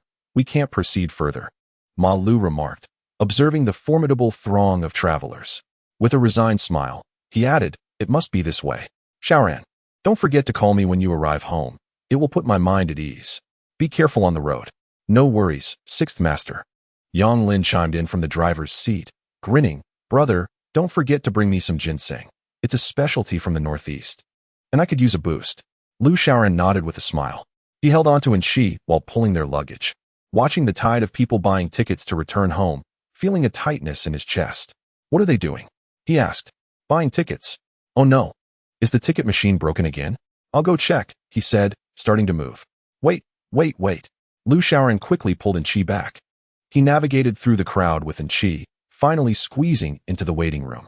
He glanced at the schedule board. Train 1425 to Tunghua was set to depart in 10 minutes. Lu Xiaoran and Anqi held their tickets, waiting to enter the platform, surrounded by a throng of workers eager to return home for the new year. "Do we have to wait like this?"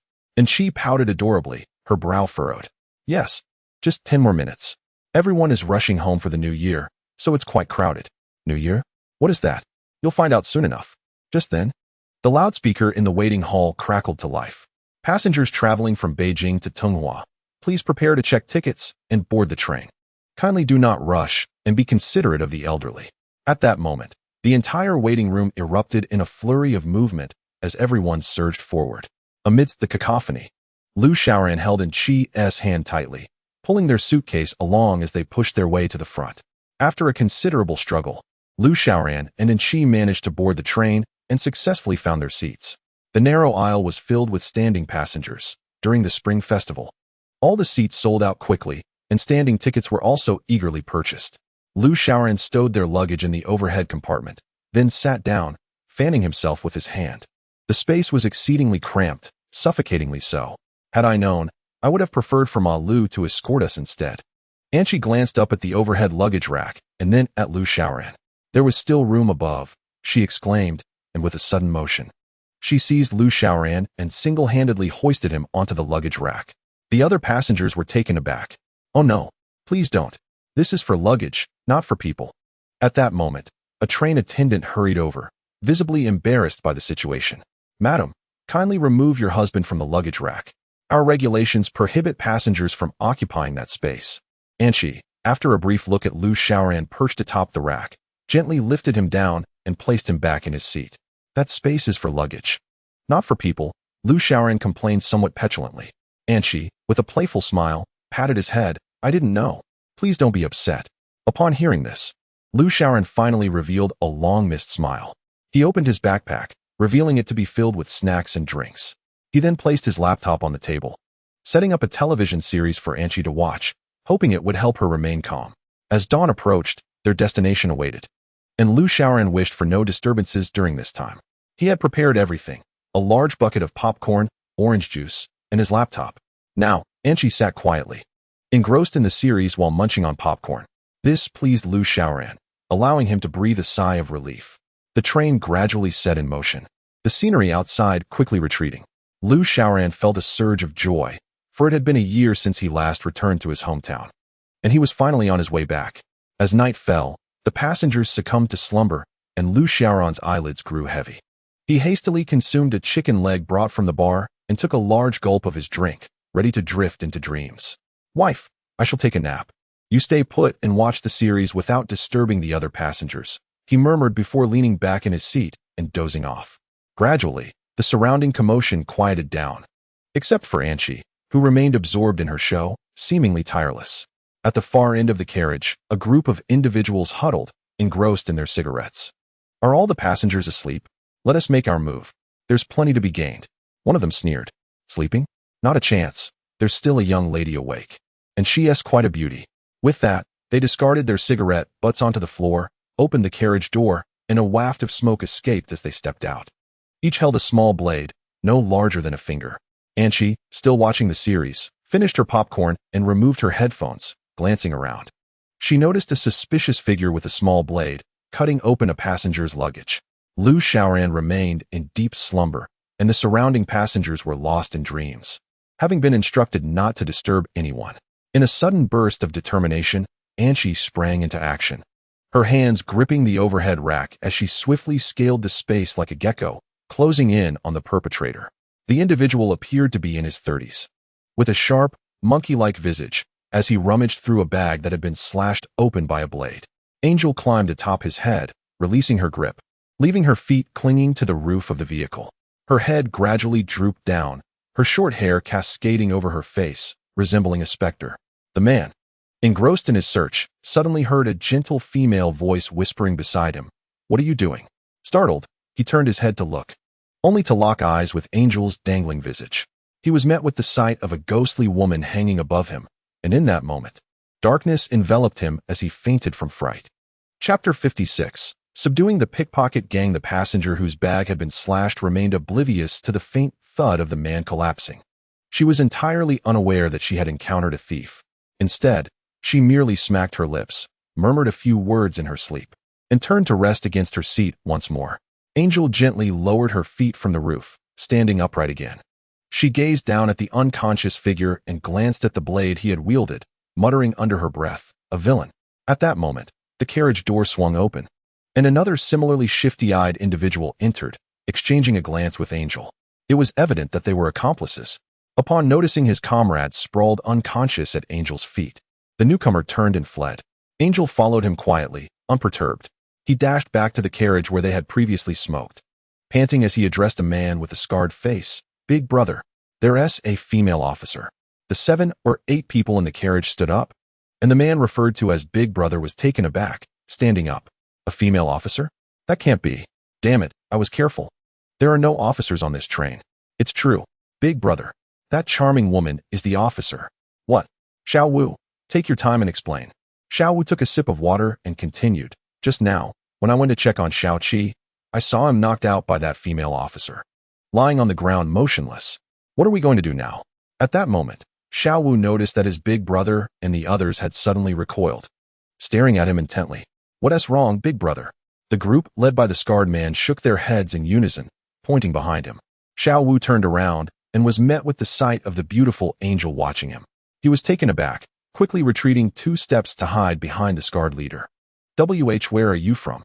the leader asked cautiously. "You are the villains," Angel stated, observing that each of them clutched a blade. They exchanged knowing glances, and the leader smirked. "Heh, indeed, we are pickpockets. What of it?" Upon hearing this, Angel lunged forward, swiftly closing the distance to the leader and delivering a punch that sent him crashing to the ground. Upon witnessing their leader being struck, the others brandished the blades they held. Anshi, observing this, smiled briefly before bending down to grasp their leader, hurling him out of the window with a swift motion of her arm. The onlookers broke into a cold sweat, pondering the sheer strength displayed. Who shall be next? Anshi advanced step by step. Xiao Wu gritted his teeth, muttering that the timid fear the bold, and the bold fear those with nothing to lose. "Let us charge together," he shouted, and with that, he lunged forward, brandishing his small blade. His stance mirrored that of Andy Lau in the film A World Without Thieves, showcasing a cool demeanor as he brandished the knife against Guyu.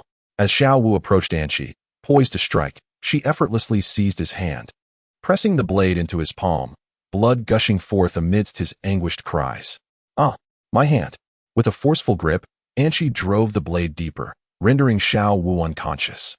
The remaining individuals, in unison, discarded their blades onto the ground. Anshi smirked, wiping the blood on Xiao Wu's shirt. "I trust you now understand your course of action." Upon hearing her words, the pickpockets promptly stood at attention, opening all the windows around them. Anshi, arms crossed, surveyed the hesitant crowd, and with a wave of her hand, one pickpocket shouted and leaped out of the window. Seeing the momentum, the others lined up, jumping out in an orderly fashion, each exclaiming their own slogans. "Ah, after 18 years, still a hero. Ah, in the next life, I want to be a pickpocket. Ah, why is there no water beneath this bridge? Ah, it's so damn high." Finally, only a short pickpocket remained, hesitating to jump. Anshi tilted her head, approached him, and pointed outside. The short one nodded, gulped nervously, as if summoning great resolve, and dove out with his hands clasped, akin to a diver. His voice echoed from outside. "Ah, I have a fear of heights." Satisfied, Anshi clapped her hands and stepped over the unconscious Xiao Wu, proceeding towards her compartment. Upon entering, she discovered that everyone had awakened and was interrogating Xiao Qi. "Big brother. Big sister. I was wrong. I'll get off and turn myself in. There are ghosts on this train. Truly, there are ghosts. Stop your excuses. We'll have you sent to the police station once we disembark." The aggrieved woman, whose bag had been slashed, retorted, as she and several passengers escorted him to the train conductor. Lu Xiaoran, noticing Anshi's return, nonchalantly resumed his seat, continuing to watch television. Sensing something amiss, he inquired, "What were you up to just now?" "I went to the restroom." "Oh, you still go to the restroom? I wasn't aware. Are you aware now?" Their exchange drew the attention of all the passengers, who cast puzzled glances at Lu Xiaoran and Anshi, as a few murmured quietly among themselves. Lu Xiaoran awkwardly cleared his throat, feigning nonchalance as he remarked, "Well, this script isn't too bad. We're just not quite familiar with the lines." "Aha." Anshi, donning her earpiece, leaned close to his ear and quipped, "Your excuse is utterly foolish." With that, she chuckled and resumed watching the television series. After more than 10 hours of travel, the train finally came to a halt. Lu Xiaoran had returned home, back to the land he had missed for over a year. He took Anshi's hand as they disembarked, inhaling deeply the crisp air, despite the coldness of the northeastern weather. With a joyful smile, he gazed at the sky and the surroundings that felt both familiar and foreign, experiencing a profound sense of rebirth. They stood for a while, treading on the snow. Anchi, beaming, remarked, "You must be so happy to be back in your hometown." "Of course. It's been a year since I've seen home," Lu Xiaoran replied, his demeanor growing serious. "This is a wish of your future self. Let me accompany you and relish everything about your hometown." Upon hearing this, Lu Xiaoran turned his head to look at Anchi, touched by her words. "Thank you for being with me. We are family." He echoed a sentiment he had shared with Xiao Su and the others. Anchi smiled, linking her arm with his. "Indeed, we are family. My mother is eager to meet you." It dawned on Lu Xiaoran that his mother was indeed waiting to meet Anchi, his future daughter-in-law. He quickly advised Anchi, "Wife, when we get home, please don't frighten them." "Frighten them? How?" "Well, don't suddenly lift me or anything like that." Anchi laughed, assuring him, "Don't worry, I won tea." Lu Xiaoran chuckled foolishly, feeling warmth in his heart. "All right, let us head home." Chapter 57. Hello, Mom. Lu Xiaoran held Anchi's hand as they traversed the bustling streets. The atmosphere was saturated with the spirit of the new year, with stalls selling couplets and firecrackers lining the roads. Embracing his stunning girlfriend on this festive occasion, the sensation of returning home for the new year was indescribably delightful. Determined to take a taxi, Lu Xiaoran made up his mind, as walking home would take more than an hour, and Anchi was unfamiliar with the route. They boarded the bus on line 19, and throughout the journey, Lu Xiaoran felt as if the bus was moving at a snail's pace, perhaps due to Anchi's presence. When they finally alighted, a picturesque scene unfolded before them.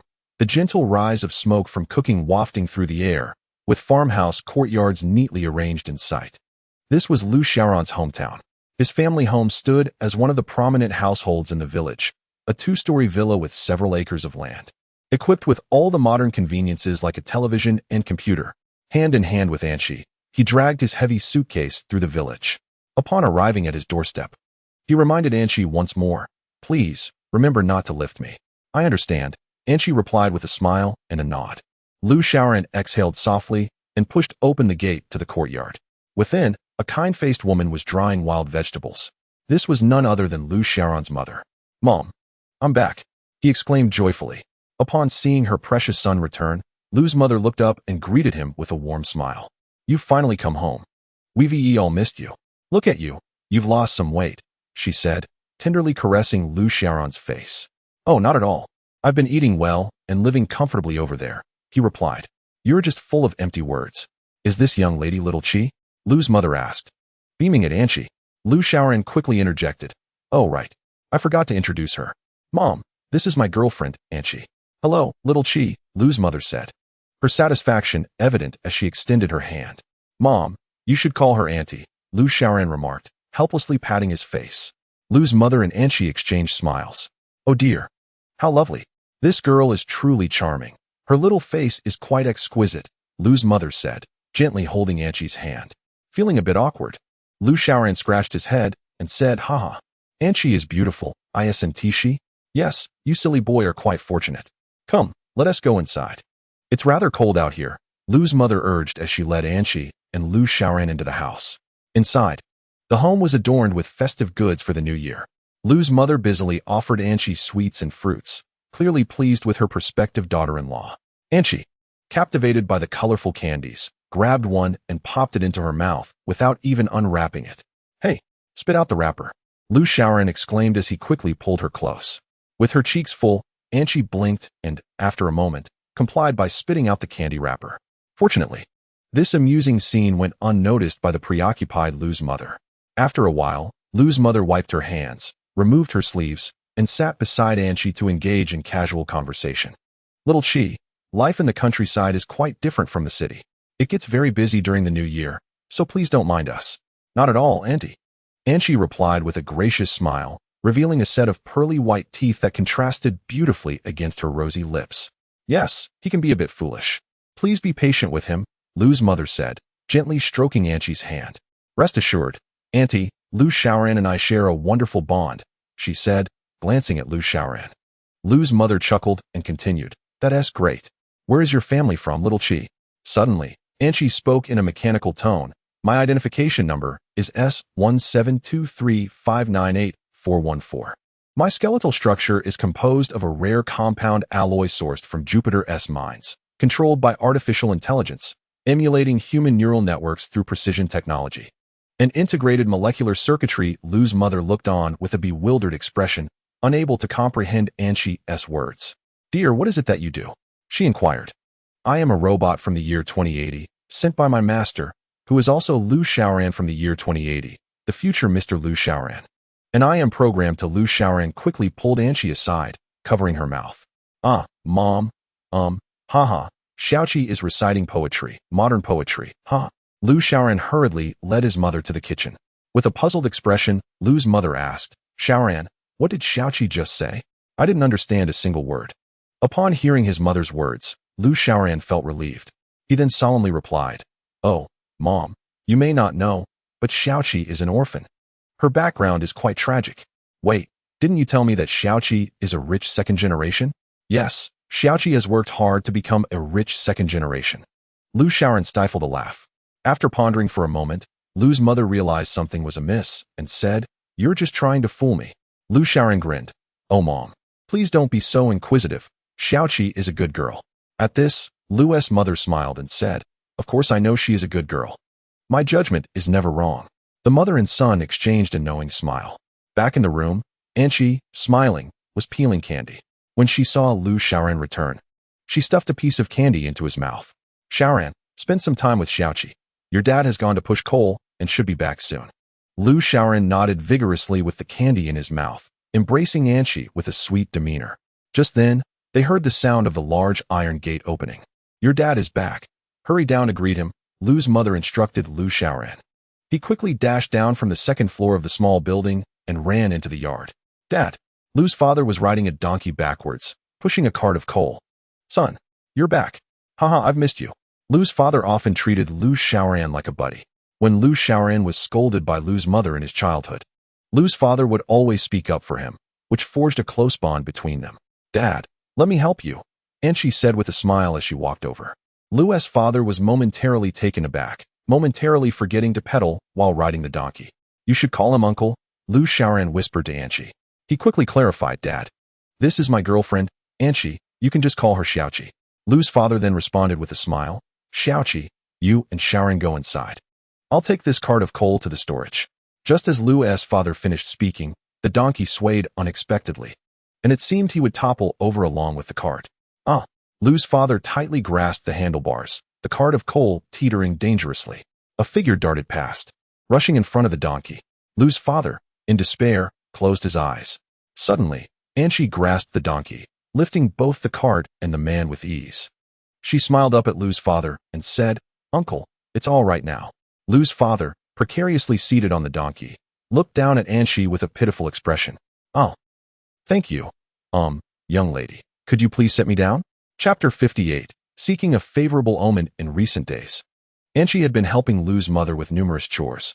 Liu Ma held a deep admiration for her daughter-in-law, who was adept at every task, whether it be laborious or delicate.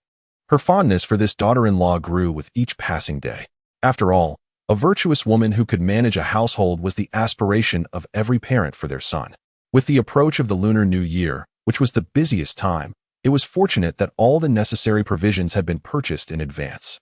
Relatives from the village had come to visit early, and upon seeing Anshi, not a single one failed to offer compliments. As Liu Xiaoran worked, her heart brimmed with joy. During moments of respite, Liu Ma would hold Anshi's hand and engage in casual conversation. Xiaoqi, having grown accustomed to city life. I wonder if it feels strange for you to reside in the countryside? Liu Ma inquired with concern. Not at all, Auntie, I quite enjoy it. Anshi replied with a smile. That's wonderful, Xiaoqi. Your hands feel quite cool, Liu Ma remarked, gently touching Anshi's hand. Anshi, upon hearing this, raised her body temperature slightly. Is it better now, Auntie? She asked. Liu Ma, feeling the warmth of Xiaoqi's hand, was taken aback. At that moment, Liu Xiaoran and Liu Dad entered the room and sat beside Liu Ma and Anshi. Mom, Dad, I have something to discuss with you, Liu Xiaoran said, retrieving her graduation certificate from her bag. Xiaoran, what is it? Liu Ma asked. Mom, I've spoken with Dad. I've graduated. Graduated? But you've only been studying for a year. Liu Ma exclaimed in surprise. Lu Xiaoran showed her the certificate and explained, "Mom, I was previously at a university.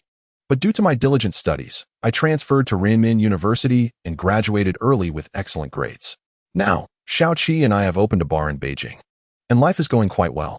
Lu Ma held the graduation certificate for quite some time, her face etched with astonishment, as such news was hard for anyone to fathom. Lu Dad, smoking a cigarette, came to Lu Xiaoran's aid, saying, "Well, dear, now that Xiao Ran has his diploma, our high expectations for him are not in vain. This is good. Having his own business is quite lucrative."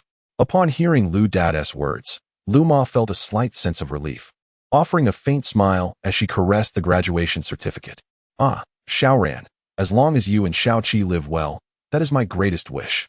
Now I can rest easy," Lu Ma said, glancing at Anqi. Lu Xiaoran, beaming with joy, replied, "Haha, Mom, rest assured, with such a virtuous daughter-in-law as Xiaoqi, we will be just fine." Lu Ma and Lu Dad exchanged smiles and nodded in agreement. "Xiaoran, with New Year's Eve approaching, you and Xiaoqi should go to the temple and draw a fortune for safety. It's quite effective," Lu Ma kindly suggested. This reminded Lu Xiaoran of the past when, before every New Year's Eve, Lu Ma would lead him to the temple to seek blessings for good fortune and safety. "Yes, that is perfect. Xiaoqi hasn't had the chance to explore the local attractions yet. I will take her there now," Lu Xiaoran said, smiling as she took Anqi's hand and descended the stairs. In the northeastern winter, the snow is thick, a phenomenon absent in Beijing. Lu Xiaoran held Anqi's hand, treading upon the snow, experiencing a winter unlike any other. Upon reaching the temple entrance, they were taken aback by the bustling atmosphere. Countless individuals gathered to draw lots and light incense, all in hopes of securing good fortune for the coming year. "Let us enter and draw lots," Lu Xiaoran said with a mysterious smile. "Draw for whom?" Anqi inquired. "To draw lots. Well, you'll understand once we go inside," Lu Xiaoran replied, unable to explain further as he pulled Anqi into the throng. Inside the temple, the air was thick with incense and the sound of chanting, creating a deeply reverent ambience. Outside, the world was cloaked in ice and snow, yet within, it was alive with energy. Lu Xiaoran guided Anqi to the statue of Guanyin, kneeling before it. He clasped his hands together, closed his eyes, and murmured softly, "Compassionate Guanyin, I beseech you to bless my family with safety and health in the new year." Anqi knelt beside him, her head tilted in confusion as she watched him. After a moment of murmuring, Lu Xiaoran lit 3 sticks of incense and then picked up the lot container, shaking it with earnest devotion. A good fortune, he thought to himself. With a swift motion, a stick of fortune fell out, landing before Lu Xiaoran and Anqi. "What is this? A love fortune?" Lu Xiaoran picked it up, examining the characters inscribed upon it. "What are you doing?" Anqi leaned closer to inquire. "Ah, I am drawing lots. It's a folk custom, a form of divination. In the past, during the new year, my mother would bring me here to draw for peace. It used to always say good fortune, but why does it say love fortune today?" Lu Xiaoran scratched his head in bewilderment. At that moment, a monk approached, prompting Lu Xiaoran to seek his counsel. Master!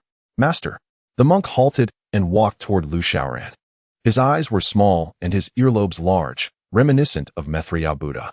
"What brings you to call upon this humble monk?" "Well, I recall that when drawing lots, it was either good fortune or bad fortune. Why is there a love fortune today?" The monk smiled gently and replied, "Ah, you see, dear seeker, this lot has been revised." "Revised?" Lu Xiaoran echoed, suspecting the monk might be jesting. "Indeed, it has been revised. The new lots can reveal love fortunes, career fortunes, protection fortunes, and peace fortunes."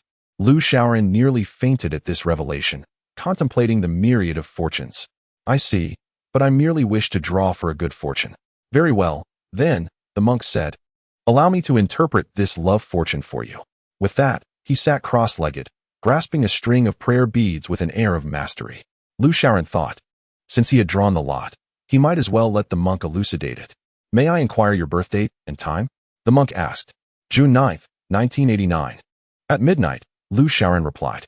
The monk nodded thoughtfully, turning the beads in his hands, and after a pause, he finally spoke. "Oh, esteemed one, I must extend my heartfelt congratulations to you." "What do you mean? Am I expecting something?" Lu Xiaoran regarded him as if he were a fortune teller from the martial world. Indeed, dear one, in the not-so-distant future, you shall encounter a romantic destiny." and you shall be blessed with 2 sons, a veritable abundance of descendants. The monk chuckled merrily as he twirled his prayer beads. Nonsense. How could Anchi possibly bear children? Lu Shaoran pondered within.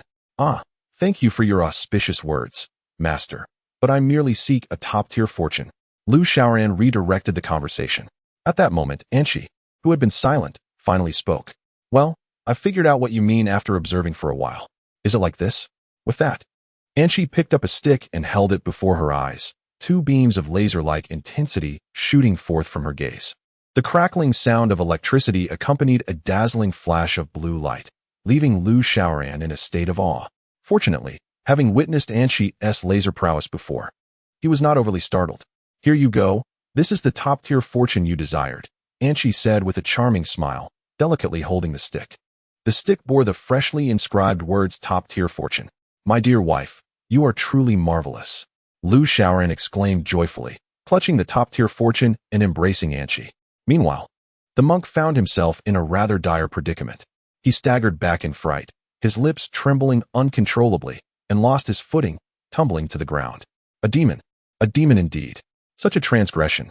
The monk pressed his palms together in prayer, muttering these words, before his head tilted, and he fell silent. Chapter 59, My Dear. Happy New Year. Upon witnessing this, Lu Shaoran quickly grabbed Anchi and fled, not daring to glance back. You've frightened that bald man to death, Lu Shaoran remarked as they ran. I didn't do anything, Anchi replied with a look of innocence. Promise me, in the presence of others. Refrain from showcasing your supernatural abilities, all right? Yes, I understand. After running for a while, seeing that the monks from Shaolin Temple were not pursuing them, they finally slowed to a leisurely pace. Lu Shaoran's phone vibrated again. He pulled it out to find it was his mother calling. Hello, Mom. Shaoran. Why have you taken so long to seek a fortune? Your father and I were worried about you. Ah, it's nothing. I'll be home shortly. Just wait for me. All right. Hurry back. Let us make dumplings early this year and watch the gala tonight. Got it, Mom. I'm on my way home. He hung up, adjusted the hood of his down jacket over his head, wrapped his clothes tighter, and struck a superhero pose. Wife, my mother has issued a directive. We must return home swiftly. Anchi smiled, crossing her arms. Are you suggesting I carry you back? Lu Shaoran nodded, maintaining his superhero stance. During the spring festival. I have a holiday, Anchi said with a smile, turning to walk ahead. Hey, wait for me, Lu Shaoran exclaimed, helplessly chasing after Anchi. He never anticipated that she had gradually begun to align her thoughts with those of humanity. Lu Shaoran felt both joy and frustration. Joy enveloped her as she resembled a true human being. Yet, a sense of melancholy settled in, for she could no longer approach her with casual intimacy. Oh. The notion of resting during holidays was something even Lu Shaoran understood, she murmured to herself. Upon returning home, Lu Shaoran was utterly exhausted, panting for breath, while Anchi, unfazed, assisted Lu's mother in preparing meat filling. Look at you, Shaoran. Even Xiaoqi isn't this worn out, and yet you consider yourself the head of the family. Your father is far more capable, Lu's mother teased. Oh, I merely lack exercise, Lu Shaoran replied. Enough of that. Hurry and help your father knead the dough. Perhaps due to the passage of time, Lu Shaoran felt the festive atmosphere had waned. Yet this year, Anchi's presence was a comforting solace. After pasting couplets and hanging lanterns, the hustle and bustle subsided as night fell. While making dumplings, Lu Shaoran discreetly asked Anchi, Can you make dumplings? I cannot, she replied. Then just observe how my mother does it and learn from her. Understood, don't worry, she said. Her eyes fixed on Lu's mother as she took a 1 jiao coin and encased it within a dumpling, meticulously pinching the edges closed. Anchi smiled faintly, quickly taking a piece of dough, filling it with meat, and adding a 1 jiao coin. She did not employ her extraordinary speed in making dumplings, as she adhered to Lu Shaoran's advice not to showcase her superhuman abilities. Nevertheless, the dumplings were completed ahead of schedule. Lu's mother shook the piggy bank, puzzled. How strange. It seems like there are significantly fewer coins in this bank. Anchi remained silent, chuckling to herself. When it came time to cook the dumplings that evening, the entire family nearly unearthed coins, for aside from Lu's mother's dumplings, all the others made by Anchi contained coins. Lu Shaoran covered his mouth with laughter, repeatedly spitting out coins. He thought to himself, Anchi must have packed nearly all the coins from that piggy bank. Ha. It appears our family is destined for great fortune this year. Look, I've already eaten over a dozen coins. Lu's father chimed in with amusement, indeed. Haha. I've only had 5, and all of them were coins. Lu's mother gazed at the coins before her, bewildered, muttering, I don't recall making this many coins. And she simply smiled, savoring her dumplings one bite at a time. Lu Xiaoran joined in the laughter, suddenly realizing something. How had Anqi not spat out a single coin until now? Wife, didn't you eat any coins? Where are they? Anqi, holding her chopsticks and sporting a round face, blinked at Lu Xiaoran. Alarmed, he swiftly grasped Anqi's hand, anxiously imploring, quick, spit out the coins. You cannot eat those. Anqi paused momentarily, then opened her mouth to reveal 3 coins that fell onto the table. The 3 coins rolled a few times before coming to rest on the dining table. Each bore distinct bite marks, and one was nearly split in 2, dotted with small holes. It was evident that they had all been nibbled by Anqi. Lu's father and mother stared at the 3 coins on the table, rendered speechless by the astonishing sight. After a considerable interval, Father Lu took a sip of erguo and humorously remarked, Ah, Xiaoqi, your teeth are quite impressive. This statement lightened the awkward atmosphere, prompting a smile from Mother Lu, who chose not to ponder further. However, Lu Xiaoran bowed his head, thoroughly amused. After indulging in dumplings and watching the Spring Festival Gala for a while, the countdown to the new year began to resonate. Dad, Mom, Happy New Year. Wishing you both good health in the coming year. Uncle, Aunt, Happy New Year. May you both enjoy a stable and peaceful life in the new year. Ah, very well. Here's a red envelope for you and Xiaoqi, Mother Lu announced, as she and Father Lu each produced a red envelope for Lu Xiaoran and Anqi. Anqi peered at the envelope, leaning closer to Lu Xiaoran, and inquired, What is this? Lu Xiaoran chuckled, It's money, just like the coins wrapped in dumplings. Upon hearing this, Anqi tilted her head and, raising her hand, attempted to shove the envelope into her mouth as if to eat it like a dumpling. Oh no, it's not a dumpling. Lu Xiaoran quickly scooped Anqi up and whisked her into his small room. Fortunately, Mother Lu and Father Lu were engaged in a phone call, wishing relatives a happy new year. Otherwise, they might have wondered what was happening with their daughter-in-law. Once back in his room, Lu Xiaoran sighed in relief and sprawled out on the Kong. Just then, his phone vibrated, indicating a call from his friends in Beijing. Go. Happy New Year. Wishing you and your sister-in-law a prosperous year. Xiao Su exclaimed from the other end of the line. Likewise, please extend my regards to the staff. Let them all work well. Lu Xiaoran responded joyfully. Yeah, they're all celebrating here, and Lu Yi is also present. Xiao Su's voice resonated with the sounds of Ma Lu and others in the background. Xiaoran, Happy New Year. Lu Yi wishes you increasing prosperity in the coming year. Brother Lu, Happy New Year. Son wishes you and my master many more joyous days ahead. Boss Lu, we wish you and the boss lady a life filled with happiness and everlasting joy. Lu Xiaoran was elated by their heartfelt blessings, feeling a warmth akin to familial affection, devoid of any pretense. After ending the call, he sat up, gazing out at the fireworks and the crackling of firecrackers, his heart filled with profound sentiment. In an ordinary year, he had been gifted an extraordinary Anqi. This was not merely a New Year gift, but rather a precious offering in his life. Often, he pondered how wonderful it would be if Anqi were a genuine woman. He would surely marry her and lead a stable life together, even if they possessed nothing. Lost in thought, Anqi suddenly leaned in and planted a kiss on his cheek. Darling, Happy New Year, she said with a smile. Lu Xiaoran was overwhelmed with excitement, gazing at Anqi with exhilaration for a long while. He embraced her tightly, leaning close to her ear and gently saying, Darling, you too. We must both be happy. Anqi wrapped her arms around his waist, holding him tightly. Her face radiated the essence of human emotion, as if she were indeed a true woman. Chapter 60. The most powerful sled in history. On the eve of the Lunar New Year, Angel completed the vigil alone. Lu Xiaoran was already sleeping soundly, oblivious to the cacophony of firecrackers outside. Angel quietly wrapped her arms around her shoulders, contentedly observing the fireworks throughout the night from her perch by the window. In the morning, Lu Xiaoran stirred, smacking his lips as he climbed out of bed. Angel, savoring some candy, moved to sit beside him. Last night, many meteors fell to Earth, she announced. What? Lu Xiaoran rubbed his eyes and shook his head, thinking he had misheard. I said, last night. A multitude of meteors fell to Earth. Meteor shower? That can't be. Such a spectacular event would surely be reported by the meteorological station, he replied, rising to draw back the curtains and peering outside. The ground was strewn with colorful remnants of firecrackers. Perhaps Angel mistook the fireworks for meteors, he mused. Hey, sweetheart. Let us take a stroll later. I promise to show you the sights of my hometown, and I intend to keep my word." Upon hearing this, Angel smiled and nodded vigorously. As they left the house, Lu's parents were already awake, bustling about in the kitchen preparing breakfast. "Shaoran, Chi-Chi, how did you sleep last night?" Lu's mother inquired with concern. "Quite well. It's always comfortable at home," Lu Shaoran chuckled. "Comfortable? There's no bed, only a heated Kong," his mother retorted while preparing dumplings. "Ah, I haven't been back in over a year. I really miss home," Lu Shaoran admitted with a sheepish smile. Lu's father, enjoying a cigarette, chuckled.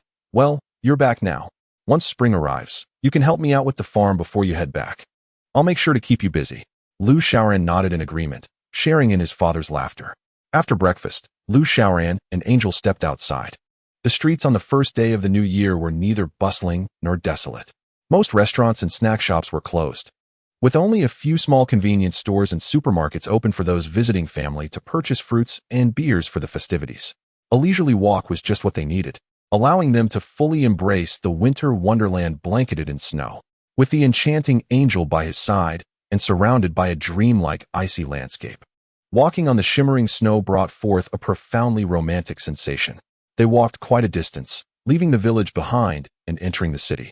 Compared to Lu Shaoran's hometown, the city was relatively bustling, with vehicles weaving through the streets. Yet, due to the new year, it was not overly lively.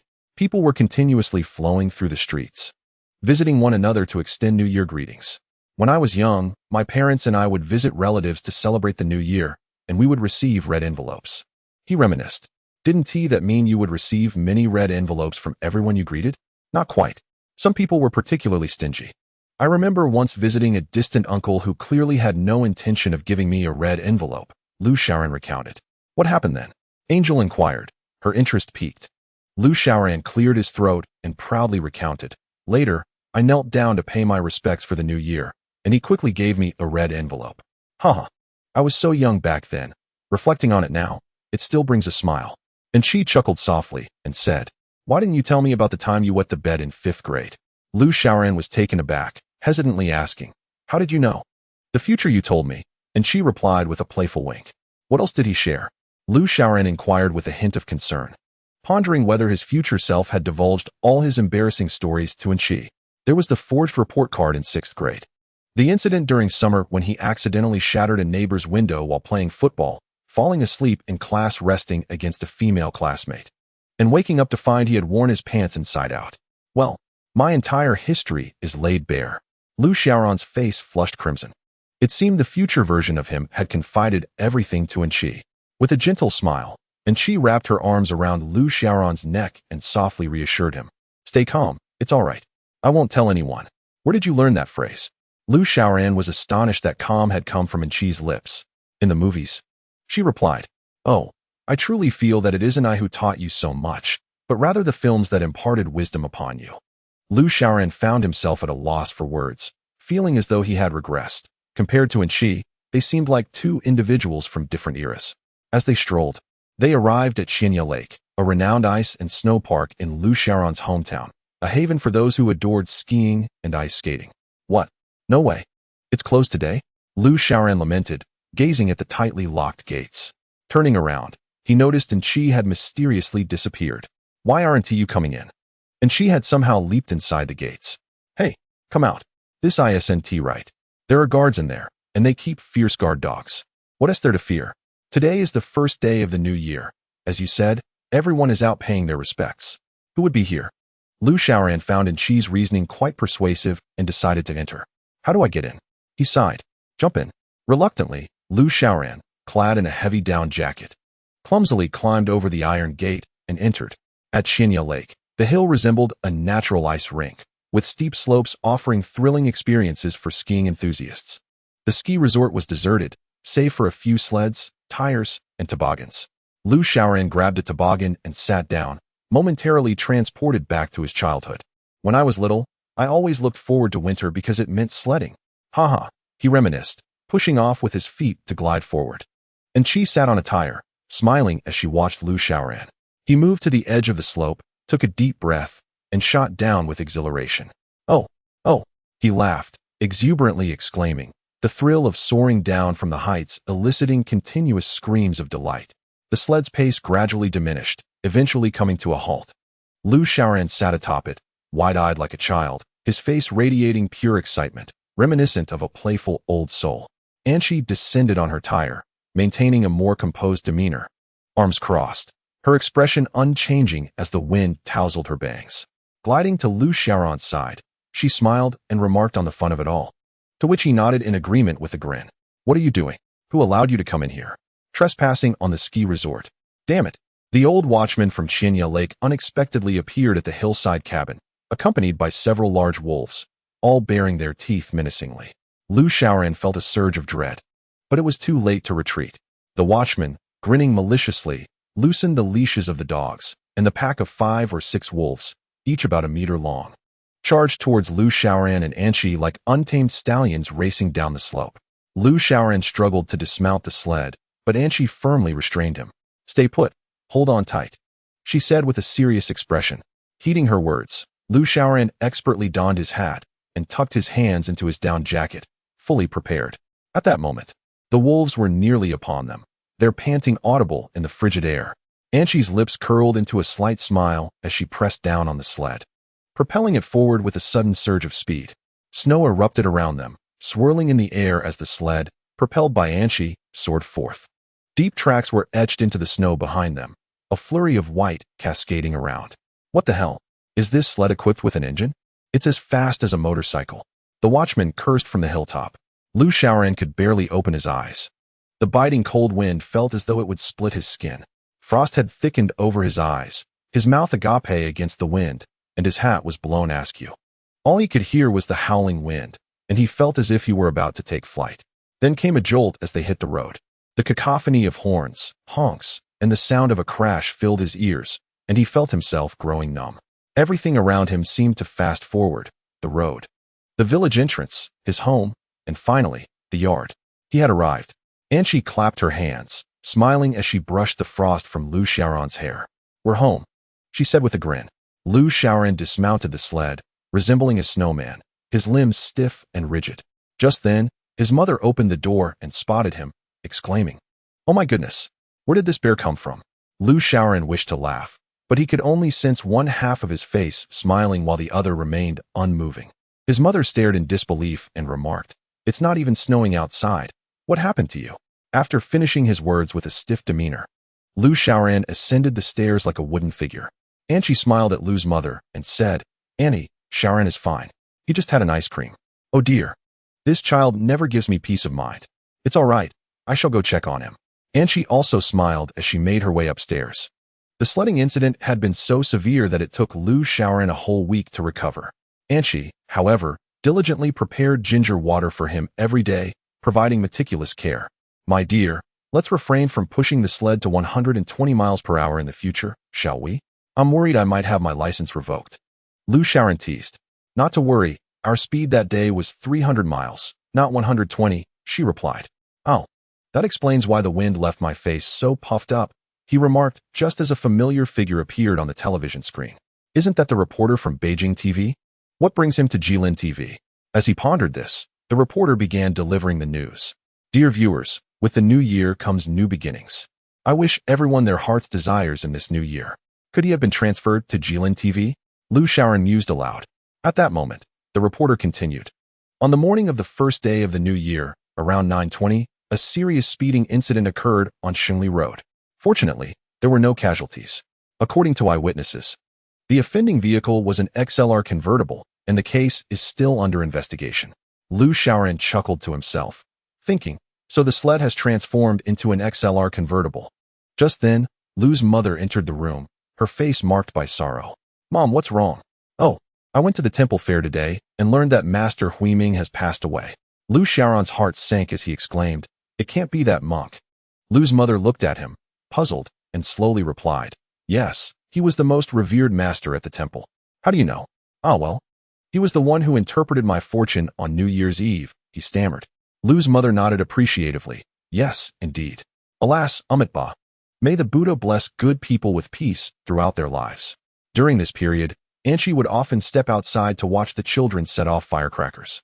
Realizing that the shooting star from that night was merely a small firecracker.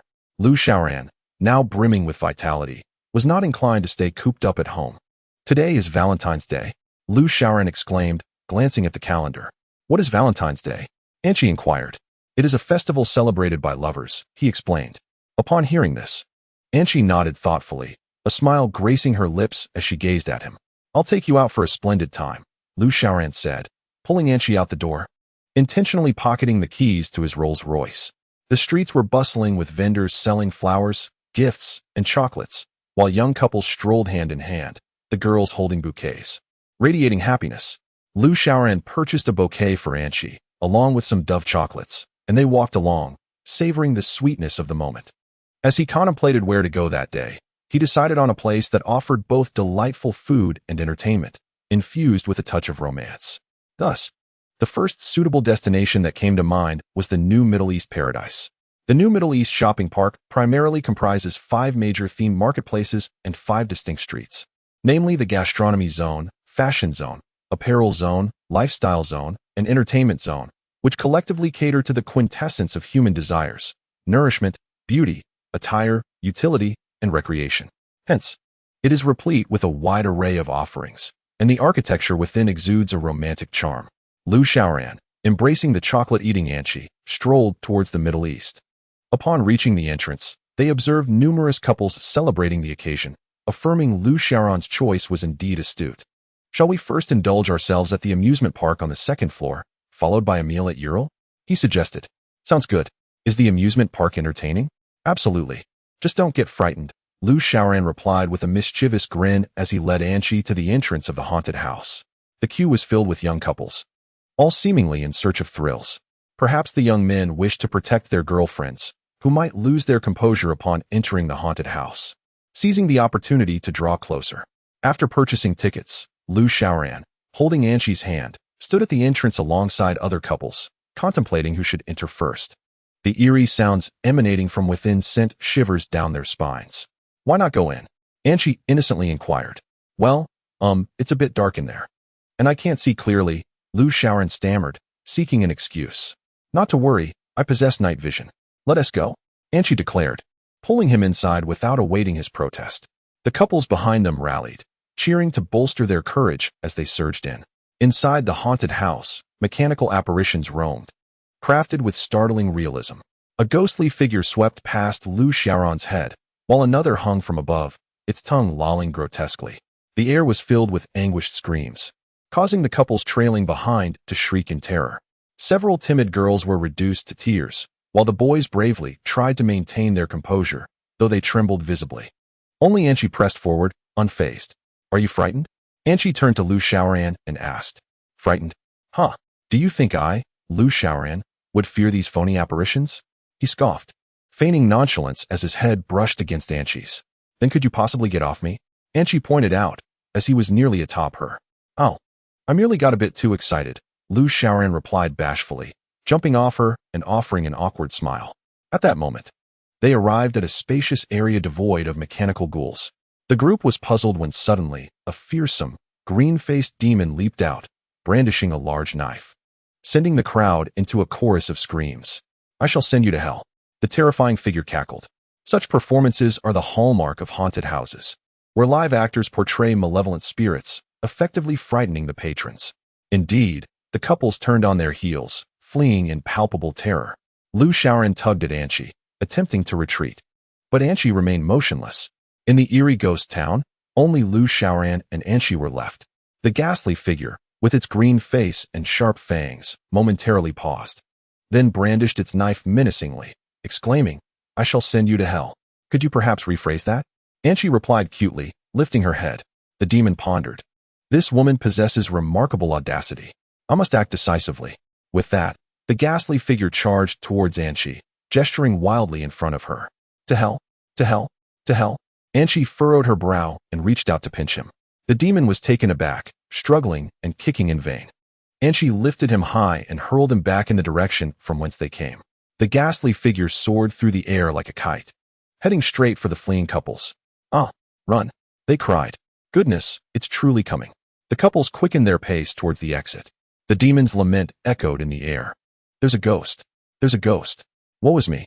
Chapter 62. The Pirate Captain, Aye Aye. Lu Xiaoran watched in alarm as Anqi flung the ghastly figure away, fearing for its life.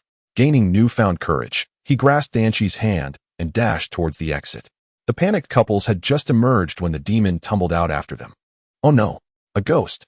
It exclaimed, removing its mask and collapsing to the ground in despair.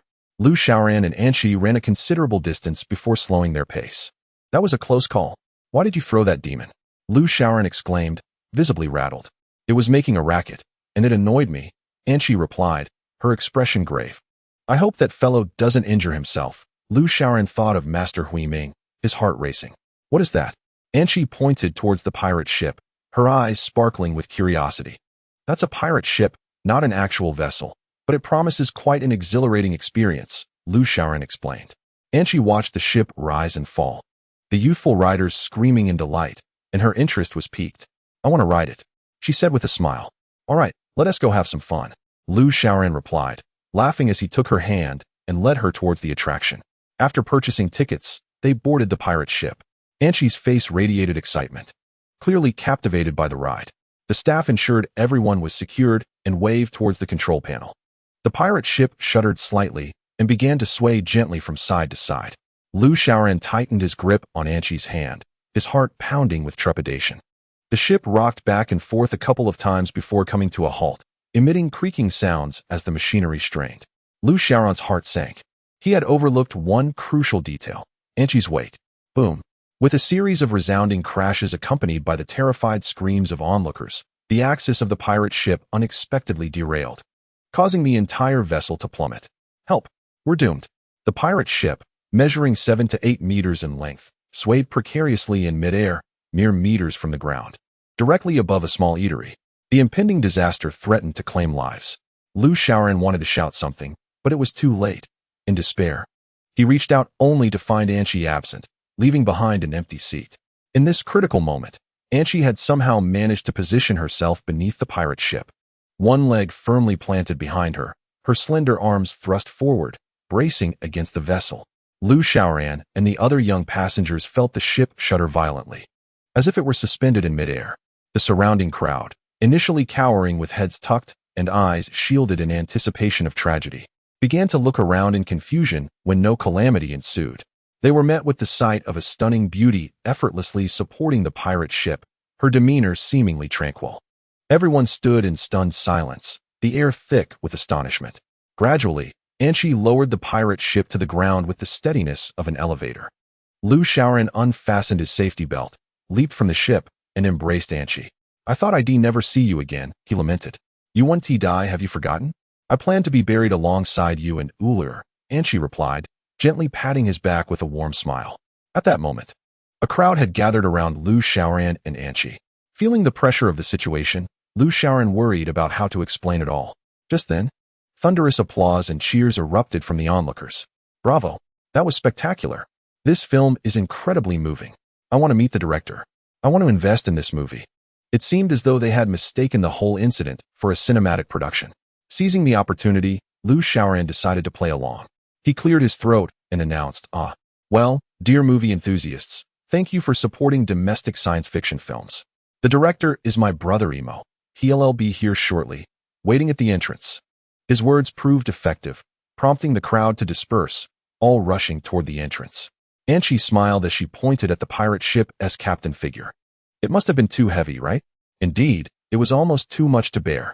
Lu Xiaoran chuckled joyfully. They had enjoyed a fulfilling day, nearly experiencing everything the amusement park had to offer before preparing to head home. As they exited the Middle Eastern New World, it was already past 8 in the evening, the neon lights illuminating the street as brightly as day. Children occasionally set off firecrackers along the roadside, covering their ears and running far away. Lu Xiaoran and Anqi paused to watch them with keen interest. They seemed so happy. Is it true that humanity is filled with joy in their youth? Anqi gently raised her head and inquired. Isn't it peculiar how humans yearn for adulthood in their youth, only to long for the simplicity of childhood once they grow up? Upon hearing this, Anqi nodded with a smile, adding, indeed, one of the advantages of robots is their freedom from intricate emotions and convoluted thoughts. They simply do as they please. It is true, humans are hypocritical creatures, burdened by the weight of existence. "Give me your hand," Angie suddenly stated in a mechanical tone. "What's the matter?" Lu Xiaoran asked, puzzled. "Do you no longer desire the second gift that your future self has for you?" "Of course I do." Haha. Lu Xiaoran finally realized. He had longed for this moment, especially since the weightless electromagnetic cannon had already merged with his hand. He eagerly anticipated what else his future self would bestow upon him. He extended both hands before Angie, mentally brimming with curiosity about what it could be this time. With a smile, Angie placed her hands over his and gently said, "The reason this gift isn't at home, but here in this remote place, is significant. Close your eyes and do not let go." As soon as she finished speaking, Lu Xiaoran felt an intense light erupt between their palms, blinding him momentarily, prompting him to shut his eyes tightly. The narrow alleyway was flooded with a brilliant white light, as if everything within it had been absorbed into this luminescence, creating a breathtaking spectacle. Lu Xiaoran now understood why they could not conduct this at home, for it would surely startle his parents. A shiver coursed through him, as if a warm current flowed through his entire being, every pore exhaling energy, leaving him with no other sensations. The brilliant light persisted for several minutes before gradually dimming. As Lu Xiaoran sensed the brightness fade, he slowly opened his eyes. Upon doing so, he found that Angie had withdrawn her hands, now smiling at him with her arms crossed. He looked down at his hands, perplexed. What is this? Chapter 63. The race. He noticed that his hands had not undergone any noticeable transformation, save for a few strands of white light gently coursing through his veins. Angie held his hands and remarked, "I am not certain what this is either." "What? You don't know?" he asked in astonishment. "Did not my future self mention it to you?" "No, he merely instructed me to pass this gift to you," smiling enigmatically without elaborating on its nature. "Then what could this be?" Lu Xiaoran raised his hands, scrutinizing them closely. Angie embraced his neck and gently said, "Do not overthink it. Perhaps in due time, you will come to understand." With that, she took Lu Xiaoran's hand and led him out of the alley. Not far from the alley, a few children crouched in a snowbank, whispering among themselves. "Did you see that?" The peculiar older brother and sister intrigued me. They appeared almost extraterrestrial. Could they possibly possess a spaceship? Indeed, only aliens would exhibit such behavior upon arriving on Earth. We must hasten home, for the aliens may be preparing to attack. After a naive discussion, the group of children scrambled out of the snowdrift, scampering away in delight. That night, Lu Xiaoran pondered the enigma of the object in his hand. Finding sleep elusive, he lay on the heated bed, gesturing wildly at the ceiling, contemplating whether he could unleash a wave of energy akin to the martial arts masters in action films. Yet, nothing transpired. What could this possibly be? Eventually, Lu Xiaoran surrendered to fatigue and prepared to sleep. He glanced at Anshi, who lay quietly, likely in a deep slumber. She must know the secret behind this. But why wouldn't she share it with me? He mused. I already said I don't know, so just sleep and stop thinking, and she interjected, turning over and falling silent once more. Lu Xiaoran dared not utter another word, tucked himself under the covers, and drifted off. The festive spirit lingered until March, when the roadside snow had nearly melted away. That morning, Lu Xiaoran deliberately took a cloth to polish the Rolls-Royce.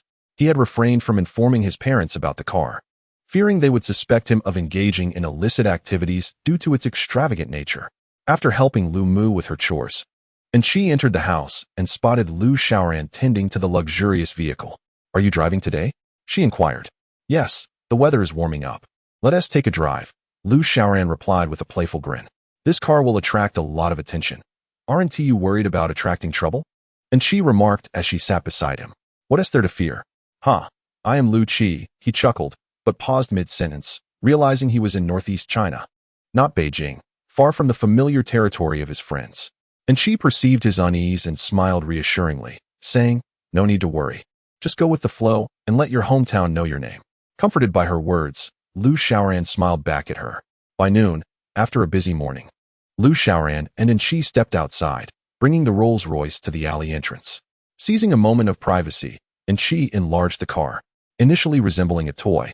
The Rolls-Royce shimmered with blue light and gradually expanded like a balloon. Lu Xiaoran hadn't witnessed such a magical transformation in ages, his heart fluttering with excitement. They climbed into the car, and the windshield projected an image. And she directed, drive around the city at a steady speed. As her words faded, the car roared to life, driving itself. The wonders of future technology, Lu Xiaoran reclined back, crossing his legs, and remarked leisurely. Angel smiled and nodded. The moment the Rolls-Royce made its entrance onto the street, it effortlessly eclipsed all other luxury vehicles. Mazda, Toyota, Freedom Ship, and BMW all paled in comparison to the majestic Rolls-Royce Phantom. While waiting at a red light, the drivers of surrounding cars craned their necks in astonishment. Captivated by this exquisite vehicle valued at over 7 million, Lu Xiaoran felt an overwhelming sense of pride swell within him. He was content with his stunning wife and his prestigious car. The vehicle meandered through the city, effortlessly drawing the attention of nearly every passerby. Upon merging onto the highway, all other cars swerved to give way, as drivers contemplated the financial ruin that would ensue from a mere scratch on such a precious automobile. Suddenly, a black, extended Lincoln surged past the Rolls-Royce, honking its horn provocatively as it did so. Lu Xiaoran sat up, taken aback by the license plate of the Lincoln, GE99999, a clear indication that its owner was not an ordinary individual. However, Lu Xiaoran was undeterred. Such arrogance in the face of provocation was intolerable. He furrowed his brow and commanded the Rolls-Royce to overtake the extended Lincoln. The Rolls-Royce accelerated and gradually surpassed the Lincoln, prompting a smug smile from Lu Xiaoran. Yet, the Lincoln responded by increasing its speed and overtaking the Rolls-Royce, accompanied by another blaring horn. Infuriated, Lu Xiaoran gritted his teeth and urged the Rolls-Royce to exceed the Lincoln once more. The vehicle surged forward, the speedometer climbing beyond 130. To Lu Xiaoran's astonishment, the Lincoln refused to relent, accelerating once more and asserting its dominance with another horn blast. Continue to surpass it, Lu Xiaoran shouted fiercely at the windshield. The Rolls-Royce picked up the pace, gaining some distance from the Lincoln. However, the Lincoln was relentless, closing the gap once again. Thus, on the highway, the two vehicles engaged in a spirited competition, alternating positions in a thrilling chase. Other cars dared not compare, fearing the repercussions of any involvement in such a high-stakes race. Consumed by anger, Lu Xiaoran disregarded the speed limit and pressed on with reckless acceleration. Their antics soon attracted the attention of law enforcement. As 3 police cars trailed behind them, Rolls-Royce, Jingxi 51518, Lincoln, GE99999, please pull over immediately. Pull over now, the police shouted from behind. After a brief period of racing, Lu Xiaoran noticed the Lincoln finally decelerating, seemingly intimidated by the police presence, prompting him to bring the Rolls-Royce to a stop as well. 2 prestigious vehicles were parked by the roadside, and a police car came to a halt behind them. Several traffic officers stepped out of their vehicle. Lu Xiaoran felt a surge of indignation, yet he found himself pondering. He wondered about the individual seated inside the imposing black stretch Lincoln, whose temperament seemed quite formidable. Chapter 64. The mysterious figure. One of the officers approached and tapped on Lu Xiaoran's window. Lu Xiaoran rolled down the window and looked at the officer. Sir, your driver's license, the officer requested. Lu Xiaoran handed over his license, seizing the opportunity to glance at the Lincoln behind him. He observed that the officer standing beside the Lincoln respectfully saluted the window before concluding his business. Sir, your speed was recorded at 130 miles per hour, and you exhibited dangerous overtaking behavior. This will result in a deduction of 20 points from your license. I hope you refrain from such errors in the future and cherish your life. Lu Xiaoran felt a wave of dissatisfaction rise within him, pointing towards the Lincoln. I was speeding. I was overtaking. Why don't you address that Lincoln? Sir, please remain calm. The camera clearly captured your act of overtaking. You traffic officers are truly impartial, aren't you? Lu Xiaoran replied with a hint of sarcasm. Sir, I must ask you to maintain a respectful demeanor, the officer said, visibly annoyed. Lu Xiaoran quickly altered his tone, adopting a smile. Very well. May I inquire about who is in that Lincoln? He asked, his smile tinged with irritation. However, the officer hesitated, unable to provide a satisfactory answer, and returned Lu Xiaoran's license before retreating. As he looked back at the elongated Lincoln, it had already started its engine. Prepared to leave as if nothing had transpired, Lu Xiaoran's anger flared, thinking, why is it that the Lincoln can overtake me without consequence, while I am the one being reprimanded? He furrowed his brow and called out towards the windshield, block that Lincoln from leaving. The Rolls-Royce revved its engine and reversed a few meters, effectively obstructing the departing Lincoln.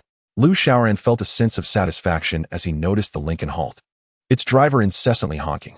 Serves you right for overtaking. If you have the guts, jump over my car, Lu Xiaoran mused to himself with a smug smile.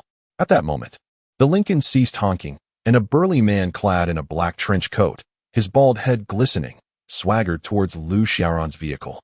The man exuded an air of arrogance and approached the Rolls-Royce window, resting his hand upon it. "What do you mean by this?" he inquired. "Nothing of significance. Merely obstructing your intentions," Lu Xiaoran replied nonchalantly, not bothering to lift his gaze. "Is that your lane?" the man asked. "A narrow little path." Lu Xiaoran chuckled without looking up. The burly man sized up Lu Xiaoran before turning back to the officers. "You may carry on with your duties. This does not concern you." The officers, displaying utmost respect, nodded and replied, "Yes, yes, strong brother, we shall take our leave." After their words, they even saluted the man. Several police cars honked in unison before departing one by one.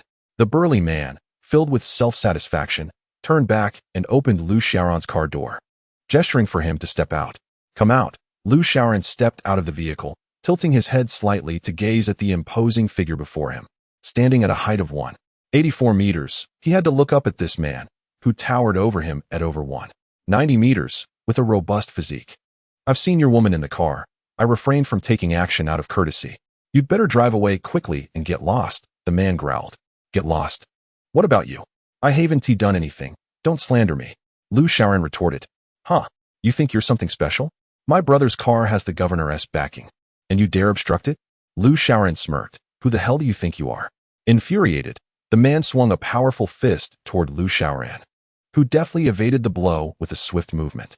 The brute followed up with a straight punch aimed at Lu Xiaoran's face. Unable to dodge in time, Lu Xiaoran crouched down, feeling the rush of air as the punch whizzed past. He thought to himself, "If that had connected, my face would have been a mess." Seizing the moment, Lu Xiaoran grabbed the man's ankle and used his strength to topple him. The hefty figure fell like a mountain, crashing to the ground with a thunderous thud. His head struck the pavement, knocking him unconscious. Lu Xiaoran dusted off his hands and spat on the ground, casting a disdainful glance at the fallen giant. Just as he was about to return to the car, 3 more burly men surged out of the Lincoln, their faces fierce as they charged toward him. At that moment, Anchi emerged from the vehicle, positioning herself protectively in front of Lu Xiaoran. The men paused, momentarily taken aback. Whether by Anchi's beauty or her audacity remained unclear. Anchi stepped forward, bending slightly to grasp the unconscious brute by the collar, effortlessly lifting him with one hand. The men stared in disbelief, momentarily stunned, before they all rushed at her simultaneously. With a slight smile, Anchi flexed her slender arms, swinging the unconscious man like a rag doll, the sound echoing as he moved. She dashed forward, propelling the unconscious giant ahead of her. He flew through the air in a graceful arc, landing squarely upon the 3 advancing men, knocking them to the ground. Lu Xiaoran and Anchi stood shoulder to shoulder before the fallen foes, exuding an air of formidable strength. As the men struggled to rise, the door of the Lincoln suddenly swung open. "Stop!" a magnetic voice commanded. Lu Xiaoran turned toward the sound, witnessing a figure emerge from the vehicle. Clad in a fitted black suit that accentuated his muscular build, the man exuded an aura of calm confidence. He wore sunglasses, and a well-groomed beard adorned his chin, further enhancing his imposing presence. The burly men immediately halted, yet their eyes remained fixed on Lu Xiaoran and Anchi with a predatory glare. "Lift Chang into the vehicle. We shall depart." The man with sunglasses, his gaze inscrutable, spoke with an air of arrogance and disdain. Lu Xiaoran concluded that this individual was not ordinary. The group of men hoisted the robust man, Chang, into a Lincoln, closed the door, and climbed in themselves. The man in sunglasses adjusted his shades and entered the car as well. The elongated Lincoln roared to life, reversing before maneuvering around Lu Xiaoran's Rolls-Royce, leaving behind a cloud of exhaust. Lu Xiaoran remained lost in thought, struggling to regain his composure. Who were those people? He muttered to himself. "Just look over there." Anchi indicated towards a nearby black leather bag. "What is that?" "That is what I threw at the man earlier," Lu Xiaoran replied, rushing over to retrieve the bag. Upon opening it, he discovered several stacks of cash, along with some notebooks and various identification documents. Anchi suggested, "Let us take these home first." "Come on." Lu Xiaoran nodded and climbed into the vehicle with her. For some reason, he felt an unsettling sense that his entanglement with these individuals was far from over, and that their paths would cross again. Chapter 65. Charging with a baton upon returning home, Lu Xiaoran and Anchi sat on the calm, pouring the contents of the black bag onto the surface. 3 stacks of 100 yuan bills, 2 notebooks, a USB drive, and astonishingly, a compact firearm. I knew it. They are not ordinary people. Lu Xiaoran remarked while flipping through the 2 small notebooks. Indeed, it appears they are affiliated with organized crime, and she observed, fiddling with the USB drive. There's also a business card, Lu Xiaoran noted as he discovered it slipping from a blue notebook, which bore the name Guanghua Mining. Ah, so they are from a mining company. No wonder they drove a stretched Lincoln. Even if they were pulled over by the traffic police, no one would dare intervene. Lu Xiaoran realized, if one possesses the capital to operate a mining enterprise, it signifies not only wealth, but also considerable influence in both legal and illicit realms. Lu Xiaoran carefully repacked the items, ensuring the compact firearm was secured within the bag. Sigh, it's better to avoid trouble.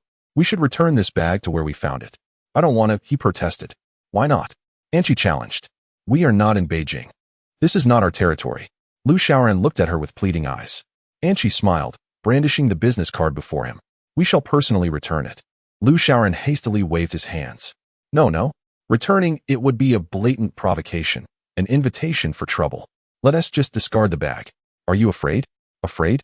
What is there to fear? How absurd.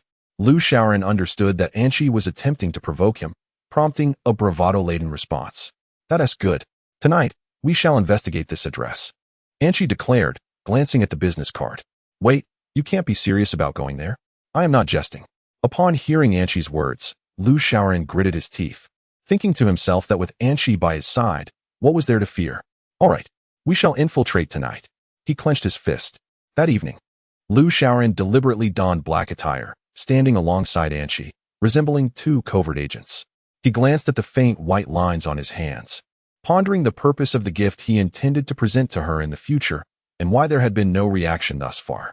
Shall we go? Anqi smiled, giving Lu Xiaoran a gentle pat on the shoulder. Noticing Lu Xiaoran clad in black with a flashlight tucked at his waist, she curiously inquired, what is this attire? It's for agents, special attire for executing missions, so we won't be detected, Lu Xiaoran replied cryptically. Despite his words, he secretly felt that he resembled a thief of electrical wires. The two stealthily exited the house, careful not to disturb Lu's parents, and made their way to the Guanghua mine, nestled in a remote suburb. Guanghua mine was the most renowned and affluent mine in the city. The workers resided in accommodations provided by the owner, newly constructed at the owner's expense, indicating the mine's extraordinary status. However, the owner of Guanghua mine had never been seen by outsiders. Some claimed he was an underling of central authorities, while others suggested he was a leader of the northeastern underworld. Such rumors abounded. Yet one fact remained certain. The owner of Guanghua mine was none other than the proprietor of the extended Lincoln limousine, the enigmatic man in sunglasses. Lu Xiaoran and Anqi arrived at the entrance of Guanghua mine, surveying the expanse of the site, which was as large as a sports stadium. At the entrance stood a security booth, manned by 2 uniformed guards. In the center lay heaps of minerals and coal, forming small hills, while behind them stood 2 buildings, one 5 stories tall, presumably the workers' dormitory, and a 2-story villa that likely served as the owner's residence. How do we get in? Lu Xiaoran leaned in to whisper to Anqi. Just walk in. Can't you see? There are guards. We would be discovered, she replied. Then let us fly in, Anqi remarked, turning her head with a smile towards Lu Xiaoran. Before he could comprehend her words, she swiftly clasped his head and leapt high, landing atop the roof of the security booth. Lu Xiaoran felt as if his neck had elongated, his head spinning. But that was not the end. With her other hand, Anqi grasped Lu Xiaoran and, in a swift motion, jumped to the plaza about 5 or 6 meters away. Upon landing, she propelled herself forward again, bounding onto a coal mound. Cough, cough, cough. Lu Xiaoran was caught in her grip, choking and blushing. What are we jumping up here for? He managed to utter. Because it's fun, Anqi replied with a delightful laugh. Fun? Then what are we here for? Lu Xiaoran asked, astonished. It was indeed amusing as Anqi gazed at him innocently, her adorable eyes blinking playfully. Lu Xiaoran was utterly dismayed, realizing that he had ventured into the perilous Guanghua mine merely because Anqi found it entertaining. We should conduct a reconnaissance first, Anqi pondered, clutching her shoulders. At that moment, 2 beams of flashlight illuminated her face. Hey, what are you doing? How did you get in here? Come down. The 2 guards had discovered Anqi, perched atop a mound of coal. Anqi turned to face the 2 lecherous guards below. Oh my, a fairy. We are indeed fortunate today, one of them exclaimed. Stop it. Don't embarrass your older brother. Be serious. Hey, lady up there, come down. The guards impatiently called out. Anchi performed a graceful somersault, leaping down from the 6-meter-high coal pile and landing steadily on the ground. The guards' expressions shifted instantly, their thoughts racing. This fairy did not seem to be someone to be trifled with. Ignoring their astonished gazes, Anchi strode confidently toward them. The guards, sensing her approach, feared she might be a skilled fighter, and each brandished a baton in hand. Hey, don't come any closer. I will electrocute you, one of the guards threatened. In truth, he hoped Anchi would advance quickly so he could incapacitate her and take advantage of the situation. Anchi disregarded their warnings and stood before the guards, abruptly seizing one by the collar and lifting him effortlessly. The other guard, realizing the dire situation, activated his baton and aimed it at Anchi. As the baton made contact with her, the guard she was holding let out a muffled groan and collapsed, convulsing briefly before lying still. Anchi turned, her brow furrowed and eyes blazing with anger as she glared at the guard wielding the baton. What the hell? The guard exclaimed, glancing between the sparking baton and Anchi. With determination, Anchi snatched the baton from him, pressing the button as blue sparks danced with high voltage at its tip. She bent the baton effortlessly and struck the guard on the head with a fierce blow, rendering him unconscious on the spot. Anchi dusted off her hands and leaped over to Lu Xiaoran's side. Wife, you were incredible. Did you not get electrocuted? He asked in astonishment. No, in fact, I feel surprisingly invigorated, Anchi replied with a smile. It seemed that the electric baton had indeed charged her with newfound energy. Chapter 66. Business negotiations. As Lu Xiaoran and Anchi conversed, they suddenly spotted 5 or 6 black cars driving through the main gate of the mine. The vehicles headed toward a nearby villa. As the cars passed by Lu Xiaoran and Anchi, they quickly ducked down. Upon reaching the villa, a burly man with bandages wrapped around his head emerged. Lu Xiaoran recognized him as the formidable figure he had incapacitated earlier that day. A car at the forefront came to a halt, and several foreigners emerged from within. Following them, more vehicles disgorged individuals carrying boxes, with only a few Chinese among them. What is the presence of these foreigners? Is the Guanghua mine an overseas enterprise? Lu Xiaoran pondered aloud. Let us go take a closer look, Anchi said with a smile, pulling Lu Xiaoran along. In a sudden burst of energy, she leapt from a coal pile towering over 5 meters and bounded to another. With Anchi leading the way, the two navigated the various coal heaps of the mine with the agility of parkour practitioners, swiftly arriving at the entrance of a villa. How do we get up there? Please don't crush my head. I might perish. Lu Xiaoran protested, rubbing his neck, his face flushed with embarrassment. Anchi surveyed the 2-story villa, then extended her delicate hand to touch the wall. Climb on my back. I'll carry you, she said softly. Lu Xiaoran nodded, glancing apprehensively at Anchi's petite frame, fearing he might inadvertently weigh her down. However, as soon as he climbed onto her back, his concerns dissipated. She felt remarkably sturdy and unwavering. Hold on tight, Anchi instructed. And with that, she sprang upward, clinging to the wall and ascending swiftly like a gecko. Lu Xiaoran, caught off guard, lost his grip momentarily, his hands slipping from her neck to her back. Startled, he instinctively pressed closer to her, wrapping his arms around her. A disconcerting realization dawned upon him. His hands felt soft and supple, akin to grasping an enormous bundle of cotton candy. A rush of warmth surged through him, and his heart raced. In a rather unfortunate turn of events, he found himself gripping Anchi's chest. Anchi continued her ascent in silence, seemingly oblivious to his indiscretion. The sensation of her 36D curves in his hands was intoxicating, and he felt as though the world had transformed into a vibrant bloom of happiness. Yet, this blissful moment was fleeting, lasting only a few seconds. Upon reaching the rooftop of the villa, Anchi gently set him down. She brushed back her thick bangs and leaned close to Lu Xiaoran's ear, whispering, Your grasping of my chest was understandable, but should you touch me without cause again, I shall administer a shock with my baton. Still lost in the remnants of that delightful moment, Lu Xiaoran snapped back to reality at her words. Ah, yes, I understand. He stammered, forcing an awkward smile, realizing he had misjudged her awareness of the situation. Anchi smiled gently, showing no sign of reproach, and pointed towards the skylight. Let us see what they are discussing. Indeed, let us, Lu Xiaoran nodded, as they both leaned over the skylight to observe the interior of the villa. Inside, a lavish banquet spread out before them, with the foreigners who had arrived in cars gathered around the table. At the head of the table sat a mysterious man in a suit, wearing sunglasses, clearly the enigmatic figure they had heard about. It appears they are engaged in a business discussion, yet due to the distance, Lu Xiaoran could not discern their words. Frustrating. The inability to hear them left him in a state of anxious anticipation. Let me share this with you. Anchi smiled subtly, her voice suddenly adopting a mechanical tone, mimicking that of a foreigner. Mr. May, it is a pleasure to host us foreign friends. Listening to the foreign voice emanating from Anchi's lips, Lu Xiaoran glanced towards the villa below the skylight, noticing the foreigner's lip movements. It became clear that Anchi had amplified the conversation from within the villa, allowing Lu Xiaoran to eavesdrop. The familiar, magnetic voice of Anchi resonated. Mr. Danny, you are too kind. It is indeed a joy to welcome friends from afar. Such is the traditional virtue of our great nation.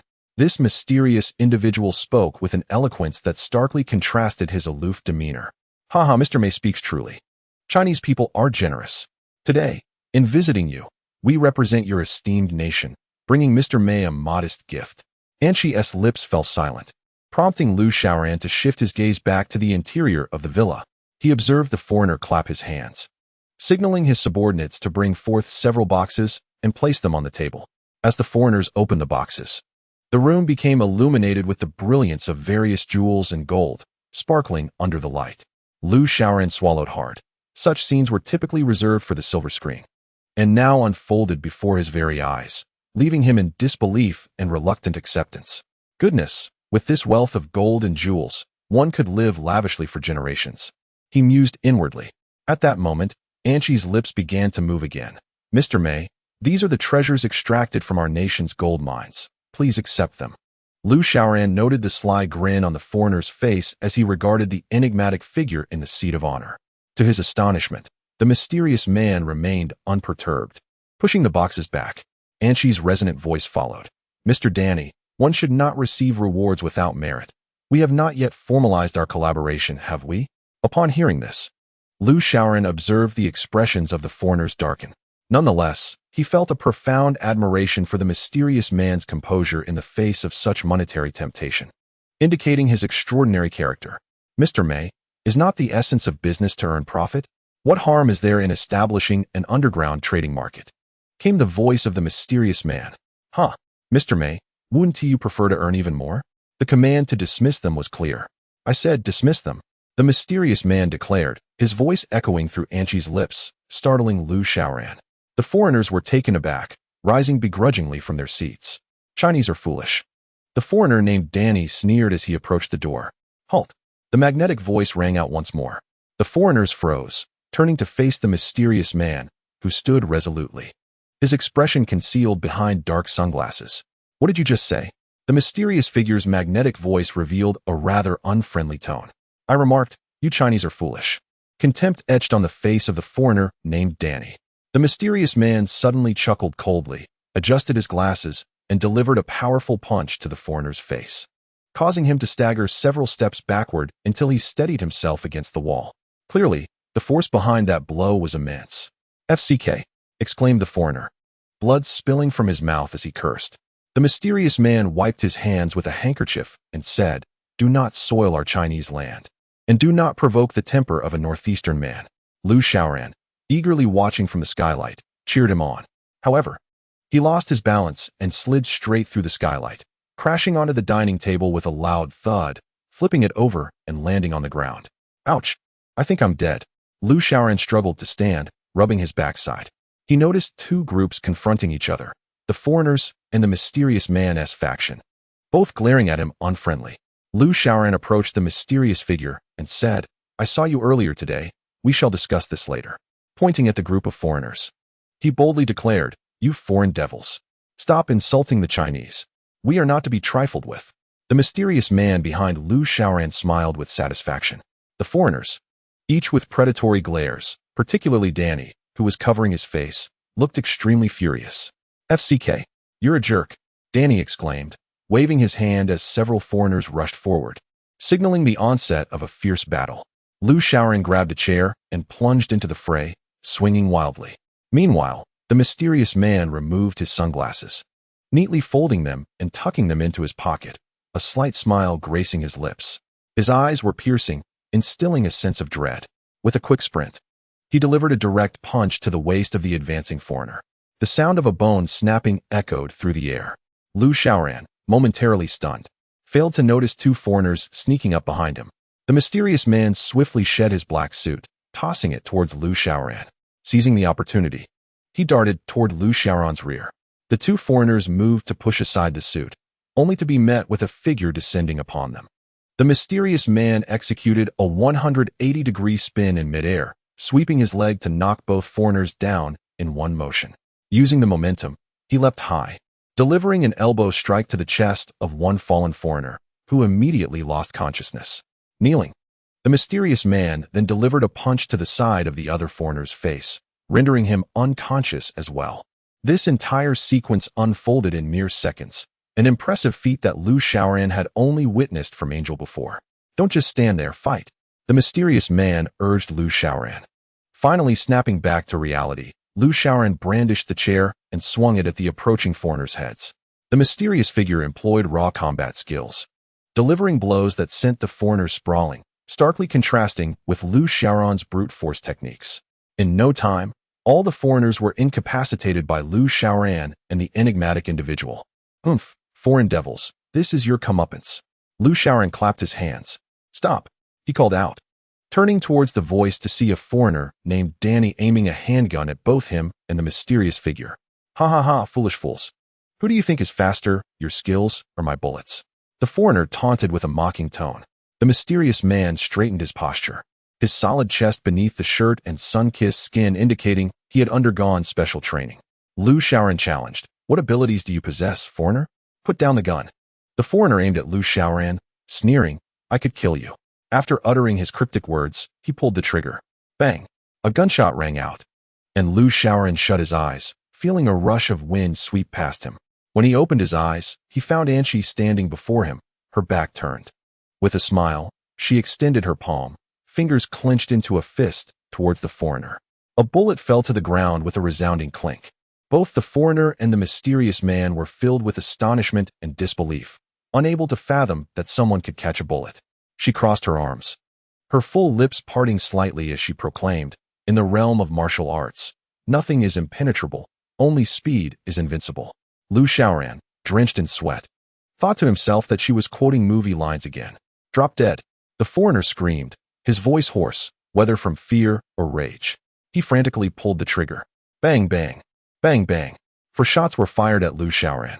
Anshi's eyes darted with a speed imperceptible to the naked eye, her arms moving gracefully through the air.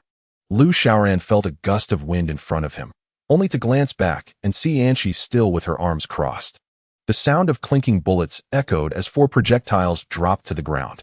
The foreigner staggered back, desperately pulling the trigger, but the gun was empty. No. Anshi swiftly swept the ground, grasping the bullets in her hand. Lowering her body, she swung her fair arm back and hurled them forward. With a whoosh, several bullets shot towards the foreigner. Ah! He cried out as he knelt down, blood seeping from his leg. Lu Xiaoran grabbed a chair and approached the foreigner, mustering all his strength to bring it crashing down, rendering him unconscious. Humph, foreign devil, this is the consequence of insulting the Chinese. Lu Xiaoran clapped his hands, placing his hands on his hips, exuding confidence. This is what he deserves, a magnetic voice chimed in. Only then did Lu Xiaoran remember the purpose of his visit. He turned to see the mysterious figure smiling at him. So, how should I address you? I have come to return the bag, my friend. Please, follow me. The mysterious figure interrupted, gesturing for him to enter. Lu Xiaoran hesitated momentarily, then took Angel's hand and followed the enigmatic man into the inner room. It turned out that this mysterious individual, known by the codename Thorn Plum, was a retired Special Forces soldier, a veritable champion of combat, who had once claimed the title of first place in the National Special Forces competition, truly a king of fighters. The three of them settled onto the luxurious sofa, engaging in a leisurely conversation. So, Mr. May is a Special Forces veteran. No wonder he possesses such remarkable skills, Lu Xiaoran mused. Ah, those are merely bygone days. Thorn Plum is just my alias. My true name is Li Yi. You may call me Brother Yi, he replied with a smile. Lu Xiaoran chuckled, Brother Yi, I truly admire you. First, you turned down such tempting wealth, and then you valiantly confronted those foreigners. Anyone in your position would have acted similarly, wouldn't they? I appreciate like-minded individuals.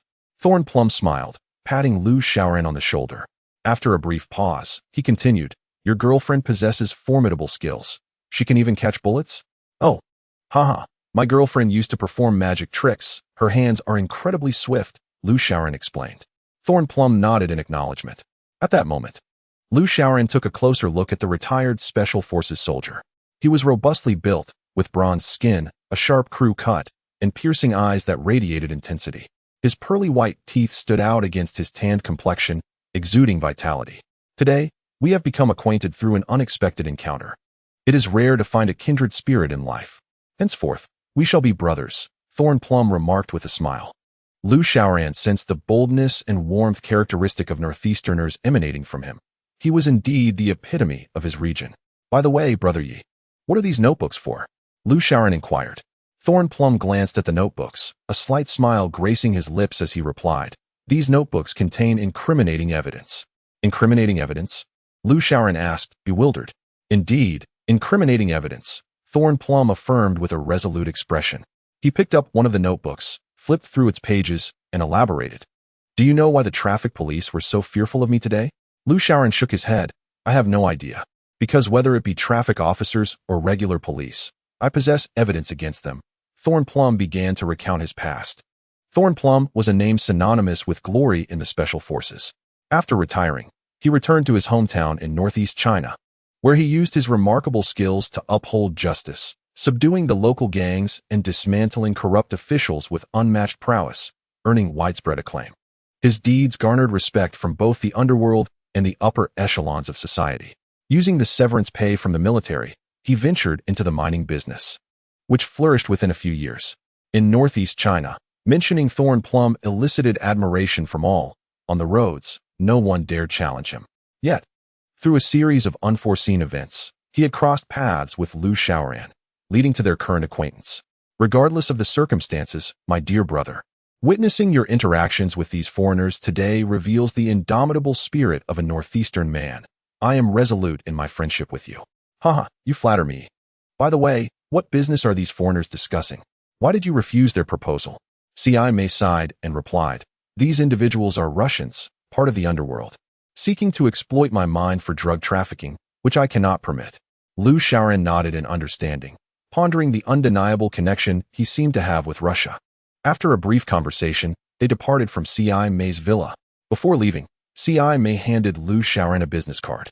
Upon returning home, Lu Xiaoran lay in bed, deep in thought. Both C.I. May and Ma Lu possessed intricate backgrounds. However, C.I. May was a man of valor, daring to dream and act, embodying the warmth and generosity characteristic of Northeasterners. Conversely, Ma Lu had built his empire in Beijing through years of influence. Regardless, engaging with such figures proved advantageous for himself. The following morning, Lu's mother dragged Lu Xiaoran into the kitchen, whispering to him, Xiaoran, why doesn't Xiao Qi ever wash her face or feet? Oh, Xiao Qi prefers bathing all at once. Washing her face and feet seems tedious, Lu Xiaoran replied. Lu's mother pondered for a moment and said, well, that's fine. This afternoon, let us all go to bathe at the newly opened bathhouse in the village. I haven't been there yet. Mom, I'm not dirty. I don't want to go. If you refuse, I will take my future daughter-in-law anyway. At this, Lu Xiaoran felt a surge of panic, fearing that his mother's plans with Anshi might lead to unforeseen complications. Mom. Sigh. Fine, I'll go prepare dinner. It's settled, Lu's mother interrupted. What to do now? In the afternoon, Lu's mother, Lu's father, and Lu Xiaoran accompanied Anshi to the village bathhouse. Lu Xiaoran felt a mix of anxiety and anticipation. When he had mentioned bathing to Anshi at noon, she had simply smiled in silence. He was convinced that allowing Anshi into the bathhouse would inevitably result in chaos. In a moment of quick thinking, he exclaimed, Mom, I want to share a private room with Xiao Qi, Lu's mother, Lu's father. And the bathhouse owner all stared at Lu Xiaoran, then glanced at Anshi. Lu's mother smiled mysteriously. All right, you and Xiao Qi can have a private room, he. Lu Xiaoran breathed a sigh of relief as his mother entered the women's area, and his father patted him on the shoulder, entering the men's section. Feeling as though he had been granted a reprieve, he turned to the counter and addressed the owner, a woman in her 30s. I need a private room. Sure. Here's the key. Go on in, the owner replied. As Lu Xiaoran was about to lead Anshi inside, The owner called out to him unexpectedly. Hey, young man, how about one of these? Lu Xiaoran turned back, his face flushed with embarrassment. The woman was holding a condom. No, don't. But I want it, why not? It's a long bubble gum, I want to eat it. And she said cutely. And she had mistaken that for bubble gum. Lu Xiaoran blushed bright red with embarrassment. Young man, get one. Your girlfriend's already saying she wants it. The female shopkeeper covered her mouth and snickered. What is even going on here? Lu Xiaoran felt like even 100 mouths wouldn't let him explain. Flustered, he grabbed Anqi and darted into a private booth. Once inside the booth, Lu Xiaoran's headache returned. He was too embarrassed to take a bath with her. So he just stood there awkwardly. What is wrong with you? And she moved closer to Lu Xiaoran. He could smell the fragrance wafting from her body. And it made his head spin a little. And nothing, it's just stuffy in here. It's a bathroom, of course it's stuffy. Didn't you say you'd take a bath with me? And Chi's expression was as calm as ever, no hint of awkwardness. Why? Lu Xiaoran swallowed hard. And she tilted her head. Then why aren't you taking off your clothes? Oh, I'll take them off. Lu Xiaoran stiffly took off his jacket and sat down on the chair in the booth. And she, however, naturally took off her windbreaker and pants, without a hint of shyness. Lu Xiaoran's jaw nearly dropped to the floor. And she was almost completely naked, her long, flawless jade-like legs, a pair of pink bikini panties hugging her waist, looking incredibly sexy. She even took off her intimate undergarment, revealing her alluring, fair and tempting body. Did you forget? I told you, we're husband and wife. There's nothing to be embarrassed about. So you don't need to feel shy either. She smiled gently, then added, but you still can't look at more than you should. After speaking with a smile, and she turned on the shower head. Water gushed out, falling on her hair and body. The glistening water droplets on her fair skin made it look even more smooth and tender. She crossed her jade-like legs, intertwining them slightly, and she smiled in the water, showing her white teeth. Her wet hair clung to her cheeks. She looked utterly sexy and enchanting. How could a regular guy like Lu Xiaoran resist such a sight? In an instant, he felt a physical reaction, and she was having fun under the water when she noticed Lu Xiaoran still hadn't gotten in. She walked over to him. Why aren't you washing? And she said, her wet, fair body pressing against Lu Xiaoran. Lu Xiaoran felt the soft pressure of Anqi's breasts against his chest. It was warm and soft, so comfortable. Right then, Lu Xiaoran was hit with two conflicting sensations. The soft comfort of Anqi's breasts against his chest, and the unbearable tightness below. As if it was about to burst. And she noticed Lu Xiaoran's dazed, love-struck expression and sensed something was off. She glanced at the tent protruding from Lu Xiaoran's pants and asked, what is that you're hiding there? And nothing. Nothing at all. You're lying to me? And she smiled and reached out to unbutton Lu Xiaoran's pants. Don't. The proprietress of the bathhouse outside heard the anguished cries of Lu Xiaoran from the private room and sighed, shaking her head. Alas, today's men are truly inept. It has only been a few minutes, and he is already unable to continue. Chapter 69. The relentless pursuit after more than an hour. Lu's mother and father had finished their baths and were waiting on the sofa by the door for Lu Xiaoran and Anqi. Sigh, these two children. Why does it take them so long to bathe? The youth. Let them indulge for as long as they wish, Lu's father remarked. The bathhouse proprietress, munching on seeds with a smile, said to Lu's mother and father, your children are having quite a delightful time in there. That young lady is truly exceptional. Lu's mother and father exchanged bewildered glances, their faces a canvas of astonishment. At that moment, the door to the private room opened, and Lu Xiaoran and Anqi emerged. Anqi's hair was still damp, exuding a fragrant aroma, while Lu Xiaoran followed behind, holding his groin with a tragic expression. Uncle, Aunt, have you finished your baths? Anqi smiled as she spoke. Yes, we just finished, Lu's mother replied with a smile. Well then, let us go home, dear. Don't catch a chill.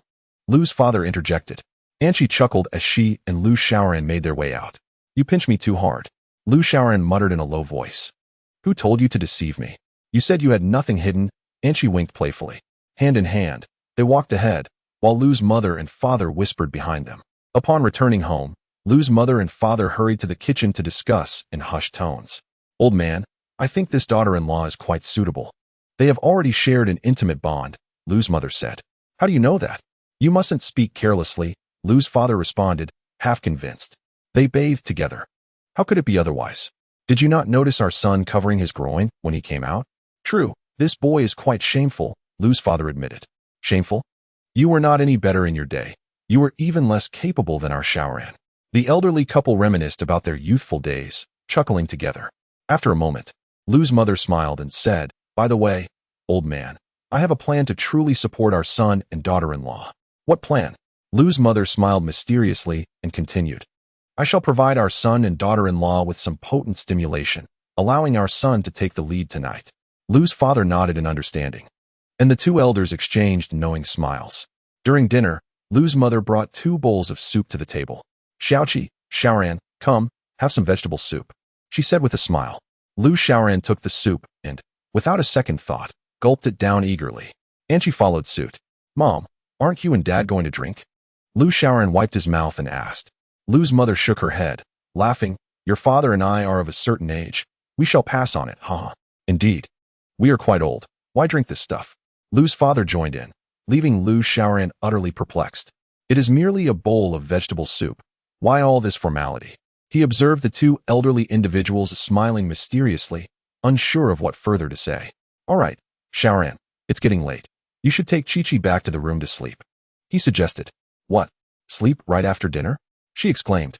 "Oh dear, if your mother tells you to sleep, you should obey," Lu's father asserted with a commanding tone. Reluctantly, Lu Shaoran stood up, taking Anchi by the hand, muttering to herself, "What is going on today? This is so unusual." As soon as they returned to their room, Lu mother and Lu father stealthily approached the door, akin to spies. "Ugh, my parents are acting strangely today," Lu Shaoran remarked as she reclined on the bed, her legs crossed casually. Anchi turned on the television, aimlessly watching, and replied, "What is so unusual about it? Didn't you notice during dinner? They told us to eat and then go to sleep. That is quite peculiar," Lu Shaoran replied. "It's fine. What is truly strange is that there was something off about the soup." "Off? What do you mean?" Lu Shaoran sat up abruptly. Anchi tilted her head and slowly articulated. "There were some additional ingredients in the soup." "Ingredients? What kind of ingredients?" Lu Shaoran inquired, increasingly intrigued.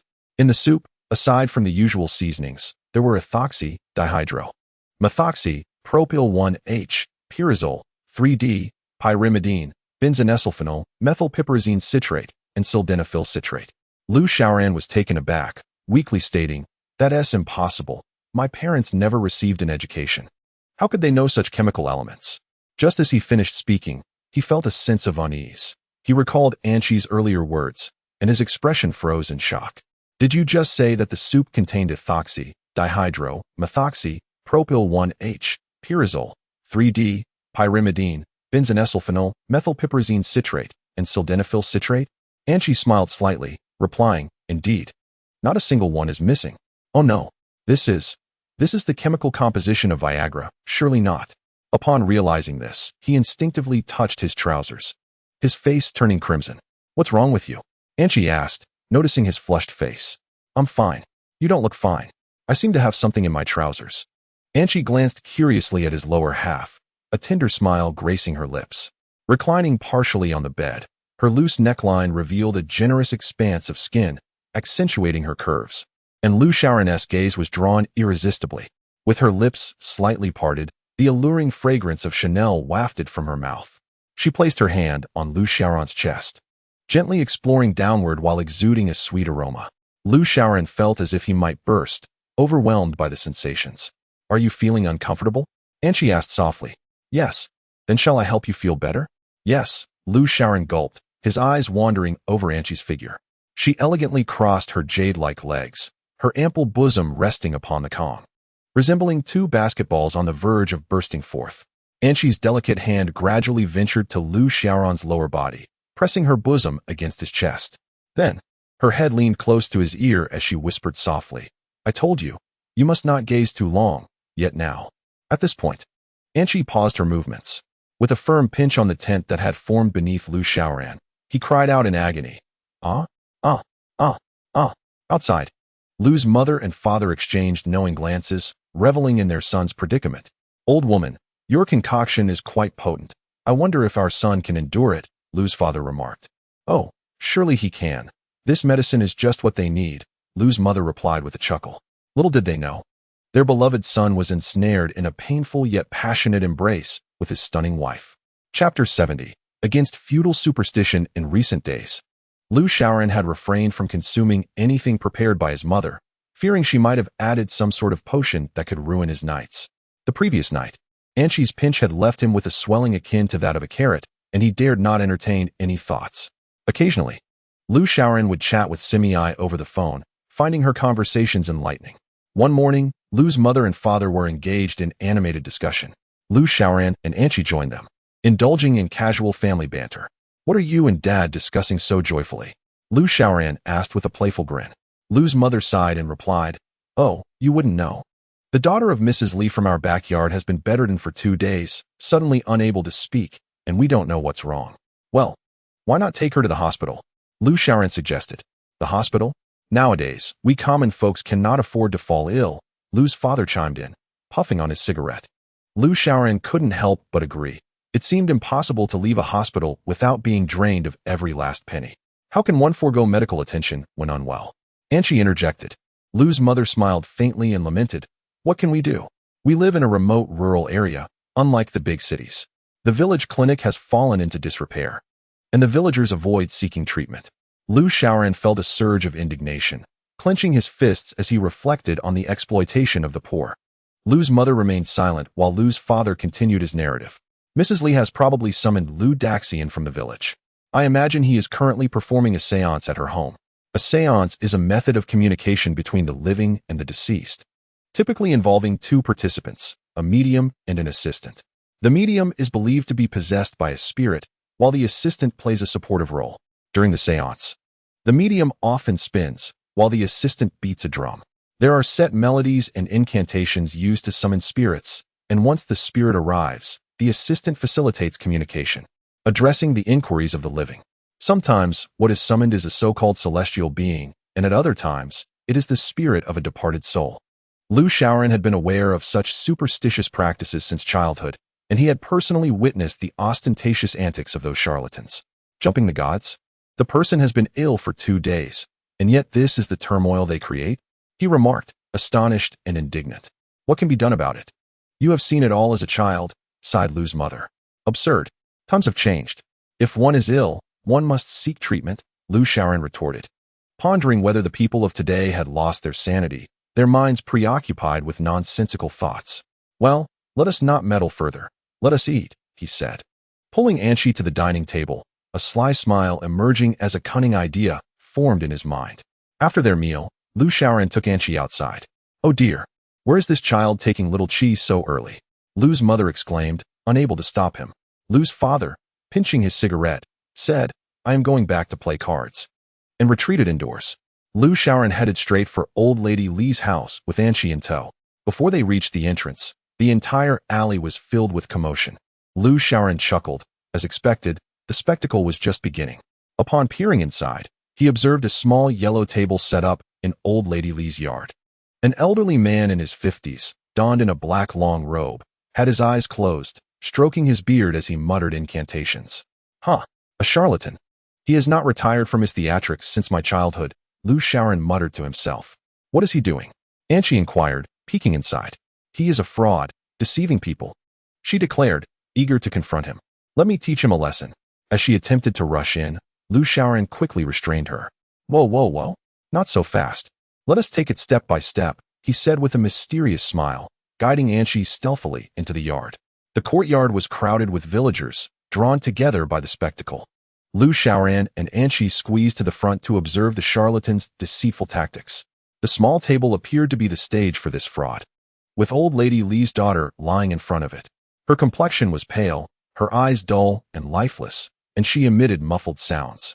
The charlatan danced and pranced before the table, singing an incomprehensible tune, evoking a sense of convulsion. "Oh my goodness! What is this?" he chanted. "Nai ji hei, Nai ji hei, Nai ji hei. What do you mean by Nai ji hei?" Lu Xiaoran interrupted, as the charlatan continued his incantation with fervor.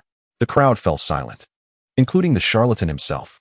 The fraud, unable to maintain his facade, glared at Lu Xiaoran. "I am performing a ritual. Young man, do not jest." "I am not jesting. I am asking you, what do you mean by Nai ji hei?"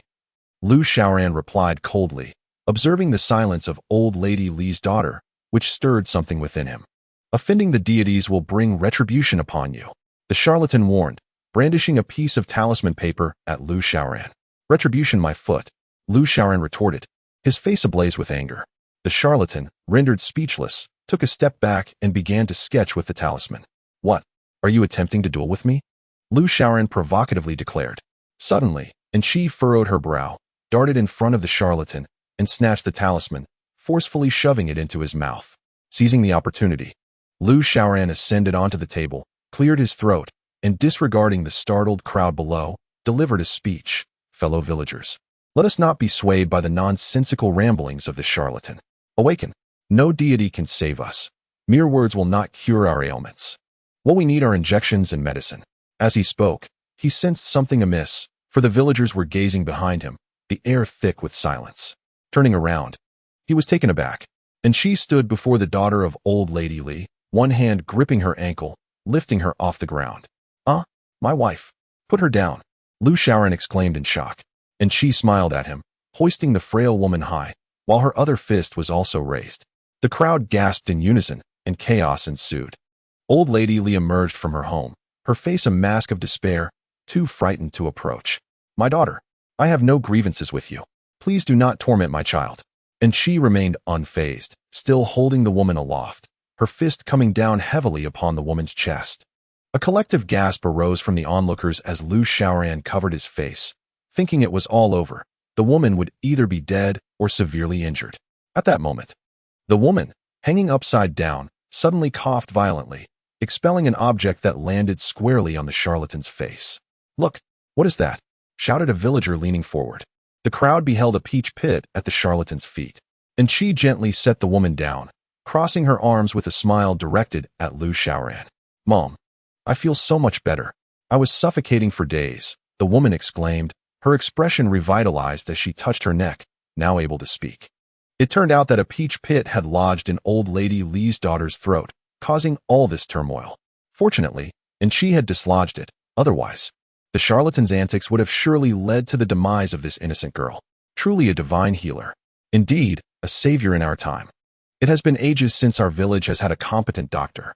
This remarkable young lady possesses exceptional skills, the villagers praised, and Lu Xiaoran, smiling, gave Enchi a thumbs up, and she returned the gesture with a gentle smile and a thumbs up of her own. Chapter 71. Enemies at the door in just a few days. Enchi's deeds spread throughout the village. Some claim she had miraculously healed Old Lady Li's daughter with a single punch. Others asserted that she could diagnose ailments with a mere glance, elevating her to the status of a miraculous physician. The tales became increasingly fantastical. In truth, Enchi had merely used her X-ray vision to see the peach pit lodged in the throat of Old Lady Li's daughter. Lu Xiaoran felt an overwhelming sense of joy in his heart, and his parents were equally delighted, as this brought great honor to the Lu family. Xiaoran, why didn't you mention that Xiaoqi possesses medical skills? I never anticipated that such a handsome young man would also be adept in medicine. His mother exclaimed with glee. It's not that impressive. Xiaoqi is merely proficient in surgery, Lu Xiaoran replied modestly. Nonetheless, that is indeed a commendable skill. Look at you, my boy, his father remarked with a witty tone. And she chuckled and interjected, Uncle, Aunt, please don't jest. I only have a basic understanding of surgery and lack true medical expertise. Lu Xiaoran laughed along, but at that moment, his phone vibrated. Upon glancing at the screen, which displayed a Beijing number, he immediately recognized the caller. Hello, Sixth Master, he greeted. Ha, Xiaoran, you knew it was me, came the playful reply. Of course. You're one of the few people I know in Beijing, Lu Xiaoran responded with a smile. Yes, Xiaoran, I've secured the property for your company. With spring upon us, the construction is complete, and only the interior decoration remains. I estimate you'll be able to return in a while, the voice continued. Oh, is that so? Thank you for your effort, Sixth Master, Lu Xiaoran replied, his excitement palpable. Not a bother at all. We can discuss the details when you return, the Sixth Master assured him. Understood, Sixth Master, Lu Xiaoran said before ending the call, his face alight with exhilaration and his heart swelling with delight. Later that evening, as Lu Xiaoran lay in bed, he found himself too excited to sleep. He recounted the news about his company's completion to Enchi several times, relishing the moment. I have a company. He exclaimed. You've already said that 9 times. There's no need to be so ecstatic. And she replied with an air of calmness. Isn't it a joyous occasion? According to your reasoning, doesn't that mean I now wield some influence? Lu Xiaoran queried, sitting up in confusion. Not by a long shot, and she retorted. Why not? I have a company. Lu Xiaoran insisted, perplexed. What does a company truly signify? Even with power, it remains uncertain whether you can evade great calamities, and Chi's words sent a wave of apprehension through Lu Xiaoran. During his time back home, he had been so swept up in joy that he had completely forgotten about the looming disaster. And Chi's statement rekindled his concerns. The thought of the great calamity consumed him, nearly suffocating him with worry. What exactly was this calamity? Why could even Chi not guarantee survival through it? As he pondered these questions, Chi suddenly turned her head with a sharp instinct, covering Lu Xiaoran's mouth with her hand. Someone has entered the courtyard, she whispered. Lu Xiaoran's eyes widened in astonishment, silenced by the revelation. Chi swiftly sprang from the bed, making her way to the window and pulling back a corner of the curtain. In the courtyard, several burly men with their faces concealed had climbed over the iron gate and stood beneath Lu Xiaoran's two-story home. Bathed in moonlight, it became evident that these imposing figures were foreigners. The group, expertly trained, gestured silently to one another, each wielding a firearm. They lay in wait at the entrance of the two-story building, poised to launch an assault. An expatriate gestured towards another expatriate across the way, pointing at the door. The latter nodded in acknowledgement, extended his hand to form an OK sign, and then waved goodbye.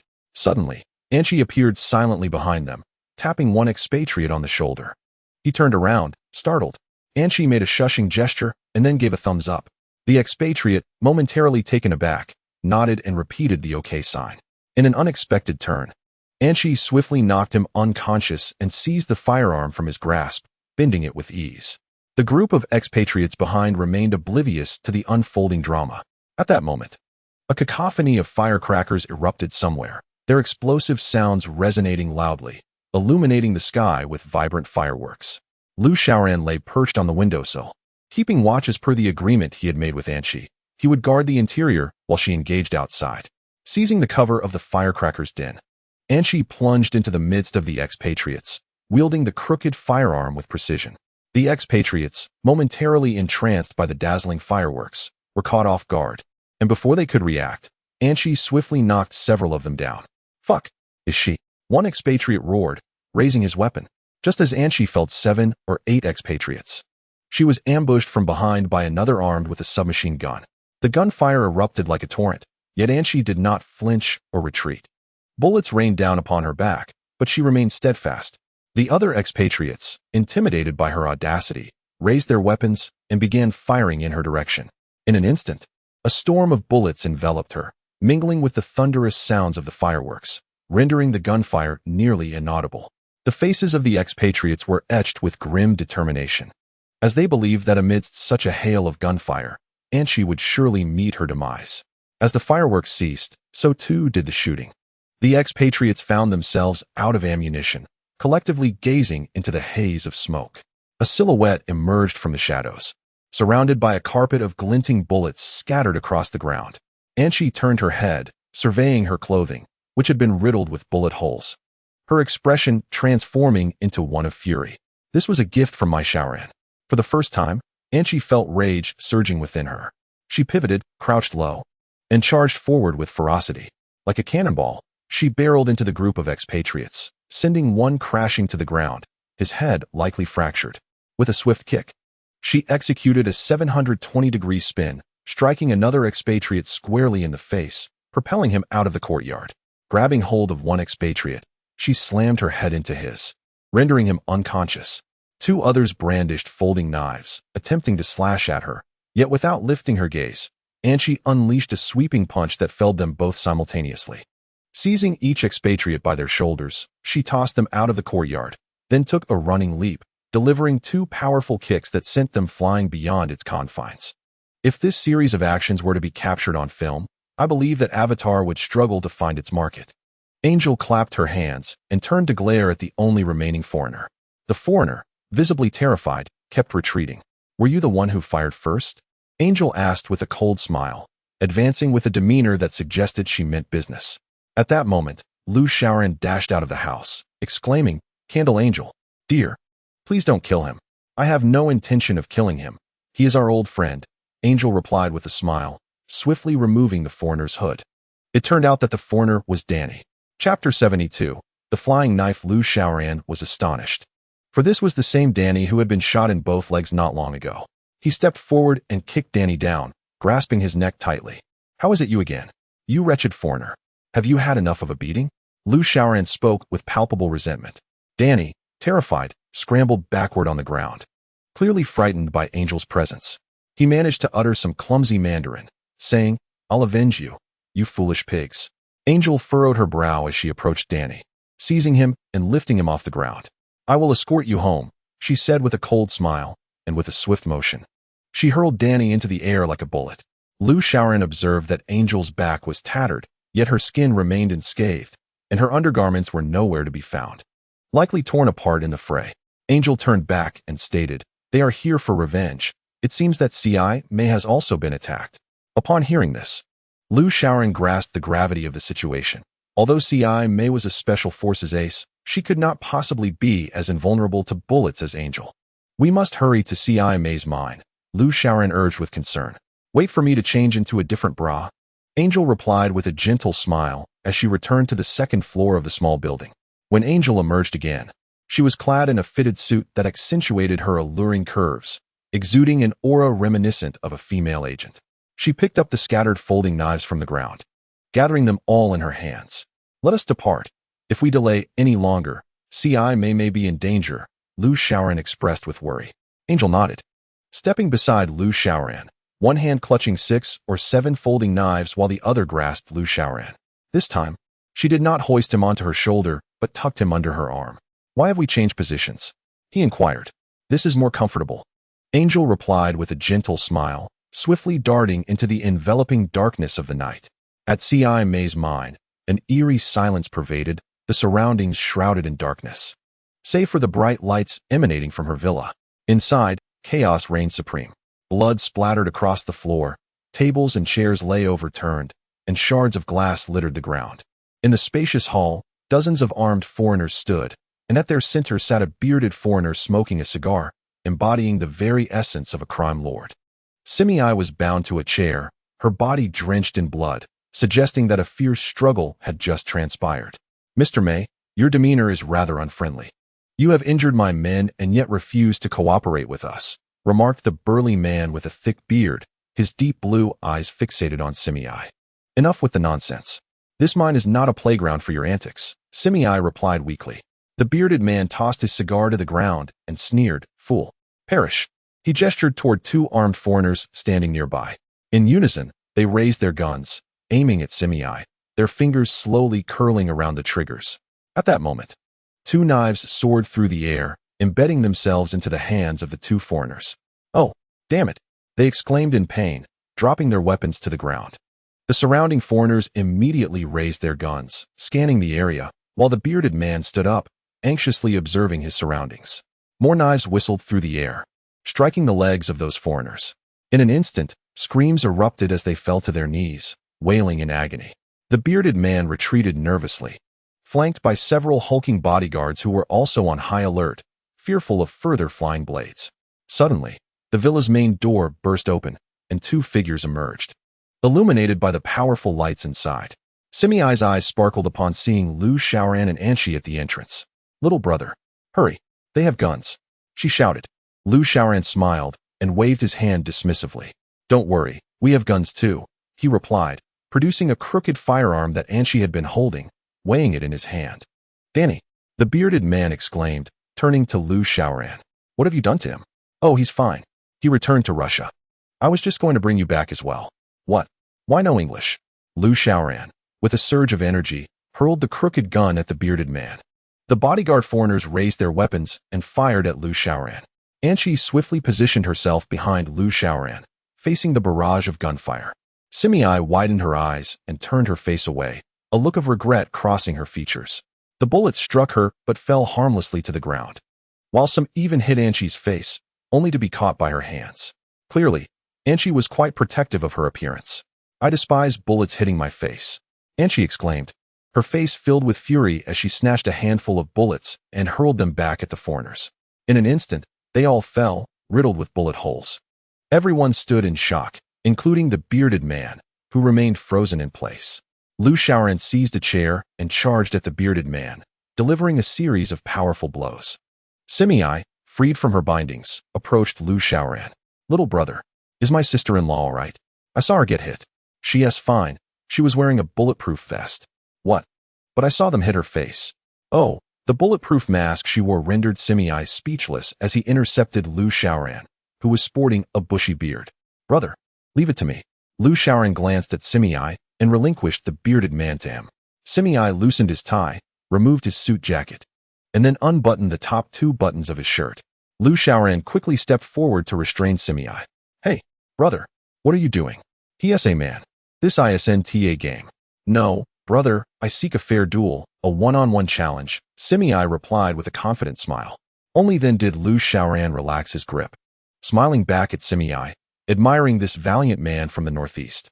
The sturdy muscles on Simi's chest were exposed as he lifted the bearded man effortlessly. "Let us keep it fair, 1 against 1. We Northeasterners never rely on numbers." The bearded man, trembling, stood up with his fists raised, clearly preparing to spar with Simi, the national champion and elite soldier. Simi coldly smiled, stepping forward with palms outstretched, clearly a seasoned fighter. The bearded man cautiously advanced, prompting Simi to grow impatient and lower his stance. Seizing the moment, the bearded man threw a punch at Simi's face, but Simi didn't flinch. "Now it's my turn," he declared, springing into action with an elbow strike that brought the bearded man to his knees. Following that, he thrust his knee into the bearded man's chest, causing him to brace himself on the ground in pain. Simi then soared into the air, splitting his legs, and executed a downward strike that landed squarely on the bearded man's head. With a thud, the bearded man collapsed to the ground, unconscious. Chapter 73. A bottle of Underworld on hand. Lu Xiaoran was left speechless by Simi's prowess, filled with admiration. He mused to himself, Simi not only possesses remarkable skills, but also has a considerable background in the Northeast. He is truly an extraordinary individual. Simi rose to his feet, disregarding his numerous wounds, and grasped Lu Xiaoran's shoulders, his eyes brimming with gratitude. "Are you all right, brother?" Lu Xiaoran asked anxiously, observing Simi, who was stained with blood. "Do not worry, I am fine. I've endured worse injuries while on duty." "Brother, if it weren't for you today, I might have met my end," Simi replied, his expression animated. "Brother, you overstate things. This is nothing," Lu Xiaoran reassured him. Simi, however, appeared genuinely excited as he patted Lu Xiaoran's shoulder and said, "Wait for me a moment." He dashed into the house and shortly returned with a bottle of Underworld and 2 bowls. Lu Xiaoran was perplexed by what this elite soldier intended to do and could only watch in astonishment.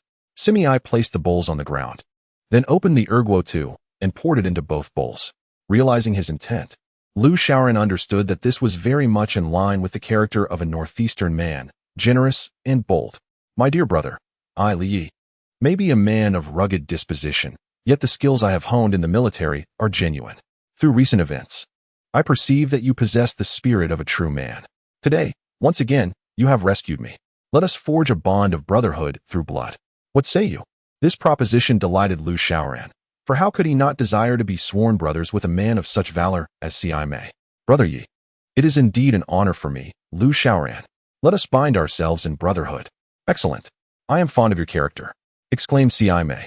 He then raised a bowl and, taking a folding knife, made a small incision on his arm, allowing his blood to drip into the bowl, before offering the knife to Lu Xiaoran. "Come, brother, it is your turn." Lu Xiaoran swallowed hard, hesitating. While he could endure being ambushed and stabbed by another, the thought of inflicting harm upon himself filled him with trepidation. Sime, puzzled by Lu Xiaoran's reluctance, held the bowl steady and nudged the knife forward once more. "Brother, what troubles you?" "Ah, it is nothing," Lu Xiaoran replied, attempting to dismiss his fear. "But why do you not take the knife?" Resolute not to be viewed as cowardly by Sime, Lu Xiaoran steeled himself, grasped the folding knife, and, with eyes closed, drew it across his own arm. To his surprise, he felt no pain whatsoever. "Why did you stab me?" Sime exclaimed, as Lu Xiaoran opened his eyes to find the knife inexplicably embedded in Sime's arm, blood pouring forth. "Ah, I am so sorry, Brother Yi. It was not my intention," he stammered, pulling the knife free. Sime, drenched in sweat from enduring the pain, was nearly overwhelmed by it. "Let us first drink to our brotherhood," May suggested, raising his arm with effort to lift the bowl, downing its contents in one swift motion. Lu Xiaoran, taking the folding knife, made a small incision on his pinky, squeezing until his fingers turned purple, finally managing to extract a few drops of blood to add to the bowl. "Brother Yi, I too have done it," Lu Xiaoran declared, lifting his bowl and, holding his breath, downed its contents in one go. This was his first experience of such boldness with liquor. It reminded him of the banquets arranged by Ma Lu in Beijing, where he sipped cautiously rather than indulging so recklessly. As the fiery liquor coursed down his throat, Lu Xiaoran felt a warm surge from his stomach to his throat. May managed a strained smile, beads of sweat dotting his forehead. Truly embodying the essence of a special forces soldier, enduring such excruciating pain. Feeling a pang of guilt, Lu Xiaoran placed a supportive hand on May's shoulder. "Brother Yi, are you all right? We should go to the hospital." "Huh, it is but a minor injury. I shall have someone attend to it. You and your sister-in-law should return home." May replied. "Very well, we shall take our leave," Lu Xiaoran responded, understanding May's intent. He and Anqi exited the villa in an unremarkable manner. However, once outside the guardhouse, Lu Xiaoran stumbled, losing his balance. Simultaneously, as they departed, May could no longer suppress his discomfort and called for an ambulance. "Do not feign strength when you cannot drink," Anqi exclaimed, lifting Lu Xiaoran onto her back. Lu Xiaoran, inebriated and resembling a drunken fool, had succumbed to slumber upon Anqi's back. Anqi, with a gentle smile, secured the remaining half-bottle of Erguo at her waist and began her journey home, carrying Lu Xiaoran. The moonlight bathed the surroundings, a soft breeze whispered through the air, and the barren tree trunks sprouted fresh buds, yet the darkened country path appeared eerily desolate. Typically, the homes would be illuminated, accompanied by the barking of dogs, but tonight's silence was unnaturally pronounced. In truth, the villagers were prepared. The eldest son of old Zhang in the village had tragically passed away in a distant land, prompting the hiring of a corpse transporter who traveled from afar to escort him back, seeking peace for the spirit. Consequently, the villagers extinguished their lights early, and even the dogs were brought indoors, fearful of invoking bad luck. However, Lu Xiaoran and Anqi were unaware of these happenings as they steadily progressed along the path. Suddenly, a melodious ringing of bells resonated through the stillness of the night, sending chills down the spine. Fortunately, Anqi, being a robot, felt no fear. Had it been an ordinary person aware that a corpse transporter would soon traverse this road, they would have surely refrained from venturing out. Anqi continued her steady march, with Lu Xiaoran sprawled across her back, sleeping soundly like a log. Given Lu Xiaoran's usual tolerance for alcohol, one could only imagine the state he would be in after consuming a bowl of Erguo.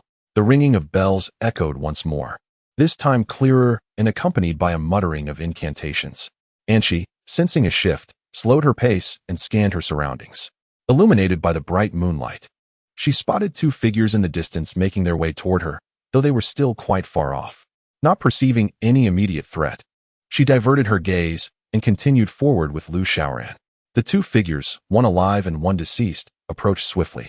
The living figure was indeed the corpse transporter, a burly man in his 40s clad in a blue robe, wearing a bagua hat, and holding paper money that he scattered into the air as he chanted an incantation in a peculiar tone. Make way, for the spirits do not block the path. Gather the money and depart quickly."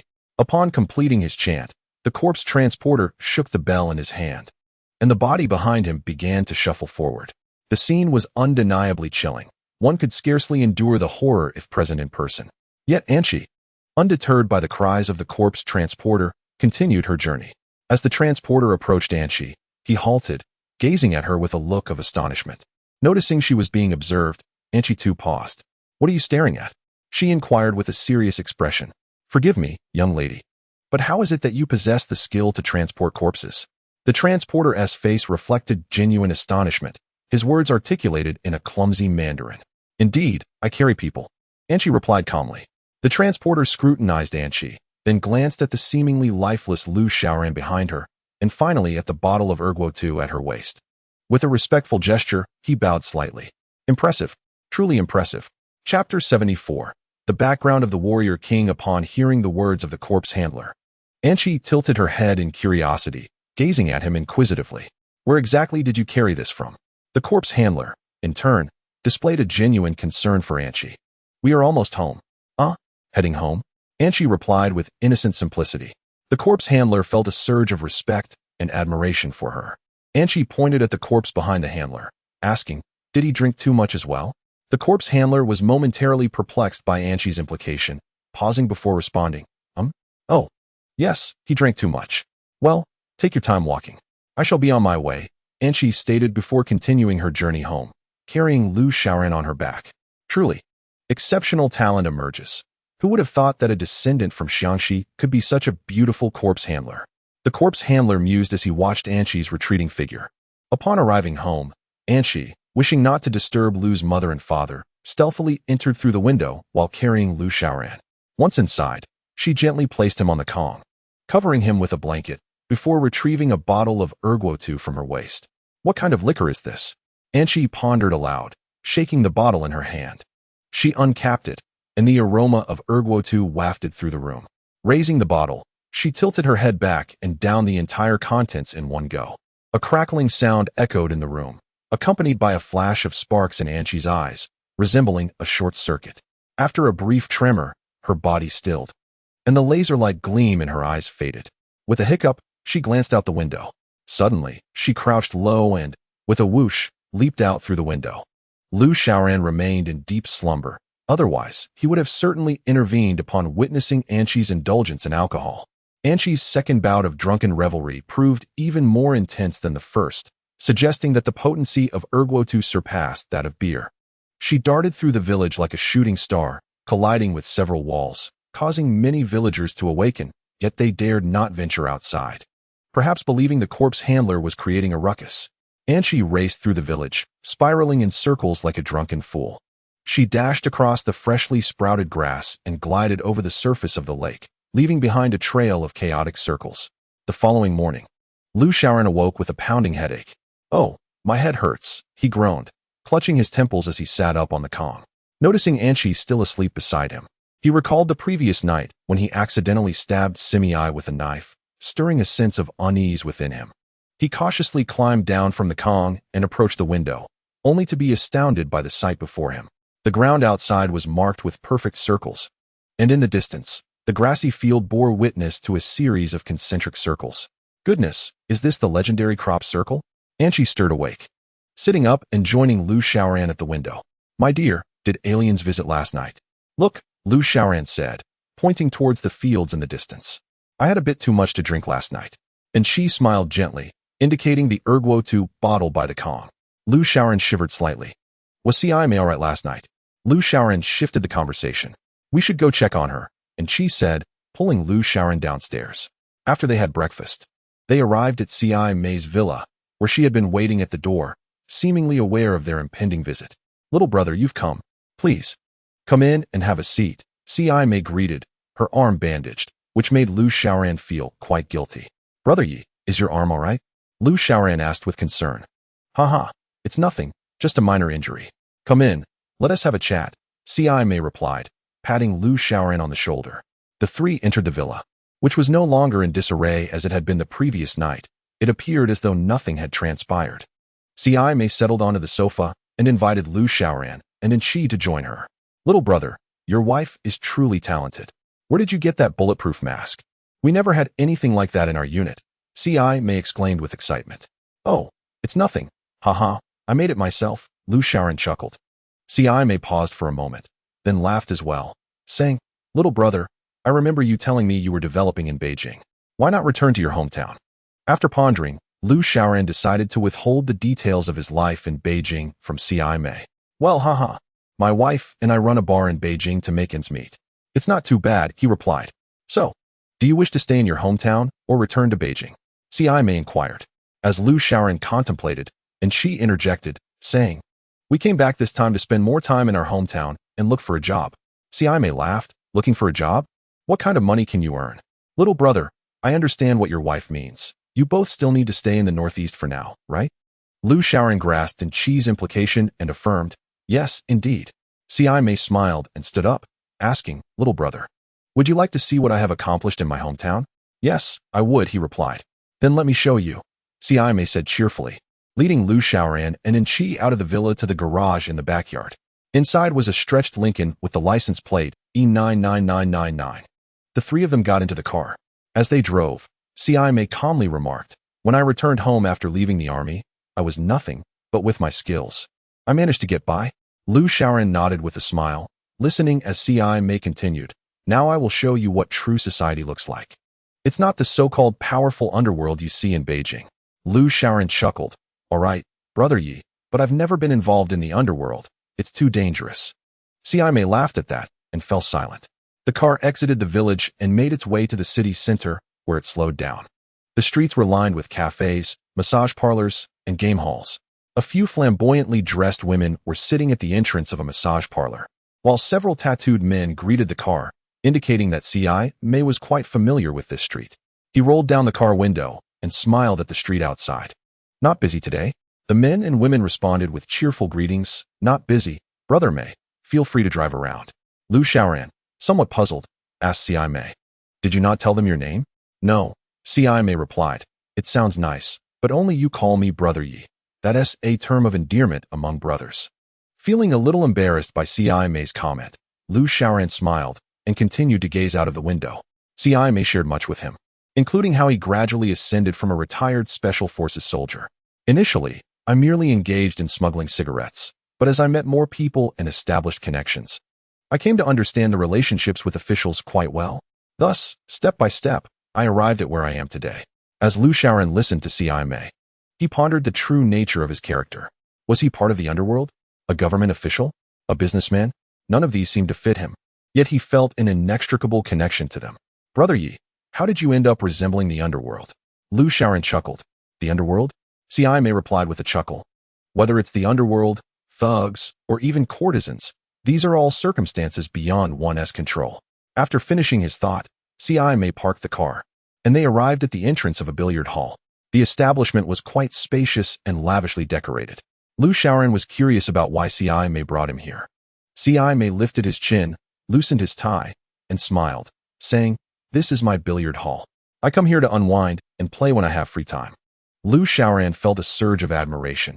He hadn't realized CI May had so many ventures and a place of his own to manage. "This is excellent. With all this, Brother Yi doesn't need to involve himself with the underworld, does he?"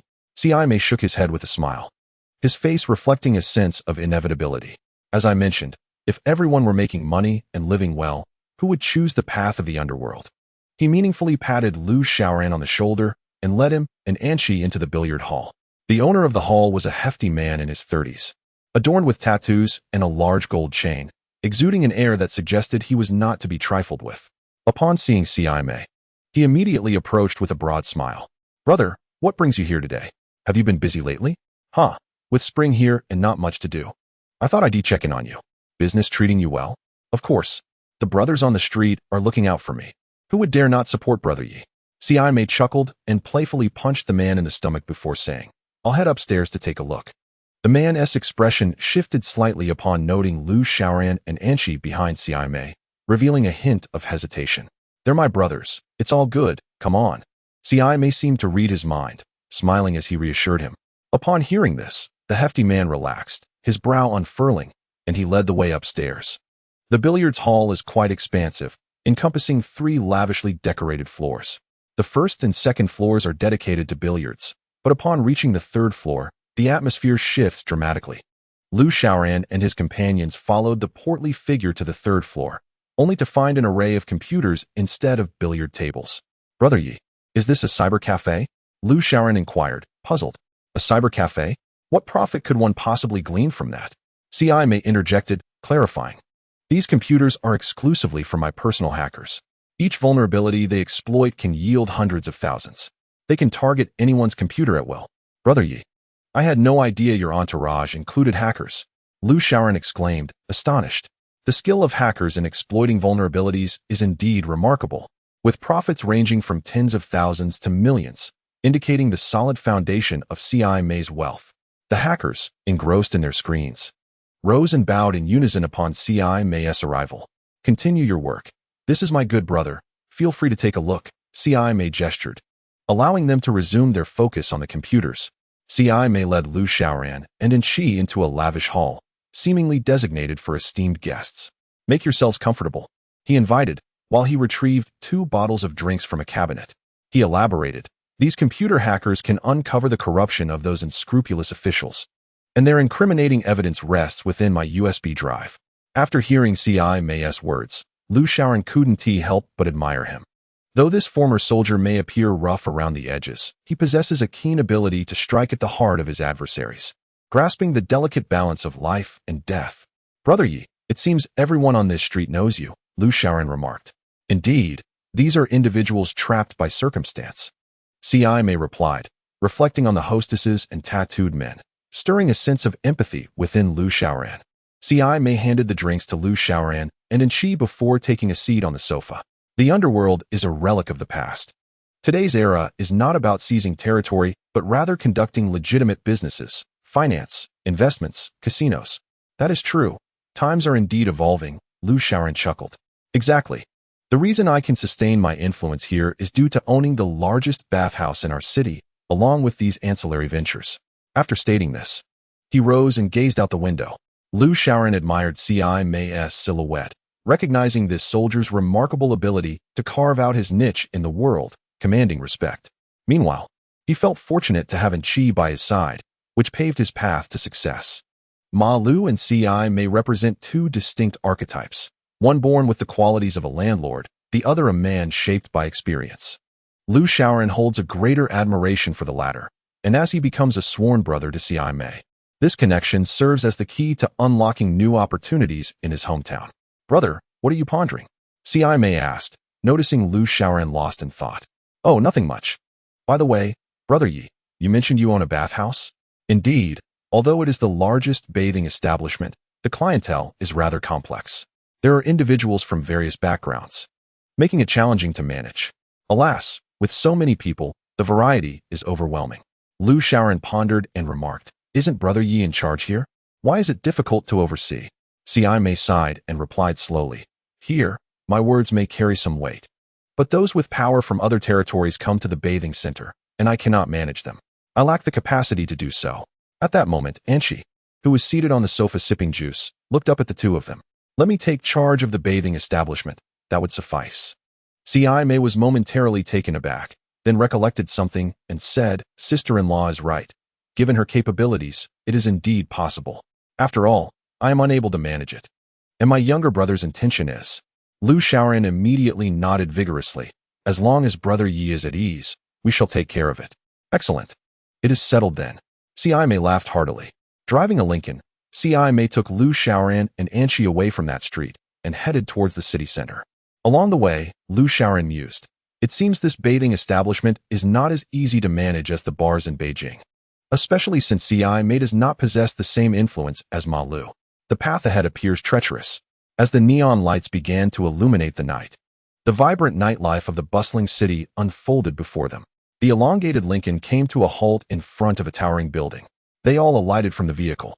As Lu Xiaoran stepped out, he was immediately captivated, his heart filled with awe. Before him stood a 6- or 7-story building, adorned with neon signs that shimmered brilliantly. The words Golden Dragon Spa gleamed alluringly under the glow of the neon lights. At the entrance stood 2 receptionists in elegant purple uniforms, poised and dignified. Younger brother, let us go inside. I'll familiarize you with the place, and it will be beneficial for you to assist me in managing it later. Lu Xiaoran took Enchi's hand and followed CI Mei into the Golden Dragon Spa. Chapter 76. Are you jealous? Upon entering the Golden Dragon Spa, a magnificent fountain greeted them, exuding grandeur. Surrounding it were receptionists, each possessing a fair and delicate beauty, which, when compared to Enchi, felt like the heavens and the earth apart. Hello, Mr. Mei. The receptionists greeted in unison, nodding towards CI Mei. CI Mei smiled and waved his hand, then called to a woman at the counter, please summon your manager. Certainly, Mr. Mei. Please hold on. The woman at the counter picked up the phone and spoke briefly before standing with a composed demeanor and a smile. A few minutes later, a bald man in a suit descended from the upper floors. This bald gentleman appeared to be the manager of the spa. He approached CI Mei with a weary expression and shook his hand warmly. Brother, what brings you here? CI Mei replied with a knowing smile. Allow me to introduce my brother, my sworn brother, Lu Xiaoran. Upon hearing that Lu Xiaoran was C.I. May's sworn brother, the bald man, Old Wang, displayed an expression of astonishment. Simi turned to Lu Xiaoran and said, "Brother, this is the manager of the Golden Dragon Spa. Come, let me introduce you." Lu Xiaoran stepped forward and warmly shook hands with Lao Wang, then smiled. Simi, with her arms crossed, said Lao Wang, "Could you keep an eye on the billiards hall for me? I'll leave this to my brother." "What do you say?" "Big brother, Mr. Lu is your sworn brother." "What can I say?" Lao Wang replied. Simi chuckled and patted Lao Wang on the back, then turned to Lu Xiaoran and said, "Brother, take your time to familiarize yourself here. I'll find someone to explain our bathing services in detail to you later. I'll have a few drinks with Lao Wang." Before Lu Xiaoran could respond, Simi wrapped her arm around Lao Wang and exited. "Mr. Lu, please follow me," a petite and charming hostess politely said to Lu Xiaoran, who felt a sudden jolt. The young girl appeared to be around 18 or 19, with long hair cascading like seaweed over her shoulders. Her large, expressive eyes, small mouth, and delicate nose complemented her snow-white complexion, although her stature was somewhat lacking, being on the shorter side. "Oh, all right," Lu Xiaoran replied, taking Angel's hand as they began to explore alongside the hostess. "Our Golden Dragon Spa offers a complete range of services designed to provide customers with a personalized experience," she explained. "What is your name?" Lu Xiaoran interjected. "My name is Shui Yishu," she replied. "Studying art?" Lu Xiaoran jested. "Mr. Lu is quite humorous. It's Shui Yishu," she said with a smile. "All right, artistic sister, just introduce me as a customer, so I can comprehend. Otherwise, I want to grasp the complexities of what you're saying." Lu Xiaoran chuckled awkwardly. Shui Yishu also smiled and began to elaborate. "Our Golden Dragon Spa consists of an indoor wellness area and a themed hot spring zone, covering an expansive area of 8,000 square meters, equipped with over 20 water-based fitness facilities. The indoor wellness area features a new-age hot spring venue themed around ancient Greek mythology, combined with European architectural styles, showcasing unique water entertainment facilities such as the Sun God Temple, Moon Temple, and Aegean Sea. There are tiered hot tubs, hot spring swimming pools, themed wellness zones, children's play areas, aquatic fitness pools, and various hot spring soaking pools. You can revel in the divine springs, offering you a refreshing taste of exotic charm." After a pause, she continued, "Moreover, there is an exclusive private themed hot spring area that provides specialized services for families and couples, with VIP rooms like lakeside baths, traditional steam treatments, in-depth therapies, the latest space capsules, sophisticated spa equipment, and carefully curated spa programs. You can indulge in a targeted hot spring spa experience. Our professional technicians will conduct comprehensive health assessments, guiding you in therapeutic rehabilitation to enjoy an unprecedented level of holistic health management." Lu Xiaoran listened, utterly captivated. And after a moment of silence, he asked, "Artistic sister, our operations here are generally harmonious, correct? There aren't any disputes or conflicts, are there?" "No. If there are any troubles, Mr. May will come to resolve them." Lu Xiaoran nodded slightly, understanding that his purpose here was to ensure the safety of our spa palace. Other matters were beyond his expertise. He gestured toward the hidden weapons around him, indicating his family ties. "Very well, Mr. Lu, rest assured. I shall not disturb you or your spouse for any trivial matters," Shui Yishu said with a polite smile. "Good, then what time do I start?" Mr. Lu inquired, smiling. "Mr. May has instructed that as long as you are present, you may arrive at any hour. He is the founder of the Golden Dragon Spa Palace, and he has emphasized this." Lu Xiaoran realized the intent behind Mr. May's words. The spa was now under his guardianship. Merely a matter of keeping an eye on things.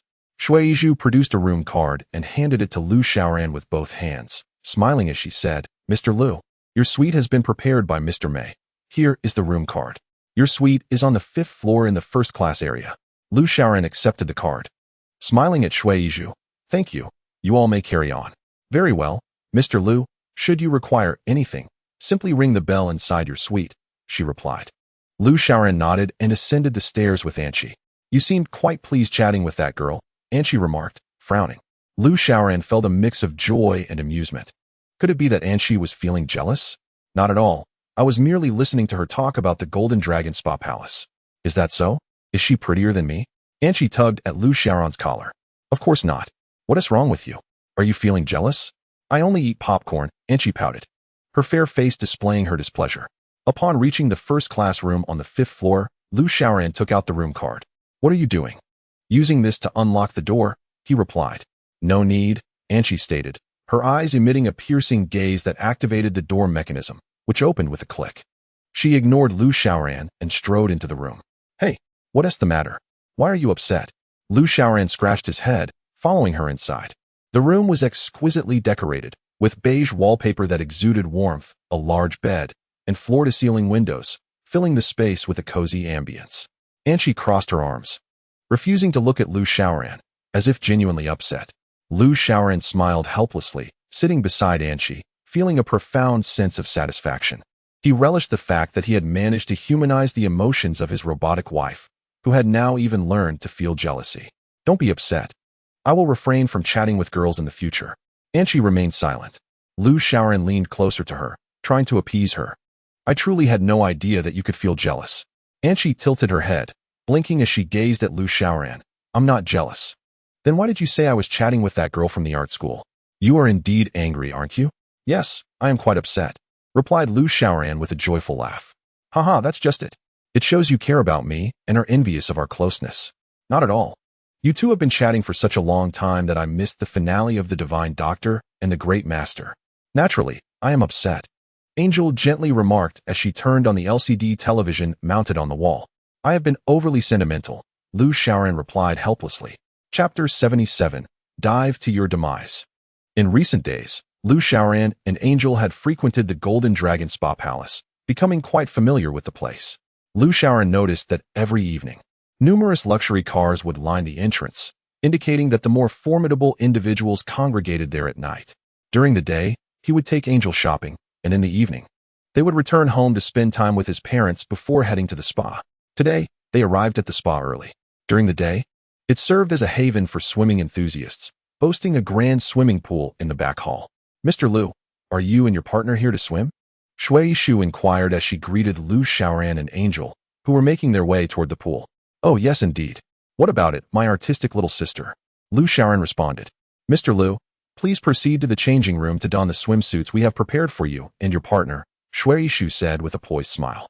Lu Xiaoran took Angel by the hand and headed to the changing room, while Shui Shu stood respectfully. Once Lu Xiaoran changed and entered the pool, he relished the luxurious atmosphere. The expansive pool featured shallow areas for children and the elderly, as well as deep sections where young individuals raced each other. Having not swum in quite some time, Lu Xiaoran stretched his shoulders. Just then, Angel entered, and the pool fell silent. She donned a striking bikini, the purple fabric exuding allure, her tall and well-proportioned figure radiating an enchanting charm. The men by the pool were captivated, visibly stunned by Angel's beauty and sensuality. Lu Xiaoran swallowed hard, realizing he had never taken Angel swimming before. However, the provocative swimsuit was almost too much for him to bear. What's wrong? Angel innocently asked. Ah, nothing. You just stand out too much, Lu Xiaoran replied. After hearing his words, Angel glanced at her attire and gently responded, it's not too revealing. Standing by the pool's edge, all eyes were drawn to her. From the high diving board, an elderly man leered at Angel. She glanced at him and waved, signaling for him to jump into the water. Unable to resist Angel's playful challenge, the old man positioned himself, leapt from the board, and executed a perfect arc in the air. Suddenly, Angel's demeanor shifted. She crouched low and, just before the old man hit the water, she dove in with a splash. In an instant, the water in the shallow pool erupted, overflowing as Angelica entered, causing half the pool to spill out. An elderly gentleman fell headfirst, splashing into the water with a resounding plop, followed by a dull thud, indicating his head had made intimate contact with the pool's bottom. Soon, a large cluster of bubbles emerged from where he had submerged, his feet pointing skyward. Oh no! Lu Xiaoran dove into the water, thrashing about until he grasped the old man and dragged him towards the surface. Once on the shore, Lu Xiaoran blew forcefully and patted the old man until he finally regained consciousness. Why is this pool so shallow? The old man muttered, feeling the bump on his head from the impact. No worries, sir. You just jumped a bit too high, Lu Xiaoran remarked with a chuckle, glancing at Angelica, who was watching him with a mischievous grin from the water. After ensuring the elderly gentleman was all right, Lu Xiaoran joined Angelica in the pool for a private conversation. You nearly gave that old man a heart attack, he teased. I had it under control. He merely suffered a slight concussion, Angelica replied softly, gazing at him. What did he do to deserve that? Lu Xiaoran questioned, puzzled. Angelica furrowed her brow and replied, he was peeking at me. I thought a little punishment was in order. After contemplating, Lu Xiaoran nodded in agreement. Well, that is only fair, haha. They swam for a while before emerging to dry off and return to their suite. Lu Xiaoran enjoyed standing by the floor-to-ceiling windows at night, gazing out, relishing the elevated perspective and the sense of satisfaction it brought. Meanwhile, Angelica sat focused on a television series, clutching a bucket of popcorn. Suddenly, the ringing of a bell jolted Lu Xiaoran from his reverie, prompting him to rush to the living room. This can't be good. It seems something has happened, he told Angelica. Why not go check it out? She suggested with a smile. Should I go alone? Of course. What are you afraid of? You have the weightless electromagnetic cannon in your hands. Go on. Angelica appeared engrossed in her show, ignoring his hesitation. All right, I'll head downstairs. If I encounter the Iron Arm Astro Boy, Lu Xiaoran began. But Angelica playfully raised an eyebrow, reciting their classic catchphrase. Without delay, Lu Xiaoran hurried downstairs, where he found a crowd gathered in the lobby. Upon seeing him, Shui Shu approached. What's going on, artist girl? Lu Xiaoran inquired. Mr. Lu, 2 customers had a dispute while using the sauna, and they're still entangled in it. Shui Shu explained. I'll go take a look, Lu Xiaoran interrupted, making his way toward the lobby. The lobby was bustling with onlookers, and the sound of the escalating argument was unmistakable. Voices clamored angrily within. Why are you crowding me? There's so much space, yet you're stepping on my feet. I didn't do it on purpose. What are you yelling about? I'll take you down. A commotion erupted among the crowd, separating the 2 individuals. Such displays of bravado are characteristic of those who lack genuine substance. If they were truly influential figures, such trifles would not transpire. A person of great stature would not concern themselves with such petty matters. Lu Xiaoran's lips curled into a slight smile as he navigated through the throng to approach the pair. Hey, gentlemen, what seems to be the problem? He inquired, attempting to alleviate the tension. Before him stood a rotund man and a slender one. The former shot Lu Xiaoran a disdainful glance, ignoring him entirely, while the latter scrutinized Lu Xiaoran from head to toe. I was enjoying a sauna when this hefty fellow kicked me. How could I not be irate? The stout man retorted defiantly. What do you mean I kicked you? It was unintentional. The lean man was unyielding in his protest. The 2 soon resorted to physical confrontation once more. Lu Xiaoran intervened, offering placating words, yet each exchange between them inevitably led to further escalation. Trapped between them, he could not retreat, and after several attempts to mediate, his patience waned. You overgrown buffoon. Why not go feed some pigs? And you, scrawny wretch. Off to feed dogs with you. For heaven's sake, both of you get out of here, Lu Xiaoran exclaimed in frustration. The atmosphere was palpably awkward as the pair stared blankly at him. What did you just say? The rotund man demanded, his ample belly protruding as he confronted Lu Xiaoran. I'm telling both of you to vacate the spa, Lu Xiaoran asserted. The slender one, eyes narrowed, retorted, do you have any idea who we are? Lu Xiaoran smirked mockingly, replying, I'm not privy to your identities, but I do know you're both acting like pampered children. He glanced at the pair, still rooted in place, and continued, this is a trivial matter, a mere footstep or a slight bump. Are you both made of gold? So precious? What's that supposed to mean? The stout man inquired. It means that if you continue your bickering, you should not linger here. Who do you think you are to tell us to leave? The stout and slender man now stood united against him. A surge of anger coursed through Lu Xiaoran. He loathed those self-important urbanites. I care not who you are. Even if the king of heaven himself were here, he would not dare to make a scene in this spa.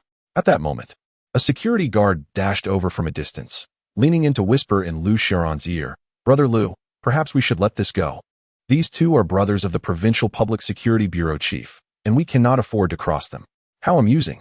I happen to be the grandnephew of the provincial mafia leader. A little skirmish with them sounds entertaining, Lu Xiaoran retorted with a hint of sarcasm. The corpulent and the slender were momentarily taken aback, only to swiftly succumb to anger, with the latter attempting to seize Lu Xiaoran. Seizing the initiative, Lu Xiaoran delivered a powerful punch that sent the slender one sprawling to the ground, followed by a flurry of merciless kicks. Seizing the opportunity, the rotund figure ensnared him from behind, dragging Lu Xiaoran backward with a formidable grip. Let go of me, Lu Xiaoran exclaimed, unable to resist the hefty opponent's strength. The situation became dire as he struggled for breath. The onlookers, uncertain of how to intervene, scattered like startled birds. The security guard, caught in a most awkward position, could only attempt to mediate, wary of offending the brothers of the Provincial Public Security Bureau's director. Lu Xiaoran, nearly dizzy with rage, cursed, "Damn it. Little security guard. Hurry up and help me. Brother Lu, I'll call Mr. May," the guard stated before hastily retreating, eager to avoid entanglement in this precarious situation. At that moment, the slender figure rose unsteadily, shaking off the daze as he approached Lu Xiaoran menacingly. "You're finished," he spat, launching a kick at Lu Xiaoran, who deftly sidestepped the blow, resulting in the slender one inadvertently striking the rotund man in the groin. The hefty opponent, reeling in pain, collapsed, granting Lu Xiaoran the chance to break free. He relaxed his shoulders, clenched his fists, and glared at the slender figure. "You're truly vicious. That kick could have sent me straight to work for the Eastern Factory." The slender one, having witnessed Lu Xiaoran's formidable fist, recoiled in fear and fumbled for his phone, seemingly intent on summoning reinforcements. "Hello, Jinglanting Spa. Send everyone. Quickly." After hanging up, he dashed outside without even changing out of his bathrobe. Lu Xiaoran, however, did not pursue. Instead, he seized the landline phone from the reception counter and hurled it at the fleeing figure. Thanks to the remarkable force bestowed upon him by the weightless electromagnetic cannon he would one day gift himself, the impact of the phone was akin to that of a lead ball. With a resounding crash, the phone struck the slender man's heel, causing him to stumble out. Rendered motionless, sighing with relief, Lu Xiaoran surveyed the panicked patrons. Approaching the reception desk, he disregarded the stunned hostess and took the microphone to address the crowd. "Dear guests, please rest assured, the recent disturbance caused by two lunatics will not mar your enjoyment. Tonight, all drinks are half price. Additionally, customers who spend over 1,000 will receive a complimentary bag of Xiao Dongjia crispy noodles." He quickly realized his blunder and corrected himself. "I meant to say a premium Xiao Dongjia notebook." Lu Xiaoran, seeing the hostess's bewildered expression, dismissed it with a wave. "It's all the same." He set down the microphone, pondered for a moment, then picked it up again, calling out, "First floor lobby. Mr. Lu is calling for Ms. Anchi. Urgent business." A chill breeze swept over the back of his neck as he felt the presence of Anchi. "What do you want?" "I'm watching Naked Marriage Era," she replied, her expression a mix of disappointment, complemented by her charm, rendering her exceptionally enchanting. "Wife, moments ago, someone mentioned that watching television dramas was prohibited, insisting that everyone should leave. They claimed that if we continued watching, our spa would be demolished." Lu Xiaoran, with a grave expression, spoke as if it were a matter of utmost seriousness. After making his point, he gestured towards the corpulent figure on the ground, remarking, "See, this hefty individual is one of them." He resorted to playing dead, refusing to get up. Anchi's gaze was fixated on the portly fellow sprawled on the ground, a glimmer of realization flashing in her eyes as she slowly responded. "You are deceiving me." "I am not deceiving you." He is merely feigning. Unable to rise, Lu Xiaoran retorted. "With such a crushing blow, of course, he cannot get up." Anchi replied calmly, startling Lu Xiaoran, who thought to himself, "This rotund man likely won't experience any pain down there anymore." Anchi squatted down and grasped the fat man's arm, lifting him with a flourish which startled those seated in the lobby. With a swift motion, she hurled the plump figure like a ball. Lu Xiaoran observed as the man soared through the air in a perfect arc and continued, "My dear, this is only one. There are many others who disallow watching television dramas." Upon hearing this, Anchi's expression darkened, her brow furrowing as she inquired, "Who else?" "They will arrive shortly. I've sent for them." Lu Xiaoran indicated towards the outside. Anchi crossed her arms and strode towards the exit, while Lu Xiaoran felt a surge of amusement and followed her outside. The fate of the hefty man was uncertain, and the lean fellow presumably had regained consciousness. As he was nowhere to be seen, who dares to prohibit watching television dramas? I shall discover the culprit. Anchi's frown bore the essence of a formidable leader, while Lu Xiaoran stood by her side. "By the way, my dear, please refrain from being impulsive and drawing too much attention. Rest assured, I am well aware." Anchi replied with a serious demeanor. Her resolve brought joy to Lu Xiaoran, who thought to himself that an entertaining spectacle awaited. After a brief while, a multitude of small cars roared from a distance, recklessly converging upon the Golden Dragon Spa. It seemed this was the gathering summoned by the lean fellow. Indeed, he emerged from one of the vehicles, having exchanged his robe for a tailored suit, though a conspicuous bump adorned his head. As the lean man descended, dozens of others followed suit, creating a blockade around the Golden Dragon Spa. Leading the charge, the lean man and his entourage seemingly overlooked Lu Xiaoran and Anshi as they attempted to enter. Lu Xiaoran pointed towards them, informing Anshi, "My dear, these are the ones." Upon hearing this, Anshi's brow furrowed as she swiftly positioned herself in front of the lean man, obstructing his path. The lean man looked up and was momentarily entranced by Anshi's angelic visage, momentarily lost for words. "What do you want?" he stammered, gazing at her with a lascivious glint in his eye. Anshi frowned, her appearance rendered alluring under the neon lights. "Is it you who forbids television dramas?" "Television dramas? What dramas?" "I see you, my dear, as a splendid candidate for a film instead," the lean man jested. Anshi, perplexed, furrowed her brow at him. Suddenly, Lu Xiaoran appeared behind Anshi, clarifying, "My dear, he means he only supports films, not television dramas." Chapter 79. The couple fights together upon seeing Lu Xiaoran behind him. The thin man exclaimed in surprise, "It's him. Get him." Before his subordinates could react, Anshi delivered a powerful punch to the thin man's chest, sending him flying. He soared over his lackeys and landed in the verdant roadside, producing a muffled thud. His little followers were momentarily stunned, but soon regained their senses and charged forward with shouts. Anshi frowned, and Lu Xiaoran felt a gust of wind sweep past as she swiftly struck, leaving the faces of 4 subordinates bloodied, likely with broken noses. A throng of additional subordinates surged forward, darkening the entrance of the Golden Dragon Spa, where they swarmed inside. As 5 or 6 more rushed at her, Anshi executed a flawless spinning kick, sending the 5 tumbling to the side. Meanwhile, a few of the thin man's subordinates attempted to flank them for a sneak attack. Lu Xiaoran seized one of them by the ankle, hoisting him into the air and, with a swift motion, hurled him toward the approaching attackers, causing them to tumble in disarray. Anshi and Lu Xiaoran stood their ground, a formidable stronghold against the relentless assault of the thin man's gang, who fought desperately for dominance. Passers-by hurriedly fled the scene, too intimidated to intervene, while the thin man's followers continued their advance. The skirmish persisted for 5 or 6 minutes, leaving Lu Xiaoran exhausted and seeking refuge behind Anshi, who continued to dart through the crowd, systematically incapacitating each foe with her adept Wing Chun techniques. Gradually, the thin man's forces began to scatter, some crashing into their own vehicle, while others lay sprawled on the pavement, bloodied and defeated. Anshi seized an individual by the collar, flinging him into the air before executing a powerful kick that echoed with the sound of breaking bones. She landed gracefully on the ground, rising slowly to confront the remaining 5 or 6 adversaries, her demeanor chilling. These remaining subordinates hesitated, fists raised, circling around Anshi in fear of her prowess. With deliberate steps, Anshi descended the stairs, compelling them to retreat. "No watching TV? Is there something wrong with it?" Anshi's serious expression contrasted with the adorableness of her face. Witnessing her astonishing skill, the lackeys dared not approach, retreating instead. In a swift motion, Anshi vanished from their sight, and before they could comprehend her disappearance, they turned to find her looming behind them, startling them thoroughly. "Please spare us, big sister," one of the subordinates pleaded.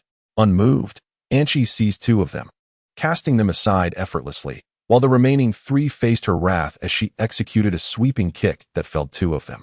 Only a pitiful, scrawny subordinate remained, feebly gazing at Anshi.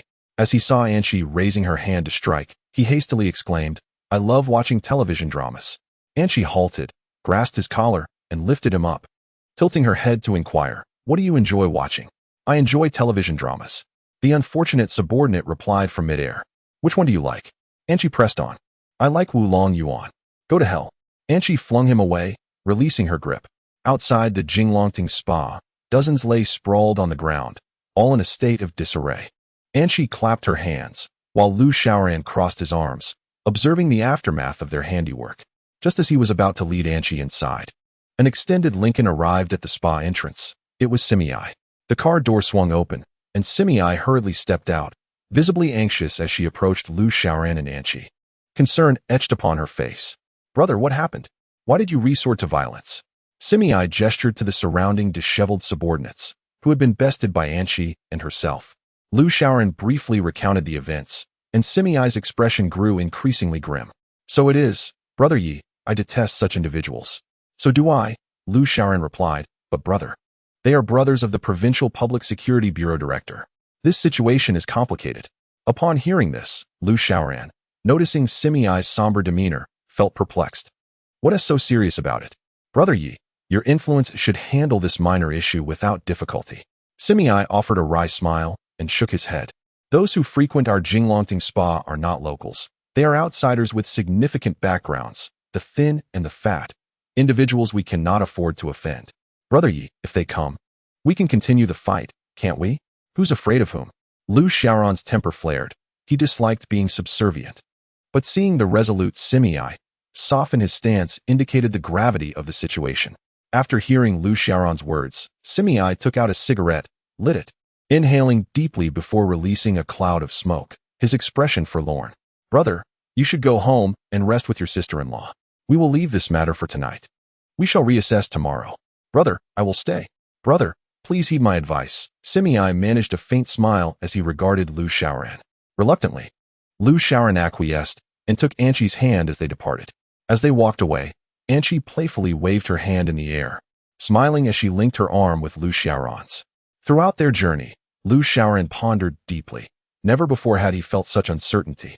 As Simi Ai's demeanor suggested that the Provincial Public Security Bureau director was a formidable adversary. Anqi, sensing his unease, gently reassured him, do not dwell on it. I placed a camera at the entrance to monitor the spa's activities. Indeed, that is prudent, my dear wife. I cannot shake the feeling that we may have stirred up trouble this time. Listening to the words of the prickly pear, it is evident that the Provincial Public Security Bureau chief possesses considerable influence. Angel continued to smile sweetly, remarking, what does it matter? As long as we can conquer the forces here, that is all that counts. Let it be. We are currently under someone else's roof and cannot act recklessly, she added.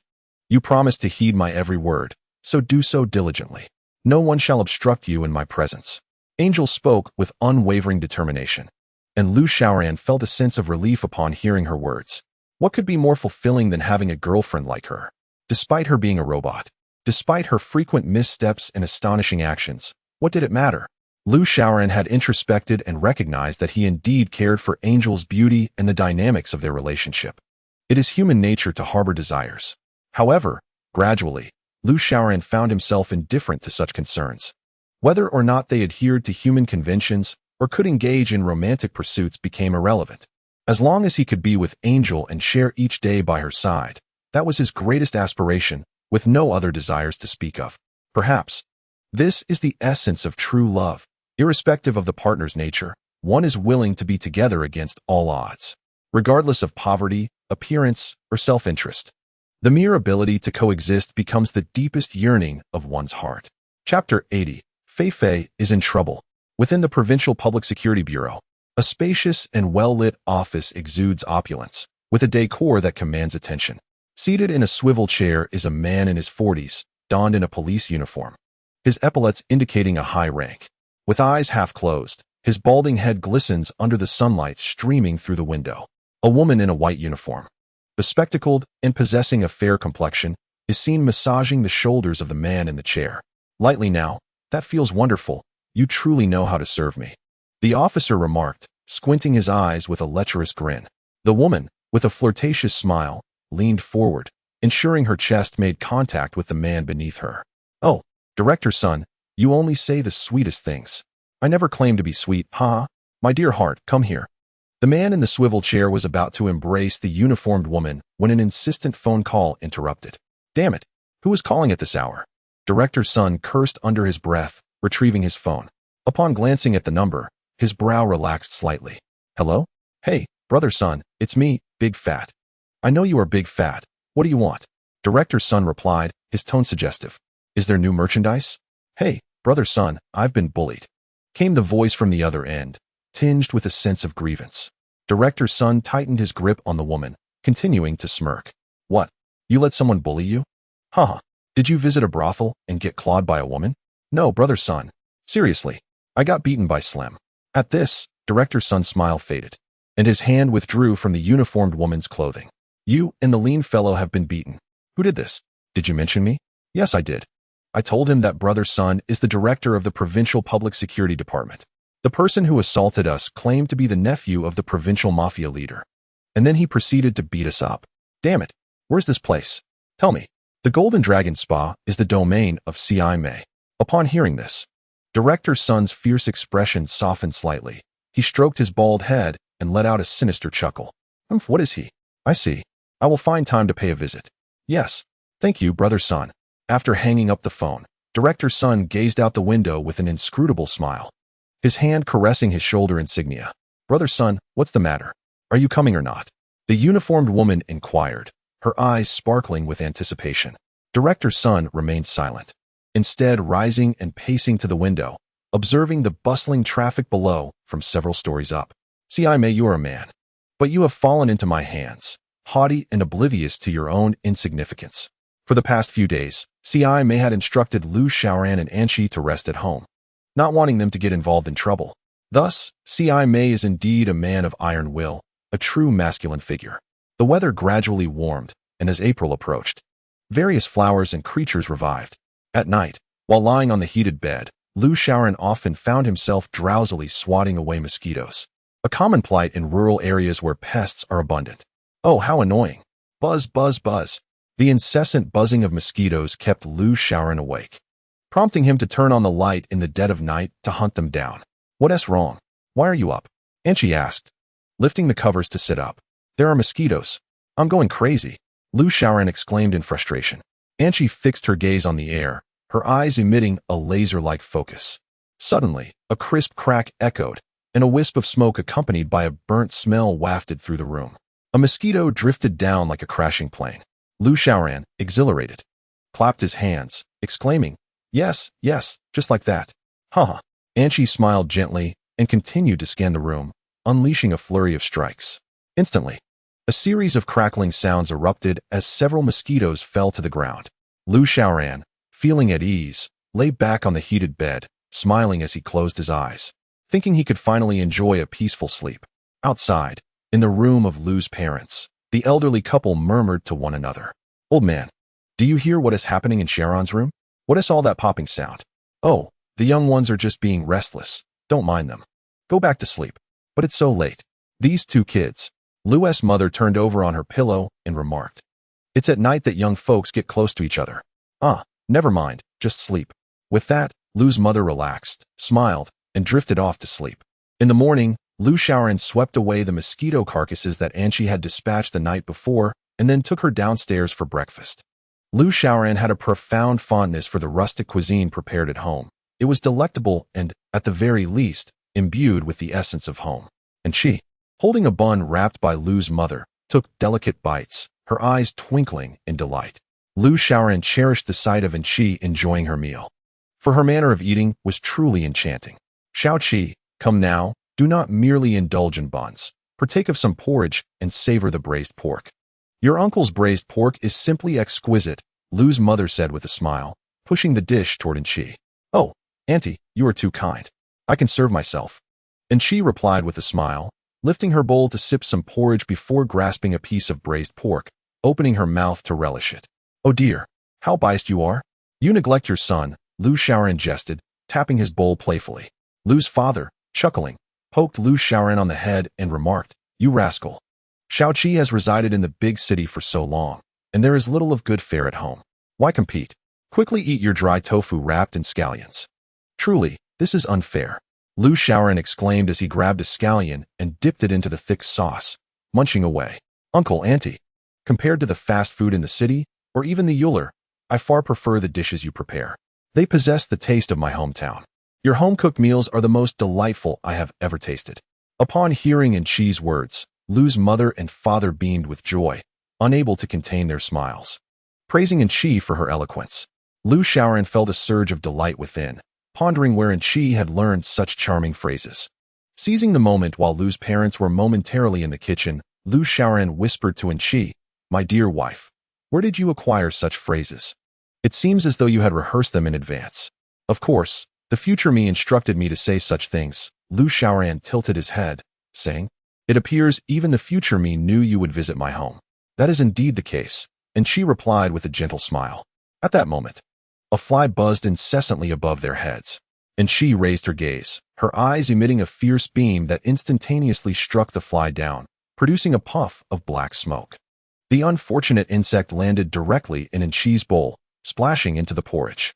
Lu's mother and father soon returned, perplexed by the acrid smell that filled the room. What happened? What is burning? Lu's father exclaimed, his eyes widening upon seeing the charred fly in Chi's bowl. Ah, well, you see, it's a fly that got singed. Lu Xiaoran chuckled nervously, quickly pulling Chi away. Chapter 81. Is the bald donkey so impressive? Chi diligently monitored the Golden Dragon Spa through a miniature surveillance device each day. That evening, she affixed the monitor to the spa's entrance, allowing her keen eyes to project a three-dimensional image onto the wall, thereby discerning the happenings outside the establishment. This way, both she and Lu Xiaoran could promptly respond should any incident arise at the spa. Lu Xiaoran remained focused on the image displayed on the wall, observing that there appeared to be no abnormalities at the spa's entrance. The streets bustled with activity, cars flowed like a river, and patrons came and went without any notable events transpiring. Lu Xiaoran felt a sense of relief. At least he no longer bore such guilt, as it seemed the duo of the stout and the slender lacked any real capability or intent for revenge. Sigh. I have always maintained that Simiai's concerns are unfounded. It appears those two individuals are rather insignificant, Lu Xiaoran remarked leisurely, reclining on the Kong with his legs crossed. The intensity in Angel's eyes gradually diminished, and the image on the wall began to fade away. She turned to face Lu Xiaoran, a sweet smile gracing her face. You are far too arrogant. I have a premonition that this matter is not as simple as it seems. Premonition? Lu Xiaoran exclaimed, suddenly sitting upright on the Kong, a mixture of surprise and delight flooding his heart. The mere mention of the word premonition from Angel's lips filled him with unexpected joy, as he truly wished for her to possess feelings akin to those of a genuine person. He moved beside her and playfully tapped her head with his fist, only to find his hand throbbing in pain immediately. Ouch! I thought you had become human. Angel, well aware of Lu Xiaoran's teasing, playfully encircled his head with her delicate arm, a mischievous grin lighting up her face. Haven't you heard that a woman's intuition is remarkably accurate? As she spoke, her smile grew wider, and Lu Xiaoran winced in discomfort beneath her hold. All right, I believe. Is that sufficient? Ouch, that hurts. Upon hearing Lu Xiaoran's softening tone, Angel finally released him, crossing her arms and regarding him with an amused gaze. Rubbing his head, Lu Xiaoran mumbled to himself, occasionally stealing glances at Angel. Angel chuckled softly, but then abruptly halted, rising swiftly from the edge of the Kong. Lu Xiaoran looked up in astonishment, inquiring, What is it? The spa palace. Strange individuals have arrived. Angel replied, tilting her head towards the wall where a beam of light illuminated the surface. Lu Xiaoran watched intently as the image became clearer, resembling a projection. A black Hummer pulled up to the entrance of the spa palace, a red light flashing atop its roof. It appeared to be a government vehicle. Typically, this would raise no eyebrows, as establishments like the Jinglongting Spa Palace attract a myriad of characters. Thus, a government vehicle was hardly unusual. The real issue lay in Simiai bowing and nodding in front of the car window, an act that seemed entirely out of character. Lu Xiaoran was taken aback, pondering how the stalwart Simiai could exhibit such subservience. This was a stark contrast to the Simiai he had previously encountered. Why is Simiai behaving this way? Angel, arms crossed, spoke with half-parted lips. Isn't it obvious? The individuals in that car are likely reinforcements sent by the people we confronted that day. Upon hearing Angel's explanation, Lu Xiaoran's understanding came swiftly. It seemed these were indeed the Provincial Public Security Bureau chief that the thin and stout men had summoned. Are we just going to let this go? Lu Xiaoran exclaimed, rising abruptly with clenched fists, brimming with righteous indignation. Angel's eyes returned to normal, and she looked at Lu Xiaoran, asking, What do you intend to do? Conquer him. Very well, that's the spirit. Angel smiled tenderly, then charged forward, hoisting Lu Xiaoran onto her shoulder before vaulting through the window with lightning speed. Lu Xiaoran felt a sudden jolt, the wind whipping so fiercely that he could barely open his eyes. When he finally halted and opened them, he found himself before the Golden Dragon Spa Palace. Hanma and Ci Mei were both present, creating a scene reminiscent of a fairy tale. Just a moment ago, he had been watching Ci Mei deferentially beside the Hummer, as if he were watching an animated film. Now, he and Chi stood before her, observing Ci Mei's forced smile and pale complexion as she nodded and bowed before the Hummer's window. Lu Xiaoran felt a surge of indignation. Though he understood that Ci Mei might be in a difficult position, he could not bear to witness her humiliation. Perhaps it was the courage bestowed upon him by Anqi. He no longer feared anything. Brother Yi. Lu Xiaoran dashed to CI Mei's side, his gaze drifting inside the Hummer. There sat a bald man, his eyes adorned with exaggerated crow's feet, radiating an air of ill intent. Little brother, what brings you here? CI Mei's countenance darkened further upon seeing Lu Xiaoran and Anqi, as if his worst fears had materialized. I was worried about the Spa Palace, so I came. Brother Yi, who is this bald man? Lu Xiaoran remarked flippantly. Little brother, do not speak carelessly. This is Director Sunday. Do introduce yourself. Son. My younger brother is not very articulate. Please bear with him. CI Mei forced a smile, visibly uncomfortable. The Hummer's door swung open, and the bald man in a beige suit stepped out. Damn, a beige suit. He looks like a seasoned rogue. Lu Xiaoran thought to himself. The man, referred to as Director Sun, adjusted his attire and scrutinized Lu Xiaoran with disdain. Mei, is this the young man who caused trouble for Depeng? Director Sun pointed at Lu Xiaoran. Yes, son, we are all just youngsters, lacking in maturity. He did not act out of malice, CI Mei replied, attempting to shield Lu Xiaoran. It was evident that CI Mei was trying to deflect the situation, and Director Sun appeared to possess a certain depth of character. After all, anyone capable of making CI Mei bow would undoubtedly be a formidable figure. Youngsters? So youngsters are permitted to strike me? Director Sun's face twisted with contempt, dismissing everyone around him. Lu Xiaoran suppressed his fury and retorted, it was I who struck him, and it was they who created the disturbance. We are even now. CI Mei's expression shifted dramatically. He had not anticipated Lu Xiaoran's boldness and quickly donned a welcoming smile. Little brother, please refrain from speaking. Son, shall we have a few drinks shortly? At this, Director Sun's demeanor shifted slightly, though his expression remained largely unchanged. He fiddled with his gold wristwatch and said, Mei, I appreciate your words, but this young man's actions cannot simply be overlooked. In that moment, the air around them thickened and the atmosphere grew tense. What do you intend to do? Lu Xiaoran lazily stretched, addressing Director Sun with nonchalance. Director Sun's expression darkened as he regarded Lu Xiaoran, who was decidedly unfriendly. I want you to kneel before me. In an instant, Lu Xiaoran was poised to retaliate, but CI Mei swiftly restrained him. Damn it, you old bald goat. Kneel before you? Go to hell. Director Sun merely smiled faintly and slowly remarked, go ahead, try slapping me. Lu Xiaoran's eyes reddened with anger, but the formidable CI Mei, a seasoned special forces soldier, held him tightly, rendering him immobile. Little brother, listen to me. What more is there to say? Wife, throw him out. In a moment of inspiration, Lu Xiaoran commanded Anqi. Upon hearing his words, Anqi swiftly moved before Director Sun, firmly grasping his neck. Sun, who had barely had the chance to admire the stunning beauty of Anqi, was abruptly lifted by her surprising strength. Anqi seized his neck, spun around, and with a powerful release, hurled him away like a discarded airplane. Director Sun soared through the air like a moth caught in a short line, tracing an arc before crashing to the ground with a dull thud. CI Mei, taken aback by Anqi's actions, found himself momentarily stunned, allowing Lu Xiaoran the opportunity to break free and rush to Sun's side. At that moment, Sun lay on the ground, his shiny bald head dusted with grime, his clothes torn and in a disheveled state. Lu Xiaoran, not feeling satisfied, kicked Sun lying on the ground and remarked, Bald donkey, I didn't hit you. I merely tossed you. Fair enough, right? Chapter 82. The tough guy Director Sun coughed several times on the ground, evidently affected by the fall. CI Mei approached and grabbed Lu Xiaoran, looking quite irritated. Little brother, stop.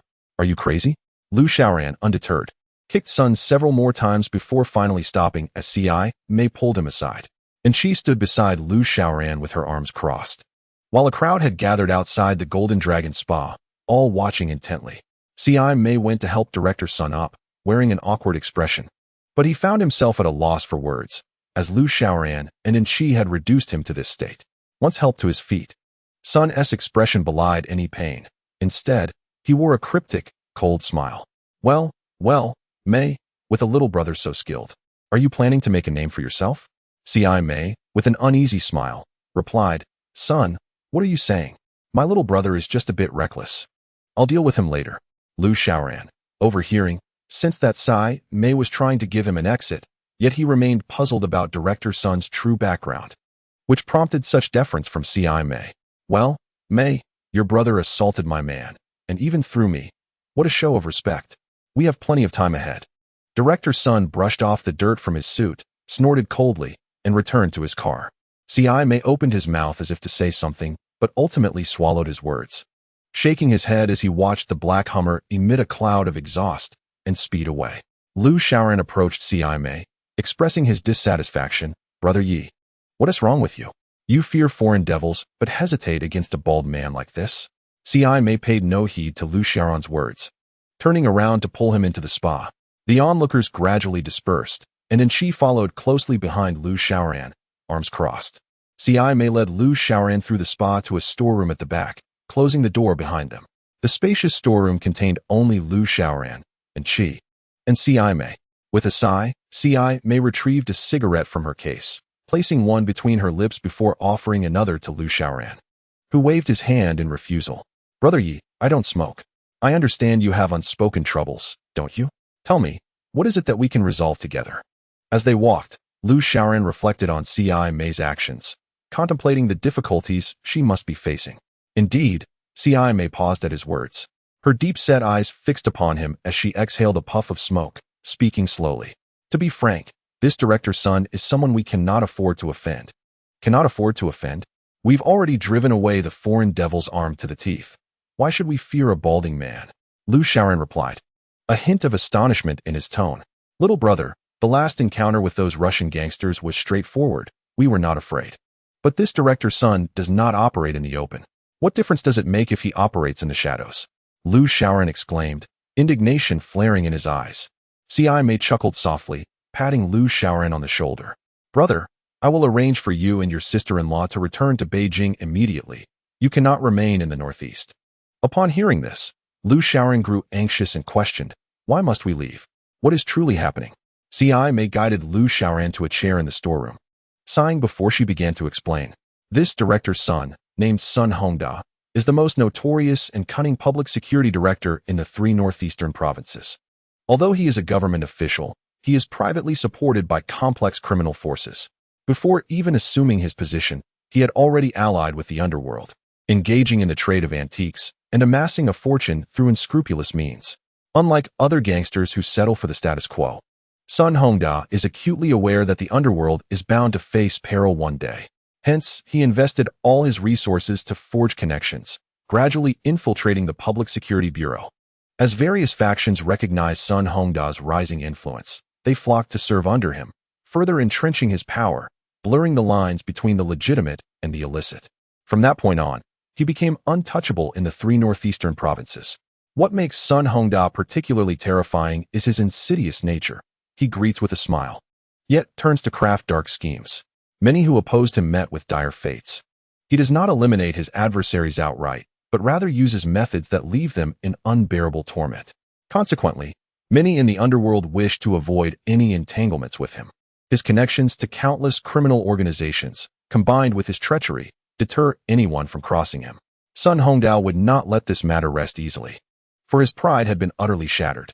Therefore, I urged you all to hasten your departure from Northeast, as I am fully capable of shouldering this burden alone. Upon hearing Simi's words, Lu Xiaoran felt a swell of gratitude. He had not anticipated the depth of Simi's concern and realized he had misjudged him. Lu Xiaoran smiled gently, rising to his feet and stepping beside Simi, mirroring his gesture with a pat on the back. I understand Yi Guo's intentions, he remarked. However, he turned and paced within the storeroom, continuing, since childhood, I have heard the saying that when it rains, one must bow their head under the eaves. Our current situation mirrors this sentiment. Simi nodded in agreement, prompting Lu Xiaoran to elaborate. Yet, despite finding ourselves beneath the eaves, the torrential rain should not compel us to bow our heads, should it? Lu Xiaoran smiled at Anqi, who, with her arms crossed and a serious expression, replied, indeed. We can still venture out with umbrellas. That is precisely it. In any case, Yi Guo, my wife and I shall not retreat. We are determined to confront Sun Hongda to the end. Upon hearing this, Simi's expression shifted, his furrowed brow relaxed, and he offered a reassuring smile as he patted Lu Xiaoran on the shoulder, exclaiming, excellent. I did not misjudge you. A true brother. Lu Xiaoran met Simi's gaze, his face radiating confidence. Meanwhile, Sun Hongda took a considerable time to recover from the pain of his fall. Damn it, that girl is both striking and strong. Today has truly humiliated me, he muttered, pulling out his phone and dialing a number. Hello? Sun Hongda shouted, his voice laden with emotion. The calm voice of a composed man on the other end responded cautiously. Hello, Sun Gu? Why such anger? You're shouting. Heh, it's nothing, Xiaozhang. Listen carefully. Tomorrow, I want you to seal off the Jinglongting Spa Palace. Do you understand? A palpable silence enveloped the line before Xiaozhang hesitantly replied, but Sun Gu. That is semi-IS territory. Isn't that a bit inappropriate? There is nothing inappropriate about it. I command you to seal it. Make up any excuse. I will bear the consequences. All right, I will handle it tomorrow. Sun Hongda slammed the phone down, revealing a sinister smile. Simi-I have severed your path. Let us see how you respond. Chapter 83. Do you think you're Sun Honglei? That night, Lu Xiaoran and Anqi chose not to return home, opting instead to stay at the spa palace, wary of Sun Hongda's treacherous intentions. Lu Xiaoran reclined in the suite on the top floor, which Simi-I had reserved exclusively for him and Anqi. He retrieved his phone to call home, concerned about his parents worrying over their whereabouts. Hello, Mom. You rascal. What are you doing out there? Hurry back with my future daughter-in-law for dinner. Your father and I are waiting. Lu Xiaoran's heart swelled with joy as he glanced at Anqi, who was perched on the bed, engrossed in a television show, filling him with warmth. How wonderful it would be if she were truly a woman. How delighted her family would be, and they might find happiness. Yet, she insists on evading the profound uncertainties of future calamities, which inevitably leads Lu Xiaoran to experience some inner turmoil amidst her sweet moments. Hello? Speak to me. Hurry home. Lu's mother urged anxiously from the other end of the line. It was only then that Lu Xiaoran came to her senses and quickly replied, Oh, right, Mom. Xiaoqi and I won't be coming back tonight, so you need not wait for us. Why aren't you returning home? Are you spending the night out? Yes, indeed, hee. It's nothing to worry about, Mom, just for one night. After a moment of silence on the other end, Lu's mother finally said, That's fine, otherwise, you both would cause quite a commotion at home. Yes, true, but wait. No. Before Lu Xiaoran could finish her sentence, her mother had hung up. It dawned on her that her mother had misinterpreted her words, leaving Lu Xiaoran to silently lament. What a misunderstanding. Holding a bucket of popcorn, Anqi regarded Lu Xiaoran and remarked, Your mom tends to overthink, but that's the nature of a parent's heart. You should be understanding. Indeed, my mother is wonderful. Lu Xiaoran mused again. She reminisced about her high school graduation and her subsequent move to Beijing, still feeling a pang of regret about living so far from home. Perhaps today's youth, brimming with fervor, yearn to venture out and fear the proximity of home, believing it signifies lack of ambition, emulating their predecessors in a quest for adventure. Yet, when the time comes that their parents are no longer present, and they find themselves crying out in longing for filial piety, only regret accompanies their subsequent lives. What are you pondering?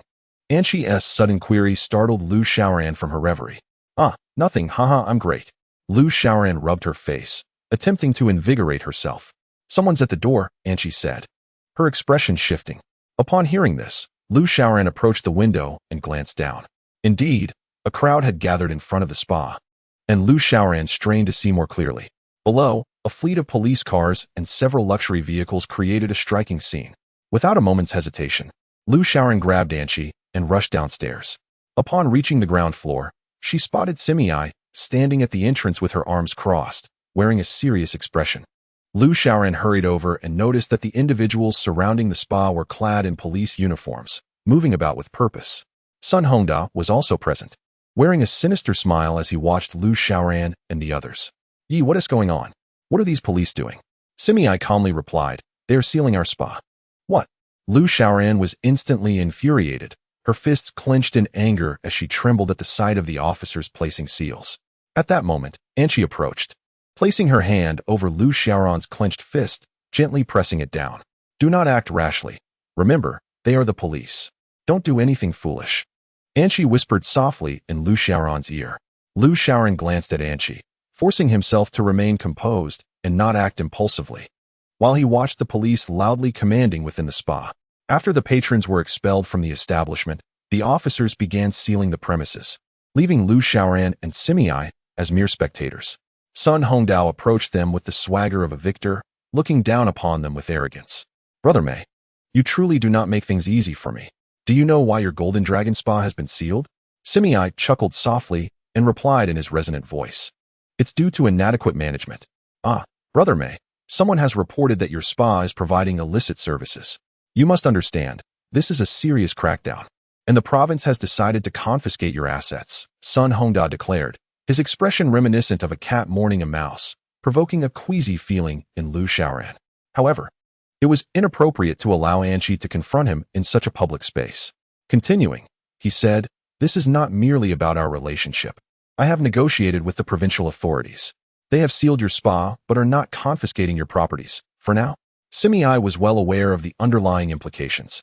He maintained his smile and replied, "I am grateful for your concern, Brother Sunday." The words "thank you" from Simi rang particularly harshly, and it was evident that Sun Hongda understood the tone.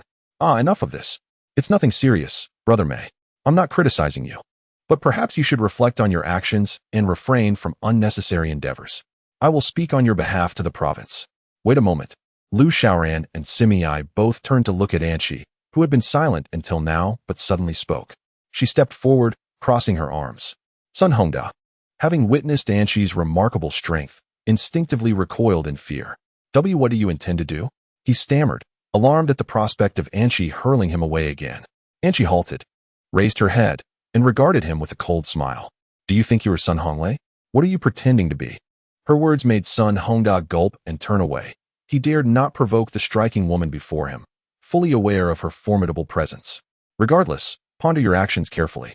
I will be reporting to the province, he stated before hastily retreating to his vehicle, followed by several police cars that roared away alongside his imposing black Hummer. What a schemer. I never anticipated such rapid retaliation, Simi murmured as he watched the convoy disappear.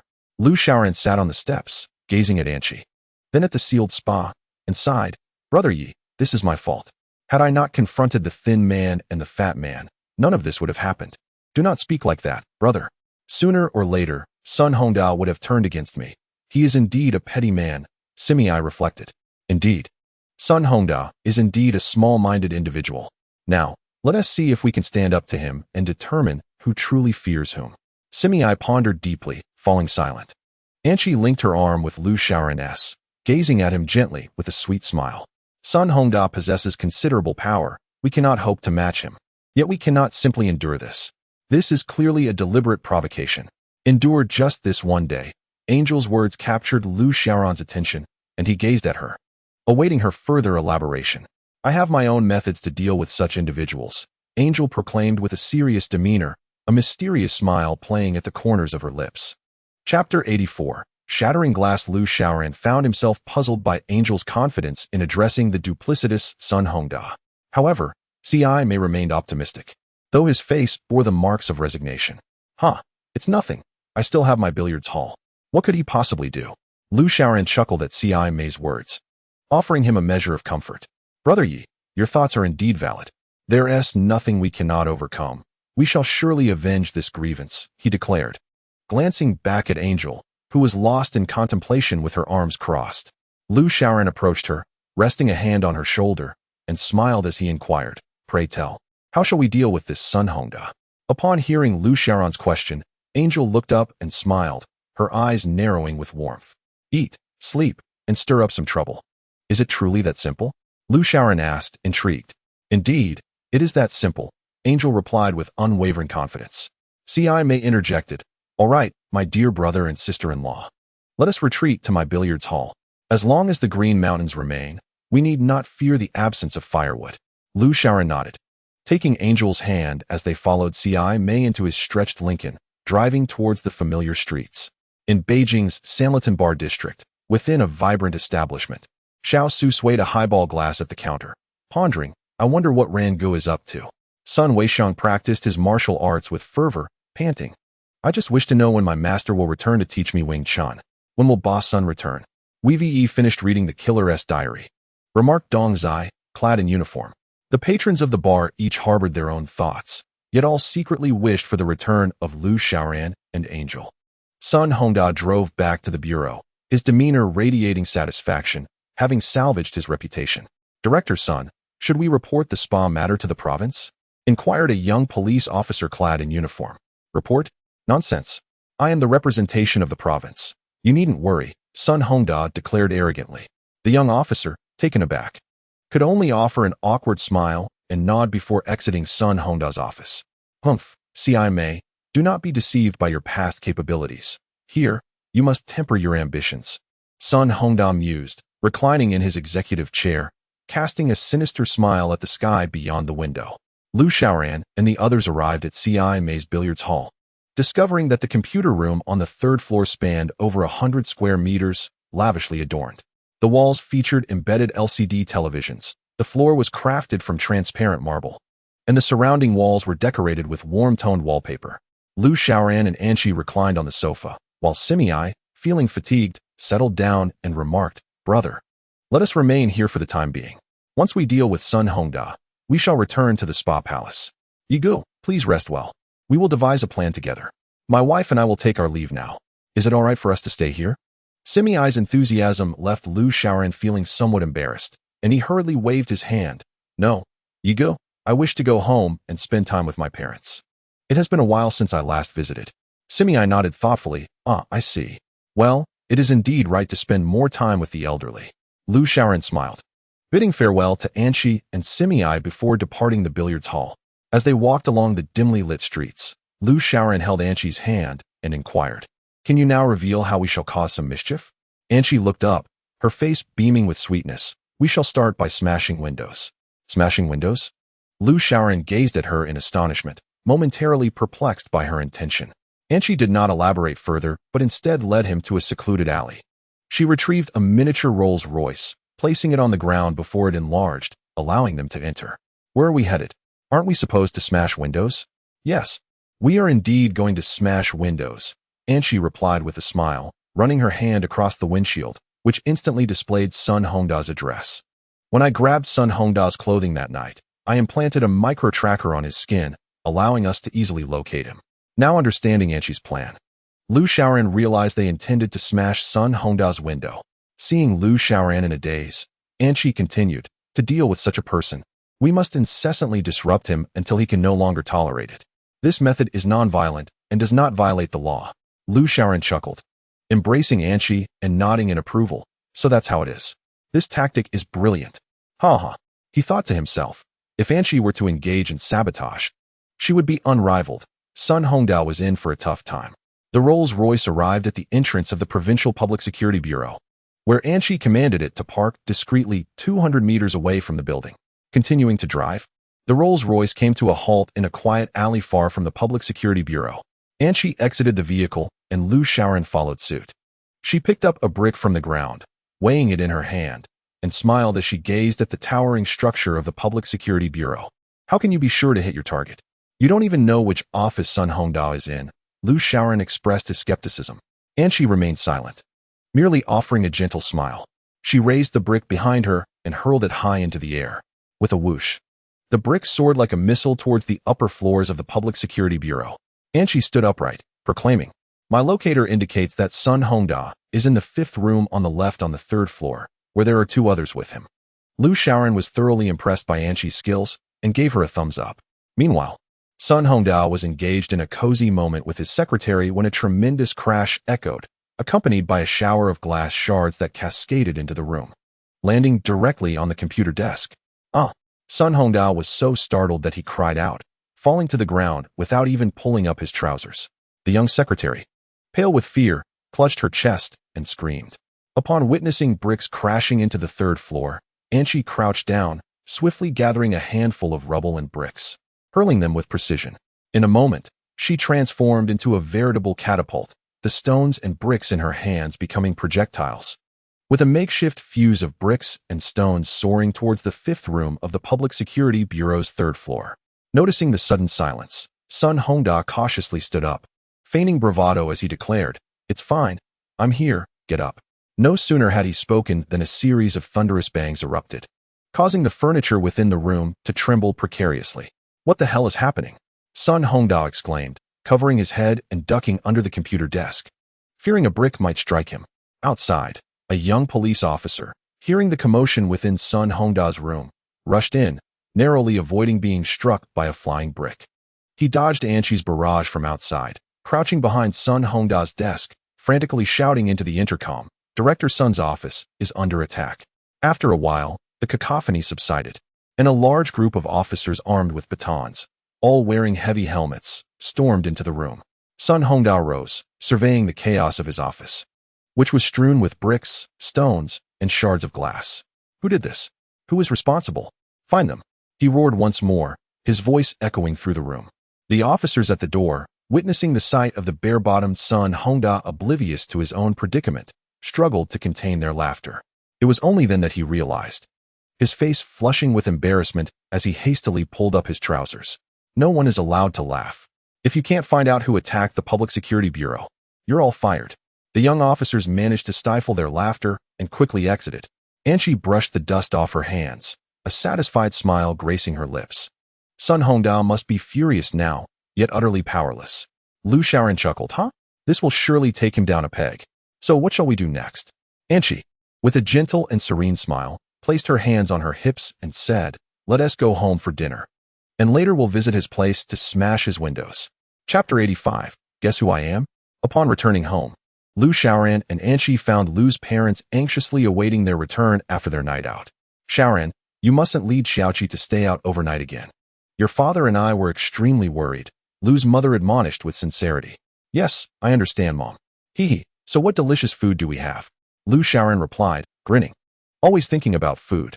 Xiaoqi, come eat, Lu's father said, waving his hand at them with a smile. Let us eat together, Uncle and Annie. Just looking at your dishes makes my appetite soar, Anchi remarked graciously. Lu Xiaoran murmured to himself, you're getting better at sweet talking. Of course, Anchi replied with a smile, playfully feeding him a piece of braised pork. Lu Mu and Lu Dai beamed at the sight of their sweethearts, their smiles broadening with delight. The night was enchanting. The moon luminous and full, illuminating the surroundings with a radiant glow. Lu Xiaoran and Anchi perched on the windowsill, basking in the romantic ambience created by the moonlight. Anchi spread her palm, conjuring a pillar of light that materialized before Lu Xiaoran's eyes. This represented the current state of Sun Hongda, who had come to a halt at the top floor of Building 6 in Dongqing Garden, evidently at his residence. Lu Xiaoran gazed at the three-dimensional pillar of light in Anchi's hand, experiencing a sensation akin to watching a 3D movie, filled with depth and dimension. What shall we do next? Lu Xiaoran inquired with eager anticipation.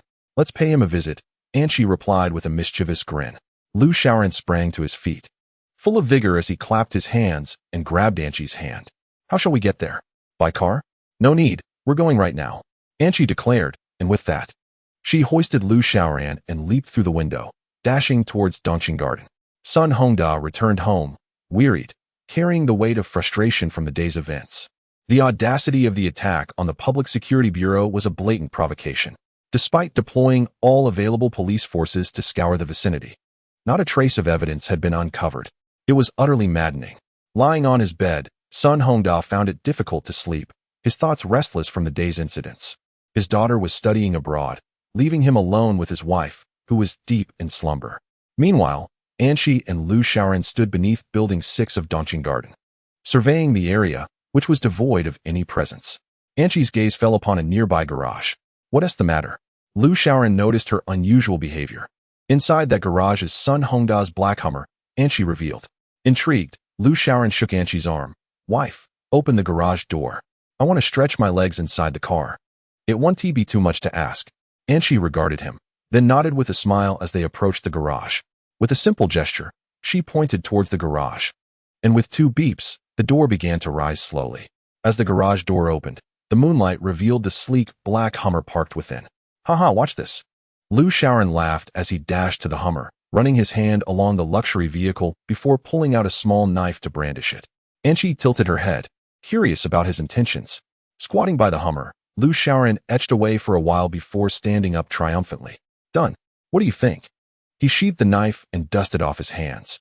The vehicle bore several crooked letters. Guess who I am? Anchi chuckled. You certainly have a knack for inciting anger. Sun Hongda will be furious when he sees this tomorrow. Lu Xiaoran playfully scratched his nose and struck a pose with a smug expression. Haha, let's not delay. We should break a window first. At his words, Anchi smiled slightly, descended to the ground, and picked up some scattered stones, launching them upwards with a swift motion. As Sun Hongda was about to drift into slumber, he was jolted awake by the cacophony of shattering glass resonating through his bedroom. Startled, his wife sprang up, tightly embracing him. "Dada, what is happening? What is going on?" A surge of anger ignited within Sun Hongda as he pushed her away and stormed towards the window. Anshi moved with the swiftness of a bullet, racing alongside him. Sun Hongda pressed himself against the window, hesitant to peek outside, for stones were incessantly hurtling in. Accompanied by the howling wind, a direct hit to his head could prove fatal. He half-cautiously leaned out, shouting down, "Who is down there? Show yourself if you dare." Lu Xiaoran quickly restrained Anshi and gestured towards the garage, and she instantly grasped his intent. When the barrage of stones ceased, Sun Hongda cautiously peeked out to survey the scene below. What he beheld was a familiar vehicle hurtling straight towards his home. "Oh no," he exclaimed, abruptly retreating into the living room. A thunderous crash reverberated through the neighborhood, likely audible to every resident, a deafening sound that shook the very air. His Hummer crashed through the window and lodged itself in the kitchen, kicking up a cloud of dust. Fortunately, Sun Hongda had managed to evade disaster. Otherwise, he would have met his end under the onslaught of that vehicle multiple times over. Still shaken, he flicked on the living room light, his gaze falling upon his beloved Hummer, now marred by a significant dent, adorned with crooked letters that read, "Guess who I am." "How the hell am I supposed to guess who you are?" Sun Hongda bellowed in despair, while Lu Xiaoran and Anshi had already vanished from sight. Meanwhile, Lu Xiaoran and Anshi, akin to two mischievous children, dashed down the street, their faces alight with joy. Upon exiting Dongxing Garden, they heard the distant wail of police sirens, evidently en route to Sun Hongda's residence. Hand in hand, they sprinted through the streets, laughter spilling forth as they reveled in the moment, oblivious to the astonished gazes and whispered comments of passers-by. A gentle rain began to fall, casting colorful halos around the streetlights. While pedestrians hurried home, only Lu Xiaoran and Anshi continued their exuberant run, delighting in the romantic atmosphere the rain provided. "Guess who I am? Guess who I am?" Lu Xiaoran shouted exuberantly, wiping the rain from his face. Anshi's hair clung to her delicate features, her smile radiating warmth amidst the downpour. If this scene were accompanied by a melody, it would be perfect. As the rain intensified, the streets grew deserted, save for the ecstatic Lu Xiaoran and Anshi. Anshi splashed through puddles, sending water flying like cascading curtains. With eyes closed and arms outstretched, Lu Xiaoran tilted his face skyward, savoring their shared world. Anshi embraced Lu Xiaoran from behind, suddenly leaping onto a platform above, and then diving down, weaving through the rain-drenched city, allowing the droplets to cascade over them. As the romantic verses suggest, the rain nourished their shared world, enriching their emotions and igniting their passions. Lu Xiaoran held Anshi on the rooftop, their bodies entwined in a warm embrace. The thin fabric of their clothing, soaked by the rain, clung tightly to their skin. Lu Xiaoran could feel Anshi's supple yet slightly firm form, as well as the softness of her bosom against him. To his surprise, Anshi responded to Lu Xiaoran's affection, her fair arms encircling his head, her lips parting to meet his, engaging in a tender exchange of kisses. Overwhelmed with desire, Lu Xiaoran pressed closely against Anshi, inhaling her fragrance amidst the rain. Thus, in the downpour, a person and a robot shared an ardent embrace and passionate kisses, bound together in an inseparable bond.